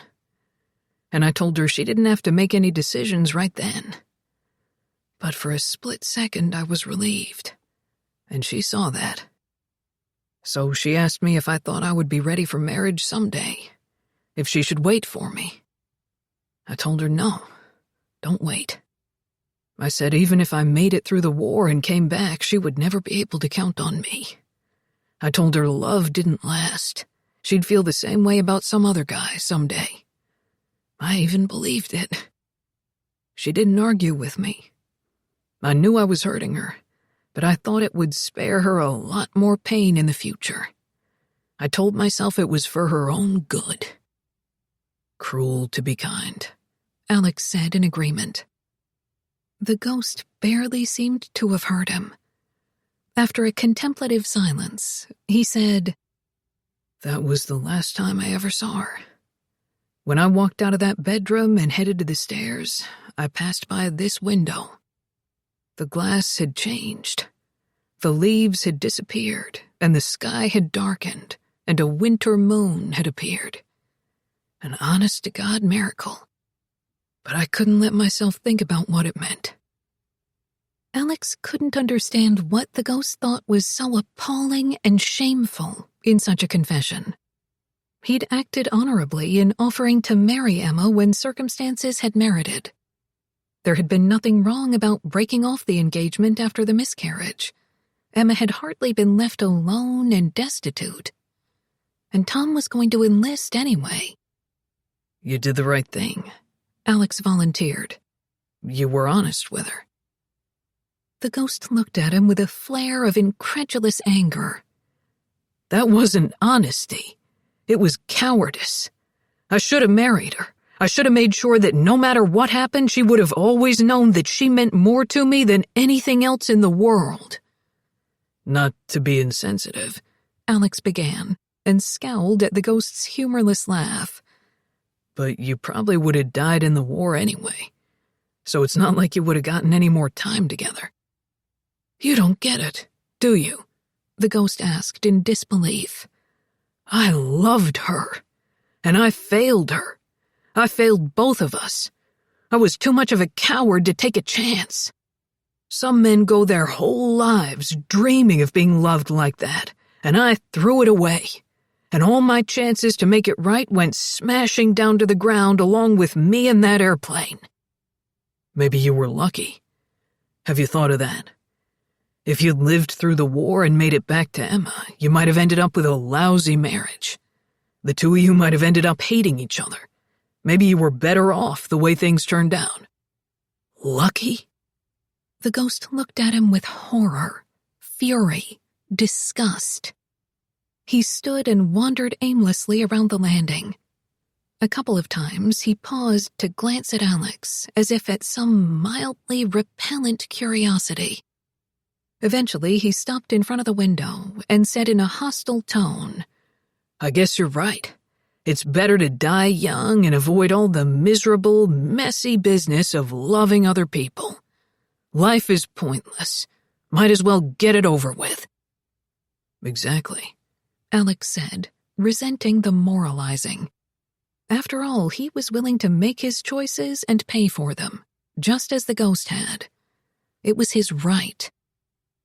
Staring at the window, with all its flourishing colors, the ghost said with quiet malevolence, Maybe you'll be lucky, like I was. 22. Maybe you'll be lucky, like I was. Although Alex hadn't wanted to admit it, the words had bothered him more than the ghost would have suspected. He knew he'd been a jerk, telling the ghost that he might have been better off dying young. It was all kinds of wrong to say something like that, even if it was what you believed. The thing was, Alex wasn't entirely sure what he believed anymore. Introspection had never been his strong suit. He'd grown up thinking that if you expected nothing and then got nothing, you wouldn't be disappointed. If you didn't let someone love you, you'd never have your heart broken. And if you looked for the worst in people, you'd always find it. Those beliefs had kept him safe. But he couldn't help remembering a line in that grief-stricken letter Emma had typed so long ago. Something about her prayers being trapped like bobwhites beneath the snow. The ground-roosting birds, sleeping in a tight circle in winter, welcomed the falling snow that covered them with a layer of insulation. But sometimes the snow iced over, trapping them in a hard shell that they couldn't escape from. And they starved and suffocated and froze to death, unseen, unheard. There were times he had felt like Zoe was breaking through the layers of protection. She had given him some of the few moments of happiness he'd ever known in his life. But he would never be able to inhabit the feeling fully because of the unshakable conviction that it wouldn't last. And that meant Zoe was a danger to him. She was a weakness he couldn't afford. He was different from his brothers. who were both more easygoing, more comfortable with giving and receiving affection. From what he remembered of their sister Vicky, she had been like that too. But none of them had still been living at home when their parents had sunk to the worst of their alcoholism. None of them had been neglected for days or weeks at a time in a silent house. None of them had been given cups of booze to keep them quiet on weekends. Despite his own issues, Alex couldn't find it in himself to begrudge Sam's newfound happiness. Sam had gotten back together with Lucy. He had told Alex that the relationship was serious, and he was going to marry Lucy someday. Their plan was that Lucy would accept the year-long art grant in New York, and she and Sam would maintain a long-distance relationship until she came back to Friday Harbor. So it'll be convenient to have you move in at Rain Shadow Road, Sam told Alex. I'm going to go to New York at least once a month to visit Lucy while you keep an eye on things for me. Anything to get rid of you, Alex said, unable to hold back a smile as Sam gave him a jubilant high five. Jeez, a little too happy. Can you bring it down a notch, just so I can stand being in the same room with you? I'll try. Sam poured some wine for himself and looked askance at Alex. Want a glass? Alex shook his head. I'm not drinking anymore. Sam gave him a brief, arrested glance. That's good. He began to set aside his wine, but Alex gestured for him to keep it. Go ahead. I'm fine. Sam took a sip of wine. What made you decide to stop? I was getting too near the invisible line. Sam seemed to understand what he meant. I'm glad, he said sincerely. You look better. Healthier. A deliberate pause. Looks like going out with Zoe Hoffman has its benefits. Alex frowned. Who told you that? Sam grinned. This is Friday Harbor, Alex. A supportive, close-knit community where we all live to know the sordid personal details of each other's lives. It would be easier to list who hasn't told me. You've been seen out with Zoe about 100 times, you've been remodeling her cottage, your truck has been parked in her driveway overnight. I hope you didn't think any of this was a secret. No, but I didn't figure on everyone being so damn interested in my private life. Of course they are. It's no fun to gossip about something that's not private. So about you and Zoe, I'm not talking about it, Alex informed him. Don't ask me how the relationship is going or where it's headed. I don't care about that stuff. All I want to know is how hot the sex is. Mind-blowing, Alex said. Orgasms on a cellular level. Damn, Sam said, looking impressed. All the more amazing in light of the fact that there's usually an old lady in the house and a cat howling outside the door. Sam laughed quietly. Well, you'll have your chance at some time alone with Zoe next week. I'm going to New York for a few days to help Lucy settle into her new apartment. So if you've moved your stuff here by then, it'll take me half a day at most, Alex said. Hearing a text message alert from his phone, he pulled it from his back pocket. It was from his real estate broker, who had recently been approached with a potential offer for Alex's Dream Lake parcel. Although Alex had said he wasn't interested in selling, he wanted to develop the land himself. The realtor had insisted that this offer was worth considering. The buyer, Jason Black, was a video game designer for Inari Enterprises. He was looking for a place to build some kind of a learning community retreat. The project would be huge, with several buildings and facilities. Whoever built it would make good money. And here's the interesting part, the realtor had told Alex. Black wants it all built LEED certified with all the latest environmental and energy-saving requirements. And when I told his broker that you were accredited and you'd had experience building green certified homes, well, now they're interested in talking to you. There's a chance you could sell the property with the stipulation that you'd be hired as the builder. I like working on my own, Alex had said. I don't want to sell. And the idea of having to answer to a video game geek, how do I know he's not a flake? Just meet with him, the realtor had pleaded. We're not just talking good money, Alex. We're talking sick money. Glancing at his brother, it occurred to Alex that Sam might be familiar with the game company. Hey, do you know anything about Inari Enterprises? Inari? They just came out with Sky Rebels. What's that? What rock have you been living under? Sky Rebels is the 4th installment in the Dragonspell Chronicles. How could I have missed that? Alex wondered aloud. Sam continued with enthusiasm. Sky Rebels is the most played game out there. They sold over 5 million in the first week of release. It's a role-playing open-world format that features nonlinear emergent play, and it's got this incredible graphic fidelity with self-shadowing and motion blur in English, Sam. Let's just say it's the biggest, best, coolest time waster of a game ever known to man, and the only reason I don't play it 24 hours a day is because I occasionally need to take a break for food or sex. So, have you heard of Jason Black? One of the top game creators of all time. Kind of mysterious. Usually a guy in his position speaks at a lot of gaming industry events and award shows, but he keeps a low profile. He has a couple of frontmen to do appearances and speeches for him. Why are you asking? Alex shrugged and said vaguely, Heard he might want to buy property on the island. Jason Black could afford to buy the entire island, Sam assured him. If you have a chance to do anything associated with him or Inari, take it and run. Is it a game like Angry Birds? Zoe asked a few days later, when Alex told her about Sky Rebels. No, this is an entire world, like a movie, where you can explore different cities, fight battles, hunt for dragons.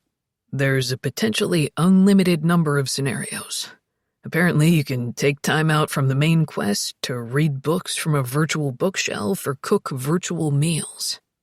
What is the main quest? Damned if I know.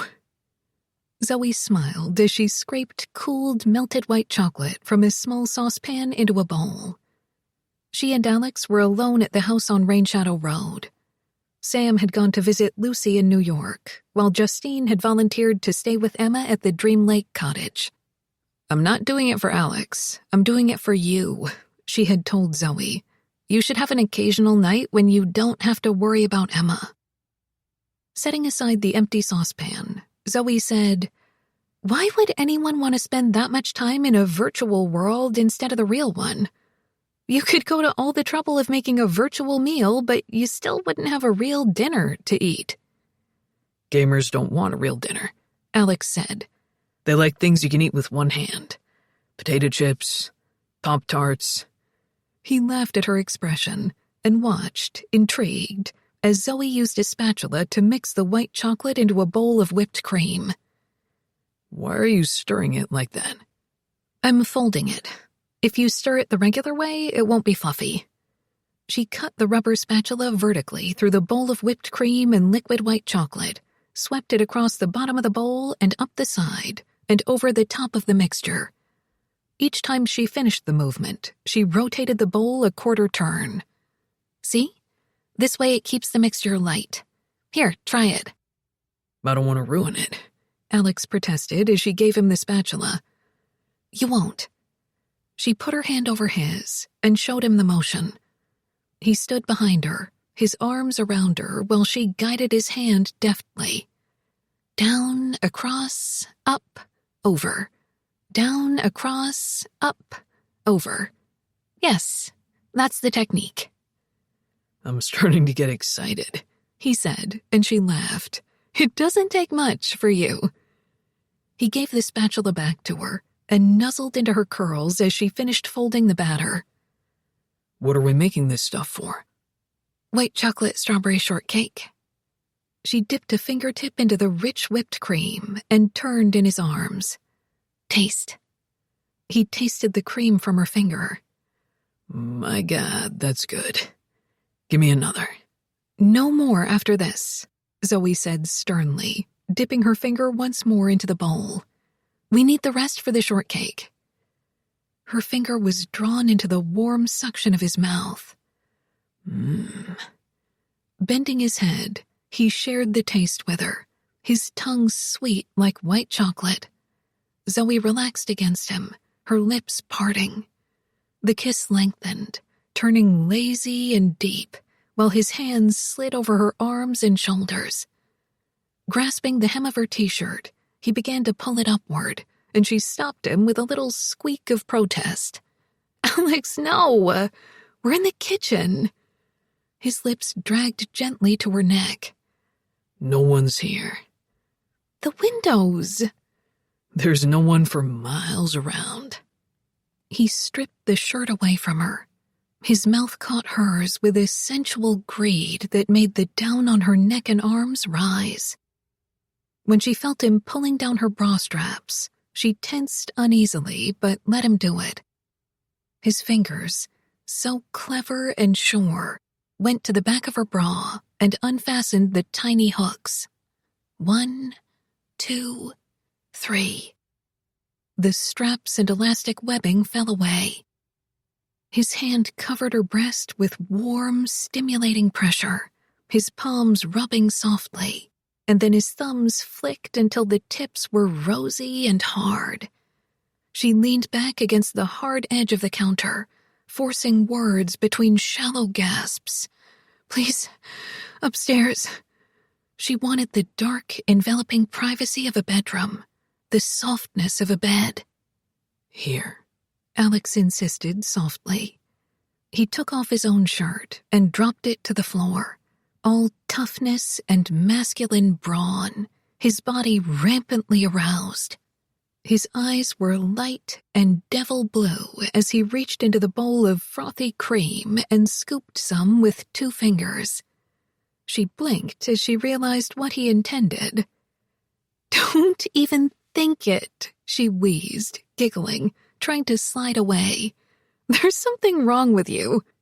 But his free hand gripped the front edge of her shorts, anchoring her in place, and he dabbed the chilled white chocolate mixture over the tips of her breasts. She closed her eyes, trembling as he bent to lick and suck the sweetness from her. He stood and kissed her again, his mouth delicious and hungering. His hands were in her shorts, his palms hot against her skin. She couldn't think, could hardly breathe. Just let him, her body urged, the pleasure unfolding in wanton blooms. Let him ease her shorts and panties off. Let him kiss the vulnerable curve of her stomach and grip her bottom with his hands.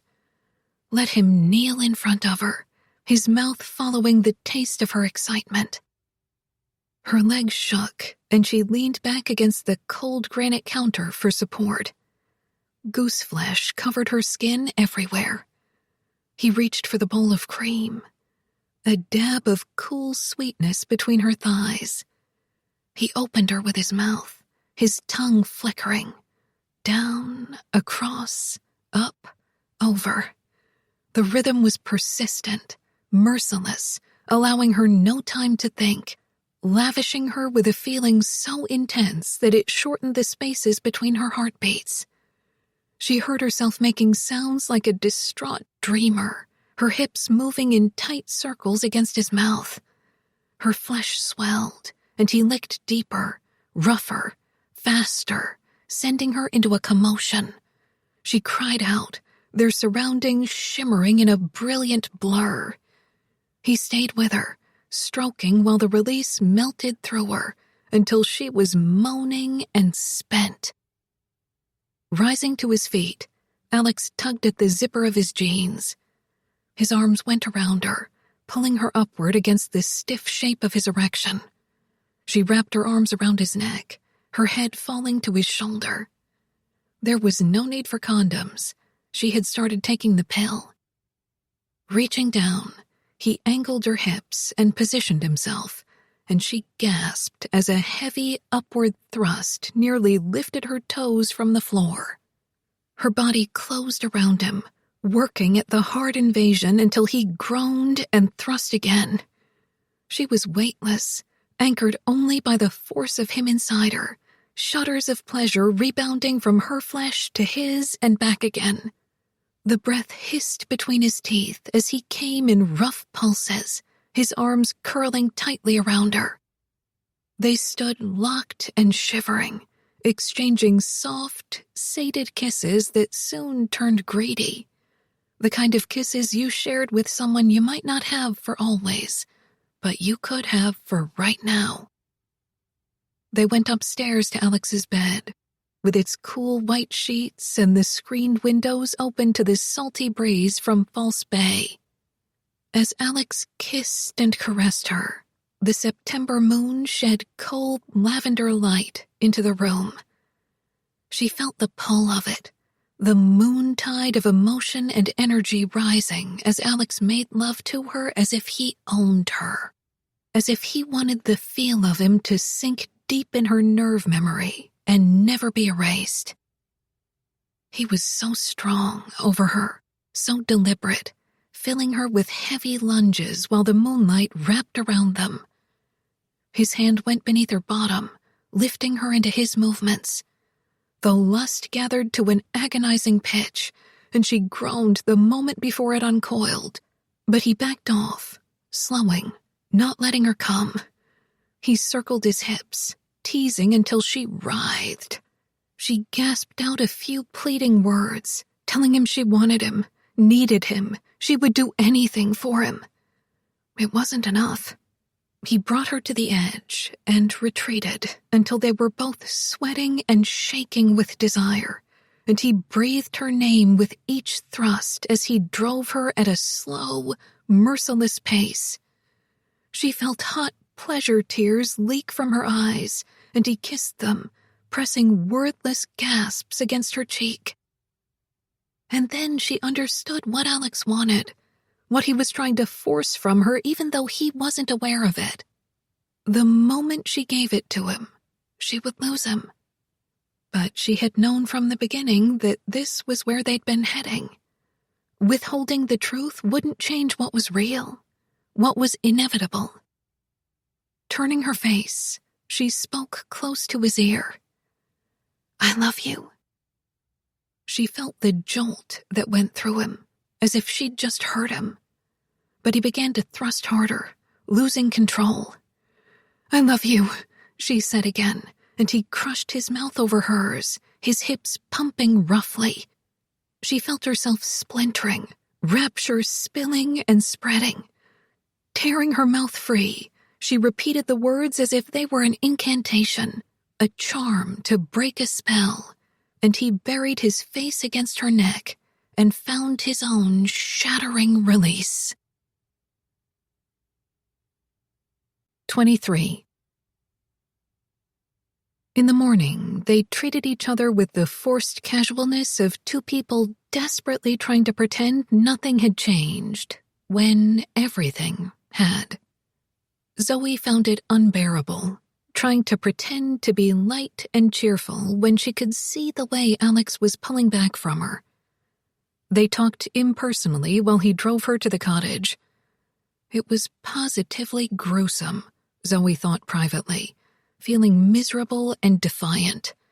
She knew with every fiber of her being that Alex loved her but would never admit it, that he wanted her to love him but would never allow it. The home care nurse's car was in the driveway. Justine had already returned to the inn. Pausing at the front door, Zoe turned to face Alex. "Last night was fun," she said brightly. "Thanks." He leaned forward and brushed a light, dry kiss against her lips. His gaze didn't quite meet hers. "It was fun," he agreed. "Will I see you later?" Zoe asked. "Maybe tonight?" Alex shook his head. "I'm going to be busy the next couple of days with this Inari stuff, but I'll call you." "No, don't," she heard herself say.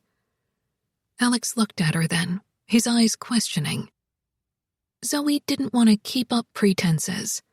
The idea of waiting and wondering while their relationship drained like sand in an hourglass was too depressing. She had to be honest with him. "What I said last night, I'm sorry it freaked you out, but I can't take it back." and I don't want to. I don't... Please let me finish, she said with a wavering smile. If this is the point where you feel like breaking it off, that's okay. She reached up to touch his taut cheek. The only thing is, if you want this to go on, we can't pretend last night didn't happen. You have to be okay with me loving you, or else we shouldn't see each other anymore. He was silent for a long moment, his face expressionless. Maybe we should take a break. Okay, she whispered, her heart plummeting. It was over. He was right there with her, but the distance between them might as well have been infinity. Just for a few days, he said. Absolutely. She wanted to plead with him. Don't leave me. Let me love you. I need you. Somehow she managed to lock the words away before they could escape. But if you need anything, Alex said, call me. Never. She wouldn't do that to him, or herself. Yes. Zoe turned and fumbled in her bag for her key, and somehow managed to unlock the front door. Bye, she said without turning back, her eyes burning. And she went inside and closed the door. The ghost didn't say anything until they had returned to Rainshadow Road. Alex felt sick and exhausted. He hadn't slept all night. He'd just watched Zoe while she had pretended to sleep. He longed to jump into the truck and go back to her, but at the same time he couldn't handle it if she said those 3 words again. That had been the deal breaker. He knew he was screwed up. Hell, he'd never doubted it. But this wasn't something he could joke about, or sneer at, or ignore. This was painful. He went to the kitchen and saw the place at the counter where Zoe had leaned while he'd undressed her. He remembered the intense pleasure of the previous night, the earth-shattering joy and tenderness of a physical act that could only be described as making love. He'd never known anything like it before. He hoped he never would again. His gaze touched on a bottle of half-finished wine, a cork wedged in the top. Sam's wine. Despite the early hour, Alex wanted a drink more than he ever had in his life. Whenever something went wrong, something in his gut clamored for booze. He wondered if that would ever change. Swallowing an excess of saliva, he went to the sink and splashed cold water on his face. The ghost spoke behind him. So this is it, I guess. I'm not listening, Alex said hoarsely, but the ghost was undeterred. Zoe committed the unforgivable crime of saying she loves you, for what reasons I can't begin to imagine, and now you're bailing on her. You know what's funny? I heard Darcy tell you dozens of times how much she hated you, and you couldn't seem to get enough of that. Why is it easier to tolerate a woman who hates you than one who loves you? Alex turned, swiping at the excess water on his face, pushing back wet locks of hair. It won't last. That's what I used to think, the ghost said. At Alex's stony silence, the ghost looked grim and defeated. I've never understood why I've been shackled to you.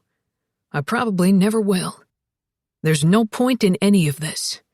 I should be with Emma, not you. What's going to happen to her when she passes on and I'm not there? Nothing will happen. She's going to die whether you're there or not. She'll end up where she's supposed to be, and you'll end up where you're supposed to be, and God willing, I'll be left alone. You don't believe in God. You don't believe in anything. You asked if I could find a way to disappear, and I told you I was afraid that if I tried, I wouldn't be able to talk to you anymore. Now I don't care. Might as well be invisible. He saw Alex's gaze alighting on the wine bottle once more. His mouth twisted with scorn. Go ahead and have a drink. What does it matter? I'd pour one for you if I could. In the blink of an eye, he was gone. The kitchen was quiet. Tom? Alex asked, almost stunned by the complete absence of movement or sound. No reply. Good riddance, Alex said aloud. He went to the wine bottle, his hand closing around it. The weight of the liquid inside, the inky slosh of it against the glass, wrenched him with sudden craving. He pulled the cork from it with his teeth and began to take a swig. Out of the corner of his eye, however, he saw a shadow slide across the floor. In an explosive movement, Alex hurled the bottle at the dark shape, and the glass shattered everywhere. Wine hit the cabinet in splatters. The rich smell of Cabernet flooded the room. Alex sat and leaned back against a cabinet, gripping his head in his hands, while red liquid pooled on the floor and spread outward. "What kind of curse?" Justine asked, flipping busily through a tattered old book in the kitchen while Zoe made breakfast. "Let's see, impotence, warts, boils, digestive upset, halitosis, hair loss. I think we'll let him keep his sex drive, but we'll make him so hideous no one will want him." Zoe shook her head in bemusement, using an ice cream scoop to fill muffin pans with batter. That morning, she had admitted to Justine that she and Alex had broken up a few days earlier, and Justine had practically gone on a rampage. She seemed convinced that she could exact some kind of supernatural revenge on Zoe's behalf. "Justine," she asked mildly, "what are you looking at?" "A book my mother gave me. Lots of good ideas in here. Maybe a plague of some kind. Frogs or something." "Justine," Zoe said, "I don't want to curse anyone." "Of course you don't. You're much too nice. But I don't have that problem." Setting aside the scoop, Zoe went to the table where Justine was sitting. She glanced at the grimy, ancient-looking book, which was filled with bizarre symbols and mildly alarming illustrations. A touch of something weirdly gelatinous dripped down the side. "Good Lord. Justine, make sure to wash your hands after handling that disgusting thing. There's goo over all the pages." "No, not all the pages. It's just chapter 3. It always oozes a little." Grimacing, Zoe brought some Windex and paper towels to the table. "Cover it back up," she commanded, gesturing to the piece of cloth the book had been wrapped in. "Wait, let me just find a quick little spell now," Zoe said inexorably. Scowling, Justine wrapped the book in the cloth and held it in her lap, while Zoe cleaned the table. "I don't know if you're being serious or just having fun," Zoe said, "but there is no need for spells or curses. If a man doesn't want to be with me, he's allowed to make that decision." "I agree," Justine said. "He's allowed to make that decision, and I'm allowed to make him suffer for it." "Do not put a spell on Alex. You didn't put one on Dwayne, did you?" "If you ever see him without his sideburns, you'll know why."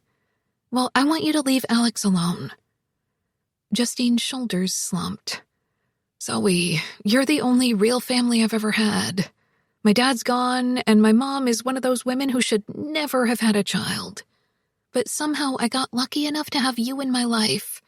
You're the only really good person I've ever known. You know enough about me to hurt me worse than anyone else ever could, but you would never do that. No sister could love you as much as I do." "I love you too," Zoe said, sitting next to her, smiling through a sheen of tears. "I wish there were a spell to find a man who would treat you the way you deserve. But spells don't work that way.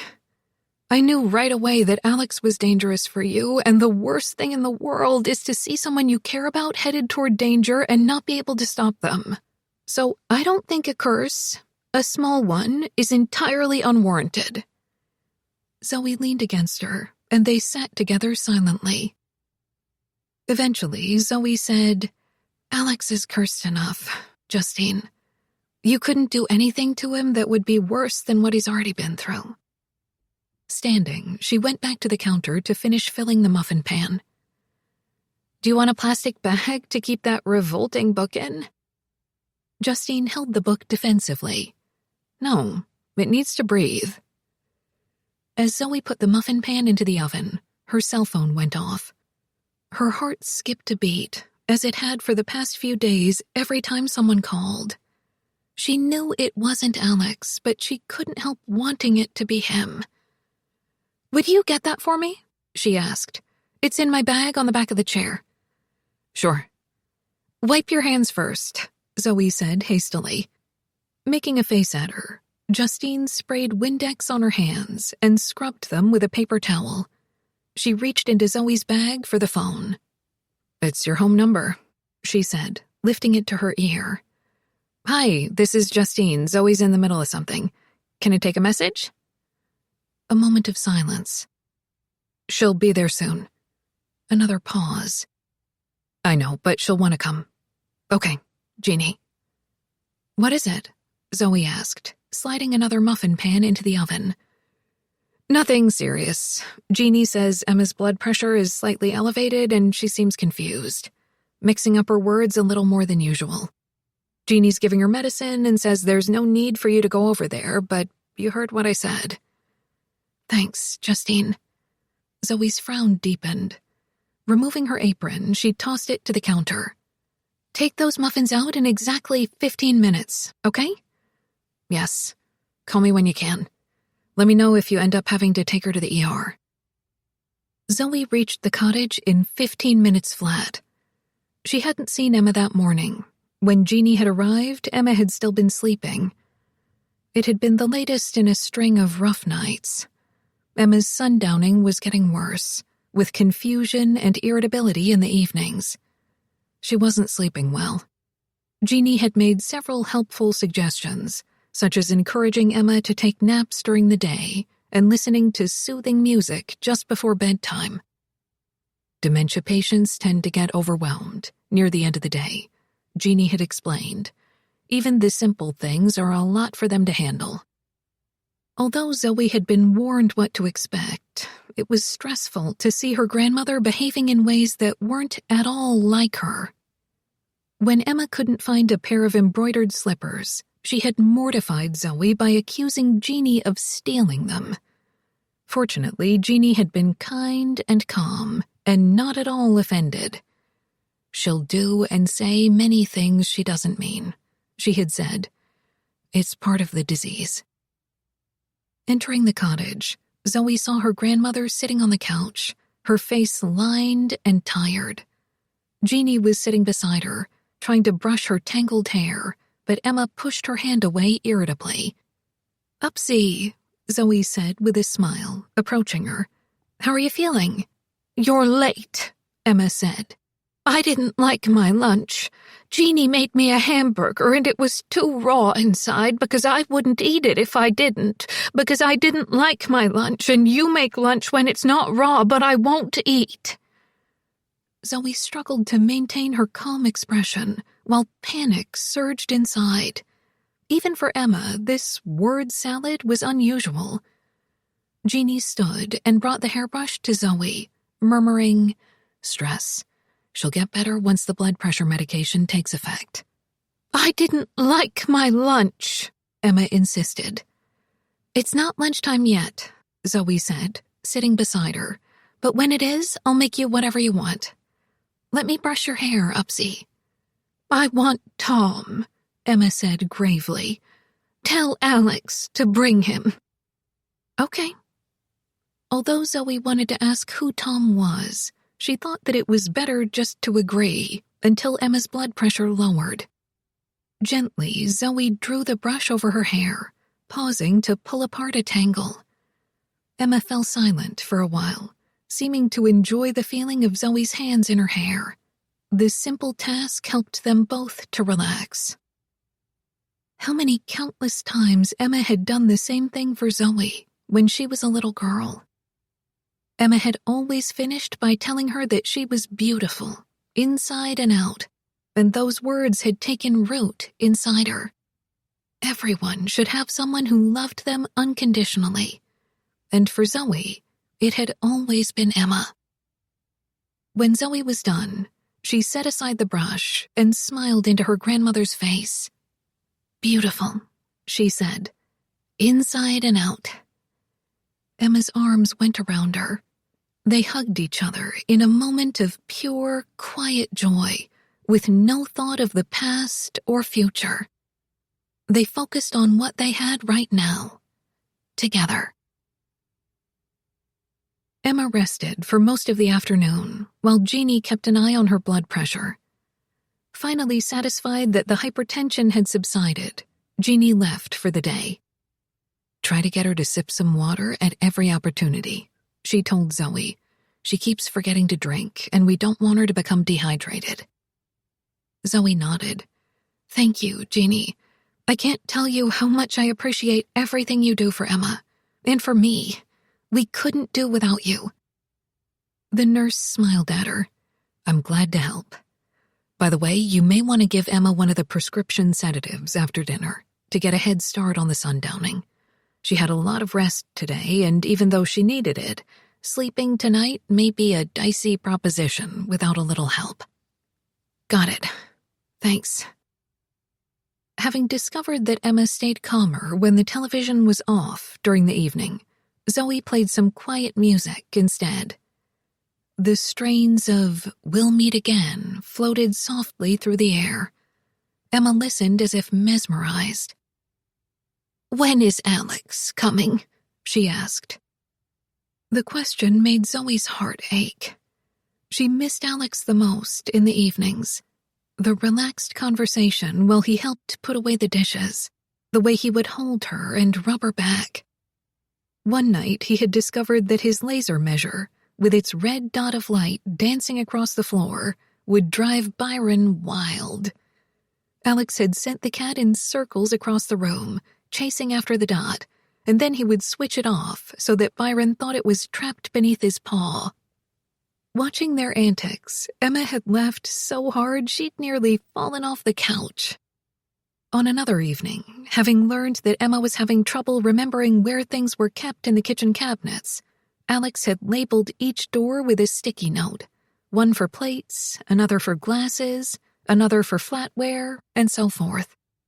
The sticky notes were still there, making Zoe's heart twinge every time she saw them. "I don't know when Alex will be here," she told Emma, "or if he'll ever come back." "Tom is with him. I want Tom. Can you call Alex?" "Who is Tom?" "A rascal."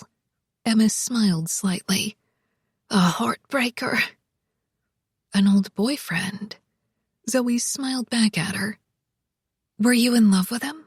she asked softly. Yes. Call Alex and ask him to bring Tom." "A little later, after my bath," Zoe said, hoping Emma would forget about it as the sedative kicked in. She gave her grandmother a quizzical smile, wondering what connection she had made between her old boyfriend and Alex. "Does Alex remind you of Tom?" "Oh, yes. Both tall and dark-haired. And Tom was a carpenter. He made such beautiful things." There was no telling whether Tom had been real, Zoe thought, or was perhaps a figment of Emma's imagination. "I'm tired," Emma murmured, twisting one of the buttons along the front of her flower-printed pajamas. "I want to see him, Lorraine. I've waited for so long." Lorraine had been one of Emma's sisters. Swallowing hard, Zoe leaned over and kissed her. "I'm going to take my bath," she whispered. "Rest here and listen to the music." Emma nodded, staring at the windows, the sky darkening to twilight. Zoe drew a bath and sank into the hot water with a sigh. She would have liked to soak for a while, but allowed herself only about 10 minutes, reluctant to leave Emma unsupervised for any longer than that. Letting the water out of the tub, she dried herself and dressed in a nightgown and a robe. "Much better," she said with a smile, walking into the main room. There was no reply. The couch was empty. "Upsie?" Zoe glanced around the silent kitchen and strode into her bedroom. No sign of Emma anywhere. Zoe's pulse began to race. So far, Emma hadn't yet started to wander, which was usually a feature of a more advanced stage of dementia. But there had been a definite downturn today, and she had been so insistent on seeing this mysterious Tom and having Alex bring him. Rushing to the front door, Zoe saw that it was unlocked. She darted outside, her breath coming in frantic bursts. "Upsy, where are you?" Alex had just concluded a walk to the periphery of his Dream Lake parcel with a realtor and a lawyer, both of whom worked for Inari Enterprises. They had met for dinner in town, and afterward had gone to the property. They had strolled along a bulldozed trail to the lakefront, ostensibly to get a feel for the land, but mainly to get a bead on what kind of guy Alex was. The meeting had gone well, as far as Alex could tell. Night was falling by the time he got into his truck. As he turned the key in the ignition, his phone vibrated, and he glanced at the small screen. The sight of Zoe's number caused a tumult of eagerness.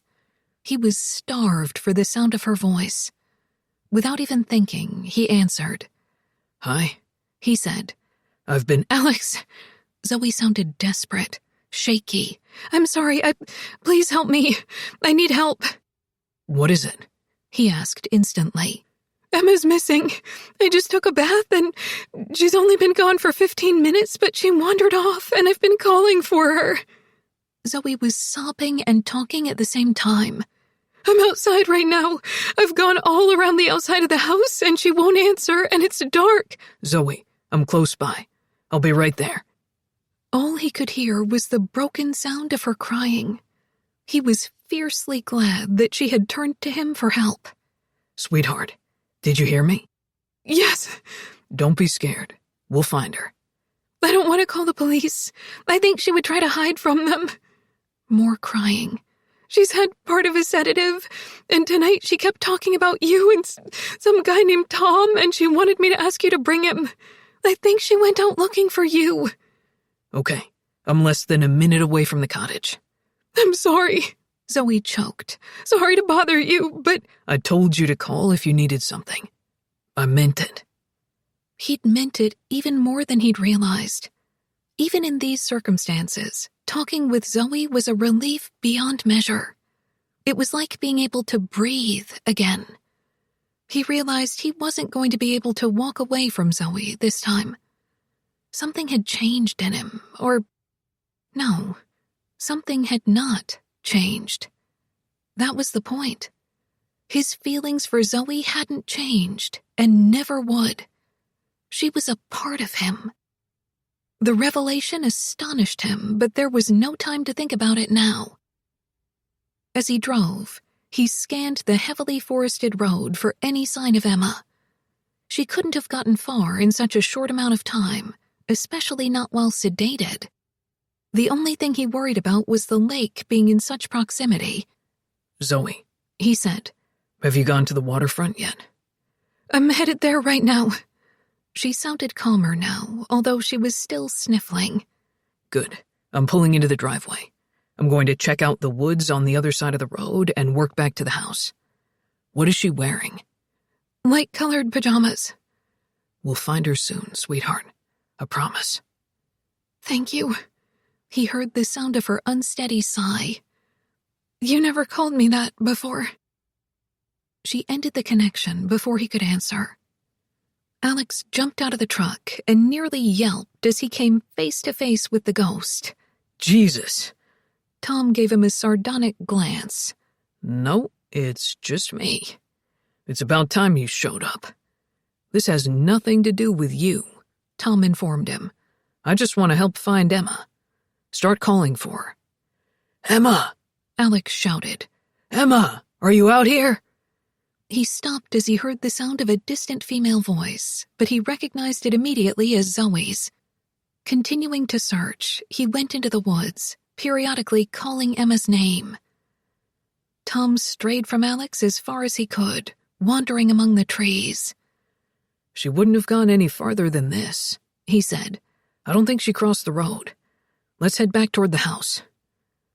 Night was lowering fast, opaque and plum-colored where it draped over the lake. Emma! Alex called out. It's Alex. I'm here with Tom. Come out so I can see you. The twin high beams of a car slanted outward from a deep curve in the road.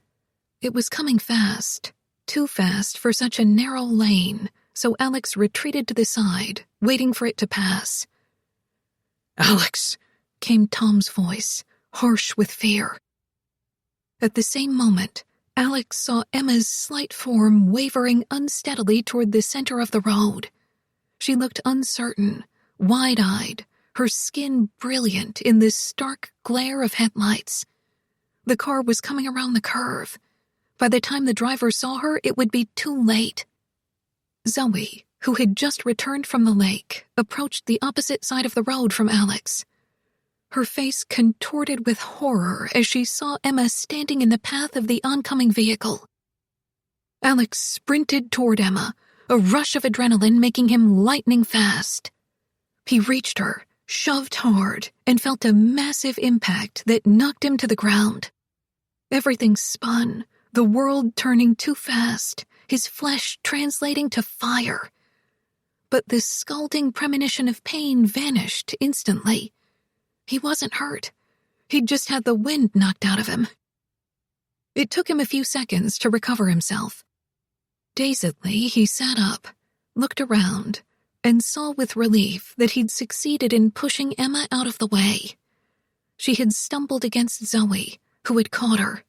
They'd fallen to the ground, but Zoe was already helping Emma up. Everything was all right. Everyone was fine. That was a close one, he was about to say, when Zoe looked at him and gave an anguished scream. She began to sob, "Alex, no, no," running toward him, tears streaming down her face. It's okay, Alex said, amazed that she would be so concerned for him. A rush of overwhelming tenderness swept over him. He stood and began to walk toward her. The car just bumped me. I've got a couple of bruises, nothing more. I'm fine. I love you. He couldn't believe he'd just said it, for the first time in his life. And it was so damned easy.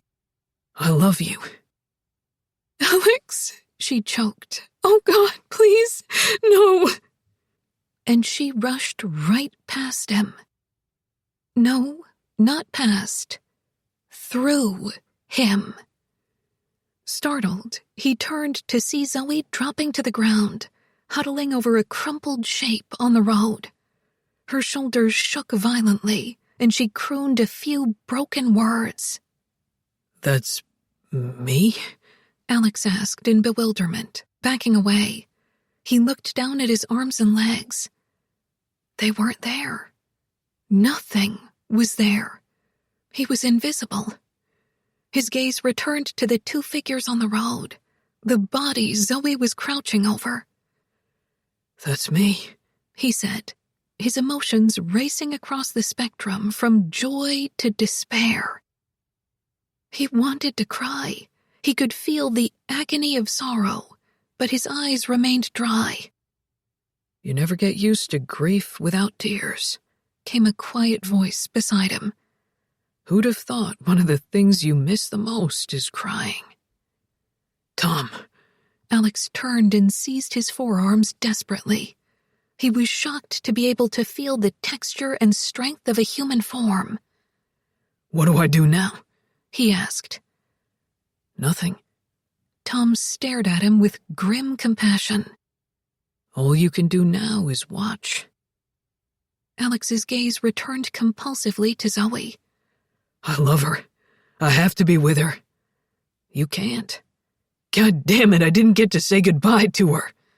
Easy with the language, Tom said. You're not one for hedging your bets, are you? There are things she needs to know. My life can't be over yet. I didn't have enough time with her. Tom looked exasperated. What do you think I've been trying to tell you, you lunkhead? If there is a God, I'd like to tell him to— Shut up, The ghost shook free of him impatiently. I just heard something. All Alex could hear was Zoe's broken crooning.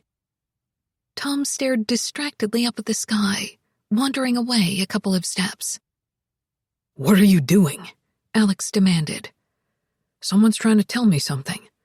I hear a voice. A couple of voices. What are they saying? If you would just shut your pie hole long enough for me to hear them, I'll... His attention returned to the sky. Okay, I get it. Yes. Uh-huh. Right. After a moment, he looked at Alex. They're letting me help you. Who's they? Not sure, but they said we only have about 15 seconds left before it's too late. Too late for what? Quiet. They just told me how to fix this and I'm trying to remember everything. Fix what? Fix me? Don't distract me. Shut up and go stand next to the body. The body. His body. Alex wanted so damn badly to be alive, to inhabit that broken carbon shell even for a few moments, just long enough to tell her what she meant to him. Standing over the prone form, he saw his own still face. Zoe's hand caressed his motionless jaw, her fingers trembling against his parted lips. The sounds she made were like the fabric of a soul being torn apart. He would never have dreamed anyone could feel such grief for him. Precious seconds were ticking away. Tom, he said desperately, his gaze locked on Zoe. Nothing's happening. I'll take care of my part of this. The ghost was at his side. You do your part. Which is? Focus on Zoe. Tell her what you'd say if you had a couple of extra minutes with her. Pretend she can hear you. Alex knelt over her, longing to stroke her hair and dry her tears. But he couldn't hold her. He couldn't feel or smell or kiss her. All he could do was love her. I'm so sorry, he said urgently. I don't want to leave you. I love you, Zoe. You were the one miracle I believed in. You made up for all the rest of it. I wish you could hear me. I wish you could know that. He felt dizzy, felt himself fragmenting, the bonds of spiritual matter dissolving. The remnants of consciousness slipped between the blurred margins of life and afterlife. His last few seconds were slipping away. Words were no longer possible. Only thoughts were left, moving outward like a row of toppling dominoes. No matter what I become, I will love you. No force of heaven or hell could stop me, and damn anyone who tries. I will love you forever. Everything went dark. The stars extinguished as the sky collapsed, and the world folded in on itself. Blaspheming to the end, Alex heard someone say dryly. Can't say I was surprised. Alex recognized Tom's voice. He felt like he'd been encased in lead, his limbs too heavy to move. And then it hit him. He was in a body. He had a physical form. Wasn't easy to get you in there, Tom informed him. Like trying to put toothpaste back in the tube. Gathering sensations in a frantic rush, Alex perceived that he was lying on asphalt, his neck angled uncomfortably because of the way Zoe was clutching his head against her chest. His lungs felt like they were about to burst.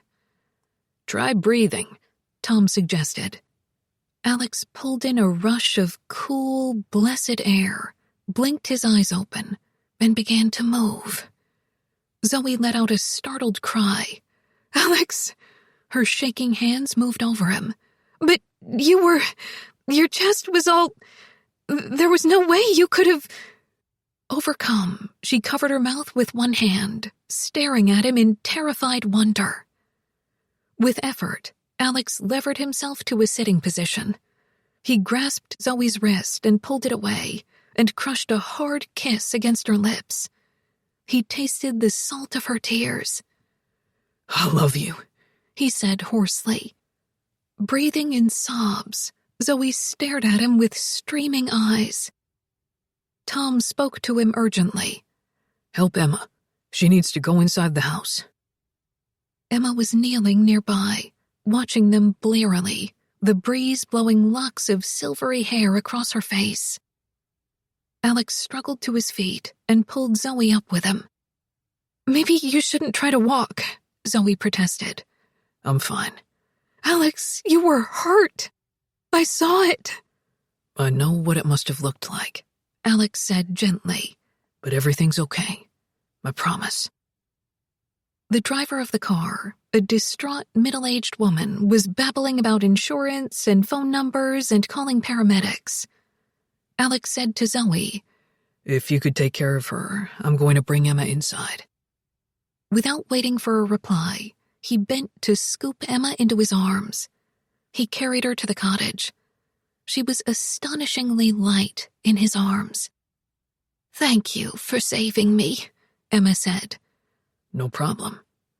"I saw the car hit you." "Just a little bump." "The front grille was caved in, and the headlight was smashed," she told him. "They don't make cars the way they used to." She gave a raspy little chuckle. Alex carried her into the house and directly to the bedroom. After setting her on the bed, he removed her slippers and pulled the covers up to her chest. "I was looking for Tom," Emma said, reaching up to pat his cheek. Alex bent to kiss her forehead. "He's here," he murmured. "I know." Zoe entered the room and fussed over her grandmother, asking worried questions, coaxing her to take a sip of water. As Alex left the room, he heard Emma say a bit testily, "Let me sleep, Zoe. I love you too. Let me rest." When Zoe finally turned out the lights and left the bedroom, Tom went to lie quietly beside Emma. "I wanted you," she whispered after a moment. "I couldn't find you." "I'll never leave you again," Tom told her. He didn't know if she could hear him, but he sensed that she was relaxing, settling into sleep. A plaintive murmur. "I don't remember anything." "You don't have to," Tom replied, smiling at her in the darkness. "I found all your memories tonight. I'm keeping them safe for you. They're waiting inside me like a heartbeat. And I'll give them to you when the time is right." "Soon," she whispered, turning toward him with a sigh of relief. "Yes, love. Very soon." Zoe gestured for Alex to follow her.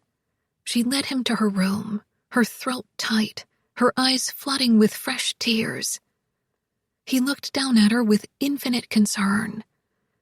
"What's the matter?" "I was so scared," she said in a watery voice, blotting her sore eyes with the sleeves of her robe. "I know. I'm sorry I pushed Emma like that. But she seems okay now." "I meant you." She went to the tiny bathroom, found a tissue, and blew her nose vehemently. Her jaw quivered as she continued. "I saw you get hit by that car." "Bumped." "Hit," she said, letting out a coughing sob. "And you were all smashed up on the ground, and I thought you were—" Breaking off, she swallowed painfully against another burst of crying.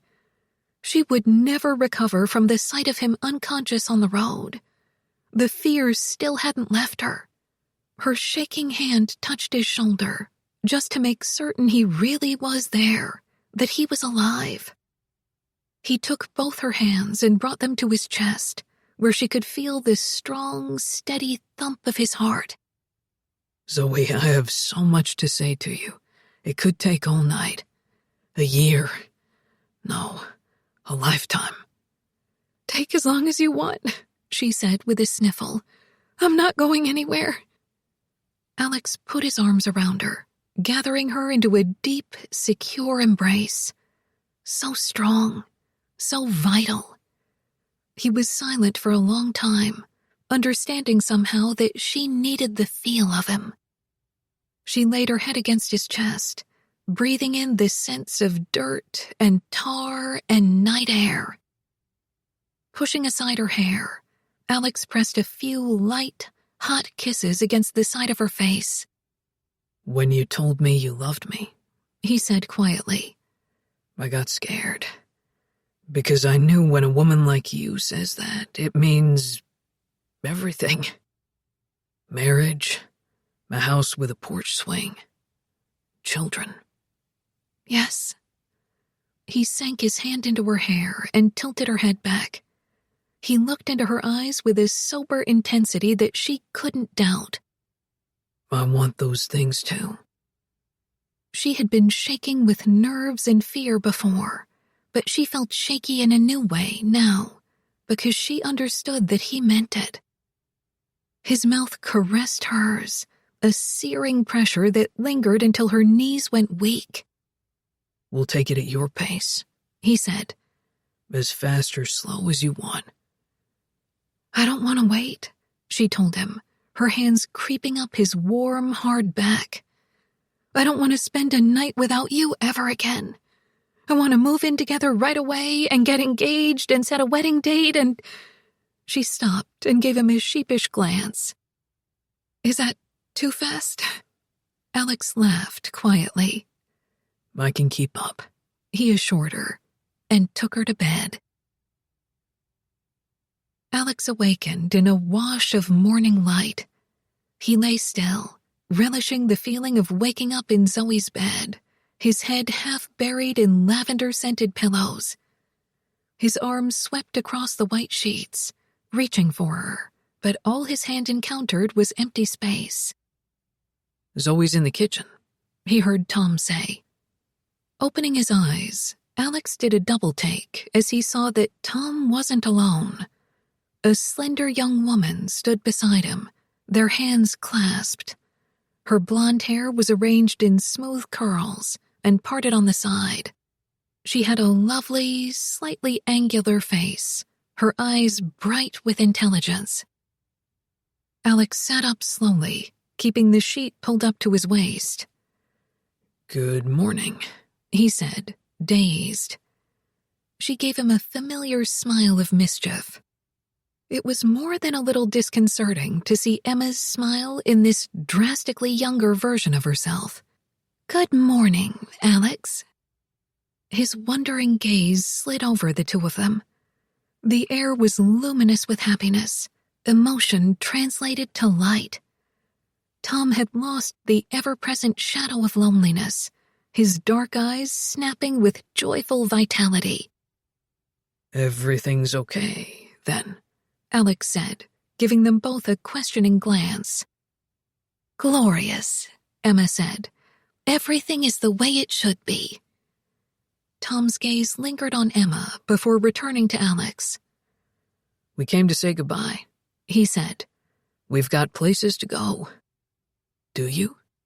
It hit Alex that the ghost was finally leaving him. They were both free. What Alex had never expected was that he would feel so forlorn at the prospect. "I've never been so damn glad to get rid of anyone," he managed to say. Tom grinned.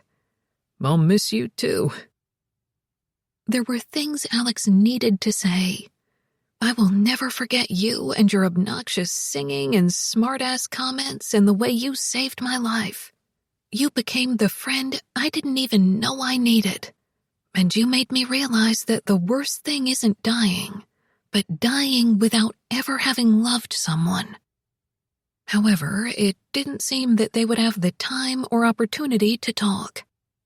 And he saw from Tom's gaze that he understood all of that, and more. "Will I see you again?" Alex asked simply. "Yeah," Tom said. "but not for a while. You and Zoe have a long life ahead of you, and a big family to start on, 2 boys and a girl, and one of them is going to grow up to be—" Emma interrupted hastily. "Alex, pretend you didn't hear any of that." Turning to Tom, she clicked her tongue reprovingly. "Still a troublemaker. You know you weren't supposed to tell him anything." "It's your job to keep me in line," Tom told her. I'm not sure anyone could manage that, she retorted. You're a tough case. Tom lowered his head to hers until their foreheads touched. Not for you, he murmured.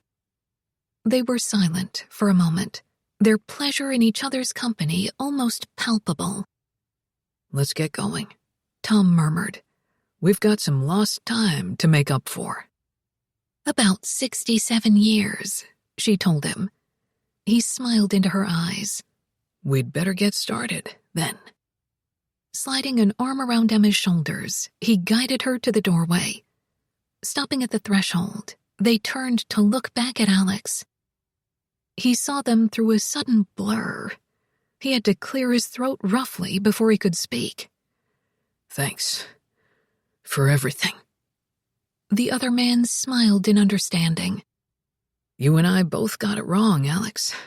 Love does last. In fact, it's the only thing that does. Take care of Zoe, Emma told him gently. I'll make her happy, Alex said in a gravelly voice. I swear it. I know you will. She held his gaze for a long, affectionate moment. Work on that foxtrot, she eventually said, and gave him a wink.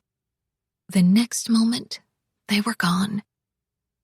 Putting on his jeans, Alex went barefoot to the kitchen, where a pot of coffee was brewing. But Zoe wasn't there. Seeing that the door to Emma's room was ajar, he realized she had gone to check on her grandmother. He found Zoe sitting on the edge of the bed with her head bent. Although he couldn't see her face, he could hardly miss the glitter of tears falling into her lap. Alex, she said in a suffocated voice. My grandmother. I know, sweetheart. He held out his arms, and she went to him at once. He wrapped her in his arms and murmured against her hair, telling her that he loved her. He would always be there for her. She buried her face against him and breathed in shuddering sighs until her tears finally slowed. After a while, Alex eased Zoe from the bedroom and closed the door. She's happy now, he said, keeping an arm around her. She wanted me to tell you that. Are you sure? She asked, looking bewildered. Very sure, he replied firmly. She's with Tom. Zoe pondered that for a moment. I don't know anything about Tom. She wiped a last smudge of moisture from her cheek. I don't know if I like the idea of her going off with a man I don't know. Alex smiled down at her. I can tell you a few things about him. Epilogue. A week after Emma's funeral, Zoe went back to work at the inn. It was a beautiful September morning, sunny and clear. The farmers' markets had begun to feature dazzling varieties of apples, along with squash, eggplant, carrots, and fennel. The orcapods had begun to travel farther away from the island as the salmon had finished their runs and reached the mainland spawning rivers. Wintering loons and ducks had begun island hopping to feast on marine life, and bald eagles busied themselves with adding sticks to their massive nests. As Zoe made breakfast, she wondered why it was so quiet at the inn. Justine had dashed in and out of the kitchen with barely a word to her. And although Alex had promised to stop by for breakfast after running a couple of errands, he still hadn't shown up. The guests, for that matter, were oddly silent, with none of the usual conversation and clinking of coffee cups. Before Zoe could venture out of the kitchen to find out what was going on, Justine appeared. Is breakfast ready? Justine asked without preamble. It will be in about 15 minutes. Zoe gave her a quizzical smile. What's happening? Why is everyone so quiet? Never mind that. Someone's at the front door, asking for you. Who is it? Can't tell you. Take off your apron and come with me. Couldn't you just send them back here? Justine shook her head and tugged Zoe along with her. They went through the hallways and into the empty dining room. "Where are all the guests?" Zoe asked, mystified. "What did you do with them?" Her question was answered by the sight of a crowd in the entrance hall, and they were all grinning at her. Zoe flushed as she realized they had gathered as a part of some surprise intended for her. "It's not my birthday," she protested. Laughter rippled through the group. They parted, and the front door opened. Cautiously, Zoe went out to the front porch. Her eyes widened as a 5-piece swing band began to play. Alex emerged, handing her a small bouquet.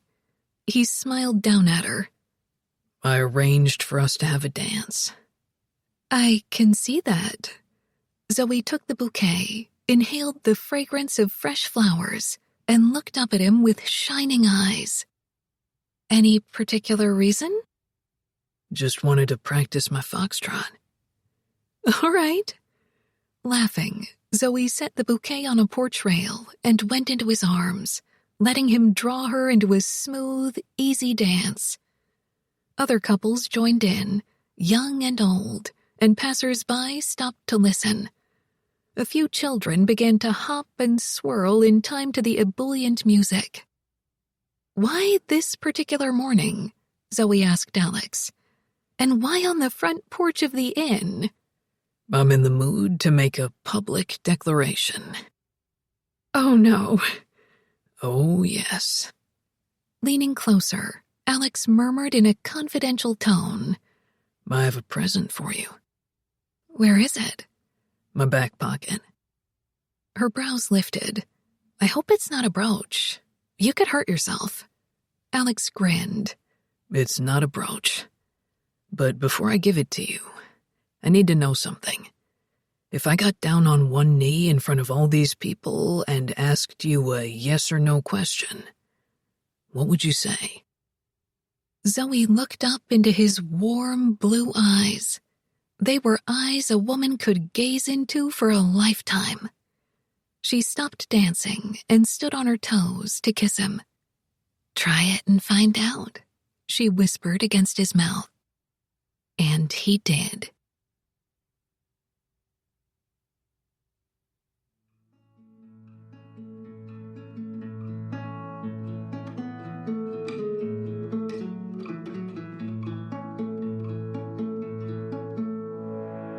This is Emma Wilder. We hope you have enjoyed this unabridged production of Dream Lake, a novel by Lisa Kleypas, presented by William Morrow and Harper Audio. This program was produced by John Marshall Media. Executive producer Abigail Marks. Text copyright 2012 by Lisa Kleypas.